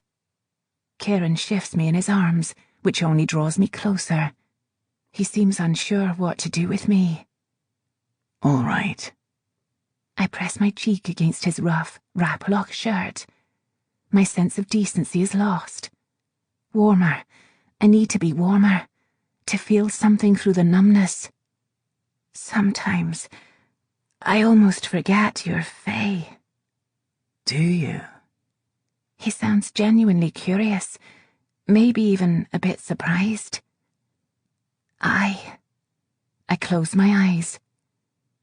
When you decide to be kind, like you telling me that you would never face-strike me. What about everything else? I'm reminded of why I should never let myself forget. He places me gently into bed and eases the counterpane over my legs. Take your own advice, Cam. You'll find nothing human in me. Always remember that. Even with the counterpane covering me, The cold is unrelenting. I shudder under the silk sheets. Or at least, I think I do. My body is hollow, numb. The only thing that tethers me to it is Kieran's voice, our conversation. I rub my cheek against the pillow to feel the fabric. Nothing. There are only my words. Are we agreeing with each other? This is a rare occurrence. Kieran pulls my wooden work chair over to the bedside. Tomorrow, we'll go right back to fighting. A cherished pastime, I murmur. My tongue is too heavy to speak properly. His eyes meet mine, and for a brief second, I feel that connection to him again, an innate understanding, a likeness that I can't begin to describe or comprehend. Tell me, I will him. Tell me something too. I'm compelled to understand those parts of him that he keeps closed off and untouchable, those brief glimpses into his soul that show how emotions have moved him somewhere in his vast lifetime. Kieran tears his gaze from mine and reaches for something beside the bed. He pulls up a brown leather bag and plucks out 3 small bottles, thread, and a curved needle. I tense. What are those? I have to stitch you up, he says, as if it should be obvious. My eyes widen. Are you mad? I have stitches in my dressing room that could do a far better job with less pain than that thing you're wielding. Put it away. Kieran regards me patiently. It's this, or you die. You choose. I suppose Kieran wouldn't stitch me up by hand if he didn't have to. He'd consider it a waste of time. Fine, I grumble. What's in the vials? He opens one bottle and holds it out to me. Drink this one. Inside is a milky blue liquid with what looks like thin slivers of glass floating in it. Surely he doesn't mean for me to drink glass. Am I going to regret consuming its contents? No. But I imagine you'll still call me every expletive you can possibly think of. He presses it into my palm. I don't like the sound of that. I sniff the vial and scrunch up my nose at a sharp tang that burns my nostrils, like something that might come out of my chemistry set. Ugh, what's in this? It smells vile. I knew a human girl once. She was stubborn, like you. Refused to drink the paltry contents of that bottle, like you. He pauses for dramatic effect. And she died a horrible, painful death. Tortuous, really, because she wouldn't take my advice. I scrutinize him. There was no girl who died, was there? There will be, if you don't drink what's in that damned bottle. I prop myself up and scowl at him. Then I gulp in a breath, hold it, and drain the contents. The liquid burns like potent whiskey. It scorches my throat and races through my body much faster than I expected. I claw at the pillow and gasp pathetically. Intense, agonizing pain follows almost instantly. I can't concentrate on anything else but how much it hurts, and I can't even say all the profanities that flash across my mind. My tongue is glued to the roof of my mouth, rendered immobile. I meet Kieran's eyes. His head is tilted, amethyst gaze studying me intensely. My God, has he poisoned me? All at once, the pain ebbs. It slides off my skin in waves and leaves behind a strange, soothing current that drifts from my head all the way down to my toes. Still, I glare at Kieran and say, "What did you do to me?" I gave you a mild sedative. He studies me. It's supposed to calm you. I'm sure it would work better if I weren't so annoyed with you, I say. You could have told me it would hurt like the very devil. What difference would that have made? You'd still have had to drink it, and you'd still be miserable. He shifts closer and motions me to turn over onto my stomach. I have to remove your... whatever this is. Night dress, I say, my cheek against the pillow. It's from Paris. You've been alive how long, and still can't identify a woman's clothing? Kieran plucks at my nightdress, as if trying to figure out a way to get it off me. Too many words over my lifetime for the same items. I really don't care to learn them all. Mackay, stop fiddling around and just cut the blasted thing. When he simply stares at me, I say, I have some dignity, however little you appreciate it. I refuse to let you remove my clothing. If you insist. Kieran's blade appears from somewhere, and he slices through the back of my nightdress. There. Your expensive French item is now ruined, for the sake of some incomprehensible notion of propriety. I hope you're pleased. A heavy lock of that shining black hair falls onto his face. As he pushes it back, I let my gaze linger on him for longer than usual. I study those strong, high cheekbones and his square jaw, how his hair curls up at the ends. He dabs a bluish-grey paste onto his fingers from one of the bottles. Spreading apart the torn edges of my nightdress, he smooths the paste along my wounds. Unlike the concoction I drank, this comforts straight away.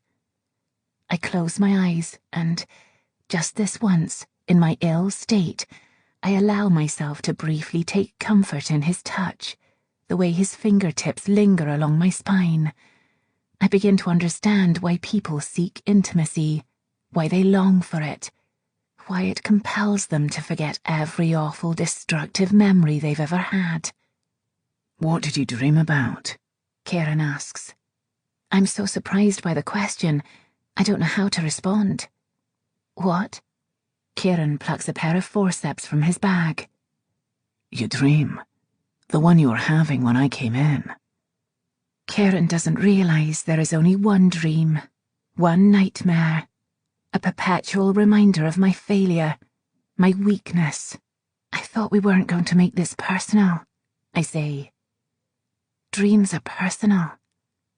Cam, I'm picking barbs out of your naked back. It's already personal. I remain silent. Numbness is beginning to spread through my body, and I'm losing the reassurance of Kieran's touch.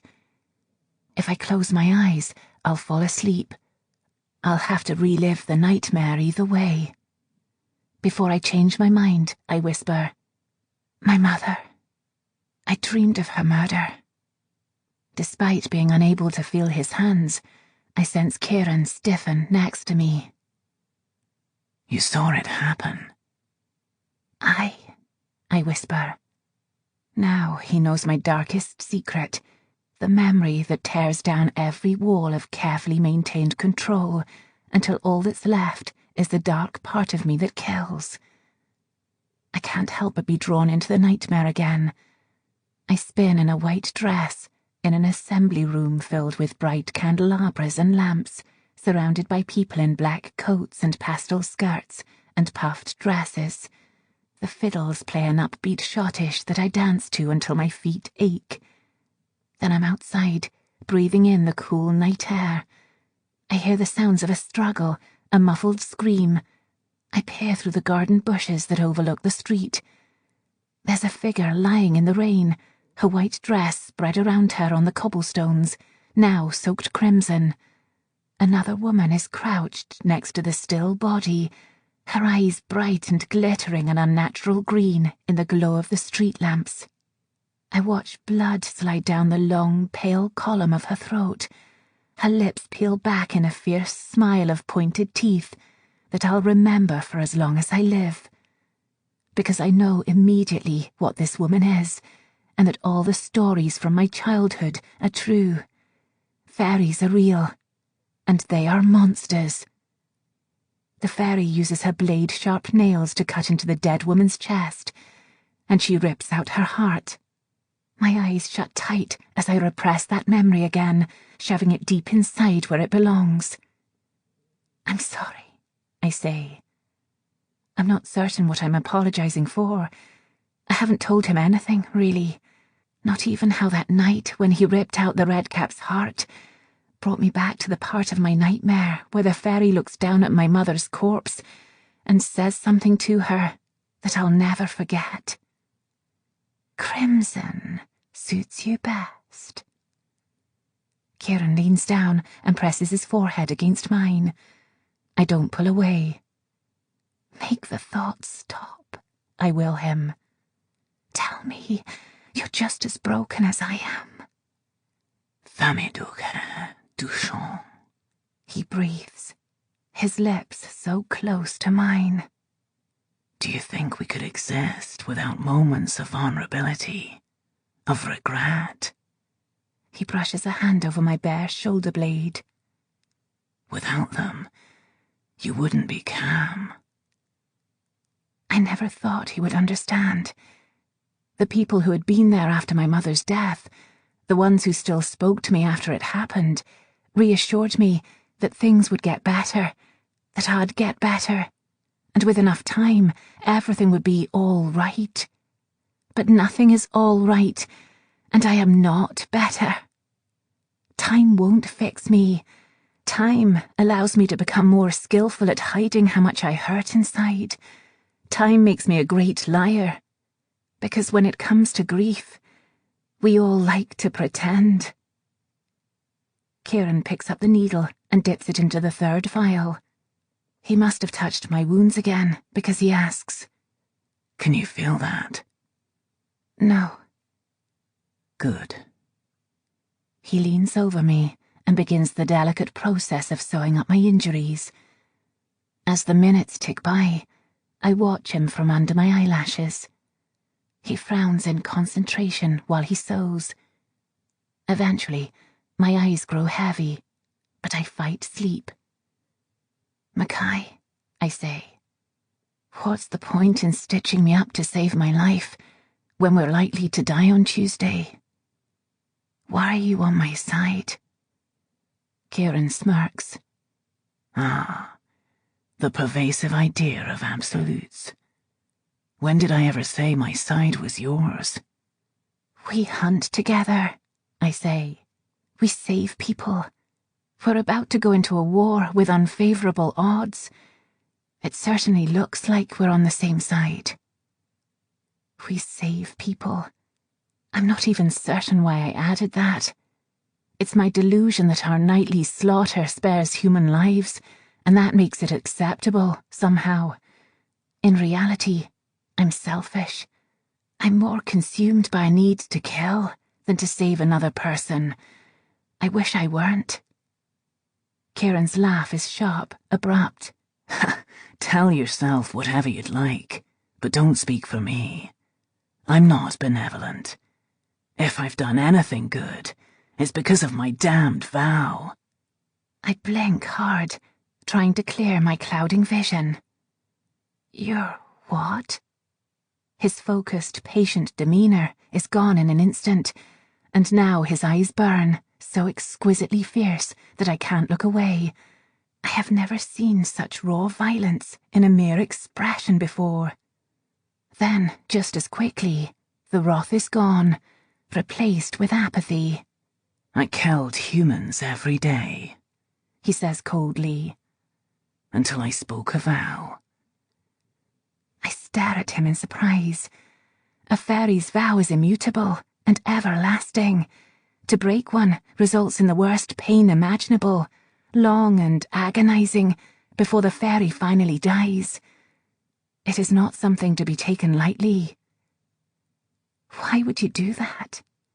You don't want to ask me about my past, he says, voice low. Some things are best left buried. This vow, whatever it was, meant something to Kieran. Something important. I have to know. If you won't tell me about your vow, or your past, I say softly, then tell me the real reason you hunt. His anger sparks again, and I see something underneath it I could identify anywhere. Loss, hidden by centuries upon centuries of rage. I know from experience what grief does, how it can transform us, that the only way to control it is by pressing it deep down inside ourselves, where we hope no one will ever discover it. But it will always be there. Inevitably, something or someone will come along and dig up everything we've tried so hard to conceal. Kieran did that to me. I just did that to Kieran. Now, I'm almost certain I know the answer. Who Kieran made his vow to, and why he hunts the Fae. My eyelids finally flutter closed. I try to open them, but I can't. My mind has already started clouding. I fight against sleep one last time. I need to ask him. Did you love your human very much? I ask. He sucks in a surprised breath. His whispered response is so low, I strain to hear him before sleep takes me completely. I didn't love her nearly enough. Chapter 25.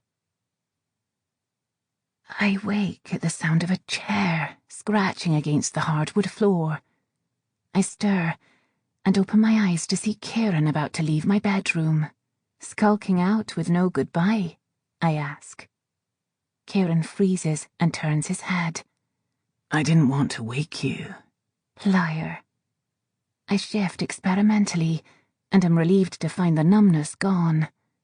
I feel wonderful, actually. Not at all sore. How does my back look? Awful. Kieran's heavy-buckled boots are silent as he approaches the bed. He sits next to me. Feel for yourself. When I twist my arm to tentatively poke the wounds, I expect to find taut stitches lining the claw marks and flesh slick with blood. Instead, I find dry skin with smooth upraised scars where my injuries had been but a few hours ago. New badges to accompany the many old ones that already line my back, and it feels as though they have been there for years. I gape at Kieran. What? I shift to touch them again. God, but even my counterpane is clean of blood. How did you... I stare at him. Some Fae remedy. Kieran shrugs. I ignore him and shove the pristine counterpane down my legs. All of the cuts I received from crawling on the beach rocks are healed. The raw skin and broken blisters on my hand are smoothed over. Even the injuries on my forearm, where the Kushi's teeth scraped me, are scarred. My bruises, aches and pains have vanished. Do you mean to tell me, I say through clenched teeth, that you've had that concoction this entire time? Of course. His response is nonchalant. I remember those nights I wandered home from our hunts covered in blood, most of it mine, when I barely made it home alive, and Derek had to wake me every few hours to make sure I hadn't died. I endured my injuries in secret, dealt with the pain made worse by layers of clothing and corsets. Kieran could have alleviated that. Instead, he made me bear it. Just like that, my sympathy over his former human lover recedes, and I'm left with a glaring reminder that he really can be a cold bastard. You never once felt the need to use it, I say, voice shaking. During any of those nights, I earned dozens of injuries. This was a special case, he says, since the poison would have killed you. I'm surprised you didn't let it, I snap. There's Kieran's anger again. It mirrors my own. Except where mine is hot, his is the most frigid kind of cold. The temperature in the room drops when I breathe in. I feel my lungs constrict. What would you have proposed for every other time? He says. That I carry you away from every monster you face. He moves closer until he is practically nose to nose with me. Shall I smother you with my protection until you can't breathe or lift a damn finger to defend yourself? Don't exaggerate. I snarl. I trained you for battle, he tells me. When we fight the Shihiran, do you think I'll have those vials with me? My needle and thread handy? Healing isn't one of my powers, so I taught you to endure pain. I'm beyond caring about his excuses. I have to know what else he's hidden from me. Tell me something. How long have you known the seal was going to break? When he doesn't respond, I ask again. How long? He clenches his jaw. Since before I met you. Ugh! I shove at his chest, scramble off the bed, and sit at my work table. If I don't do something with my hands, I might be inclined to shoot him with my lightning pistol. I snatch up the half-finished shoulder mount for my sonic cannon and shove a screw into one of the holes. Kieran doesn't even spare a glance at my project. Do you think it would have been better if I had told you? You were clearly grieving. You were untrained. When I met you, you couldn't even use a blade. My, you are absolutely full of compliments today. His contemptuous gaze rakes me from head to toe. The Dina Shi will be at their weakest when they first escape the mounds. That's the best time to strike, and you're still not strong enough to fight them. I go still, and the screw slips from my fingers onto the table. Not strong enough? I ask quietly. I thought I proved myself perfectly capable earlier. You bested me once, Cam. Do you honestly think you can defeat hundreds of trained Dina Shi?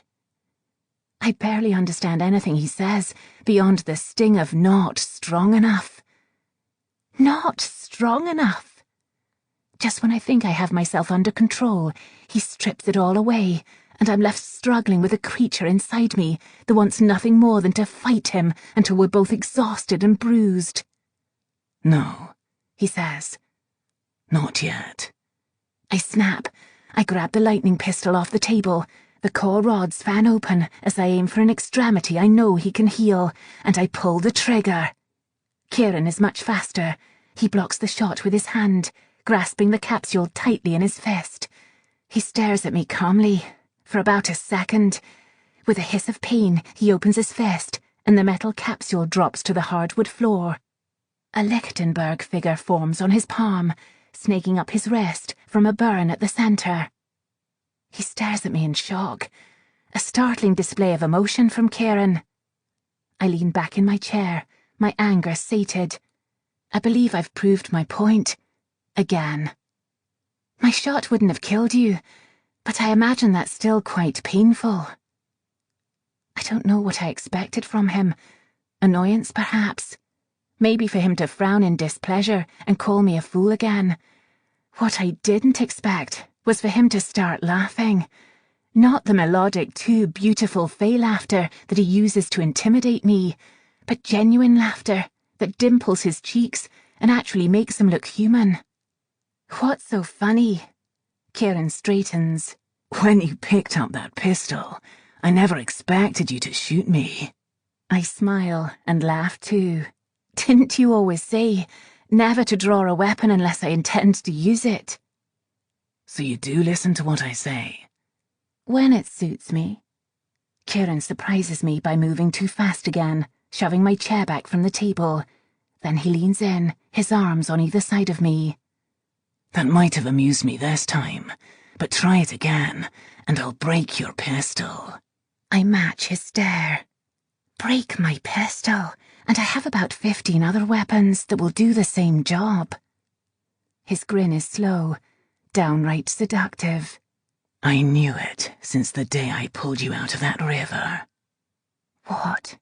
That you would always challenge me. Unable to bear the intensity of his gaze, I turn my head and study his injury.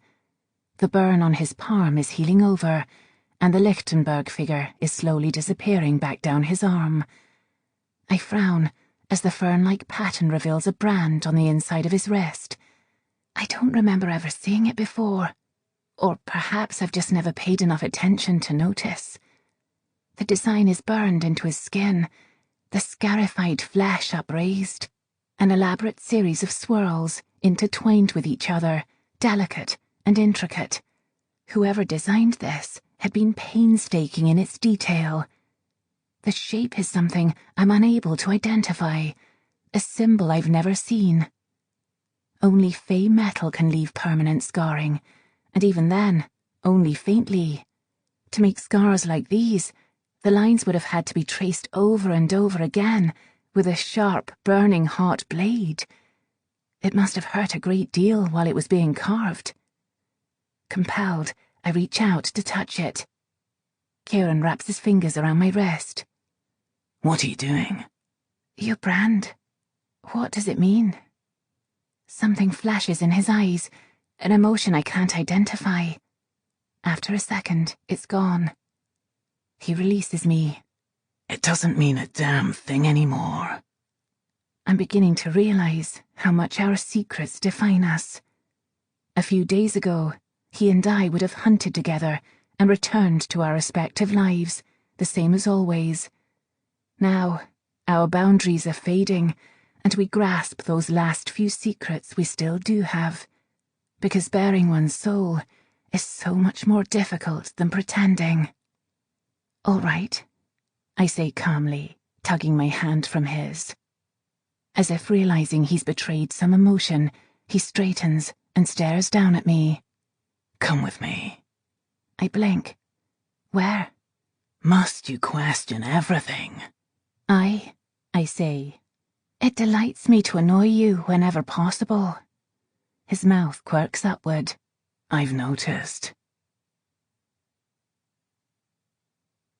Chapter 26. Kieran and I sit silently in the ornithopter as I fly us through the clear night sky. The cold air up here sears my skin, and I pull my wraplock coat tighter around me. I rest my hand on the helm and watch the ground slip by below us. We soar over the countryside beyond the city, where everything is still and quiet. Houses are sparse, identifiable only by the dim candlelight shining through occasional windows amid the dark farmlands. Kieran hasn't spoken a word to me since we left Charlotte Square, as if he senses how badly I want to ask him about the girl he loved and what happened to her. I look over at him, taking in his features, his pensive expression. I try to imagine him as an unrepentant monster, like the fae I kill. What was it about her that made him change? I would never have thought the Shirhan to be capable of falling in love with humans. Predators don't come to love their prey. Before I can ask, Kieran speaks. Set us down there, by that dismal-looking residence. I peer over the helm. Dalkeith Palace. At his nod, I swing the helm, circling the clearing until I find the perfect place for us to land. There, behind a line of trees that should shield us from view of the palace windows if anyone happens to look out while we're here. The machine settles softly onto the ground, and I pull the lever to retract the wings. We're not going to break in, are we? Kieran glances in the direction of the palace in disgust. I can't imagine there'd be anything in there worth trespassing for. Perhaps His Grace has empty vases on one of his many chimney pieces, I say dryly, that you can steal, to replace the ones you accidentally broke in my home. That wasn't an accident. I decided I didn't like them. He hops out of the ornithopter and begins to stride away. I hurry after him across the grass, jogging to keep up with his long strides. We head through the trees and over the dirt drive in front of the palace. It's a tall, majestic place, not at all dismal-looking to my eye, of sandstone brick with a generous assemblage of tall windows. Chimneys jut into the sky along the roof, a small indication of the many rooms inside. But smoke rises from only a single stack at the back of the palace. Someone must be home then. The scent of burning wood lingers faintly in the air as I follow Kieran through a forested area along the side of the east wing. My boots squish into mud as I try to carefully guide myself around the tree roots. Any chance you might tell me where we're going? Kieran's smile is visible even between the dark trees. You truly loathe being kept in suspense, don't you? When you keep me in suspense, something bad always happens, like me battling 2 red caps. There was no terrible outcome, he says, glancing over at me. You survived with minimal damage. The night is brisk. Cold penetrates my coat and lingers on my skin. I cross my arms to keep warm. We walk without speaking, my breathing heavy compared to Kieran's. As we continue further into the trees, fog begins to thicken around us. Soon, I can't see more than a few feet in front of me, and we're on no path that I can discern. It would be so easy to get lost out here. Kieran's voice startles me. Tell me about the seer. Do you love him? No, I say. We're just to be married. I might have loved Gavin once, in my youth. I used to be convinced that he and I would be together for the rest of our lives. Now I've discovered that he's the perfect match for me, far more so than I could ever have possibly dreamed. But all I feel for him is platonic affection, no passion, no love. Not anymore. Sometimes I wonder if I'm even capable of love now. What exactly is the purpose of pledging your life to someone you don't want? Duty first, I say bitterly. That's what my father always says. Few ladies who shame their families are lucky enough to receive an offer from the gentleman who helped ruin them. He goes deadly calm. Ruined you, did he? Of course not. He saved my life last night, and fate was not kind to him for it. Couldn't you choose not to marry him? He asks.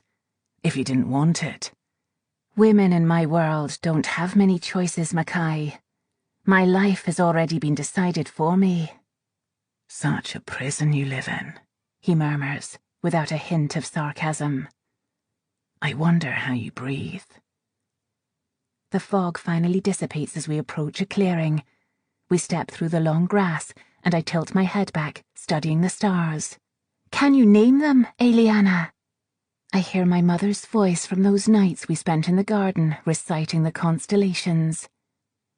Clear skies are such a rare occurrence during Scottish winters, and I remember every single one from my childhood.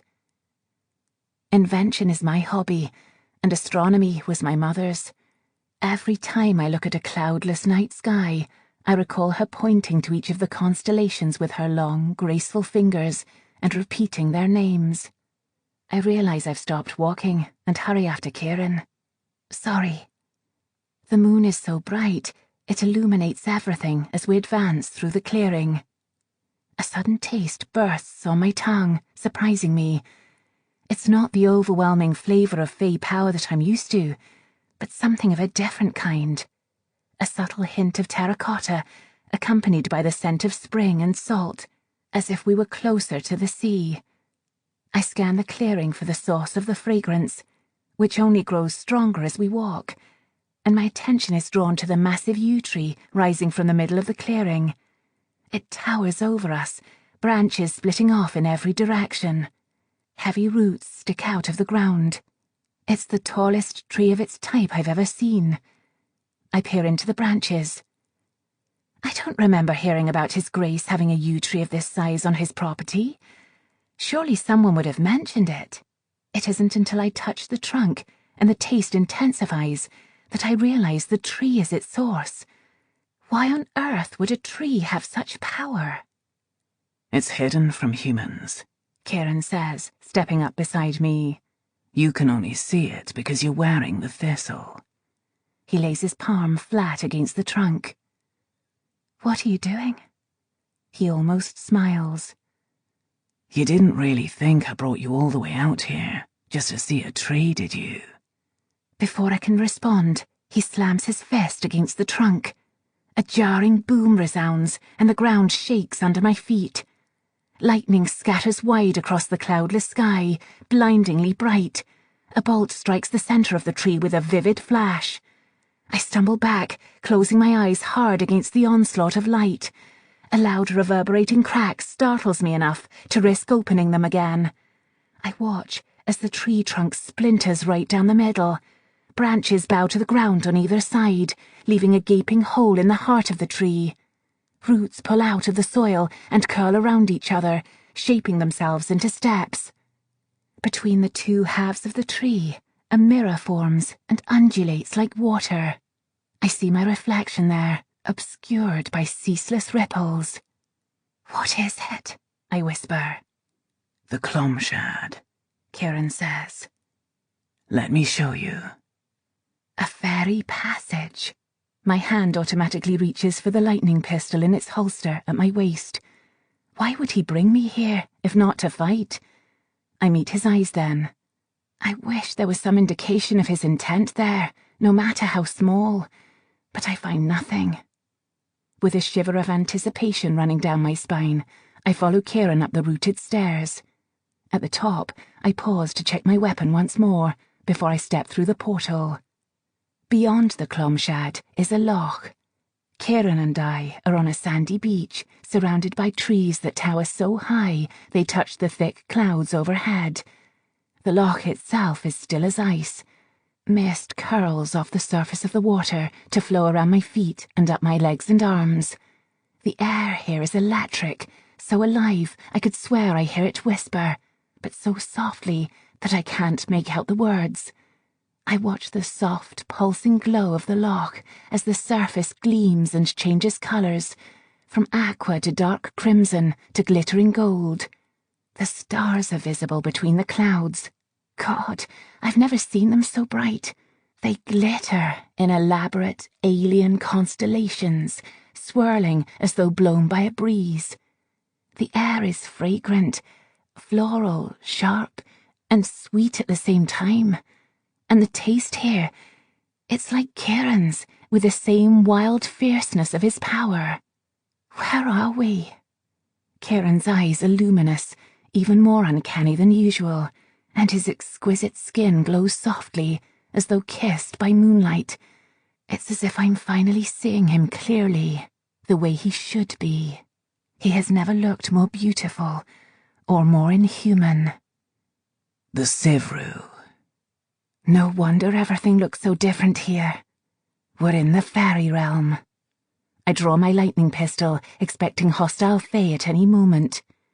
"Why would you bring me here?" I ask, scanning the line of trees for any movement with my finger firm on the trigger. "There are several realms within the Sivru Cam," he says. "This one used to be neutral ground, the only place where conflict was never allowed." He looks out over the loch. "You can put the weapon away. We're safe here." I'm not convinced.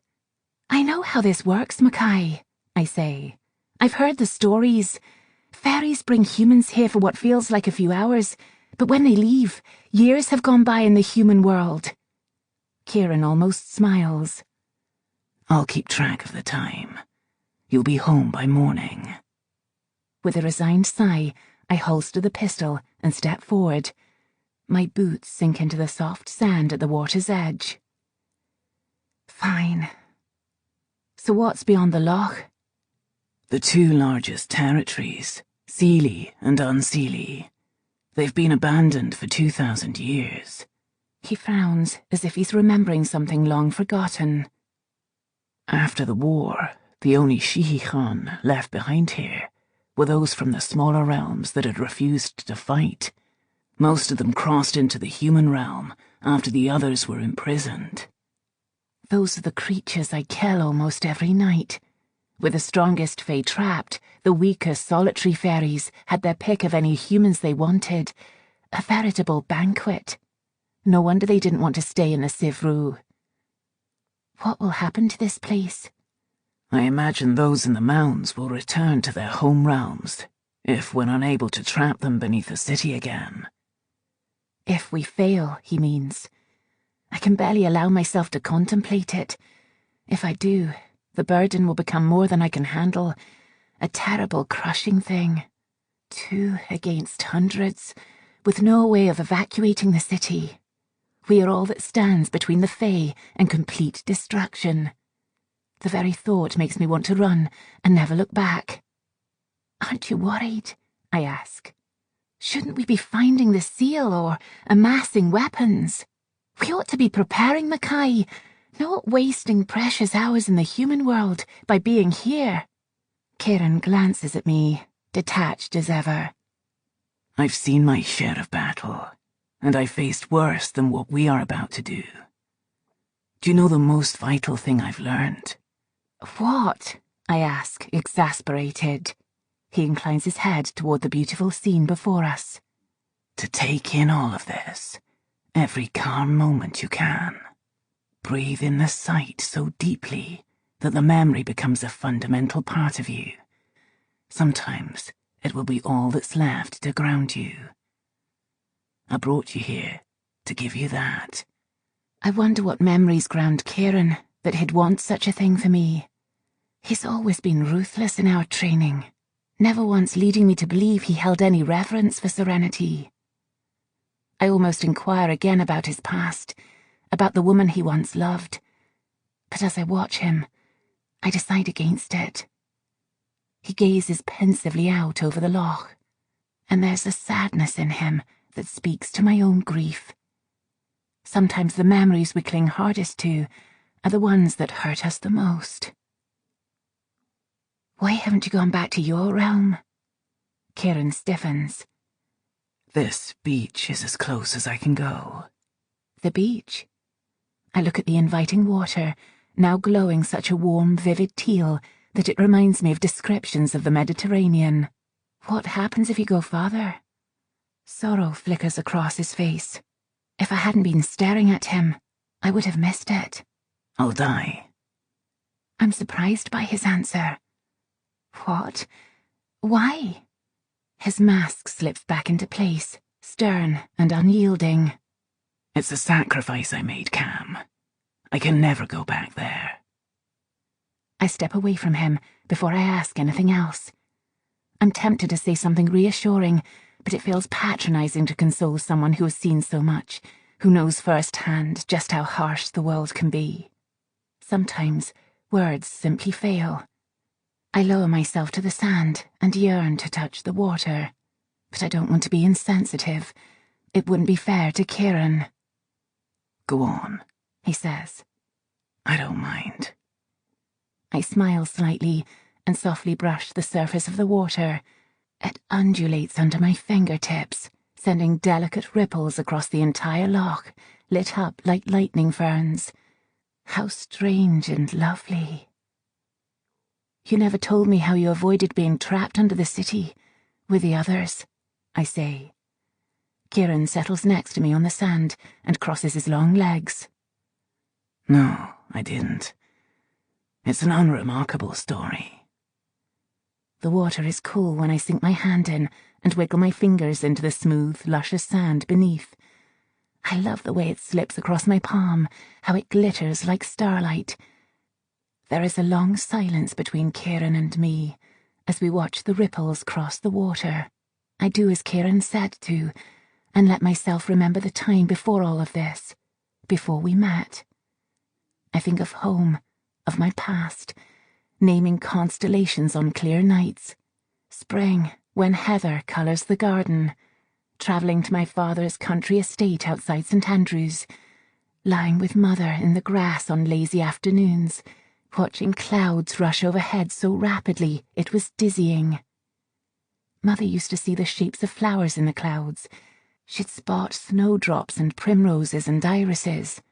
I think because those were her favourites. While she saw a garden in the sky, I only ever saw, well, clouds. Ever the realist of the two of us.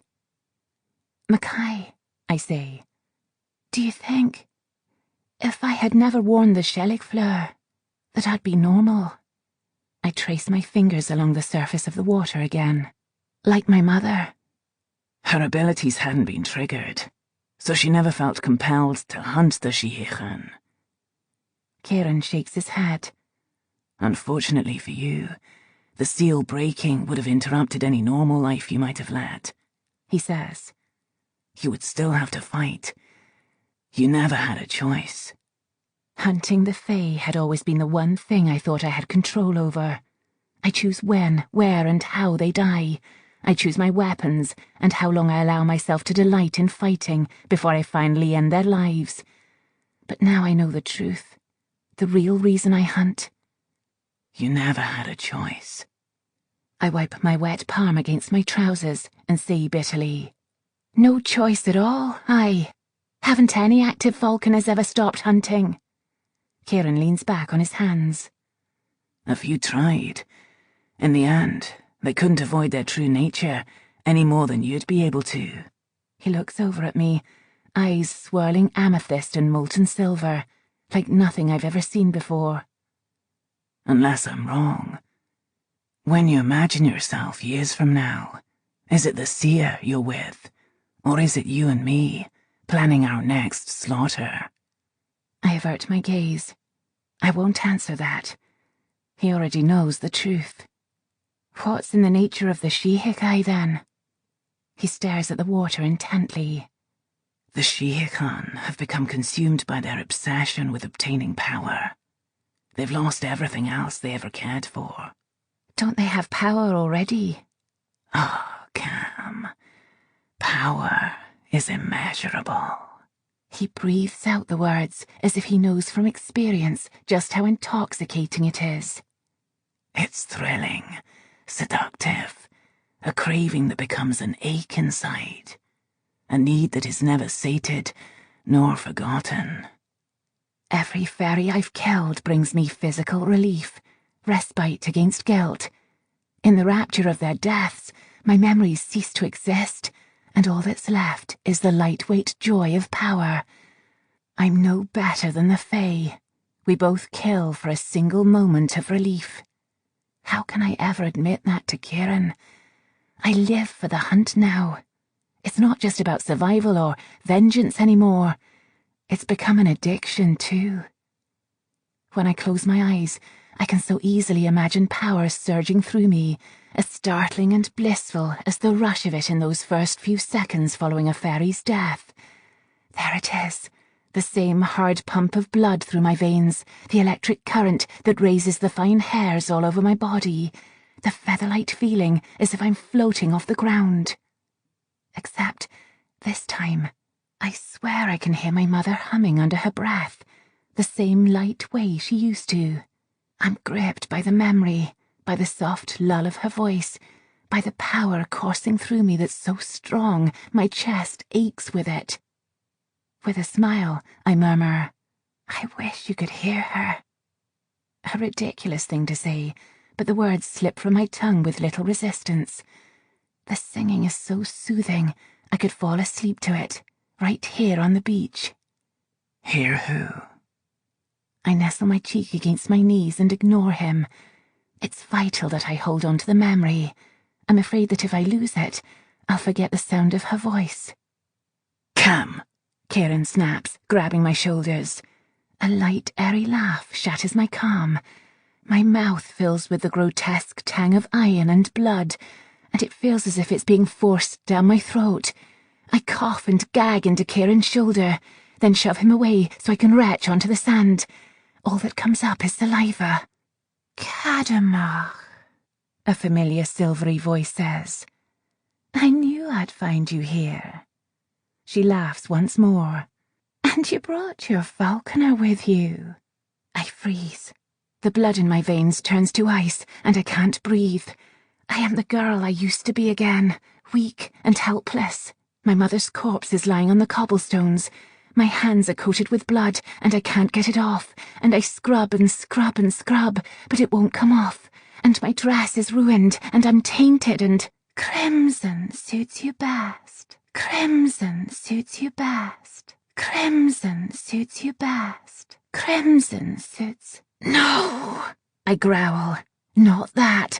I won't be taken back there. I won't become that girl again. I tried to push out of the memory, but its grip is strong, so real and relentless, that it plays over and over, and I'm helpless against it. Then, all at once, it fades so quickly that I'm left gasping. So that's who you are, the Bavanchi says, so softly that I barely hear her. You belong to that Falconer I killed last year. Kieran stands. What do you want, Sorika? He knows her, just like he knew the red cap. I told him I was looking for the Bavanshi the night we met. He knew it was her the whole blasted time. It's another sharp reminder that I should never let myself soften toward him.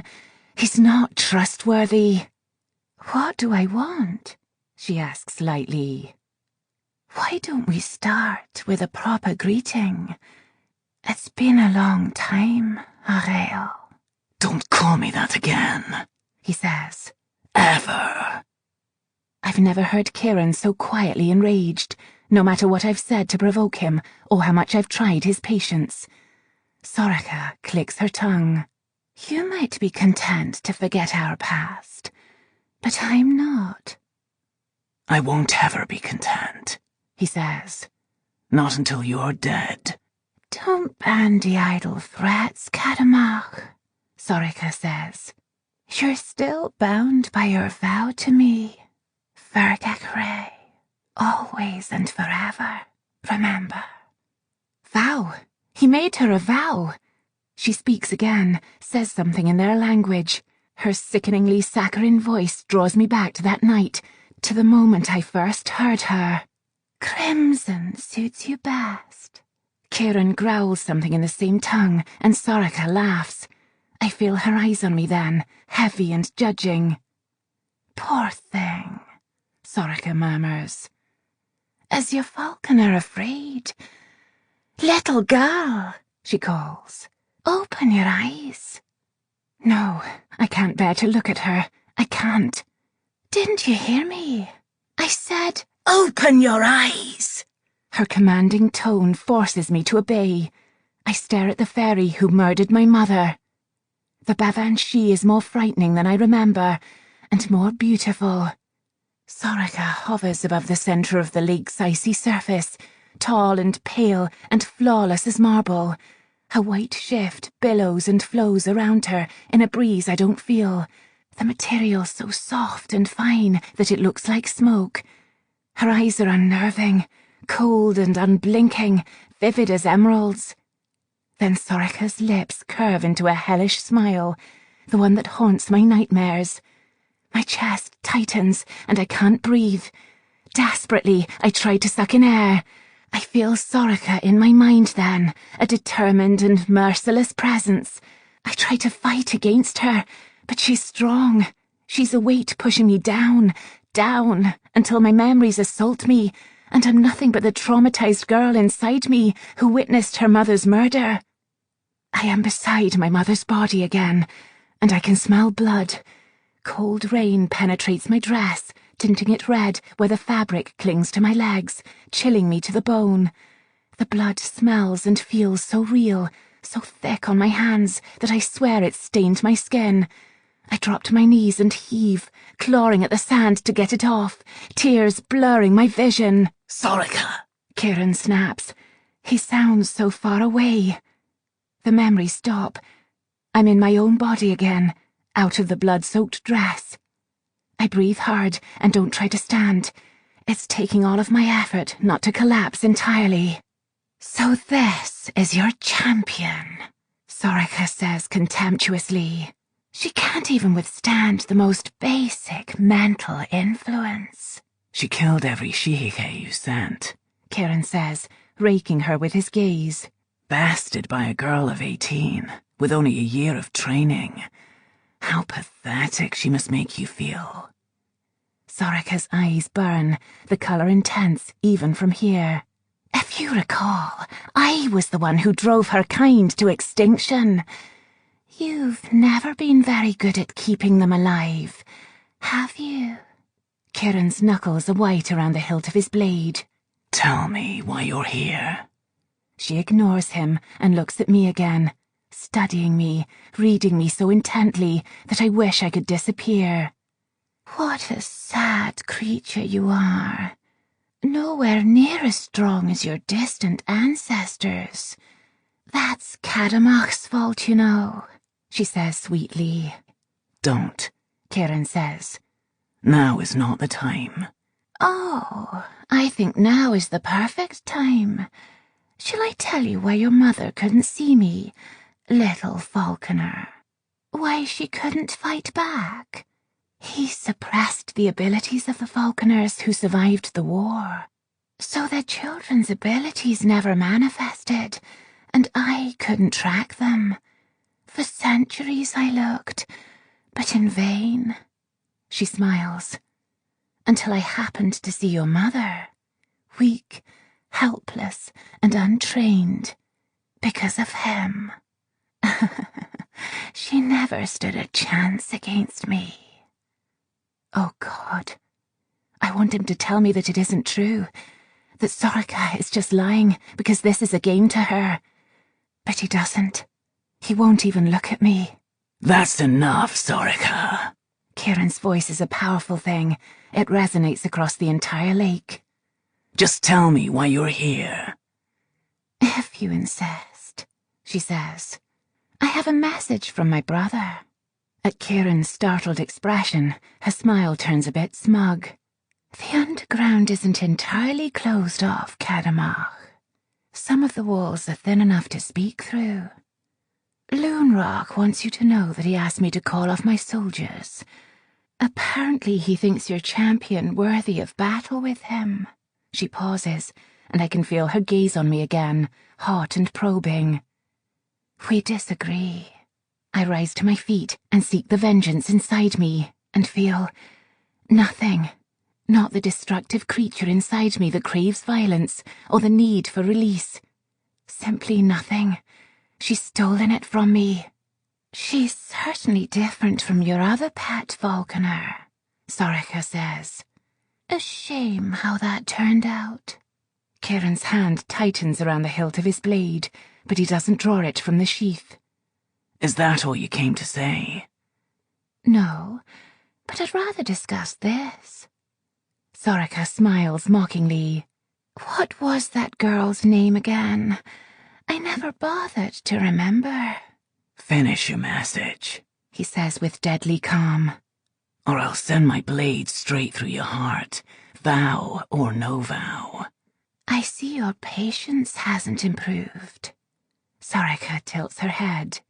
You hid this one well from me, Kadamach. I didn't realize she existed until a fortnight ago. Then I remember Kieran's words to me that night on the bridge with the redcaps, the words that changed everything. Now you've hunted alone, and she knows there's a Falconer in Edinburgh. If I'd been paying attention, I would have noticed he said she, not they, which means any of the Fae I fought in the last fortnight could have been sent by her. No wonder these recent nights have been filled to the brim with fairies hunting me, and not the other way around. Thoughtfully, she adds, Until I saw your memories, I never even knew you watched me kill your mother. How very sad for you. Vengeance rises up inside me, powerful as ever. My skin burns, my rage purifies, becomes a surging storm within me until I'm cleansed of memories and guilt. Finally, our gazes collide. Try me now, I tell her. I'll make you bleed. Soraka smiles at my words. She didn't sense me, you know. She bares those elongated teeth I remember so well. I tore out her throat before she had the chance. I explode. I jerk the lightning pistol from my belt and pull the trigger before I realize Soraka is too far away for the capsule to hit. The capsule strikes the water as if it was solid ice. Electricity crackles along the surface and the scent of ozone wafts into the air. I'm surprised when I inhale that I can detect a hint of Shelligfleur too, as if the thistle were more potent here. Soraka doubles over and gasps for air so hard that her entire body shakes with the effort. She barely manages to speak. What did you... She coughs then, deep and rough, splattering dark blood across her white shift. Smoke rises from her feet as if the entire surface of the water is saturated with the thistle, burning her. Now might be my only chance to kill her before the battle. I want her dead for my mother, for me. Cam, stop! I launch myself toward the loch, pistol raised, but an invisible force knocks me back. I slam into one of the trees that line the water and hit the ground. Leaves fall around me. My pistol is in my hand, but my grip on it is weak. Kieran's power leaves a sharp, saturated tang of earth in my mouth. It hurts to swallow. I rise to my feet and slide the pistol back into its holster. Kieran stands between me and Soraka. She's still gasping for air. It's the perfect time to kill her. Get out of my way! No. Move! I try to charge past him, but he smashes so hard against me that he knocks all the breath from my lungs. No, Cam, he says, holding me close. I can't let you. I claw at his shoulders. Fabric rips under my fingernails. Damn you! She's weakened now. You told me that you would never get in my way, I remind him. You vowed it. He leans in close. I never spoke the words to seal the vow. Before I can respond, he brushes his fingers across my temple. The overwhelming taste of honey and earth saturates my mouth, and my eyes grow heavy. I try to fight it, but I can't. His power is too strong. Just before the emptiness takes me, he rests his cheek against my own. I think I hear him whisper, I'm sorry. Chapter 27. The weather matches my mood as Donna and I walk quietly along George Street toward the modiste's shop. My heavy green silk dress swishes, and I squint up at the clouds from beneath my umbrella. Another cold, rainy winter day. I can't help but mentally curse Kieran with every step. Damn him for his meddling, for rendering me unconscious when I was so close to killing Soraka, for everything. A dull headache pounds at my temples from his influence. I didn't even wake up until noon, and Donna had to rush to dress me for our appointment with the modiste. Derek perches on my shoulder, wings moving animatedly as he rants. Comes into your room, and you're both soaking wet. Then sets you down on the bed, gently, I suppose, considering he's a right bastard, and calmly tells me that he will speak with you later. When he comes by, can I pull out his entrails? I can't help but laugh softly. Horseless carriages line the street, and the traffic is heavy, still being diverted from Princes Street after the bridge disaster. I can't believe it's only been a few days since it happened. The street is lively with the sounds of steam engines purring, the laughter of ladies as they walk with gentlemen to their respective destinations. We stroll past the handsome white stone buildings with little hindrance, since people seem rather eager to step out of my way. They mustn't be associated with a ruined lady, after all. My reputation won't begin to recover until after I marry. The residents of Newtown are few in number, and everyone is either acquainted or known by reputation. Assuming one's reputation does not resemble mine, people are usually quite friendly, and make a habit of greeting each other as they pass. Good day to you, Mr. Blackwood, I say. The young gentleman simply nods and strides past without stopping. I suppose Mr. Blackwood is in a hurry today, I tell Donna. Why do we care about what these people think, anyway? Derek mutters. They're idiots. But if you want, I can make them say hello to you. I haven't used my powers on anyone in a long time, and now that I think of it, I rather miss it.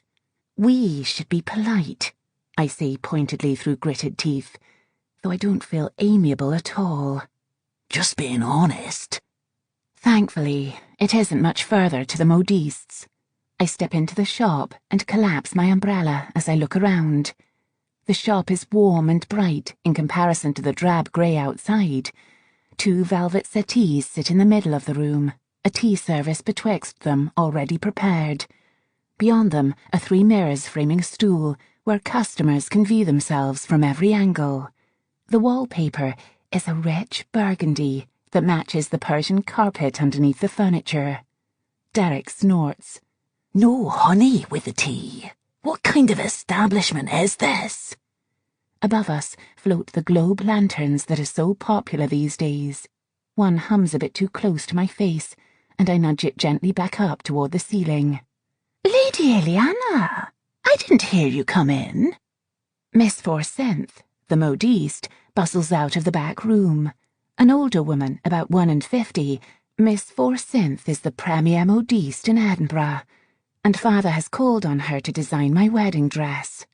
Good day, Miss Forsyth, I say. Lovely to see you. Please have a seat, my lady. May I take your coat? It's just us this afternoon. I remove the heavy damp coat from around my shoulders and hand it to her along with my umbrella. She takes them to the cloakroom and returns with several swatches of fabric. Now then, let me show you some ideas. Miss Forsyth sits next to me, clicking her tongue. I do wish I had more time to prepare your dress. We could work up something much more elegant if we had another month. I sip my tea. I'm sorry about the rush.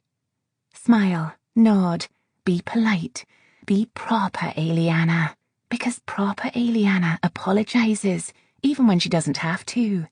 She's bland and dull and nice. I just have to survive the day without killing anyone. Miss Forsyth pats my hand. Oh, my dear, I do understand. After all, Lord Galloway's quite handsome, isn't he? I can see why the hurry is necessary. She eyes me knowingly. Good heavens. I put down the damned teacup before I break it. Derek snickers at me. No wonder you go out for a slaughter every night. Miss Forsyth picks up her swatches and hands them to me. Now, as I was saying, I have some lovely fabric choices for your dress before I show you some designs. This, she holds up the one from the top of the pile, is a delicate silk taffeta. Isn't it just lovely? It's hideous, Derek says. Next. I stifle a sigh. There are so many places I would rather be than here. Seeking out Kieran and threatening him with my lightning pistol for a start. I still haven't processed the anger and shock I awoke to this morning after everything Soraka revealed. Everything that Kieran had been keeping from me. Lady Eliana? Aye, quite lovely, I say absently, plastering on a pleasant smile.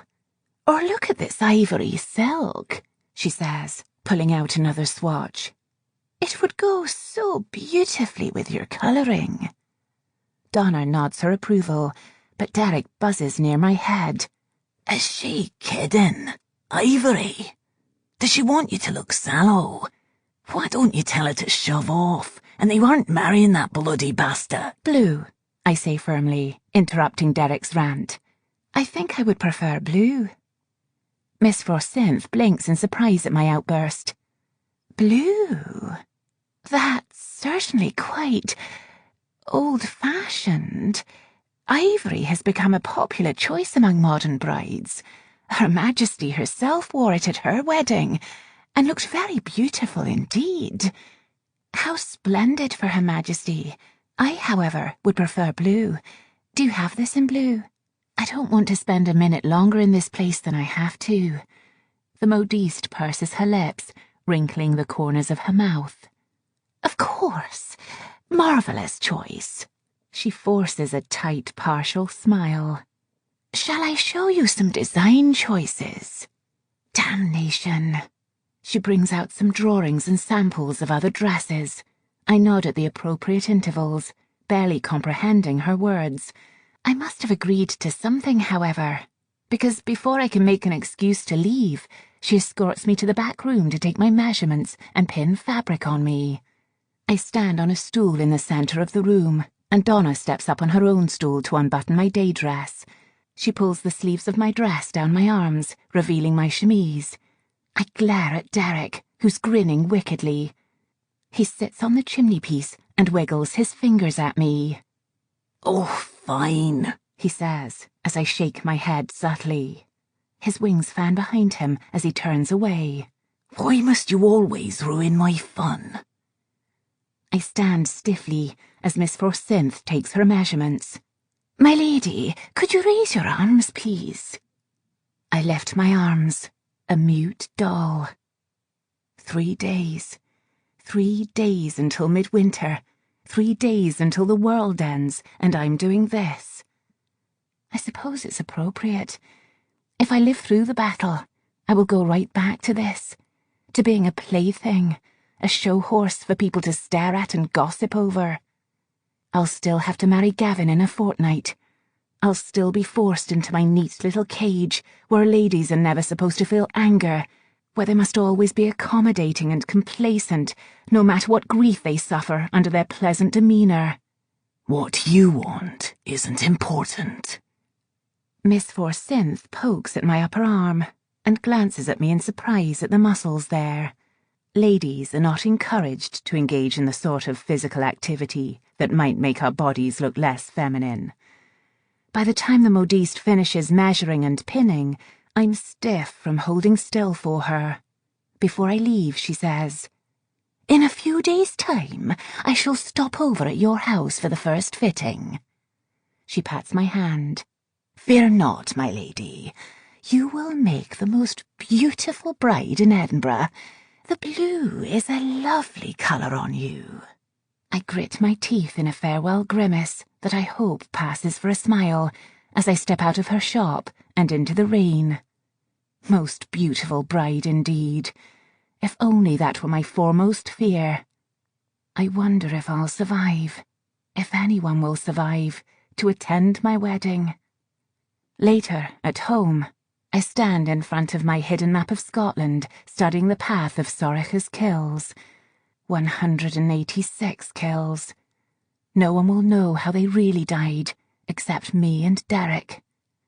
I brush my fingers over the ribbon that represents my mother's death, the first one I ever marked. God, I've planned for so long, trained and fought and killed, and overcome everything I thought would weaken me if I ever faced this fairy. I've built weapons, imagined myself slaying her in a multitude of ways. I've planned, I tracked her, I practiced, I waited. In the end, none of it mattered. I was so consumed by my own memories, my grief, that she took advantage of it with little effort at all. I can place some of the blame on Kieran for stopping me, and claim a small victory in hurting her for a brief moment. But before that, the Bavanshi played with me. She broke into my mind, reduced me to that pathetic little girl who knelt in blood, too afraid to move. She could do it again if she wanted. I grasped the bottom edge of the map and ripped the paper off the wall in a sharp jerk, scattering pins and ribbons across the hardwood floor at my feet. "Eliana?" Derek sounds concerned. "This is stupid," I say, tearing the map into pieces. "It was a waste of time." "No, it wasn't," he says, flying around me. "It's—" I toss the paper into the fireplace and light it. I watch the map burn, curling and blackening at the edges. I let go of my hard work, all the effort I put into believing that I'd find Sorcha one day and slay her so magnificently. "Eliana," Derek says from his perch on the table. I sit at the window and stare outside. Only 4:30 in the afternoon, and it's already nightfall. "You weren't there," I say softly. "After everything I thought I was capable of, she made me watch her kill my mother all over again." I hear the flutter of Derek's wings as he lands on my shoulder. "I should have been there for you. When I heard she was in the city, I came home as fast as I could, but you had already gone." Laughing bitterly, I say, "I'm glad you weren't there. She could have broken me so easily if she wanted to. I can't believe I let her." I stop, unable to say the words. I can't believe I let her weaken me again. I can't believe I let her murder my mother again. I can't believe I let Kieran get in my way. "I know," Derek whispers. I watch the rain and inhale the scent of damp air. Soft fog lingers in the back garden. At moments like this, I appreciate how the weather in Scotland is never the same, and how swiftly it changes. How the rain itself seems to breathe, soft and slow. Right now, it falls in the same leisurely way feathers do. I open the window and let the wind carry the rain inside, to wet my cheeks and cool my skin. I'm discovering a new kind of solace in being alone, in appreciating all the things I might never experience if I don't survive past midwinter. I've never been the kind of lass to seek stillness to find meaning. I find meaning in the simplicity of destruction, but the calm before a squall presents a moment so profound and quiescent when the entire world stops and waits. What are you going to do, Eliana? About what? I lean out through the open window. Rain drops feather light against my face. The cold air blows against me, and the soft rain turns to wee pieces of ice that adhere to my hair. The Bavanshi. I wince. For the first time in a year, I don't even want to think about her. But enjoy this with me, I say. Help me forget about last night. His wings tickle my cheek as he tangles himself in my hair. Take this brief pause to let your mind settle. The journey ahead awaits with new emotions and new discoveries.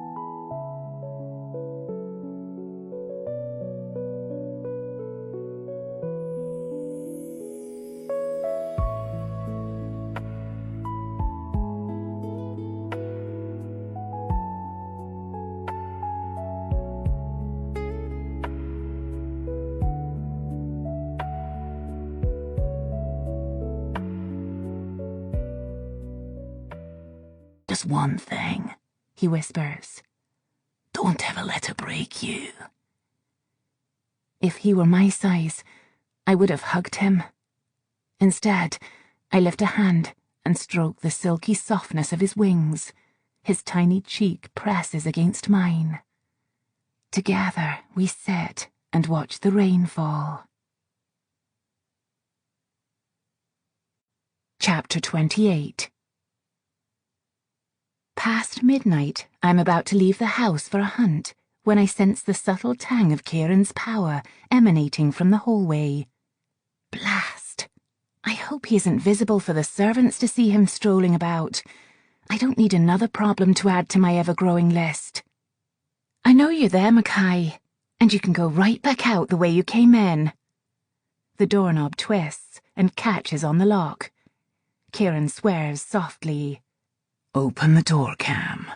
Derek dives from the windowsill, a red halo of light surrounding him. Oh, good. He's finally here. I believe I vowed to tear out his innards. I swear I am going to kill that damn pixie, I hear Kieran mutter. Cam, let me in, or I'll remove the door from its hinges. Your choice. I bite back my automatic reply, you wouldn't dare, because he absolutely would, and I prefer to leave my door just where it is. I can't believe I'm doing this. I unlatch the lock. Kieran stands in the hallway, soaked through from the downpour, hands braced on either side of the doorframe.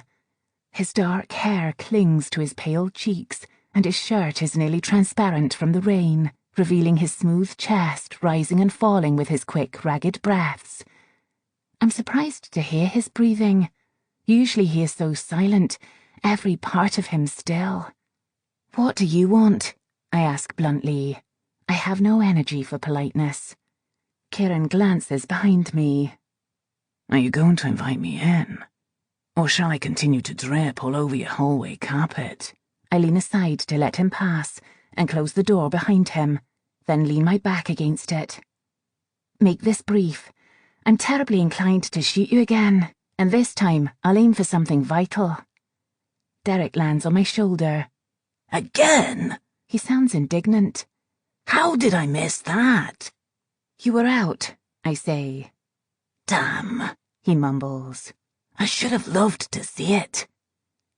Kieran runs a hand through his wet hair. Water drips from his clothes into a puddle around his feet. I have a hard time meeting his gaze after everything that happened last night. The only compliments I've ever received from Kieran were for my battle scars, for how efficiently I can drive a blade through my enemy.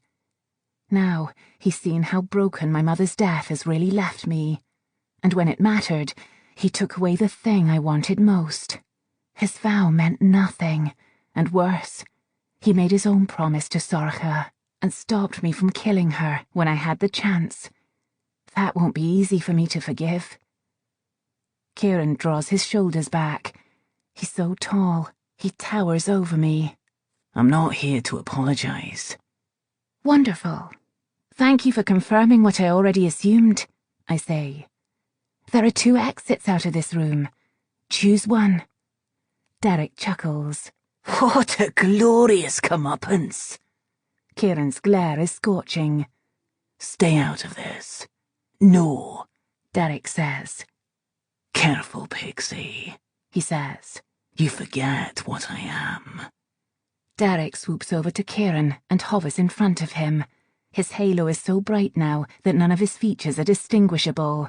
I've never forgotten. That's why I'll never trust you with her. Kieran growls something in his language, and Derek hisses a response with equal venom. I only comprehend a few errant words. The language is just similar enough to Gaelic to sound familiar, but not anything like I've heard spoken. Finally, Derek snarls in English. I'm not yours to command. I never was. All right, I say, reaching for the pixie, but he's far too quick. I manage to insert myself between him and Kieran. Derek, could you go into the dressing room and give us a moment? He snorts. I think not. Derek, I say more firmly. Fine, he retorts. But I still want his innards. He snaps another unintelligible word at Kieran before barreling into the dressing room in a stream of light. The door slams shut behind him. Kieran stares at the dressing room door. That pixie must care a great deal about you, he says. I've never seen one cohabitate with a human. He has quite an amazing talent for changing the subject. What happened between you two? Nothing pleasant. I already assumed that. You didn't answer my question. I rarely do. When I only glare at him, he says, Say whatever you're thinking. Get it out. I'm so tired of Kieran's games, his vague answers. I'm tired of being manipulated. Your vow meant nothing. You let the Bavanshi live. Necessity, Cam. That was the first lesson I ever taught you. Don't treat me like I'm naive. I rake him with my eyes. You speak of necessity to absolve yourself of any responsibility for your actions, like failing to mention the part you've played in keeping my ancestors powerless, that you knew Sorcha. In fact, you appeared to be downright familiar with one another. Who is she to you? Old friend? I step closer. Old lover, Mackay. Kieran dips his head, his nose nearly touching mine. That's none of your damned business. I don't yield. I don't retreat from him or let him intimidate me. I meet his gaze directly and ask, What vow did you make to her? When he doesn't respond, I speak more forcefully. Tell me, now! How could he say a true vow to her and not me? His word was the one common ground we had, the one thing I could depend on him never to betray, at the risk of his own life. And in the end, his vow was just another fairy half-lie. Kieran's jaw ticks, and I wonder if he'll tell me anything, even another lie. My life is intertwined with hers, he says. If Sorcha dies, so do I. My breath is squeezed from my lungs, leaving an awful ache in my chest. I turn away from him. My vision blurs, and I'm horrified to realize that my eyes are filled with tears. It's been so long. I'd forgotten how much they burn. Why would you do that? I ask. My voice is surprisingly calm. I warned you about the consequences of trying to prevent Asia's vision from coming to pass, he says quietly. This is but one of mine. Don't cry, I tell myself, as he grasps my shoulders and turns me to face him. Don't cry. Too late. His body goes still, eyes searching mine. Tears, Cam, he breathes. Whatever for? I don't acknowledge his words. I can't. You knew Sorcha is the one I've been searching for all this time. I did. An awful thought crosses my mind, one that immediately dries my eyes. My fingers curl into fists. So did you let my mother die? He looks away from me then.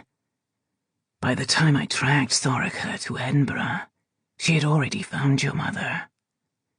His fingers tighten on my shoulders, a seemingly involuntary motion. I had just enough time to tell her the truth about who she was. I advised her to leave the city, but she wouldn't abandon you. So I gave her the thistle, and she put it on you that night. She wanted me to save you. I can barely remember my mother's words when she wove the thistle into my hair. I was so excited, only half listening. She described how it matched my eyes. She warned me never to take it off in a sudden somber tone that might have unnerved me if I'd bothered to pay any attention at all. I pull out of his grasp. Save me! Is that what you think you did, Cadamach? Kieran's face hardens. Don't call me that. Why not? That's your name, isn't it? He surprises me by resting a hand flat on my cheek. His fingers are warm, inviting. The connection between us is so intense that I might have been tempted to lean into that touch. But his gaze stops me. His eyes burn bright, uncanny, and overwhelming. Shall I tell you about the one who answered to that name? His lilting accent is back. This is a voice born to compel, born to command. It is beautiful and ugly, terrifying and comforting, a million dichotomies I can only begin to describe. It's meant to remind me that beneath skin and bone he is a powerful, inhuman creature who could kill me with little difficulty. I almost forgot again. I can't speak or move, can't look away. His fingertips trace along my collarbone, but his touch is cold now, growing ever more frigid. The hair rises along my arms. Cadamach lived for destruction, Kieran says. He would have ripped the soul from your body and devoured it, and that would have brought him rapture. A flicker of fear ignites inside me as his lips brush my cheek. Names hold power, Cam, he says. Don't use that one unless you'd like to see firsthand what it was once capable of. I don't step away, despite how much I want to. But you still cared for someone, I say. A Falconer, like Sorcha said. Even Cadamach was capable of love. Kieran flinches, a slight motion, barely noticeable, but it tells me how acutely he still feels the pain of her death. Don't make the mistake of believing you know that part of my past. If you think it humanizes me, you're a sentimental fool. He straightens and steps away from me, the trail of his cold touch still burning across my skin. It's time we found the seal. Before I can answer, he opens my bedchamber door and disappears down the hall. Chapter 29.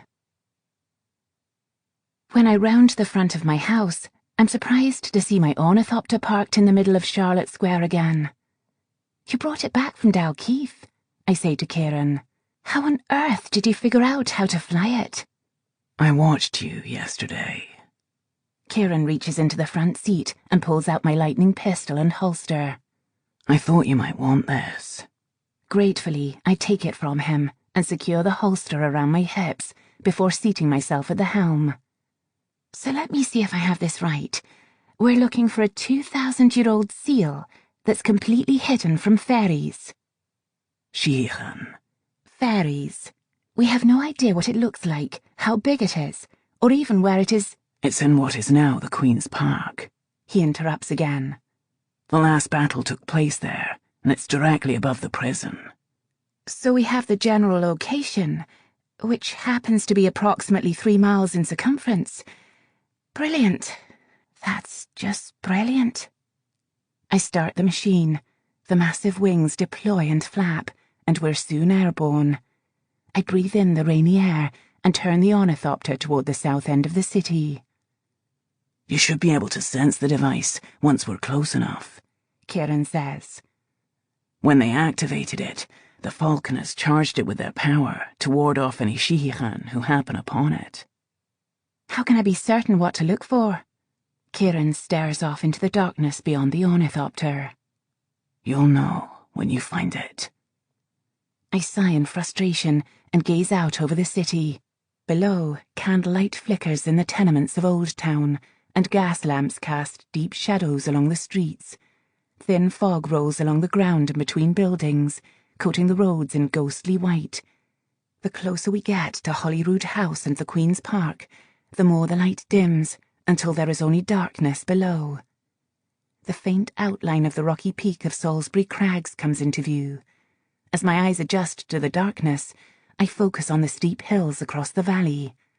Arthur's Seat looms highest, its peak framed by clouds and mist.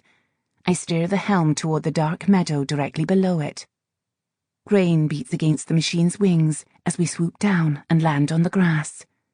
The park is quiet, but for the sound of the downpour. No birds or animals rustling in the trees. My leather boots sink into the soft meadow grass when I climb from the ornithopter. Now what? Kieran doesn't spare me a glance. We walk, you detect. He strides away across the dark grass.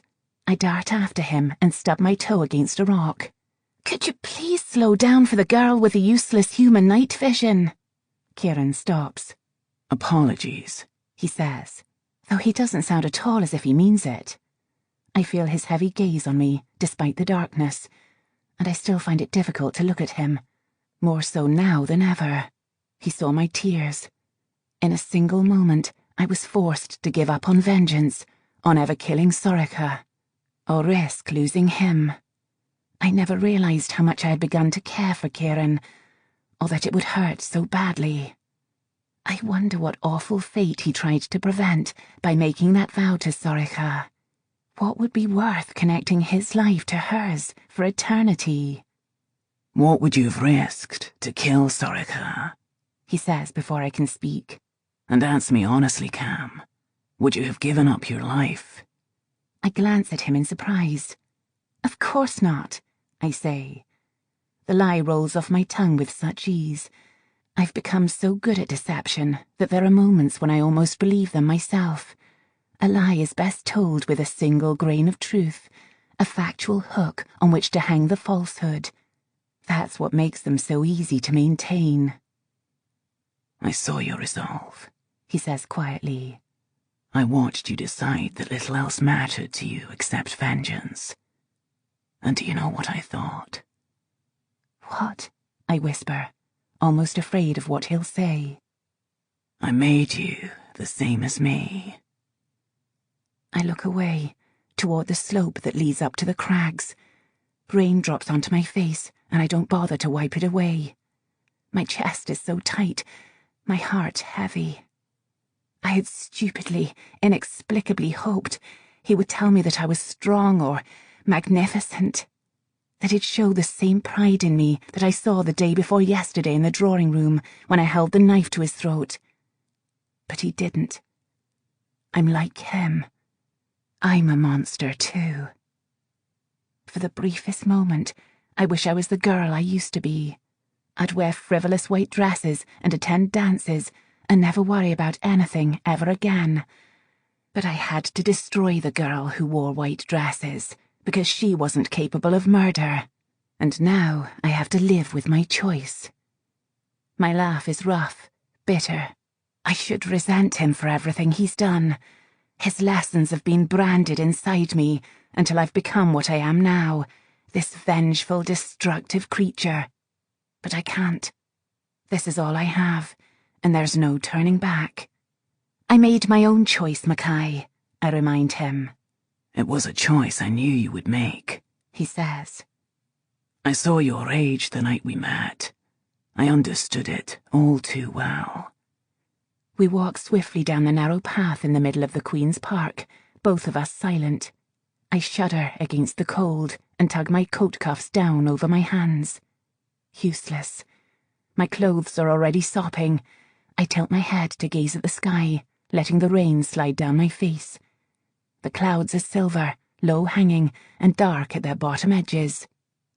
If I die, I think I'll miss this.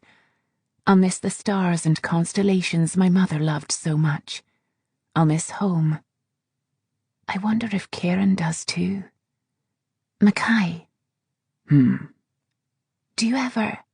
I swallow once. Do you ever long for the Sivru? We skirt around a small loch, shining silver with reflected moonlight in the dark meadow. Kieran's movements are stiff, as if he's startled by the question. Sometimes. What was your home there like? Beautiful, He says. brutal. No words in any language could ever adequately describe it. When I stare at him expectantly, he looks reluctant to continue. I hated my home as much as I loved it. Would you go back, if you could? No, Kieran replies, his voice clipped, a bit angry. never. It's not worth it. Why not? He sighs. Because I didn't belong there anymore, Cam. I don't belong here either. He doesn't sound like he hates it. He sounds as if he misses it. As if he left a part of himself there that he'll never be able to reclaim. Too many painful memories there. I think about the Falconer he once cared for, what she might have been like. She managed to convince him to make a vow never to kill humans, to fundamentally change the creature he was born to be. What I wouldn't give to know how she took a fairy, cold and hard and brutal as any other, and humanized him. Just when I think he might be open with me, he shuts down. His jaw tightens, and he stuffs his hands in the pockets of his wet trousers. Aye, Is all he says. We're on the dirt path again. The soil crunching under my boots is the only noise other than the rain. The downpour has slowed to a soft, light mist that looks more like snow. after midwinter, Kieran says. will you still marry him, the seer? I suck in my breath. My father wants me to. But what do you want? What you want isn't important. But it is. I want to leave the house without a chaperone. I want to be able to turn down dances and not smile and grieve without being judged for it. I want to feel again the way I once did. I want hope again. To look forward to a day when my need for vengeance is pacified and I have a future. I know the truth. Even if I could kill Soraka without condemning Kieran to death, I won't ever change. I can't stop being what I am. This is my nature now, like Kieran said, and I'll never be sated. I can't say any of this aloud. I want to decide my own future, I say instead. Kieran studies me, long and slow. Don't we all? A sudden, powerful electric jolt shoots through my body. It happens so fast, my knees buckle and I stumble. Cam, What is that? It doesn't hurt, but the sensation isn't exactly comfortable either. It invades me, alien and unwelcome. My skin tightens and aches, and I resist the urge to scratch my arms. It's under my flesh, a persistent tingling. Don't you feel it? Kieran shakes his head once. what's it like? Something electric. I shiver again. It's irritating, like my skin is going to crawl off. Kieran grasps my arm to pull me forward. We must be close then. The sensation only grows more intense as we continue, but it also becomes more tolerable. I can feel my blood pumping through my body, urging me to move faster. I close my eyes briefly and let the feeling lead me. I leap over a rock in a run and bound across the grass, even though I can barely see. Kieran races beside me. The sensation becomes more acute, electricity more intense, a magnet pulling me in. I turn onto another rocky path and realise we're heading right for the remains of St. Anthony's Chapel. I race to the north wall of the stone ruins, where the chapel's entrance used to be.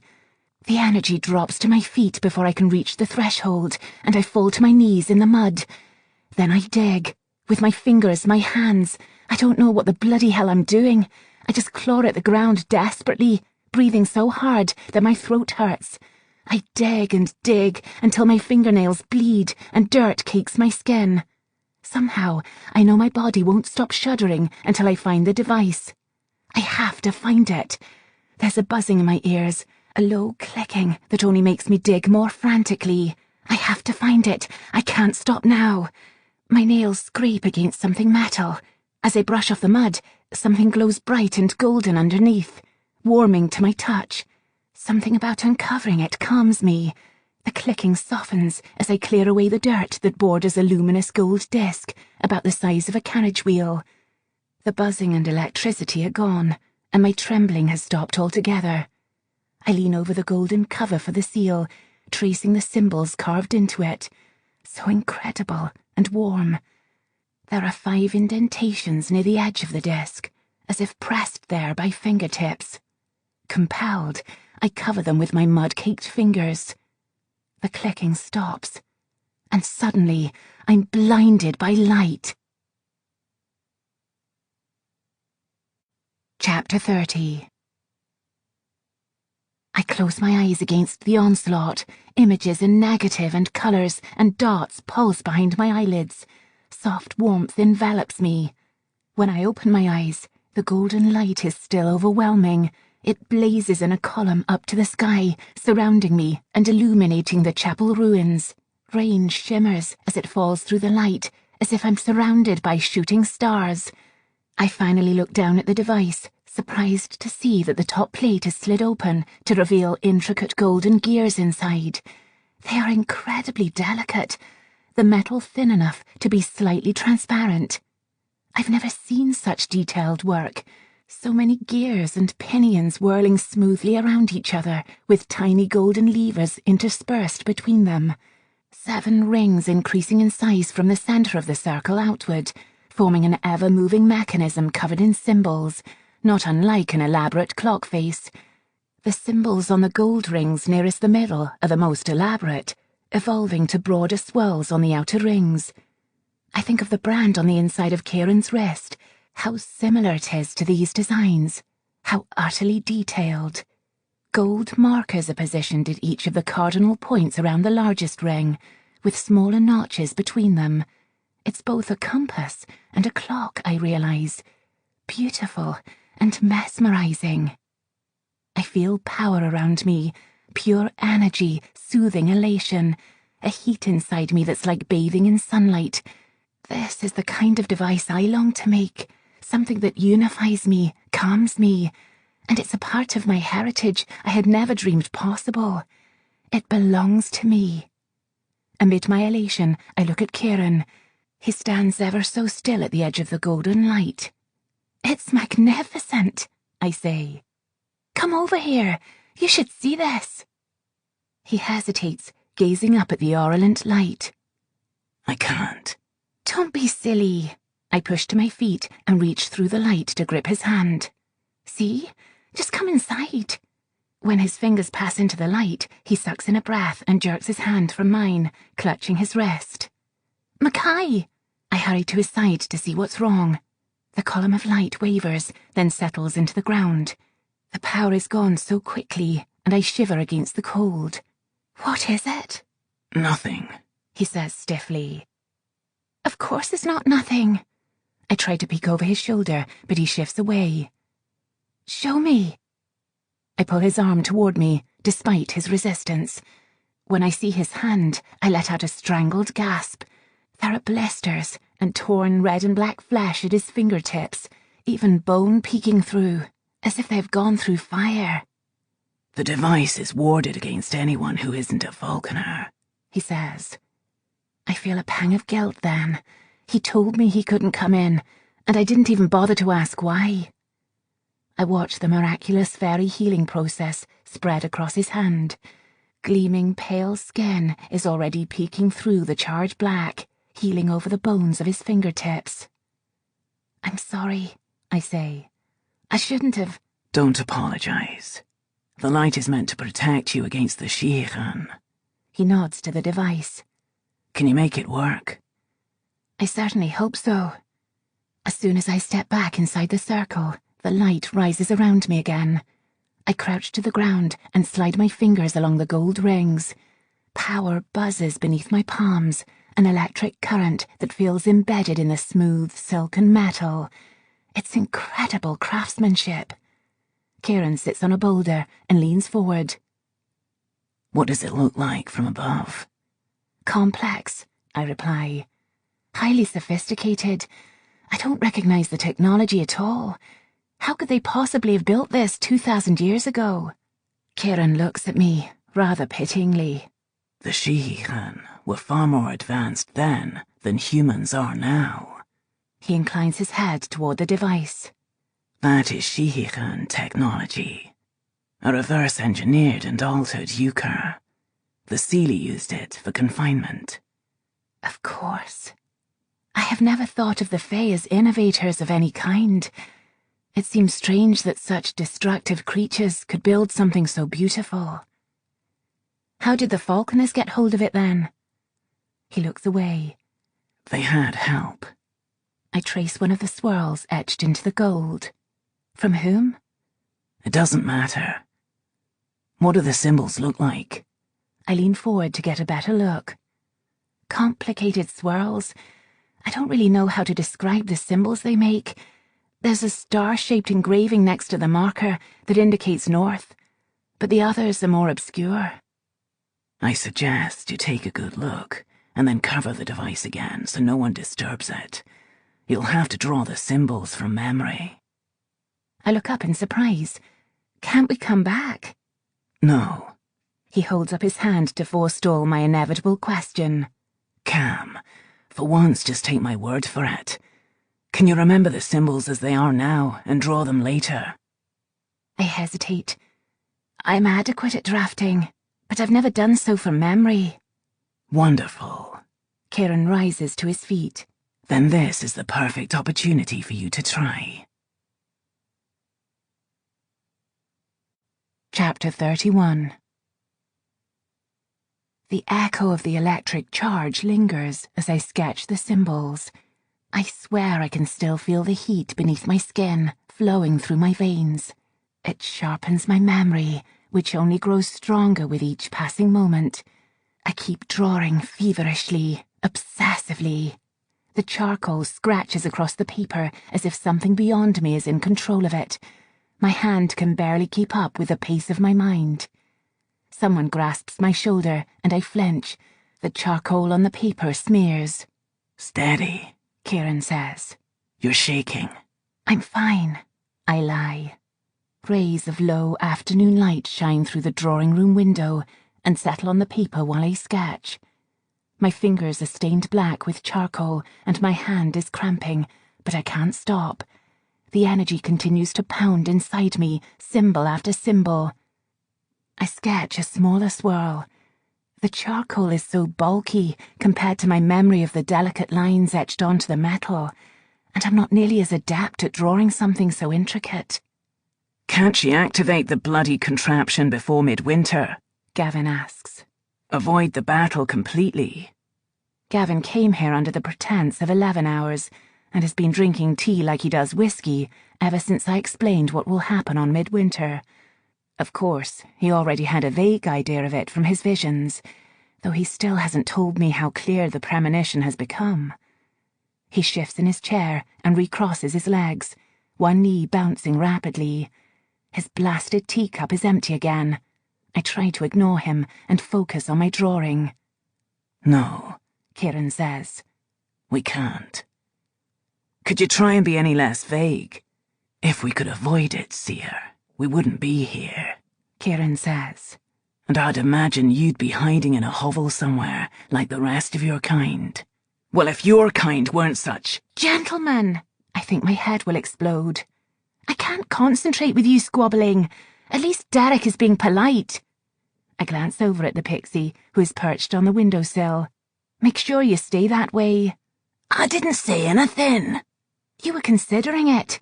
Don't think I haven't noticed you glaring at Kieran this whole time. Derek grumbles to himself and finally says, I suppose I understand why he is here. He indicates Kieran with a faint nod. But tell me, must the seer be included in our little end-of-the-world meeting? I begin another swirl, part of a new symbol that runs around the southward edge of the seal. I exhale with relief. Almost done. Gavin is here, I say, because he's involved in this. I could have died the other night without his aid. A flash of guilt crosses Derek's face.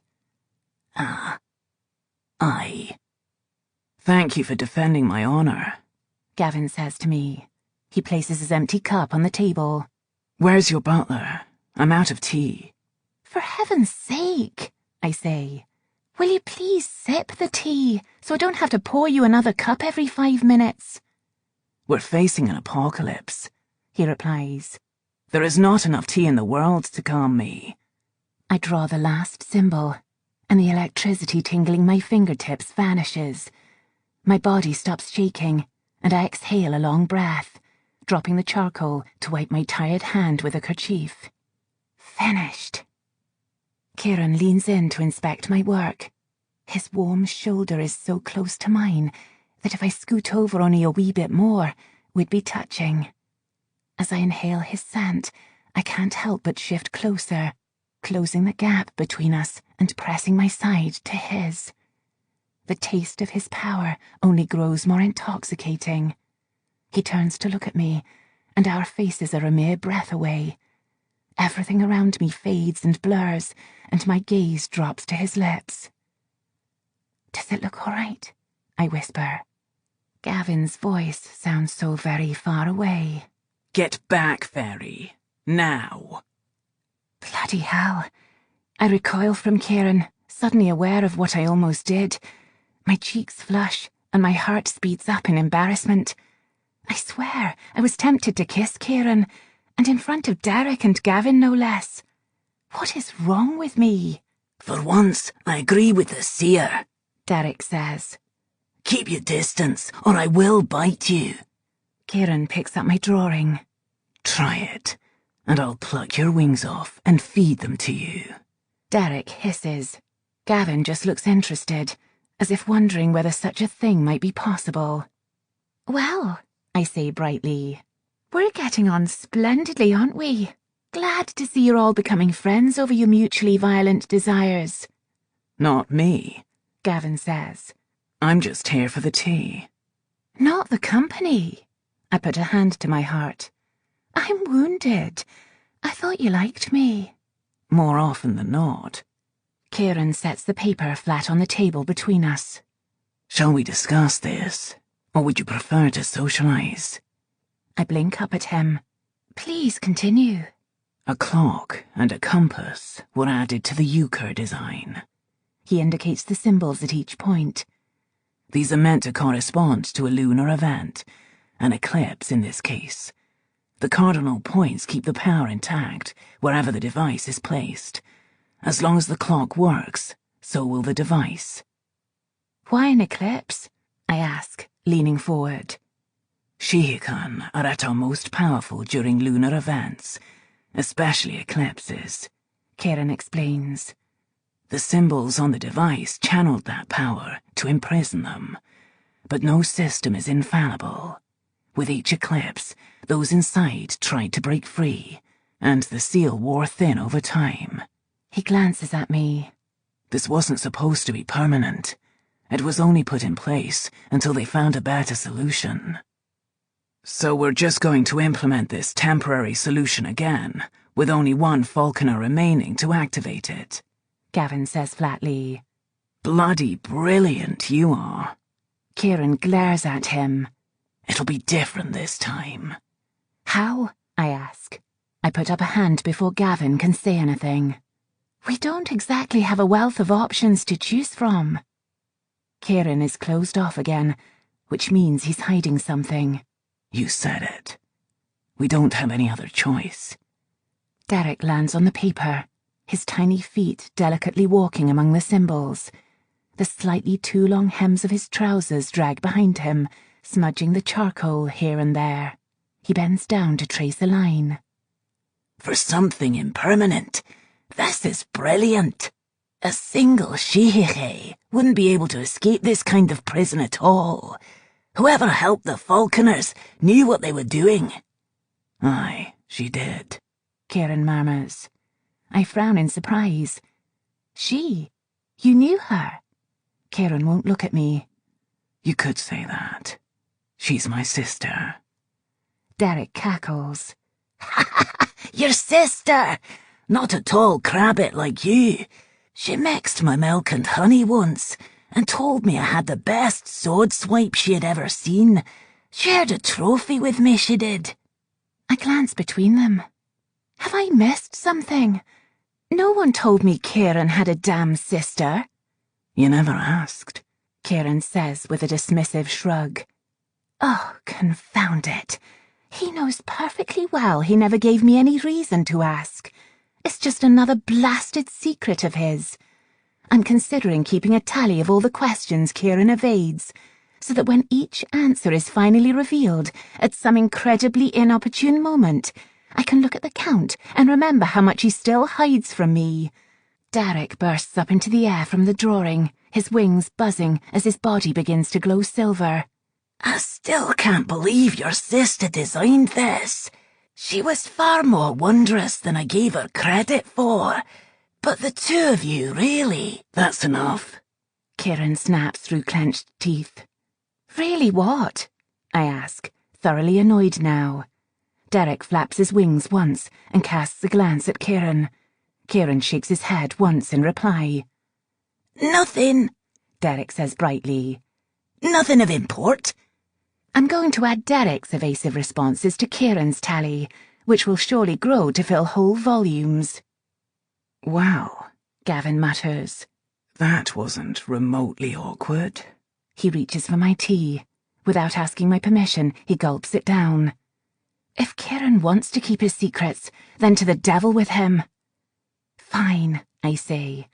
Just tell me how to work the blasted device. Kieran draws close. These symbols on the rings. He taps them on the paper. Have to be aligned correctly. I examine the drawing for any discernible pattern to their current arrangement. Are they aligned now? Can't I just memorize this? They're only partially aligned. He studies the design intently. I remember some of how this works, but I can't be sure my sister didn't change the mechanism when she altered the euchre. From what I know, these are the first lines of defense. He gestures to the 3 outer rings. When they shifted, the Kushi, the Redcaps, and the Slua were able to slip the mounds. It looks like she saved the strongest symbols with the most power to contain the Dina Shi. They're the ones intact for now. But beyond that, she's the only one alive who would know how the rest are aligned. I consider every combination of the symbols, but can see no repeating pattern on the inner rings. Well, where is she? I ask. Can't you contact? Kieran visibly stiffens. No. Well, this has all been enlightening, Gavin says. He rises and waves a hand at the drawing. Look, I can't help you with this. I can't fight them like the rest of you can. I'll just be in the way. His eyes flicker to Kieran. You were right, you know. Ours is a talent wasted on the useless. He strides out of the room. Gavin! I stand to follow him, but Kieran grasps my wrist. Don't. You can't fix this, Cam. There isn't anything you can do for the seer right now. Let him go. Reluctantly, I sit down. I hate every part of this situation. Sighing, I pick up the drawing. Focus, Kieran says. Once the Dina-Shi are released, there won't be much time to reactivate the device. I know. I'm well aware of the consequences if we fail. The city will fall because of me, because I'm too weak to save it. There are certainly times when I overestimate my abilities, reassuring Kieran that I'm powerful enough, and if he tells me otherwise, I'll shoot him with my lightning pistol. But saying I'm strong doesn't make it so. This isn't the time for a display of false mettle. I will either live to save us all, or I will die in battle and condemn countless innocents to death. Nothing else matters. Seeing my expression, Derek flies to my shoulder and presses himself against my cheek and strokes my hair, trying to comfort me. Let's discuss a plan then, I say. When precisely will the device fail? Kieran leans forward. When the moon becomes totally eclipsed, a portal will open in the meadow under Arthur's seat. Right, I murmur, picturing the Queen's Park in my mind. Arthur's seat is the highest point in the park, overlooking the place where I landed the flying machine when we found the seal. How effective will the light barrier surrounding the device be? It won't last long, he says. A single Dina-Shi could eventually break it down with a sustained surge of power. It'll fail much quicker if enough of them attack it together. Killing some of them will give you more time. So we'll fight first. The meadow in the Queen's Park is flat enough ground for a battle, I say, sipping the last drops of tea Gavin left in my cup. If we herd them into the meadow and slim their numbers, I can make a break for the device and work on the alignments while the light is still intact. Can you keep them busy while I'm doing that? Kieran looks doubtful. It depends on how well we do in the initial attack. How much time do you need? I study the drawing, running through the complex web of symbols I need to piece together to make it work. 5 minutes? Good God, more like 5 years. Kieran shakes his head. I can give you 2. 2 minutes? I doubt I can solve this complex a puzzle in such a short amount of time, in spite of my natural aptitude for such things. Mother used to sit for hours with me while I tried to solve increasingly difficult challenges. It's how my love for engineering began. Each machine became a different puzzle. But this time, I'll be working alone, in the dark, in the middle of a battle. The enormity of what's at stake is already making me feel queasy. Perhaps I should lie again, tell them I'm confident enough to slay an army and live. But I can't. The words stick in my throat. Kieran would see right through it anyway, as he usually does, and Derek would only worry. Someone knocks on the drawing room door. Lady Eliana, McNabb says. Miss Stewart is here for 4 hours. I feel my false smile settle into place. Perfect smile. Perfect lie. Perfect bloody life. Chapter 32. Kieran is at the door when Catherine enters. She doesn't see him standing next to her. I'll return later tonight, he says, before slipping out behind her. Catherine clearly can't hear him either, thank goodness. Eliana? Catherine's eyes are large with concern. Are you all right? I realise I haven't welcomed her. I'm quite well. Do forgive me. I'm just a bit flustered. Catherine smiles sympathetically and sits on the settee across from me, arranging the skirts of her light yellow dress. Her blonde hair, the same shade as Gavin's, is pulled into a soft chignon. As usual, she looks fresh and lovely. Of course you are. I know this situation with Gavin can't have been easy on you. I choke out. Wonderful response, Derek says from my hair. Try to sound a little less forced the next time you lie. Catherine either doesn't notice my discomfort, or has fallen back on Miss Ainsley's rules for handling awkward situations. I don't blame you, she says wryly. I am glad that if you have to marry anyone, it's my brother. But the circumstances... She pauses and takes a deep breath before asking, might I be candid? I try not to shift uneasily under her gaze. Please do, I say, though I dread what she might have to say. Were you and he really caught like that? From her expression, I can only imagine that has been warped by gossip into something utterly base and compromising. No. My face burns. Not at all. I promise. She looks a little more relieved. What happened then? Well, it's rather awkward.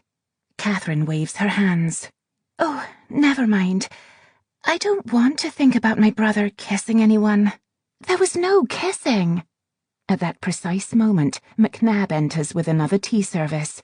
Catherine blushes, and I feel like crawling under the blasted table. Thank you, McNabb, I say, ignoring Derek's snickering. McNabb wisely betrays no indication that he heard what I said, and leaves as quietly as he arrived. I press the button for tea and pour Catherine a cup. No kissing, I say again. Catherine takes the cup from me and sips. I passed Gavin on the way here. He looked upset. I clear my throat. This wedding business has been hard on both of us. Catherine nods in understanding. Of course. Are you feeling better? Her brow furrows with concern. Mother was quite distressed about yesterday. I'm sure, I say a bit weakly. I'm better.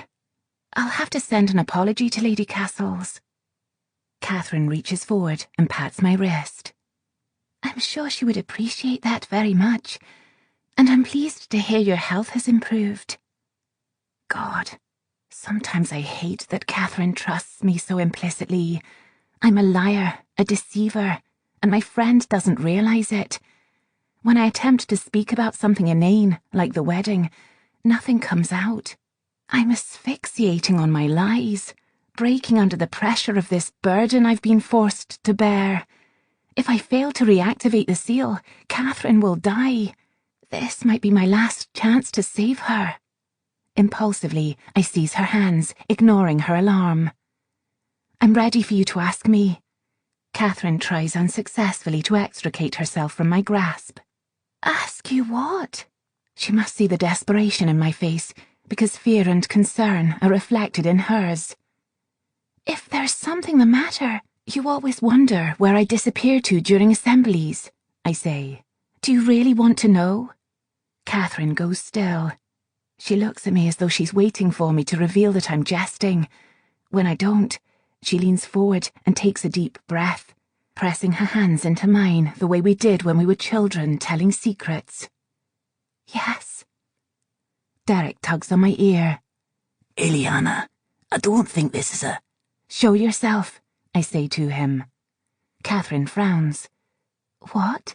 Are you quite sure about this? Derek asks me. I am. Out of the corner of my eye, I see the halo around him fade. He's fully visible, wee clothes and mischievous smile and all. Today's trousers appear to have been made from one of my soft green day dresses. His delicate wings fan softly behind him, tickling my ear.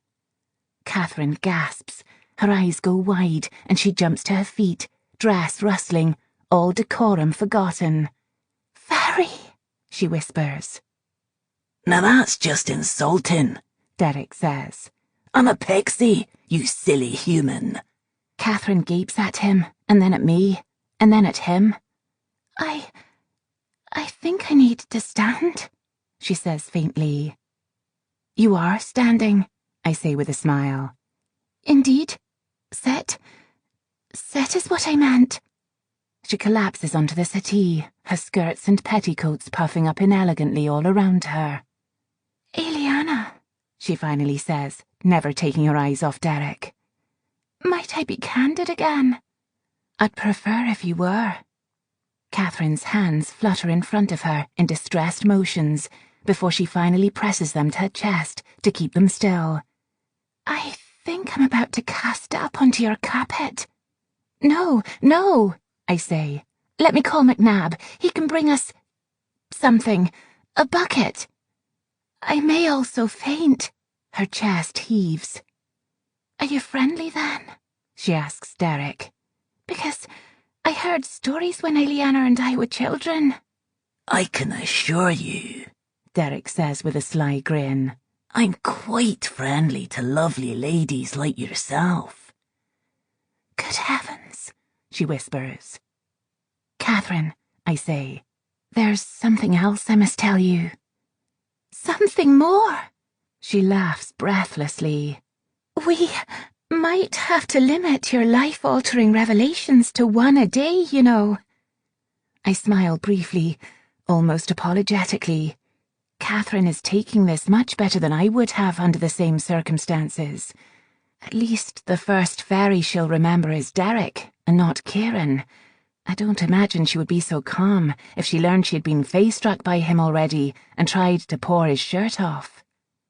I'm revealing Derek to you now, because I need to ask you to leave. Catherine's eyes widen. But I've only just arrived. No, I need you to leave the city, I say, trying to sound as calm as possible. Something awful might happen very soon, and if it does, I want you to be somewhere safe. Something awful, she repeats. Does it have to do with him? She nods at Derek. Not him, but other fae who would harm you, given the chance. I see. She's looking rather ill again. At Lord Hepburn's ball, you mentioned an evil fairy. That's what attacked the poor man, wasn't it? Unfortunately. What about you? She asks me. You still haven't told me what you do when you vanish. Uncertainly, I sip my tea. This time, I can't look at her. I don't want to see her face when I tell her. I kill them. Oh! Out of the corner of my eye, I see her lift a hand to her mouth. Oh, she says again softly. I'm sorry. I don't quite know what to say. I nod in understanding. I don't know what to say either. Will you leave too? She says faintly. Or will you? She doesn't continue. One startling revelation a day, remember, I say gently. I've already made 2. Chapter 33. An electric lantern floats above my head in the garden, illuminating the prickly hedges that have lost their lush green leaves for the winter. I reach up and gently nudge it, so it casts light on the engine for the steam-powered locomotive I've been working on for months. I put the gland and valve rods in position for the steam chest, concentrating solely on the movement of my hands as I fit the pieces of metal together. If I don't keep busy, I'll be forced to think about the impossible puzzle of the seal that I've spent the entire day trying to solve, and about the consequences if I fail. If I allow myself to consider that, even for a moment, I suddenly find it very difficult to breathe. I'm taking longer than necessary to complete the steam chest. No matter. When I finish here, I'll find something else to build, something even more complicated that will help clear my mind for figuring out the seal. I wipe the back of my greasy hand against my cheek to brush back an errant strand of hair, then position a bolt in the engine. A few swift jerks of the spanner, and it fits snugly in place. The locomotive's body is a scaled-down version of the ones that grace the front of trains. It rests on 4 wheels, the rear pair larger than the front, both body and wheels attached to a manoeuvring mechanism I've designed to be effective over rockier terrain. The steam engine at the front uses fuel more efficiently than my ornithopter, so the vehicle is fast. Like my ornithopter, the vehicle's roof is entirely retractable. The interior boasts 2 leather seats with a standing platform behind them. Stored underneath the platform is my latest invention, a sonic cannon. It launches a narrow, intense blast of sound that reaches beyond the human pain threshold, and well past that of a fairy. One shot should disorientate a number of them, a distraction we may need. I mentally thank the Kushi for the inspiration. Cam. I jump and drop the spanner.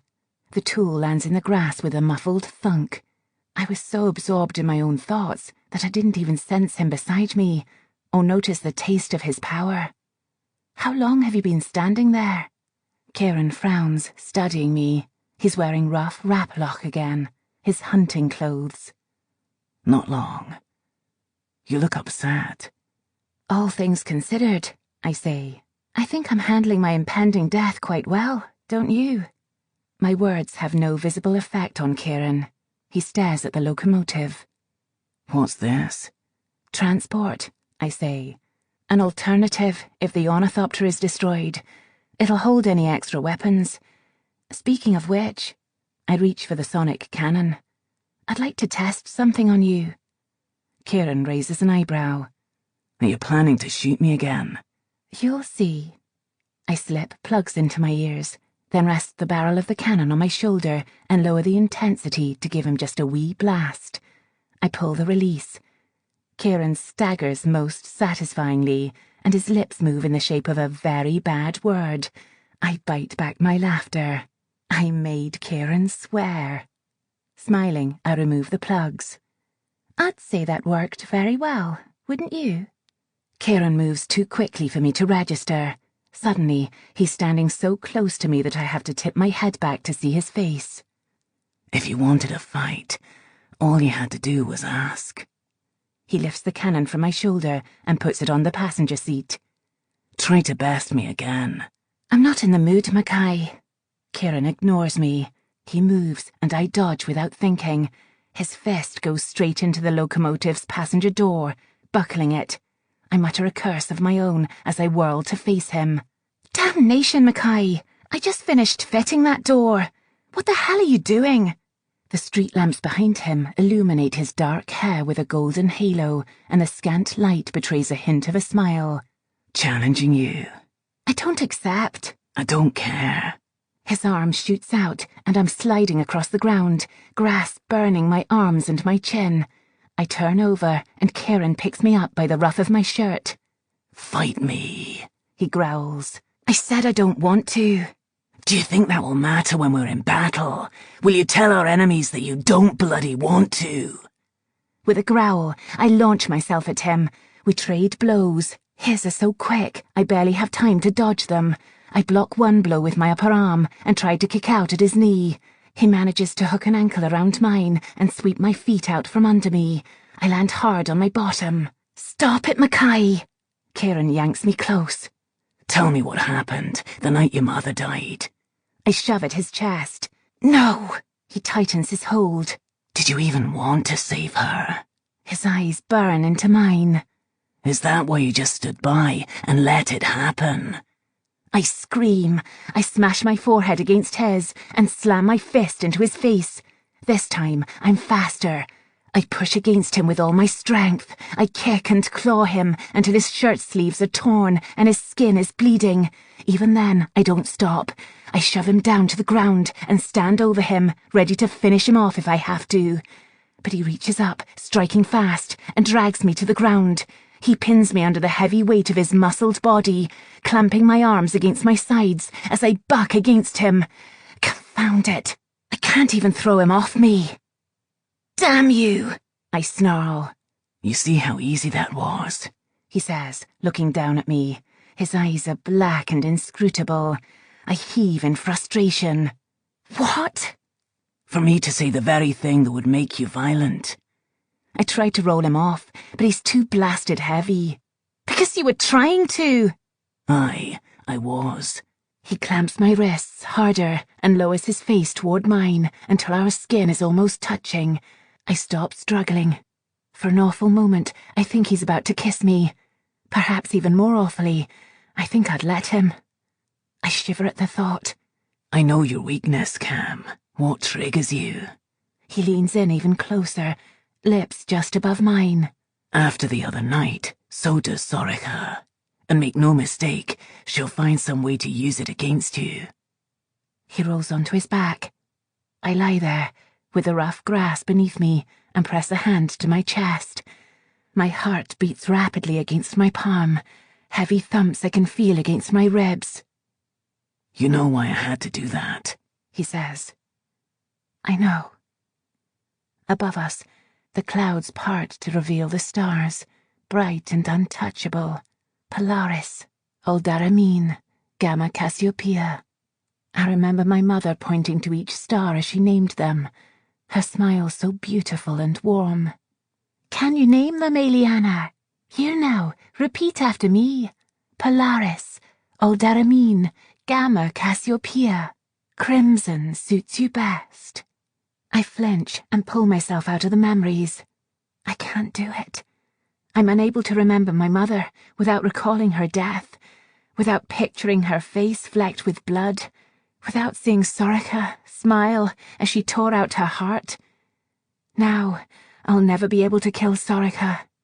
I'll never find retribution for my mother's death. I'll have to let that disgusting fairy live because I've come to care for Kieran far more than I ever thought I would. I suck in a deep breath, and Kieran grips my shoulder as if he heard my thoughts. Remember what I told you about cherishing these moments. You might lose them. I dig my fingers into the grass. Don't presume to tell me about loss, Mackay. What do you know of it? He deliberately brought back that part of my memory to teach me a lesson and show how it could be used against me. It's not my strength, it's my weakness, and it always has been. Kieran says, Lie still, Cam. He says it so calmly and rationally, and just like that, my anger is shattered. I settle next to him and stare up at the sky again. The clouds are beginning to clear. Everything is so calm, so still. He's right. I need to appreciate this moment. I don't know how much my life will change after midwinter, if I'll even have one to return to. I'm sorry, I whisper. I shouldn't have said that. You lost your Falconer. Not just her. There's a catch in his voice. I glance over at him, startled, but when I try to catch his gaze, he looks away. My sister, too. The sister Kieran didn't want to talk about this afternoon in the drawing room. His sister who built the device, who can't be contacted. Oh no. I shut my eyes. She's imprisoned too, isn't she? Aye, he says quietly. Ahinie fought alongside the Falconers. She made me leave in the middle of the battle, so I wouldn't be trapped with her and the others. Sorika stayed out of the fight, and had been tasked by her brother Lunroch to slaughter the surviving Falconers if they won. My sister wanted to ensure that didn't happen. So she sacrificed herself. I almost reach for his hand to squeeze it, to offer some comfort, but I don't. I'm not certain how he'd take it. Do you think she's still alive down there? The others aren't strong enough to kill her. His jaw tightens. But that doesn't mean they won't find a way to make her wish they could. I shiver. Despite all that I've seen, I can't even begin to contemplate what methods of torture the Dinashi are capable of. Even a fairy as powerful as Kieran's sister could be broken after 2,000 years of it. God, what Kieran must have gone through, must still be going through, knowing what his sister is enduring and being unable to do a thing to help her. We'll get her out, I reassure him. She'll be free of that. Kieran nods. Take care with her. She's the only one who can come up with a more permanent lock for the prison. He's silent for a long time, and when he finally speaks again, I barely hear him. And I'll take her place with the others. I'll take her place with the others. All this time, I've been dreading the consequences if I fail to activate the device. I've never considered what will happen if I succeed. Then you'll be... He'll be imprisoned.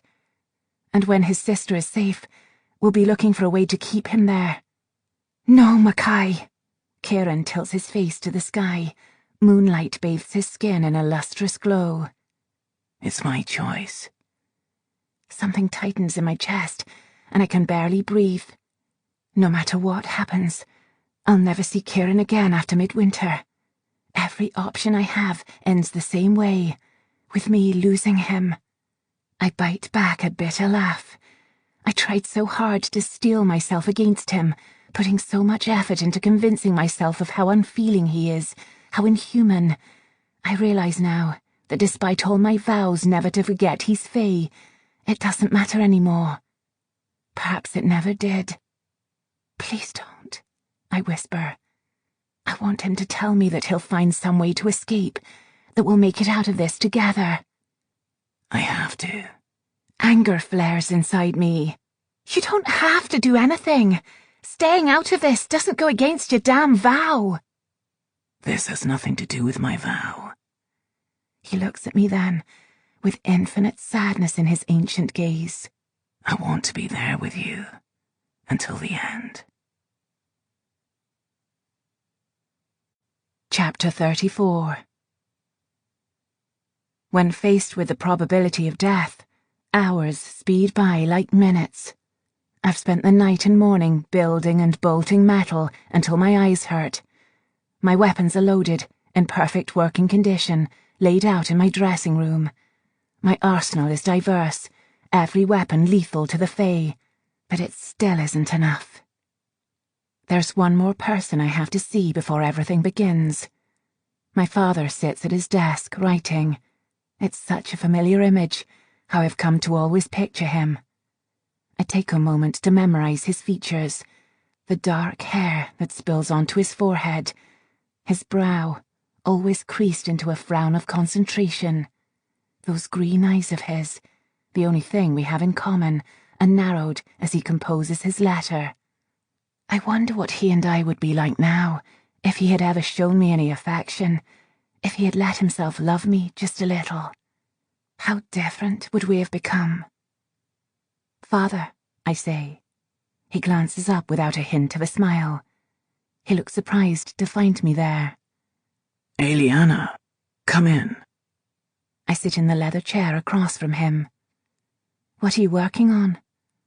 My accounts, he says, putting the paper on top of a neat pile on the desk. I believe the Jarl will be quite pleased with your dowry. It takes me a moment to realize he's talking about Gavin, and I almost wince. I'm glad. The lie comes out easily. It has to. This is our goodbye, and I want to do this right. I've sent word to have the country estate prepared for you and your husband after the wedding, he says. Your husband. I clasp my hands together so hard they ache. Splendid. I appreciate you being reasonable about this. He starts to write on another paper. Especially after our conversation the other day. What you want isn't important. Reasonable, I say. Of course. Of course I'll be reasonable about spending the rest of my life with a man I don't love. He's the only possible choice that won't destroy my life and make me absolutely miserable. But what I want doesn't matter, does it, Father? Placate me with a country retreat, but we both know it doesn't mean a thing. I do want to apologize for my absence this week. I've been settling matters for Galloway. He makes it sound as though he's only been absent recently. The truth is, he's never been there for me. Not for my entire life. I certainly don't expect that to change. Since you are here, he continues, I should tell you that I'll be leaving town today, so I won't be able to attend the ball announcing your engagement. I have some business to conduct in the country. I'm sure you understand. I clench my hand in my fist. He keeps speaking as if my opinions don't matter. As if I don't matter. God, doesn't he care about me? Even a bit? No. He's leaving, just like he always does. He probably sought out the first opportunity he could to get away from me again. I should be glad he's going. One less person I have to worry about if everything goes wrong. But I can't forgive him for never being there when I needed a father most. Oh, I understand. I can't control the bitterness that creeps into my voice. He doesn't even hear it. I shall return for your wedding, of course. That would be lovely, I say. This time, the acerbity of my comment is all too clear. Father frowns and sits back in his chair. The leather squeaks under his weight. Are you well? No, I'm not. I'm close to breaking and screaming. I wish I could tell him that I don't give a damn about the wedding and that I want him to look me in the eye just once, because it might be the last chance he'll have. Do you ever think about Mother? I ask, before I can stop myself. Father inhales sharply and looks away. Not now, Eliana. Why not? He shoves another piece of paper in front of him and scrawls violently. It's not an appropriate topic of conversation. My fingers clench harder. They're so red now. Why not? I repeat. You may go. Father never looks up. His pen scratches the paper so hard it's almost carving into the wood beneath. I don't care to discuss this with you. I stand and grip the chair's arm. But I do. Look at me. When he doesn't, something breaks inside me. Desperation and hurt, and an entire lifetime of being ignored by my absent father. Damnation, Father! Look at me! For the first time in a year, Father raises his eyes to meet mine. They are cold and guilty and sad. Just as quickly, he averts his gaze. You look so much like her. His voice almost cracks, and I stare at him in shock. I've never thought about my resemblance to Mother. I'm a tall, awkward creature with a mop of copper curls that never stay put. My mother was beautiful. When she moved or walked, she glided, feather-light. Her hair was always neatly styled, and her skin was perfect alabaster. She never had any freckles, unlike me. She called mine angel kisses. He lost her, and now he's left with a daughter who will never, ever be her. I'm a pale echo of the woman he loved more than anyone else in the world. I'll always remind him of what he lost, what we both lost. I say the only thing I can. I miss her too. I know, he whispers. Our grief destroyed and recreated us. We should have grown closer after my mother died. Her death made me realize just how swiftly we can lose the ones we love, gone forever in an instant. I turn to leave, because if I don't, I'll try once more to run into his arms and grip him tight, the way I used to when I was a child. He'd always push me away. Always. Goodbye, Father, I say instead, turning to leave. Enjoy your trip. Later that night, I sit with Kieran beside the fire in my bedroom, he in the leather chair, me on the settee. I'm exhausted after hours spent trying to figure out the key to the seal as we worked on our weapons. Is this our goodbye? I ask.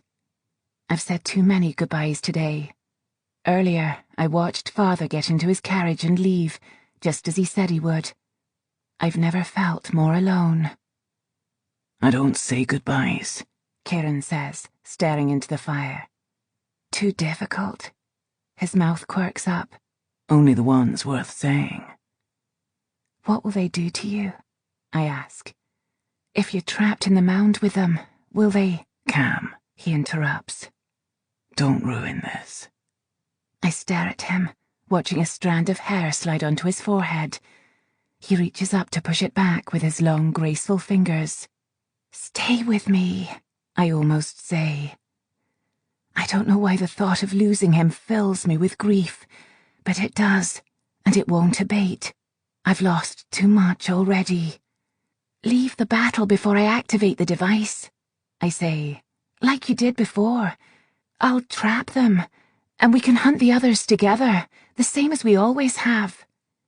This is the downside of immortality, Cam.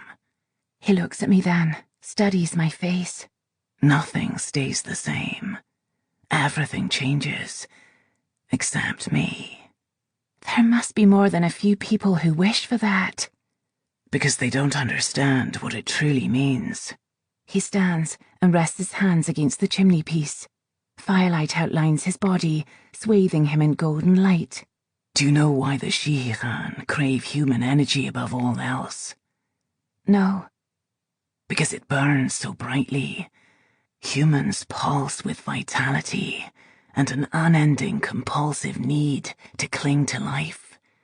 One taste lets us bask in mortality we have no other way of experiencing. Have you ever wished you were human? He glances at me. Now that, he says, is something I've never been asked before. I wait for him to continue, but he straightens and says, I have something for you. An answer to my question. He smiles. A gift. A gift? Kieran doesn't give me gifts. I'm immediately suspicious. What is it? Flowers. I blink. Really? No. Shall I go and get it, or would you prefer to ask more questions instead? 2 minutes later, he returns with a small trunk tucked under one arm and something shining in his vest. He tosses the gleaming object to me. It's a lightweight gold disc in the shape of a star, only slightly bigger than my palm. Beautifully crafted, smooth metal with delicate etchings similar to the ones on the seal. My word, it's magnificent. Those symbols mean it's charged with my power, Kieran says. As long as I'm alive, you'll have my abilities at your disposal. I look up at him surprised. He's giving me his power. Won't that weaken you? Why would you do this? If circumstances had been different, you would have been properly trained to use your own innate abilities, he says. As it is, we've run out of time. Don't worry about me. Kieran holds out a hand, and the disc rises from my palm and floats to him.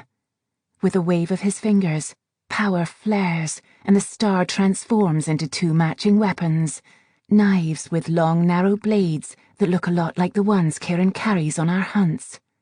I grip the knives, testing their weight and finding them surprisingly light. The blades are silver, thin, and slightly transparent. The gold hilts are decorated with symbols that wrap around them in a vine-like pattern. I run my thumb carefully along the blade. Perfectly honed. They are the most exquisite weapons I've ever held. He takes one from me and tosses it high into the air before catching it by the hilt. See how easily it can be thrown. It also blocks Shihan power. He throws it again, only this time it hovers in the air above his hand and compresses itself back into a star-shaped disc, identical to the original, but smaller. He passes it to me. Here, touch the other blade to it. I connect the star and the remaining knife. Power flows from the objects as they melt together to form the larger star. The metal is smooth in my palm again. It's so astonishing that I almost forget myself for a moment. Thank you. Don't say it, he tells me. I let out a frustrated breath. I'll never understand why none of you likes to be thanked. Kieran gestures to the star-shaped disc. That fits into your next gift. He opens the trunk and lifts out a cloth-wrapped bundle. Carefully, he peels the white fabric away to reveal magnificent gold-plated armor. There is a breastplate, a backplate, and 2 metallic vambraces decorated with what look like shining silver veins. On the breastplate, over the spot which will protect my heart, is a star-shaped outline. Kieran takes the disc from me and presses it into place. It clicks softly as it settles there. The breastplate gleams in the firelight, and those silver veins shimmer, and humming through them, especially when I reach down to trace my fingers over the symbols on the star, is the unmistakable sensation of Kieran's power. It tastes of the same sweetness and natural things, and every element combined. Pure, beautiful wildness. And it's mine. Kieran has given this to me. This won't protect your mind from Shíchan influence, so Sorcha can still use your memories against you. But the armor will amplify the connection to my power. You'll be as strong as me. Mackay, I say softly, but I can't continue. I'm so overwhelmed, I don't know what to say. His eyes meet mine. Shall we practice using them? I nod. I know this will be our last lesson. Chapter 35. The following afternoon, I stand in front of the oval mirror in my bedchamber and try to focus on donning my armor. My hands shake when I reach into the trunk. I position the gold pleats against my arm and buckle the leather straps underneath that run from my wrist up to my shoulder. The fey metal is warm through my long sleeves and so light and flexible that it's hardly noticeable when I move. When I strap on the other vambrace, Kieran's power rushes under my skin, a gentle current at first, soon pulsing and strengthening inside me. The breastplate fits smoothly over my chest, small enough to fit my shape. I slide leather straps through buckles at my sides, connecting the breastplate to the backplate, and the power intensifies again. My senses become so acute that I'm aware of every muscle, vein, organ, and bone, every part of me and all my new abilities. This is what it must be like to be fey, to have so much power at my disposal that a single flick of my wrist can cause a storm. But I'm not one of them. I bend to retrieve my lightning pistol, snug in its leather holster, which I secure around my hips. The miniature explosives are next. Each little timepiece is fastened to a strap that runs across my breastplate. I grab my crossbow and sling the band across my shoulder. A whistle comes from behind me. I turn to see Derek hovering in the dressing room doorway, wings fanning softly. You look Ridiculous, I guess. No. He sighs. I had myself a wee lady of my own once, with armor like that. She was exquisite. What happened to her? Derek shifts uncomfortably. She left for Cornwall, with the other pixies. He flutters upwards. Your Shihike is waiting outside. Got all grumbly and told me not to come back out without you. I start for the door. As I pass the dressing room, a flash of colour makes me pause. Tell Kieran I'll only be a moment. Derek grins. I hope he's annoyed. I love it when he gets annoyed. But don't be long. The moon is getting redder. He leaves in a flutter of wings and light. In the dressing room, peeking from underneath a pile of soft pastel silk dresses, is my mother's tartan. Derek must have removed it from the trunk last night. My eyes prick with tears as I bend to pick it up. I admire the plain fabric, the simple design of light and dark wool, as I draw it to my face and inhale its scent. I swear I catch the faint sweetness of my mother's perfume, lavender with a hint of rose. I hug the tartan hard and shut my eyes. I drag in another breath, but the scent is gone. Maybe I imagined it. Carefully, I fold the woolen shawl and place it back inside my wooden trunk. Though I'm tempted to take it with me, I'm still not worthy enough to wear it. As I make my way downstairs, I try to ignore every detail of the house I grew up in, the house that contains so many reminders of my mother and father. But I can't. I press the paintings of Scottish shorelines my mother hung in the hallways because she missed the sea. The scent of pipe smoke and whiskey still lingers near my father's study as I walk by. I can't stay here, no matter how much I want to. I close the front door for the last time and head to the centre of Charlotte Square. Derek and Kieran are waiting next to the ornithopter and the locomotive, glaring at each other. Apparently, they've agreed on some kind of grudging truce. I tilt my head to the sky. The clouds are thick, dark, except the ones that surround the moon. My senses are so enhanced that I can see every crater and mar that darkens its surface. The rust colour presaging the eclipse has begun to envelop its white glow. Soon it will be consumed. A blood moon. As I near the ornithopter, Kieran scans me quickly, head to toe, and almost smiles. I know that look. He likes what he sees. Eliana! Gavin runs across Charlotte Square. He comes to a halt in front of me, clad in gentleman's finery, with fitted trousers, waistcoat, and a perfectly tied neckcloth. I wince at the reminder. He's dressed for the ball at the assembly rooms, to which he's supposed to be escorting me. Our engagement will be formally announced to our peers tonight.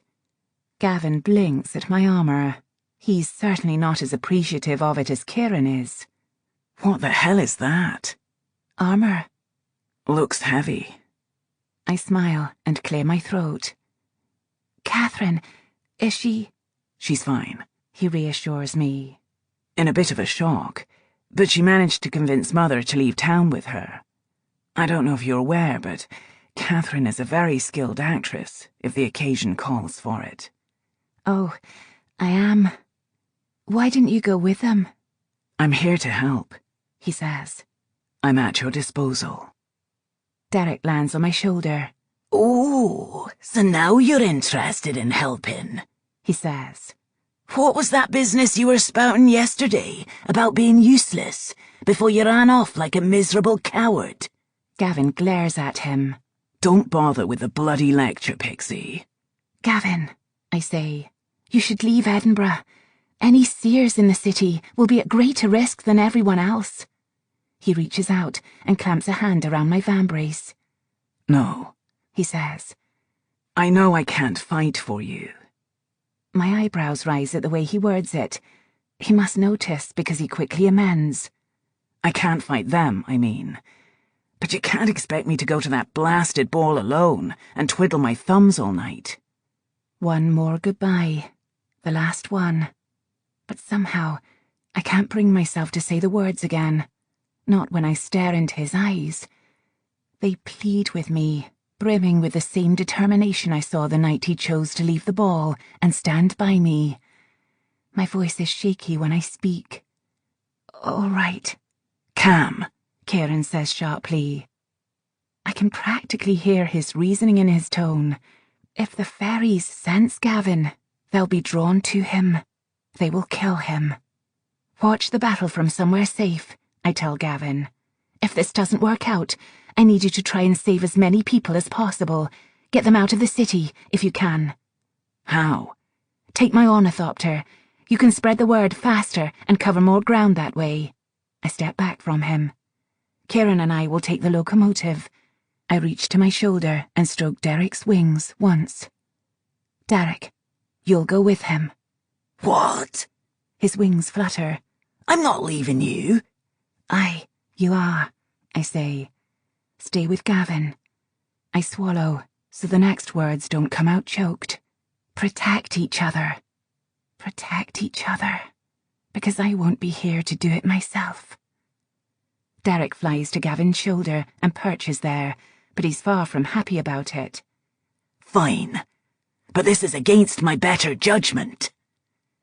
Before I get inside the locomotive, Gavin squeezes my wrist. I meet his eyes, and am shocked by the fear I find there.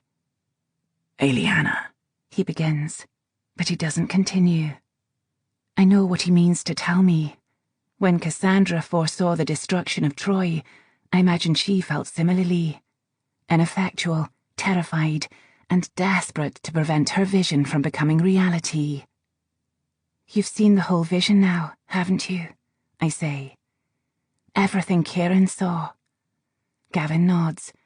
Before I can say anything, he pulls me into a hard embrace, crushing me against him. I couldn't see it clearly before. What makes it happen? Last night, I did. I bury my face into his shoulder, remembering Kieran's words. Every conscious decision you make would only help the vision come to pass. Don't tell me. I won't. he whispers. He holds me so tightly I can feel the shape of him through my armor. You can change it, he tells me. If anyone can, it's you. When I speak, my voice almost breaks. I wish I had never brought you into this. If anything happens to you. Gavin gathers me even closer. Don't. He presses his cheek against mine. Don't think for one moment that any of this is your fault. He pulls back, eyes searching mine. I made my choice that night in my study. I'd make the same choice again. Tears mist my vision, and I fight to keep them from falling. I still maintain that it was a foolish decision. He smiles slightly. Yet infinitely preferable to another damn dance, don't you think? I return his smile. Infinitely. Cam. Kieran says my name quietly from inside the locomotive, as if he doesn't want to interrupt, but knows he must. If we don't leave now, we won't make it to the Queen's Park in time. Gavin, promise me you won't do anything stupid. Only if you promise me you won't die. I can't reassure him that I'll see him again, that I'll survive this battle. I can't tell him that I wish he had come home sooner, so we could have spent more than a few days together. I can't tell him that I regret the 2 years we were apart, because now they feel like 730 days' worth of wasted opportunities. I can't make promises to him that I'm unable to keep. Stay safe, I tell him. And you. I step into the locomotive and settle next to Kieran, then flip the switches to start the engine. It comes to life with a mechanical whir, and steam rises from the stack at the front. I shove the lever forward, and we drive out of Charlotte Square. The Queen's Park is very different seen through the filter of Kieran's power. My senses are enhanced, my vision and hearing more acute. Every blade of grass is 1,000 times sharper, and I can clearly see every branch on every tree, right down to the smallest twig. And the colours, it's a different spectrum from the one I'm used to, more beautiful and vivid. This is what it must be like for someone to use their eyes for the first time. I'm not certain what to focus on, the colours, or the grass, or the trees, or each individual falling raindrop. It's utterly overwhelming. I glance at the clouds as I drive, and the moon shines through them, almost completely red now, except for the tiniest sliver of white at the bottom. I stop the vehicle in the meadow, near where the Fae will pour from the mound.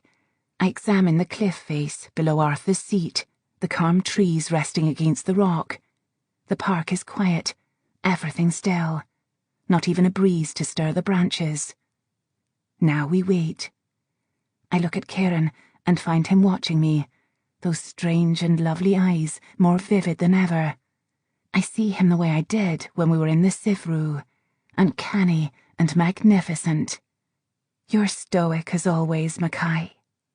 I've had years of practice, he says. What should we do about your sister? I ask him. Should we get her out first? He shakes his head. She'll know to leave before the seal is reactivated. Focus on the battle, not her.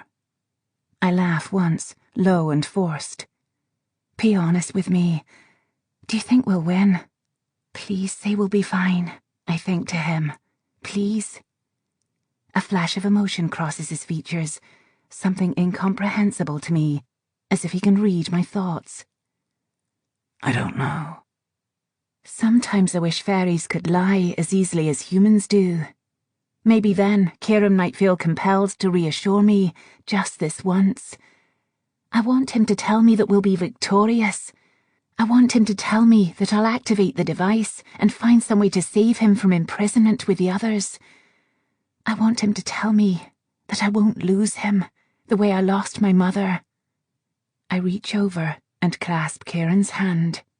His soft intake of breath makes me pause, but after a moment, I thread my fingers through his, and he lets me. When you lose someone, it's so easy to forget they're gone at first. There were so many moments when I would think to tell my mother something, or expect her at the same precise time each morning for tea. Those flashes are so fleeting, so joyous, that when reality surfaces, the grief becomes fresh all over again. I can't go through that with Kieran. I almost lost myself in grief the first time. I'm scared, I whisper. Kieran looks at me, so still and quiet. I brace myself for his words, unsure of what he'll say, terrified by what he'll say. He doesn't speak. Instead, he grasps me by the collar of my coat and presses his lips to mine. Kieran kisses me deeply, with an urgency I never thought him capable of. He kisses me like he knows he's going to die. He kisses me like the world is going to end. I cling to his shoulders and tug at his jacket, bringing us closer. I want nothing more than to hold him and bury myself in his arms and forget everything. I want time to stop. He pulls back and rests his forehead against mine. I'm scared too. I never thought I'd hear those words, not from him. I look up at the moon again, and it's nearly consumed. Leave, I tell him, suddenly more frightened than ever. I have to try one last time to convince him. You still have time. Save yourself. Kieran's kiss is fierce, his breathing ragged. Have I ever told you the vow a Shiike makes when he pledges himself to another?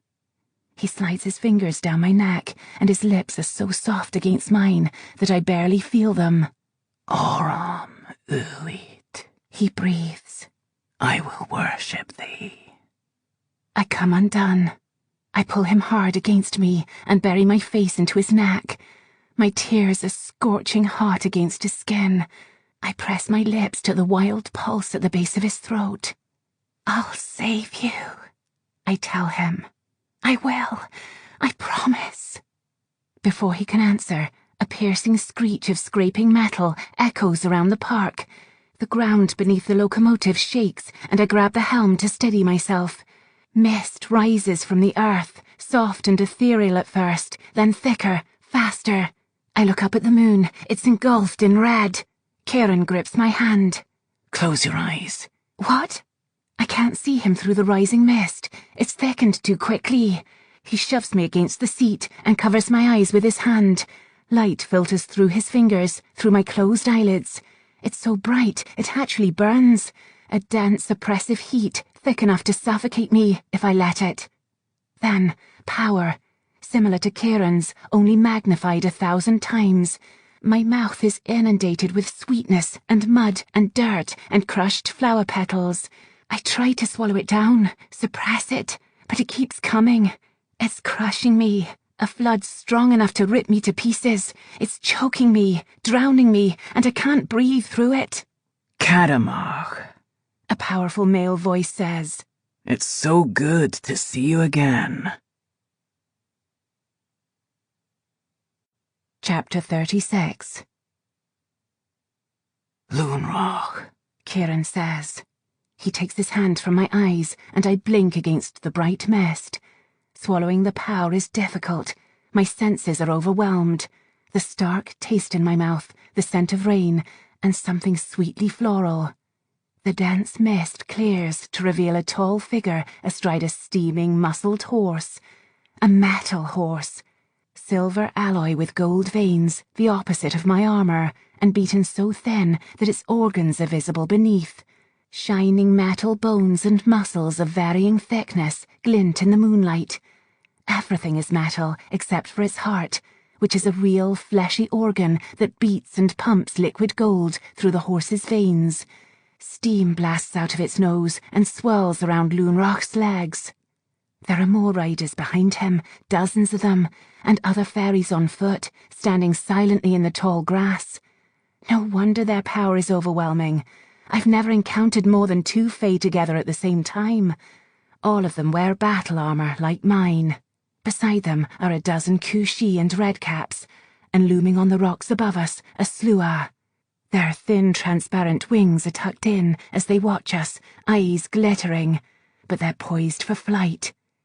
My very first thought is to run until I faint. So this must be the Falconer I've heard so much about, Loonrach says. He speaks gently, his words carried by the breeze. I slowly raise my eyes to his. They're the most vivid blue I have ever seen. They stand out against his pale skin and salt-white hair. He is beautiful, magnificent. Power rolls off him like steam from his horse. I can't look away, and I don't want to. Come to me, Loonrach says. His voice is soft, but commanding, compelling. I feel him in my mind, the same way I felt Sorika's touch back at the loch. Only his power doesn't try to break me. It entices me. It steals through my veins and takes me over until the tension and fight leave my body, and I can resist him no longer. Too late, I remember Kieran's warning when he gave me the armour, that it wouldn't protect me against fairy influence. Damnation! I buck against it, but Loonrach's presence is too soothing, too strong. I step out of the locomotive, but Kieran's hand tightens around my wrist. I don't think so. Loonrach remains focused on me. You've always been selfish, Katamach. And you're an arrogant upstart, Kieran replies calmly. This isn't selfishness. I just don't like you. Loonrach smirks at him. You mean you don't trust your Falconer? If she's as powerful as you hope she is, she should be able to resist my compulsion. Let her come to me. I don't remember Kieran releasing my wrist or walking over to Loonrach. Everything in my peripheral vision is hazy, tunneled. I try to shake my head to clear it, but can't. I have to free myself. How did I break from Sorika's influence? Think. It's too late. I've already approached, and the horse's heart beats at my eye level. Compelled, I smooth my palm over the creature's shoulder. How can metal be so soft, like fur, but sleeker? Loonrach curls a finger under my chin. When my gaze meets his again, it's as though I'm being dragged underwater by an inexorable current. My body isn't my own, and neither is my mind. I'm in dark, cold water, and my other senses are muted, dulled. There is only taste. Flower petals drag along my tongue, and it's not unpleasant. Loonrach studies me. So you're all that's left, he murmurs. How very brave of you to come. His voice makes my body feel light as air, millions upon millions of molecules floating weightless. I have to break his hold, or he'll kill me, easily. I try to push against his presence again, but he only invades me further. His power is calming, not violent or brutal like his sister's. That only makes it worse. How old are you? 18.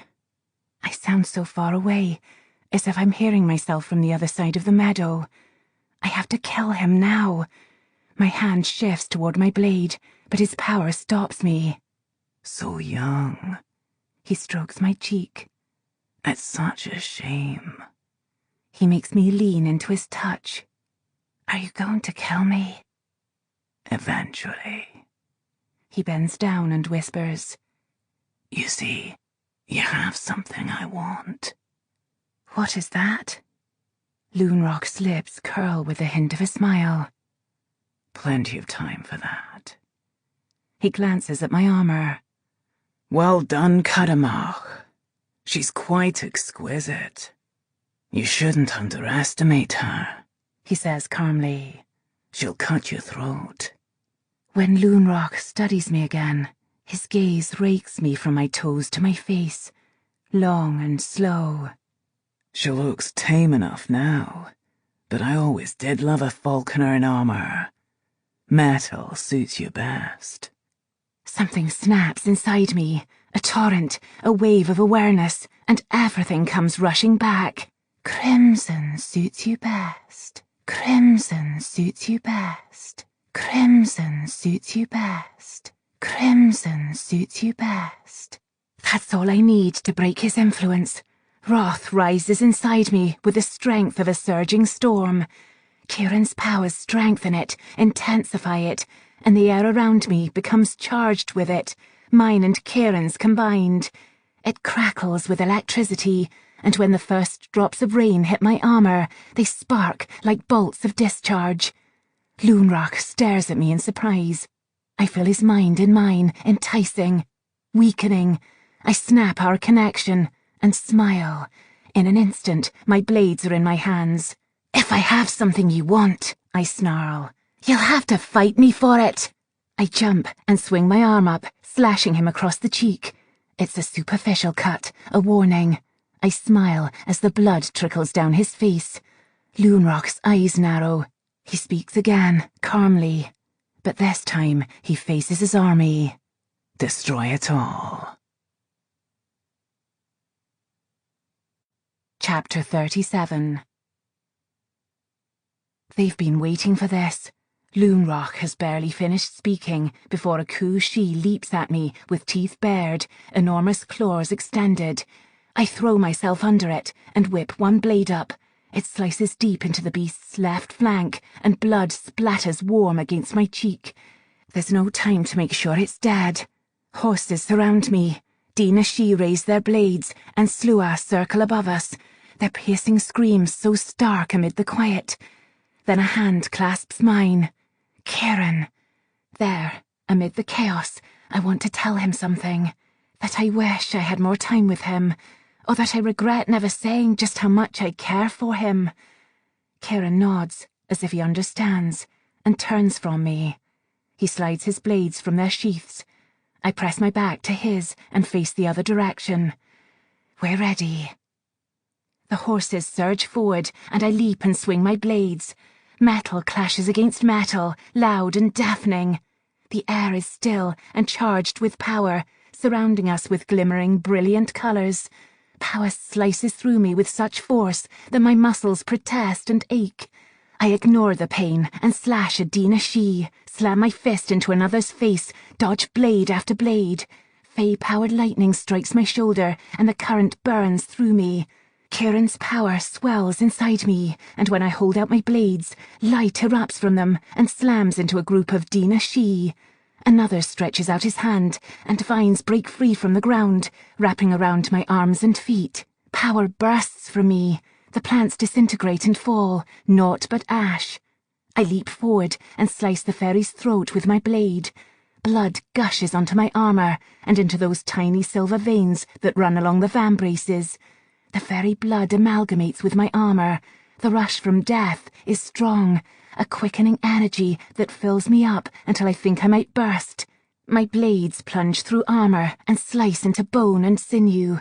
I whirl on my toes and slam my metal fist into another fairy's gut. The force of my blow sends her flying, but she recovers and throws up her hands. Power crashes into me, quick and forceful enough to bruise my chest through the metal breastplate. The taste of dry earth slides down my throat, and I'm suddenly surrounded by flames. Fire burns through my armour and scorches my flesh. But Kieran's power is a current inside me, and I feel it take over, healing and energizing, resonating through the armour, through the fairy blood that covers it, through my heart. I draw upon all that power and gather it together inside me, the strength of a storm, and hurl it at the wall of fire. The flames dissipate around me, and the savage part of me screams with victory. The Dina-Shi tries to throw more energy at me, but Kieran's power is too strong. I sheathe a blade to aim the lightning pistol at the fairy's head and shoot. So easy. Surrounded by rain and bodies, I look toward the end of the valley, where the outskirts of the city stand. Dina-Shi are riding away from the meadow, on horseback, away from the battle and toward my home. I notice Gavin circling my flying machine there, watching to make sure the battle doesn't spill into the city. I won't give them the chance. I sprint for the locomotive, holstering my pistol and touching my blades together so they revert to the star-shaped disc, which slides back into my breastplate. Once inside, I shove a lever to open the weapons compartment, bringing out the sonic cannon. As I feel around for earplugs, I shout, "Kieran!" Aye. He's in the locomotive behind me, covered in blood and dirt. His eyes burn bright. I toss him another pair of earplugs. You'll be needing these. I slip my own plugs snugly into my ears and heave the cannon onto my shoulder and flip the intensity level all the way up. For a brief moment, I savour a silence so thick that no sound can penetrate it. The calm before a squall. The sweet sound of peace just before the chaos. Then I aim for the fairies and pull the release. The contraption shudders in my hands, and I watch them fall to the ground as the wave of sound hits them. I turn and aim again to incapacitate the larger group, which is already pounding fast toward me on their horses. I pull the release again. When the sound pulse hits, they fall in waves as though something solid has crashed into them. The fairies closest to me lie twisted on the ground, bleeding from their ears. I pull out my earplugs and smile at Kieran. Decent distraction, aye. Kieran looks impressed. I knew there was a reason I liked you. I nod to the incapacitated fairies at the far side of the park. Your kill or mine? Mine, Kieran says. His smile is slow and terrifying. Definitely mine. He leaps out of the locomotive and sprints toward the others. If I didn't have so many enemies at my back, I would have gone with him. Instead, I throw myself at a circling slua and plunge my blade into its neck. Cold mist erupts and ice adheres to my armour. I rush my enemies again. It happens so fast, there's no time to focus on any particular individual. When one comes at me, I kill it. Then another, then another. I use my explosives, and rock and earth rain down on me. The meadow illuminates with power, and the sky with flashes of light. Energy hits me, and I endure the pain. I dodge, I slice. I don't know how many fairies I've killed. All that matters is the rush of energy as they die, the sheer joy of it. I slash my blades into the air and watch my borrowed power burst out of me. It slams into more bodies, and the shrieks are deafening. Kieran's abilities are intoxicating. The hunt should always be this way. The thrill, the victory, the fear. I need more. Cam! Kieran grabs me from behind, spins me to face him. I nearly lurch into his body, so drunk with power that nausea is beginning to cramp my stomach. He puts his hands on my face and forces me to look at him. Now, he says. We've killed enough of them that the shield will hold a little longer. You have to go and activate the seal now. Now? I shake my head, trying to comprehend his words. The urge to fight is pulling me back into the fray again. I briefly scan the meadow. Kieran pulled me away just as the remaining Fae were retreating to regroup, while those injured are still healing from their many wounds. Scraps of bloodied armour glint in the darkness. Kieran and I cut through and slaughtered so many, their bodies litter the meadow. God help me, but I loved it. What kind of person does that make me? Cam! I can kill the rest, I tell him, dismissing the horror over what I've done. Now isn't the time for guilt. I can! No, you can't. Kieran's eyes hold mine, so intense, I don't think I could look away if I wanted to. My powers weren't meant for you. If you hold them too long, they'll destroy you. But what about... you? What about you? My throat closes. Don't, he says. You have to let me go. That's what stops me cold, suppresses the urge to kill again. I can't help myself. I pull him to me and kiss him desperately. I'm sorry, I say. It's all I can manage. I'm so sorry. I kiss him again, so hard I think my lips will be bruised. He takes hold of my shoulders, breathing hard, as a flash of anguish, of regret, crosses his beautiful face. That look will haunt me for the rest of my days. Go, Cam. But... damn it, I said go! He pushes me away, his expression carefully composed again. Battle ready. I'll always remember him this way, strong, unyielding to the very end. Against all of my instincts, I turn away and leave him there. Chapter 38. I won't be fast enough, not with the fairies pursuing me on horseback.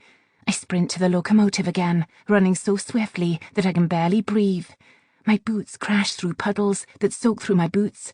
Rain slaps against my skin, cold and relentless.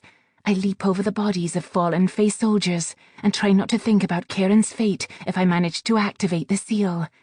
Out of the corner of my eye, something dark and gleaming leaps at me. I hit the ground, rolling. The Ku-Shi vaults above me and lands in the grass. Instinct takes me over. Blades I don't remember drawing are already in my hands as I throw myself at the hound, slashing. I don't even pause to enjoy the kill. I'm on my feet and running through the meadow again. I hear galloping horses behind me, and I know I haven't much time. The Fae are beginning to recover. Not much farther to the locomotive. Every part of me aches with the effort to keep running. My legs burn, my throat is dry, and every breath is agony. I yank open the door and hop inside, already flipping the switches to start the engine before the door slams shut. Quickly now, I whisper to myself, twisting the dial to enable the highest possible speed. The engine purrs to life. Only then do I look back and see the fairies on horseback heading straight toward me. I draw a blade, ready to fight again if I need to. But Kieran is already there, leaping and cutting through the Fae. I return my attention to operating the locomotive, but it stalls. Come on, I mutter, pushing the pedals with my feet. Hurry, Cam. Kieran's power thunders around us. Power crackles across the meadow, a blinding, searing light that scorches my cheeks. I pump the lever, but again the engine stalls. Cam! I'm trying! Just then, one of the Dina-Shi on horseback reins in his mount and holds a palm out toward me, fingers splayed. Oh, damnation! Light bursts from his palm. I throw the door open and dive from the locomotive, my body slamming into the ground. I yelp as my wrist cracks under my weight. The locomotive explodes. I pull my knees to my chest and cover my head as scraps of glass and metal hit the ground.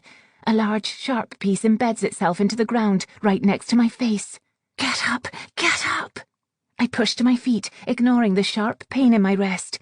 Kieran's powers are already healing it. Ahead of me, I see a metal horse without a rider. I race across the meadow and leap onto the animal's back, settling myself astride in the saddle.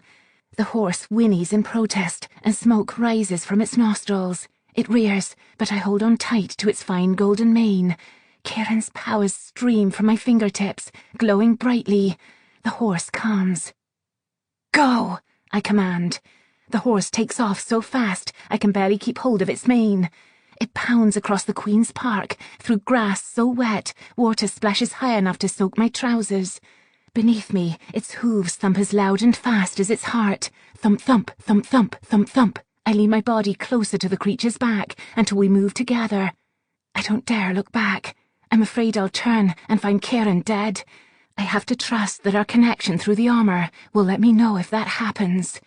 The galloping hooves behind me only worry me more, but I try to remain focused, tightening my grip on the horse's mane. I urge it, faster, faster. Power snaps around me, blindingly bright. A bolt of energy strikes the grass close by, and the horse screams in protest. It rears up, and I almost lose my seat. I channel Kieran's power to soothe the beast, to coax it back to running. The horse's front hooves hit the ground again, and we're moving with even greater speed, crashing along the dirt path that leads to St. Anthony's Chapel. I feel the buzzing of the device before we reach the archway. Then I'm out of the saddle and racing to the stones. I drop to the dirt and dig to uncover the device again. I look up. There are more horsemen behind me. Sluagh in the sky above me. No sign of Kieran, but I can't think about that now. My digging grows more frantic, the buzzing just as loud as before. Finally, the gold gleams through the mud. I press my fingers into the indentations along the side of the metal plate, and light explodes from the device just in time. A sluagh crashes into the light shield. I've never heard a scream like that before in my life, so full of agony. I watch in shock as the sluagh bursts into blue-white flames and erupts in a burst of ice and mist.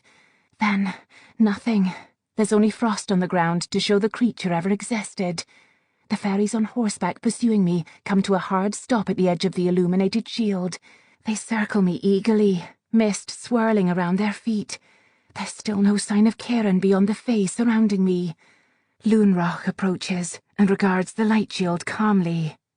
That won't save you. He holds out his hand, and gold power bursts from his palm. It hits the light and ripples across its surface like water. The other Fae join in, their powers mixing together to strike the shield. Soon it will weaken and fall. I brace my hands in the mud on either side of the euchre. The inner rings have changed position, just as Kieran said they would. I remember the correct arrangement for my drawing.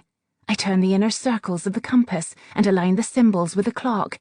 The etchings shine as they light up and click into place.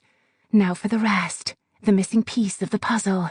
My eyes rove over the symbols I've connected, searching for a pattern. Still nothing. What do the bloody things mean? The clang of metal distracts me. I look up. Kieran! He must have fought through the wall of riders. His clothes are torn, and there are open cuts along his arms. Kieran thrusts his blade into Adinashi's chest and glances at me. Hurry, he says. Loonrock's power slams into the shield again as I return my attention to the euchre, but the symbols still don't appear to be sequential.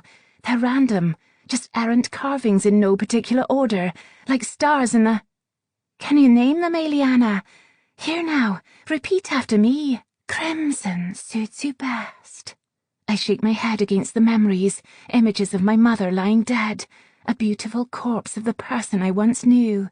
Can you name them? Crimson suits you best. I grit my teeth and thrust the memory of my mother's death back where it belongs. I open that deep crevasse within me and shove my pain inside. Those images of my mother's dead body are buried in a coffin to be sealed in my heart. Can you name them, Eliana? Polaris, the center ring. I draw a finger to the arrow pointing south and turn the next one in relation to that in the device. Capella. The symbols that represent Pegasus. Orion. North. I recognize the shape of Cassiopeia. The plough. I rotate the rings until they match, the way they would on a star map. How could I not have seen this before? So many old monuments correspond to celestial alignments. They are constant, like the moon. Last ring. The eastern alignment of stars, and the Fae will be trapped again. And Kieran will be trapped with them. I look for him and watch as he slices effortlessly through Adinashi's armor. When he fights, he's pure grace, movement that any warrior would envy. I'll never see it again. But I do have this. With my eyes closed, I click the last symbol into place and wait. The clanging of metal and booms of power still echo through the park. I open my eyes and look down at the seal. Nothing happens. My God, is it broken? Did I do something wrong? 2 minutes. Kieran fights his way into my line of sight, pausing only to run his blade through another Dinashi. I said 2 minutes, remember? Something's wrong, I say, beginning to panic. It's not working. Then you didn't position them right. Loonrock swings his blades at Kieran. Kieran dodges. If he were anyone else, the movement would have looked smooth, easy. But I know better. Kieran is tiring. He's already used up so much of his power by lending half of it to me. Kieran recovers with a small smile at Loonrock. You've improved. The benefits of prison, Karamach. Loonrock says. All I had was time. They leap at each other, blades raised. Power ignites around them, so brilliant I can barely see them through it. Just shadows of their bodies as they strike and slash at each other. The energy crackles so thunderously I can barely hear the sounds of their weapons clashing. When the light fades, they're both bleeding from various cuts. Kieran has a serious injury on one arm, a deep gash that's bleeding copiously through his shirt. Don't you want to help him, Falconer? Loonrock says. He finally takes his eyes off Kieran and looks right at me. If you imprison him with us, there will be no end to his torture. I hesitate. I glance at Kieran again, and all I can think about is that look of regret and vulnerability, the promise of what could have been between us. Kieran throws himself at Loonrock. Activate the damn seal cam. Power bursts around them, and I focus again on the seal. Kieran's right. I can't let myself be distracted. I have to do this. I stare at the seal, wincing as another burst of Fae power strikes the shield. It ripples around me, beginning to falter. I focus on the symbols. What am I missing? Eliana, a voice whispers in my mind. I know that voice. Mother? Eliana, I hear again. It sounds like her. That beautiful, calm voice, so tender, so familiar. No, it can't be her. I lift my eyes from the device. Soraka is standing amid the dead bodies Kieran has left in his wake, smiling her hellish grin. Rage flares inside me. She doesn't deserve to be trapped alive with the others. She deserves to feel my hand tearing through flesh and breaking bone, so I can steal the beating heart from her body, just like she did my mother's. No, I need to activate the device. I have to. Soraka grins, as if sensing my struggle. I try to focus on Kieran, on how I need to keep my rage coiled tight so he stays alive. I think of our kiss, how his lips lingered against mine, his whispered pledge. Oram Uid, I will worship thee. I drag my attention back to the seal again, the positioning of the symbols. I glance up. The clouds have begun to blow away, leaving behind a clear night sky bright with stars. I study the constellations. Perhaps Kieran was mistaken, like he suspected he might be. If his sister had to alter the seal for this purpose, maybe she changed the sequence. The key to the correct placement of the rings might not have anything to do with a fixed position on the seal.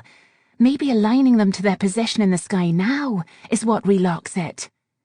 I click the symbols into new positions, this time corresponding with the placement of the constellations in the sky. Once the first ring is completed, the seal begins to hum. I almost smile.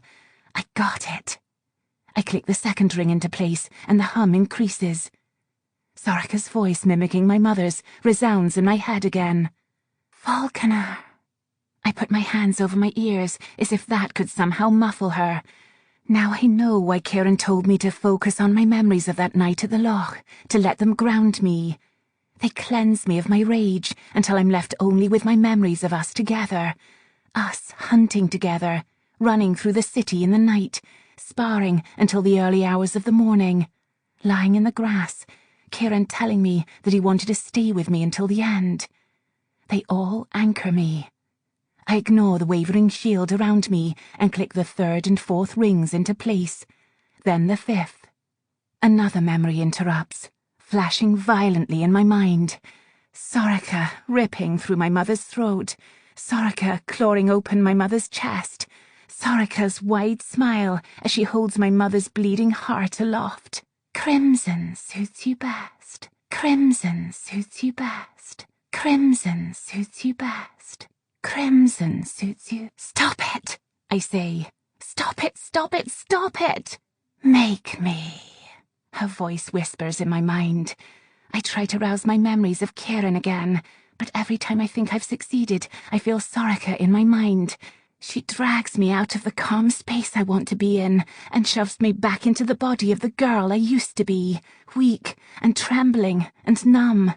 She forces me to sit next to my mother's dead body again and feel the slick, heavy weight of her blood all over me. Stop! I open my eyes again to meet Soraka's. Soraka speaks again with my mother's voice, the voice that used to soothe and laugh and comfort me. Then take my heart in return, Falconer, she taunts, if you can. My memories of Kieran cease to matter. There is only rising anger and the single image of 186 crimson ribbons attached to pins on a map. All those people she killed. That's all it takes to silence the rational part of me. I stand with my blades in hand, about to stride out of that light shield to kill Soraka. Cam, don't! The seer's vision! I look over. Kieran's eyes catch mine as he blocks another blow from Loonrock. I stop at the edge of the light, my foot poised to take that last fateful step. And I can see everything so clearly. Perhaps the way Gavin did. I see myself stepping through the shield. Maybe I kill Soraka and Kieran dies, or maybe she kills me. In both versions of that reality, the city falls. The buildings are reduced to rubble and ash. Everyone I love dies. That's how the vision ends. Soraka would try to convince me that vengeance is worth risking everything for, but the dead don't come back. I know that better than anyone. No, I tell Soraka. I make the decision I hope will change the vision. I step back toward the seal and think of the words Derek said to me after I destroyed the map. I won't ever let you break me. I ignore her efforts to scratch her way into my mind, to expose every memory, every nightmare, every rage-fueled fight I've ever had. She tries to draw me back into that vengeful part of me again, into the irrational creature who would abandon the most important thing of all just to kill her. I won't be that person for her. I click the 6th ring into place and listen to the pleasant hum of the device intensify again. Glancing up, I look at Kieran one last time before I align the final ring. The position of the blood moon.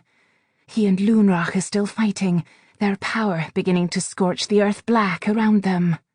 Goodbye, I whisper to him. Before I click that last ring into place, Loonrock grabs Kieran by the shirt and throws him into the shield. The shield snaps and breaks with a tremendous clap, gold light cracking around me. Kieran crashes into me, and I end up sprawled on the ground beneath his heavy body. Kieran? I manage to push him off me. Part of his face is scorched from the shield, skin blackened, bone showing through. His eyes are closed, and he isn't moving. I frantically search for his pulse. My fingers touch the blackened, withering skin at his throat, and it nearly breaks me. Tears fall from my eyes. Kieran! I shake him. Kieran, wake up! He still isn't moving, not even breathing. I shake him harder. I hit his chest. I scream at him. Wake up, Kieran! Boots crunch through the dirt in front of me, and I look up to meet Loonrock's hard, crystalline gaze. He's alive, Falconer. Even a shield as strong as that isn't powerful enough to destroy him. My brief moment of relief is crushed by the dawning horror of what I've done. The seal. Oh, God.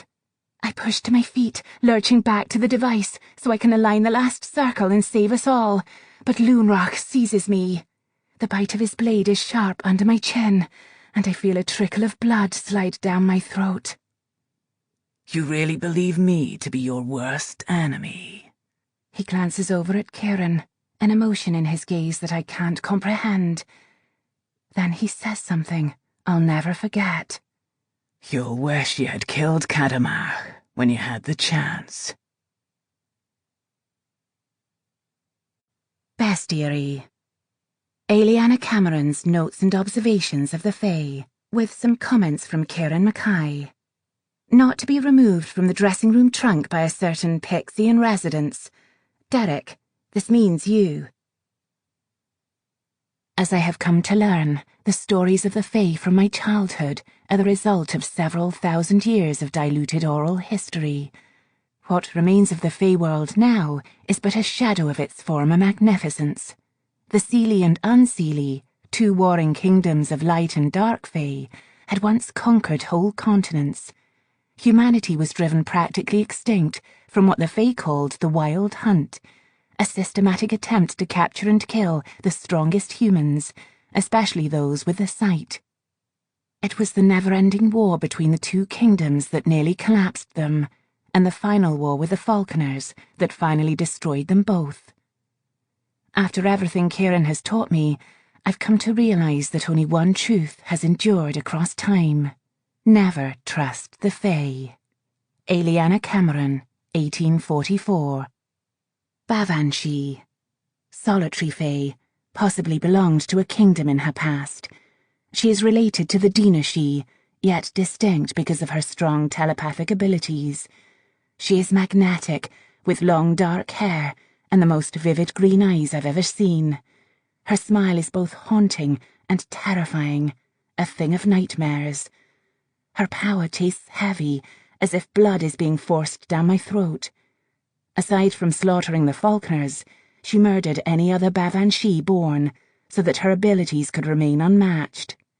Strengths: She is highly intelligent and cunning. Her ability to kill, aided by mental powers that can deceive a person into meeting her on a dark road of her choosing, where she drains her victims of blood. Kill count: 20, 36, 87, 103. Too many to tally off the map anymore. Weaknesses. No known weaknesses. I will find one. Ku-Shi, non-solitary fae, unseelie.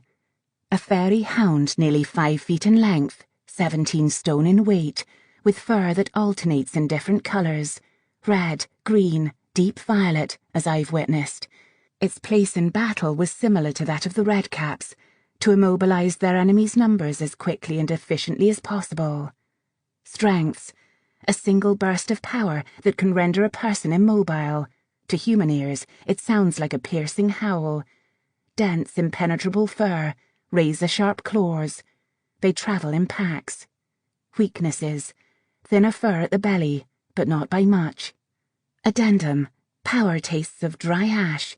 It seems they also have poisonous barbs along their claws that can cause fatal illness. Thank you for not warning me, Kieran. Dina-Shi. Non-solitary fae, both seelie and unseelie. Light and dark fae. They are in an earthly kind of beautiful, a warrior race known for wreaking destruction, and how they once drove humans to near extinction, what Kieran calls the wild hunt. The Dina-Shi once ruled not only the fairy realm, Siv Rue, but had once managed to conquer nearly every continent on Earth. Kieran claims there was once a distinction between seelie and unseelie rule, but over time, both courts became equally power-obsessed and ruthless. Of course, Kieran is being vague on strengths and weaknesses, but I have managed to garner that their powers include the ability to command the elements. Weaknesses? Kieran's power, at least, tastes earthly, sweet, floral, sometimes wild, which is indescribably lovely when he's being pleasant and nauseating when he's not. They are also smug, arrogant bastards. Pixies. In Gaelic, they are referred to as Evsi, small winged fae, mostly non-solitary. Pixies, like other smaller fae, are only distantly related to the larger types of Shihichan. They once had their own realm, lands, and kingdom that was separately ruled somewhere on Skye, but mass migrated to Cornwall sometime before the Falconer battle with the Dina-Shi. Pixies' power shines in a halo around them, the colour of which can change depending on the pixie's mood. Can feed off human energy, as do most other fae, but largely choose not to. Power tastes of gingerbread. Apparently, cannot help but mend clothes and steal shiny objects. I'm gonna steal your favourite pistol when you aren't looking. Strengths. Extremely fast flyers, adept with small, sharp weaponry. I am also quite handsome to the ladies. Weaknesses. Honey, not a weakness. torn ball gowns. Also not a weakness. Derek, if you write in this again, the honey goes out with the rubbish. Redcaps. In Gaelic, they are referred to as Ahúch, non-solitary fae, unseelie, about the size of a revenant, but leaner. Their arms hang low, and their hands are large, with long tapered fingers. They wear masks of bones, and smear the blood of their last human victims over their foreheads. Redcaps were once the brawn of the unseelie army. Using their warhammers made of fae metal, they could cut through opponents quickly, rendering the other army weakened. Strengths. Agility. Warhammers. Weaknesses. Spot along the lower back that can be punctured by a mortal weapon. Much of their power is harnessed within the hammer. Taking it away makes them vulnerable to attack. Addendum. Power tastes of witch hazel and iron, and apparently one should not mix excessive amounts of Shelligfleur with gunpowder and try to blow up a redcap. Disaster will ensue. Revenants. In Gaelic, they are referred to as Fua, solitary fae, massive, hulking creatures that average around 7 feet in height, hideous, rotting-looking skin, apparently a natural deficiency of this type. They smell of decay because of their skin, but also because of their tendency to take deceased victims back to their underground dwelling as a sort of trophy. Their feeding pattern is much slower than other fae, as they wait until their last victim is fully decayed before they hunt again. Strengths: size, musculature.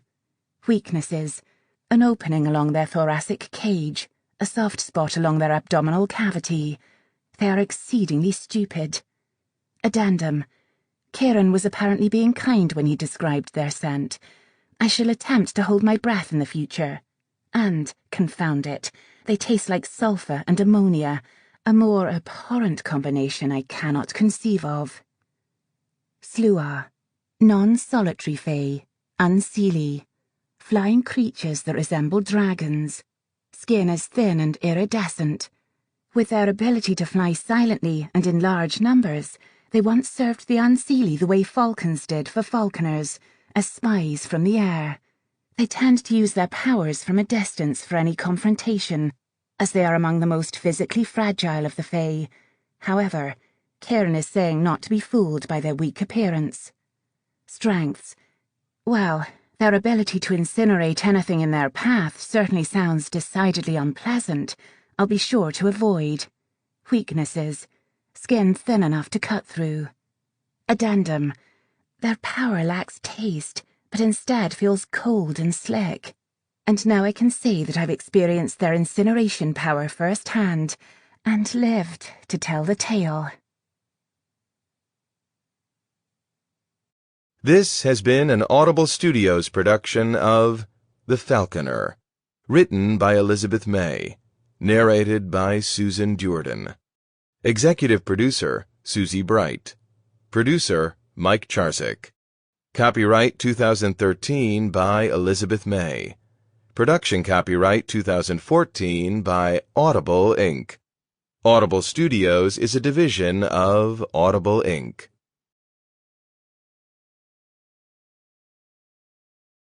Audible hopes you have enjoyed this program.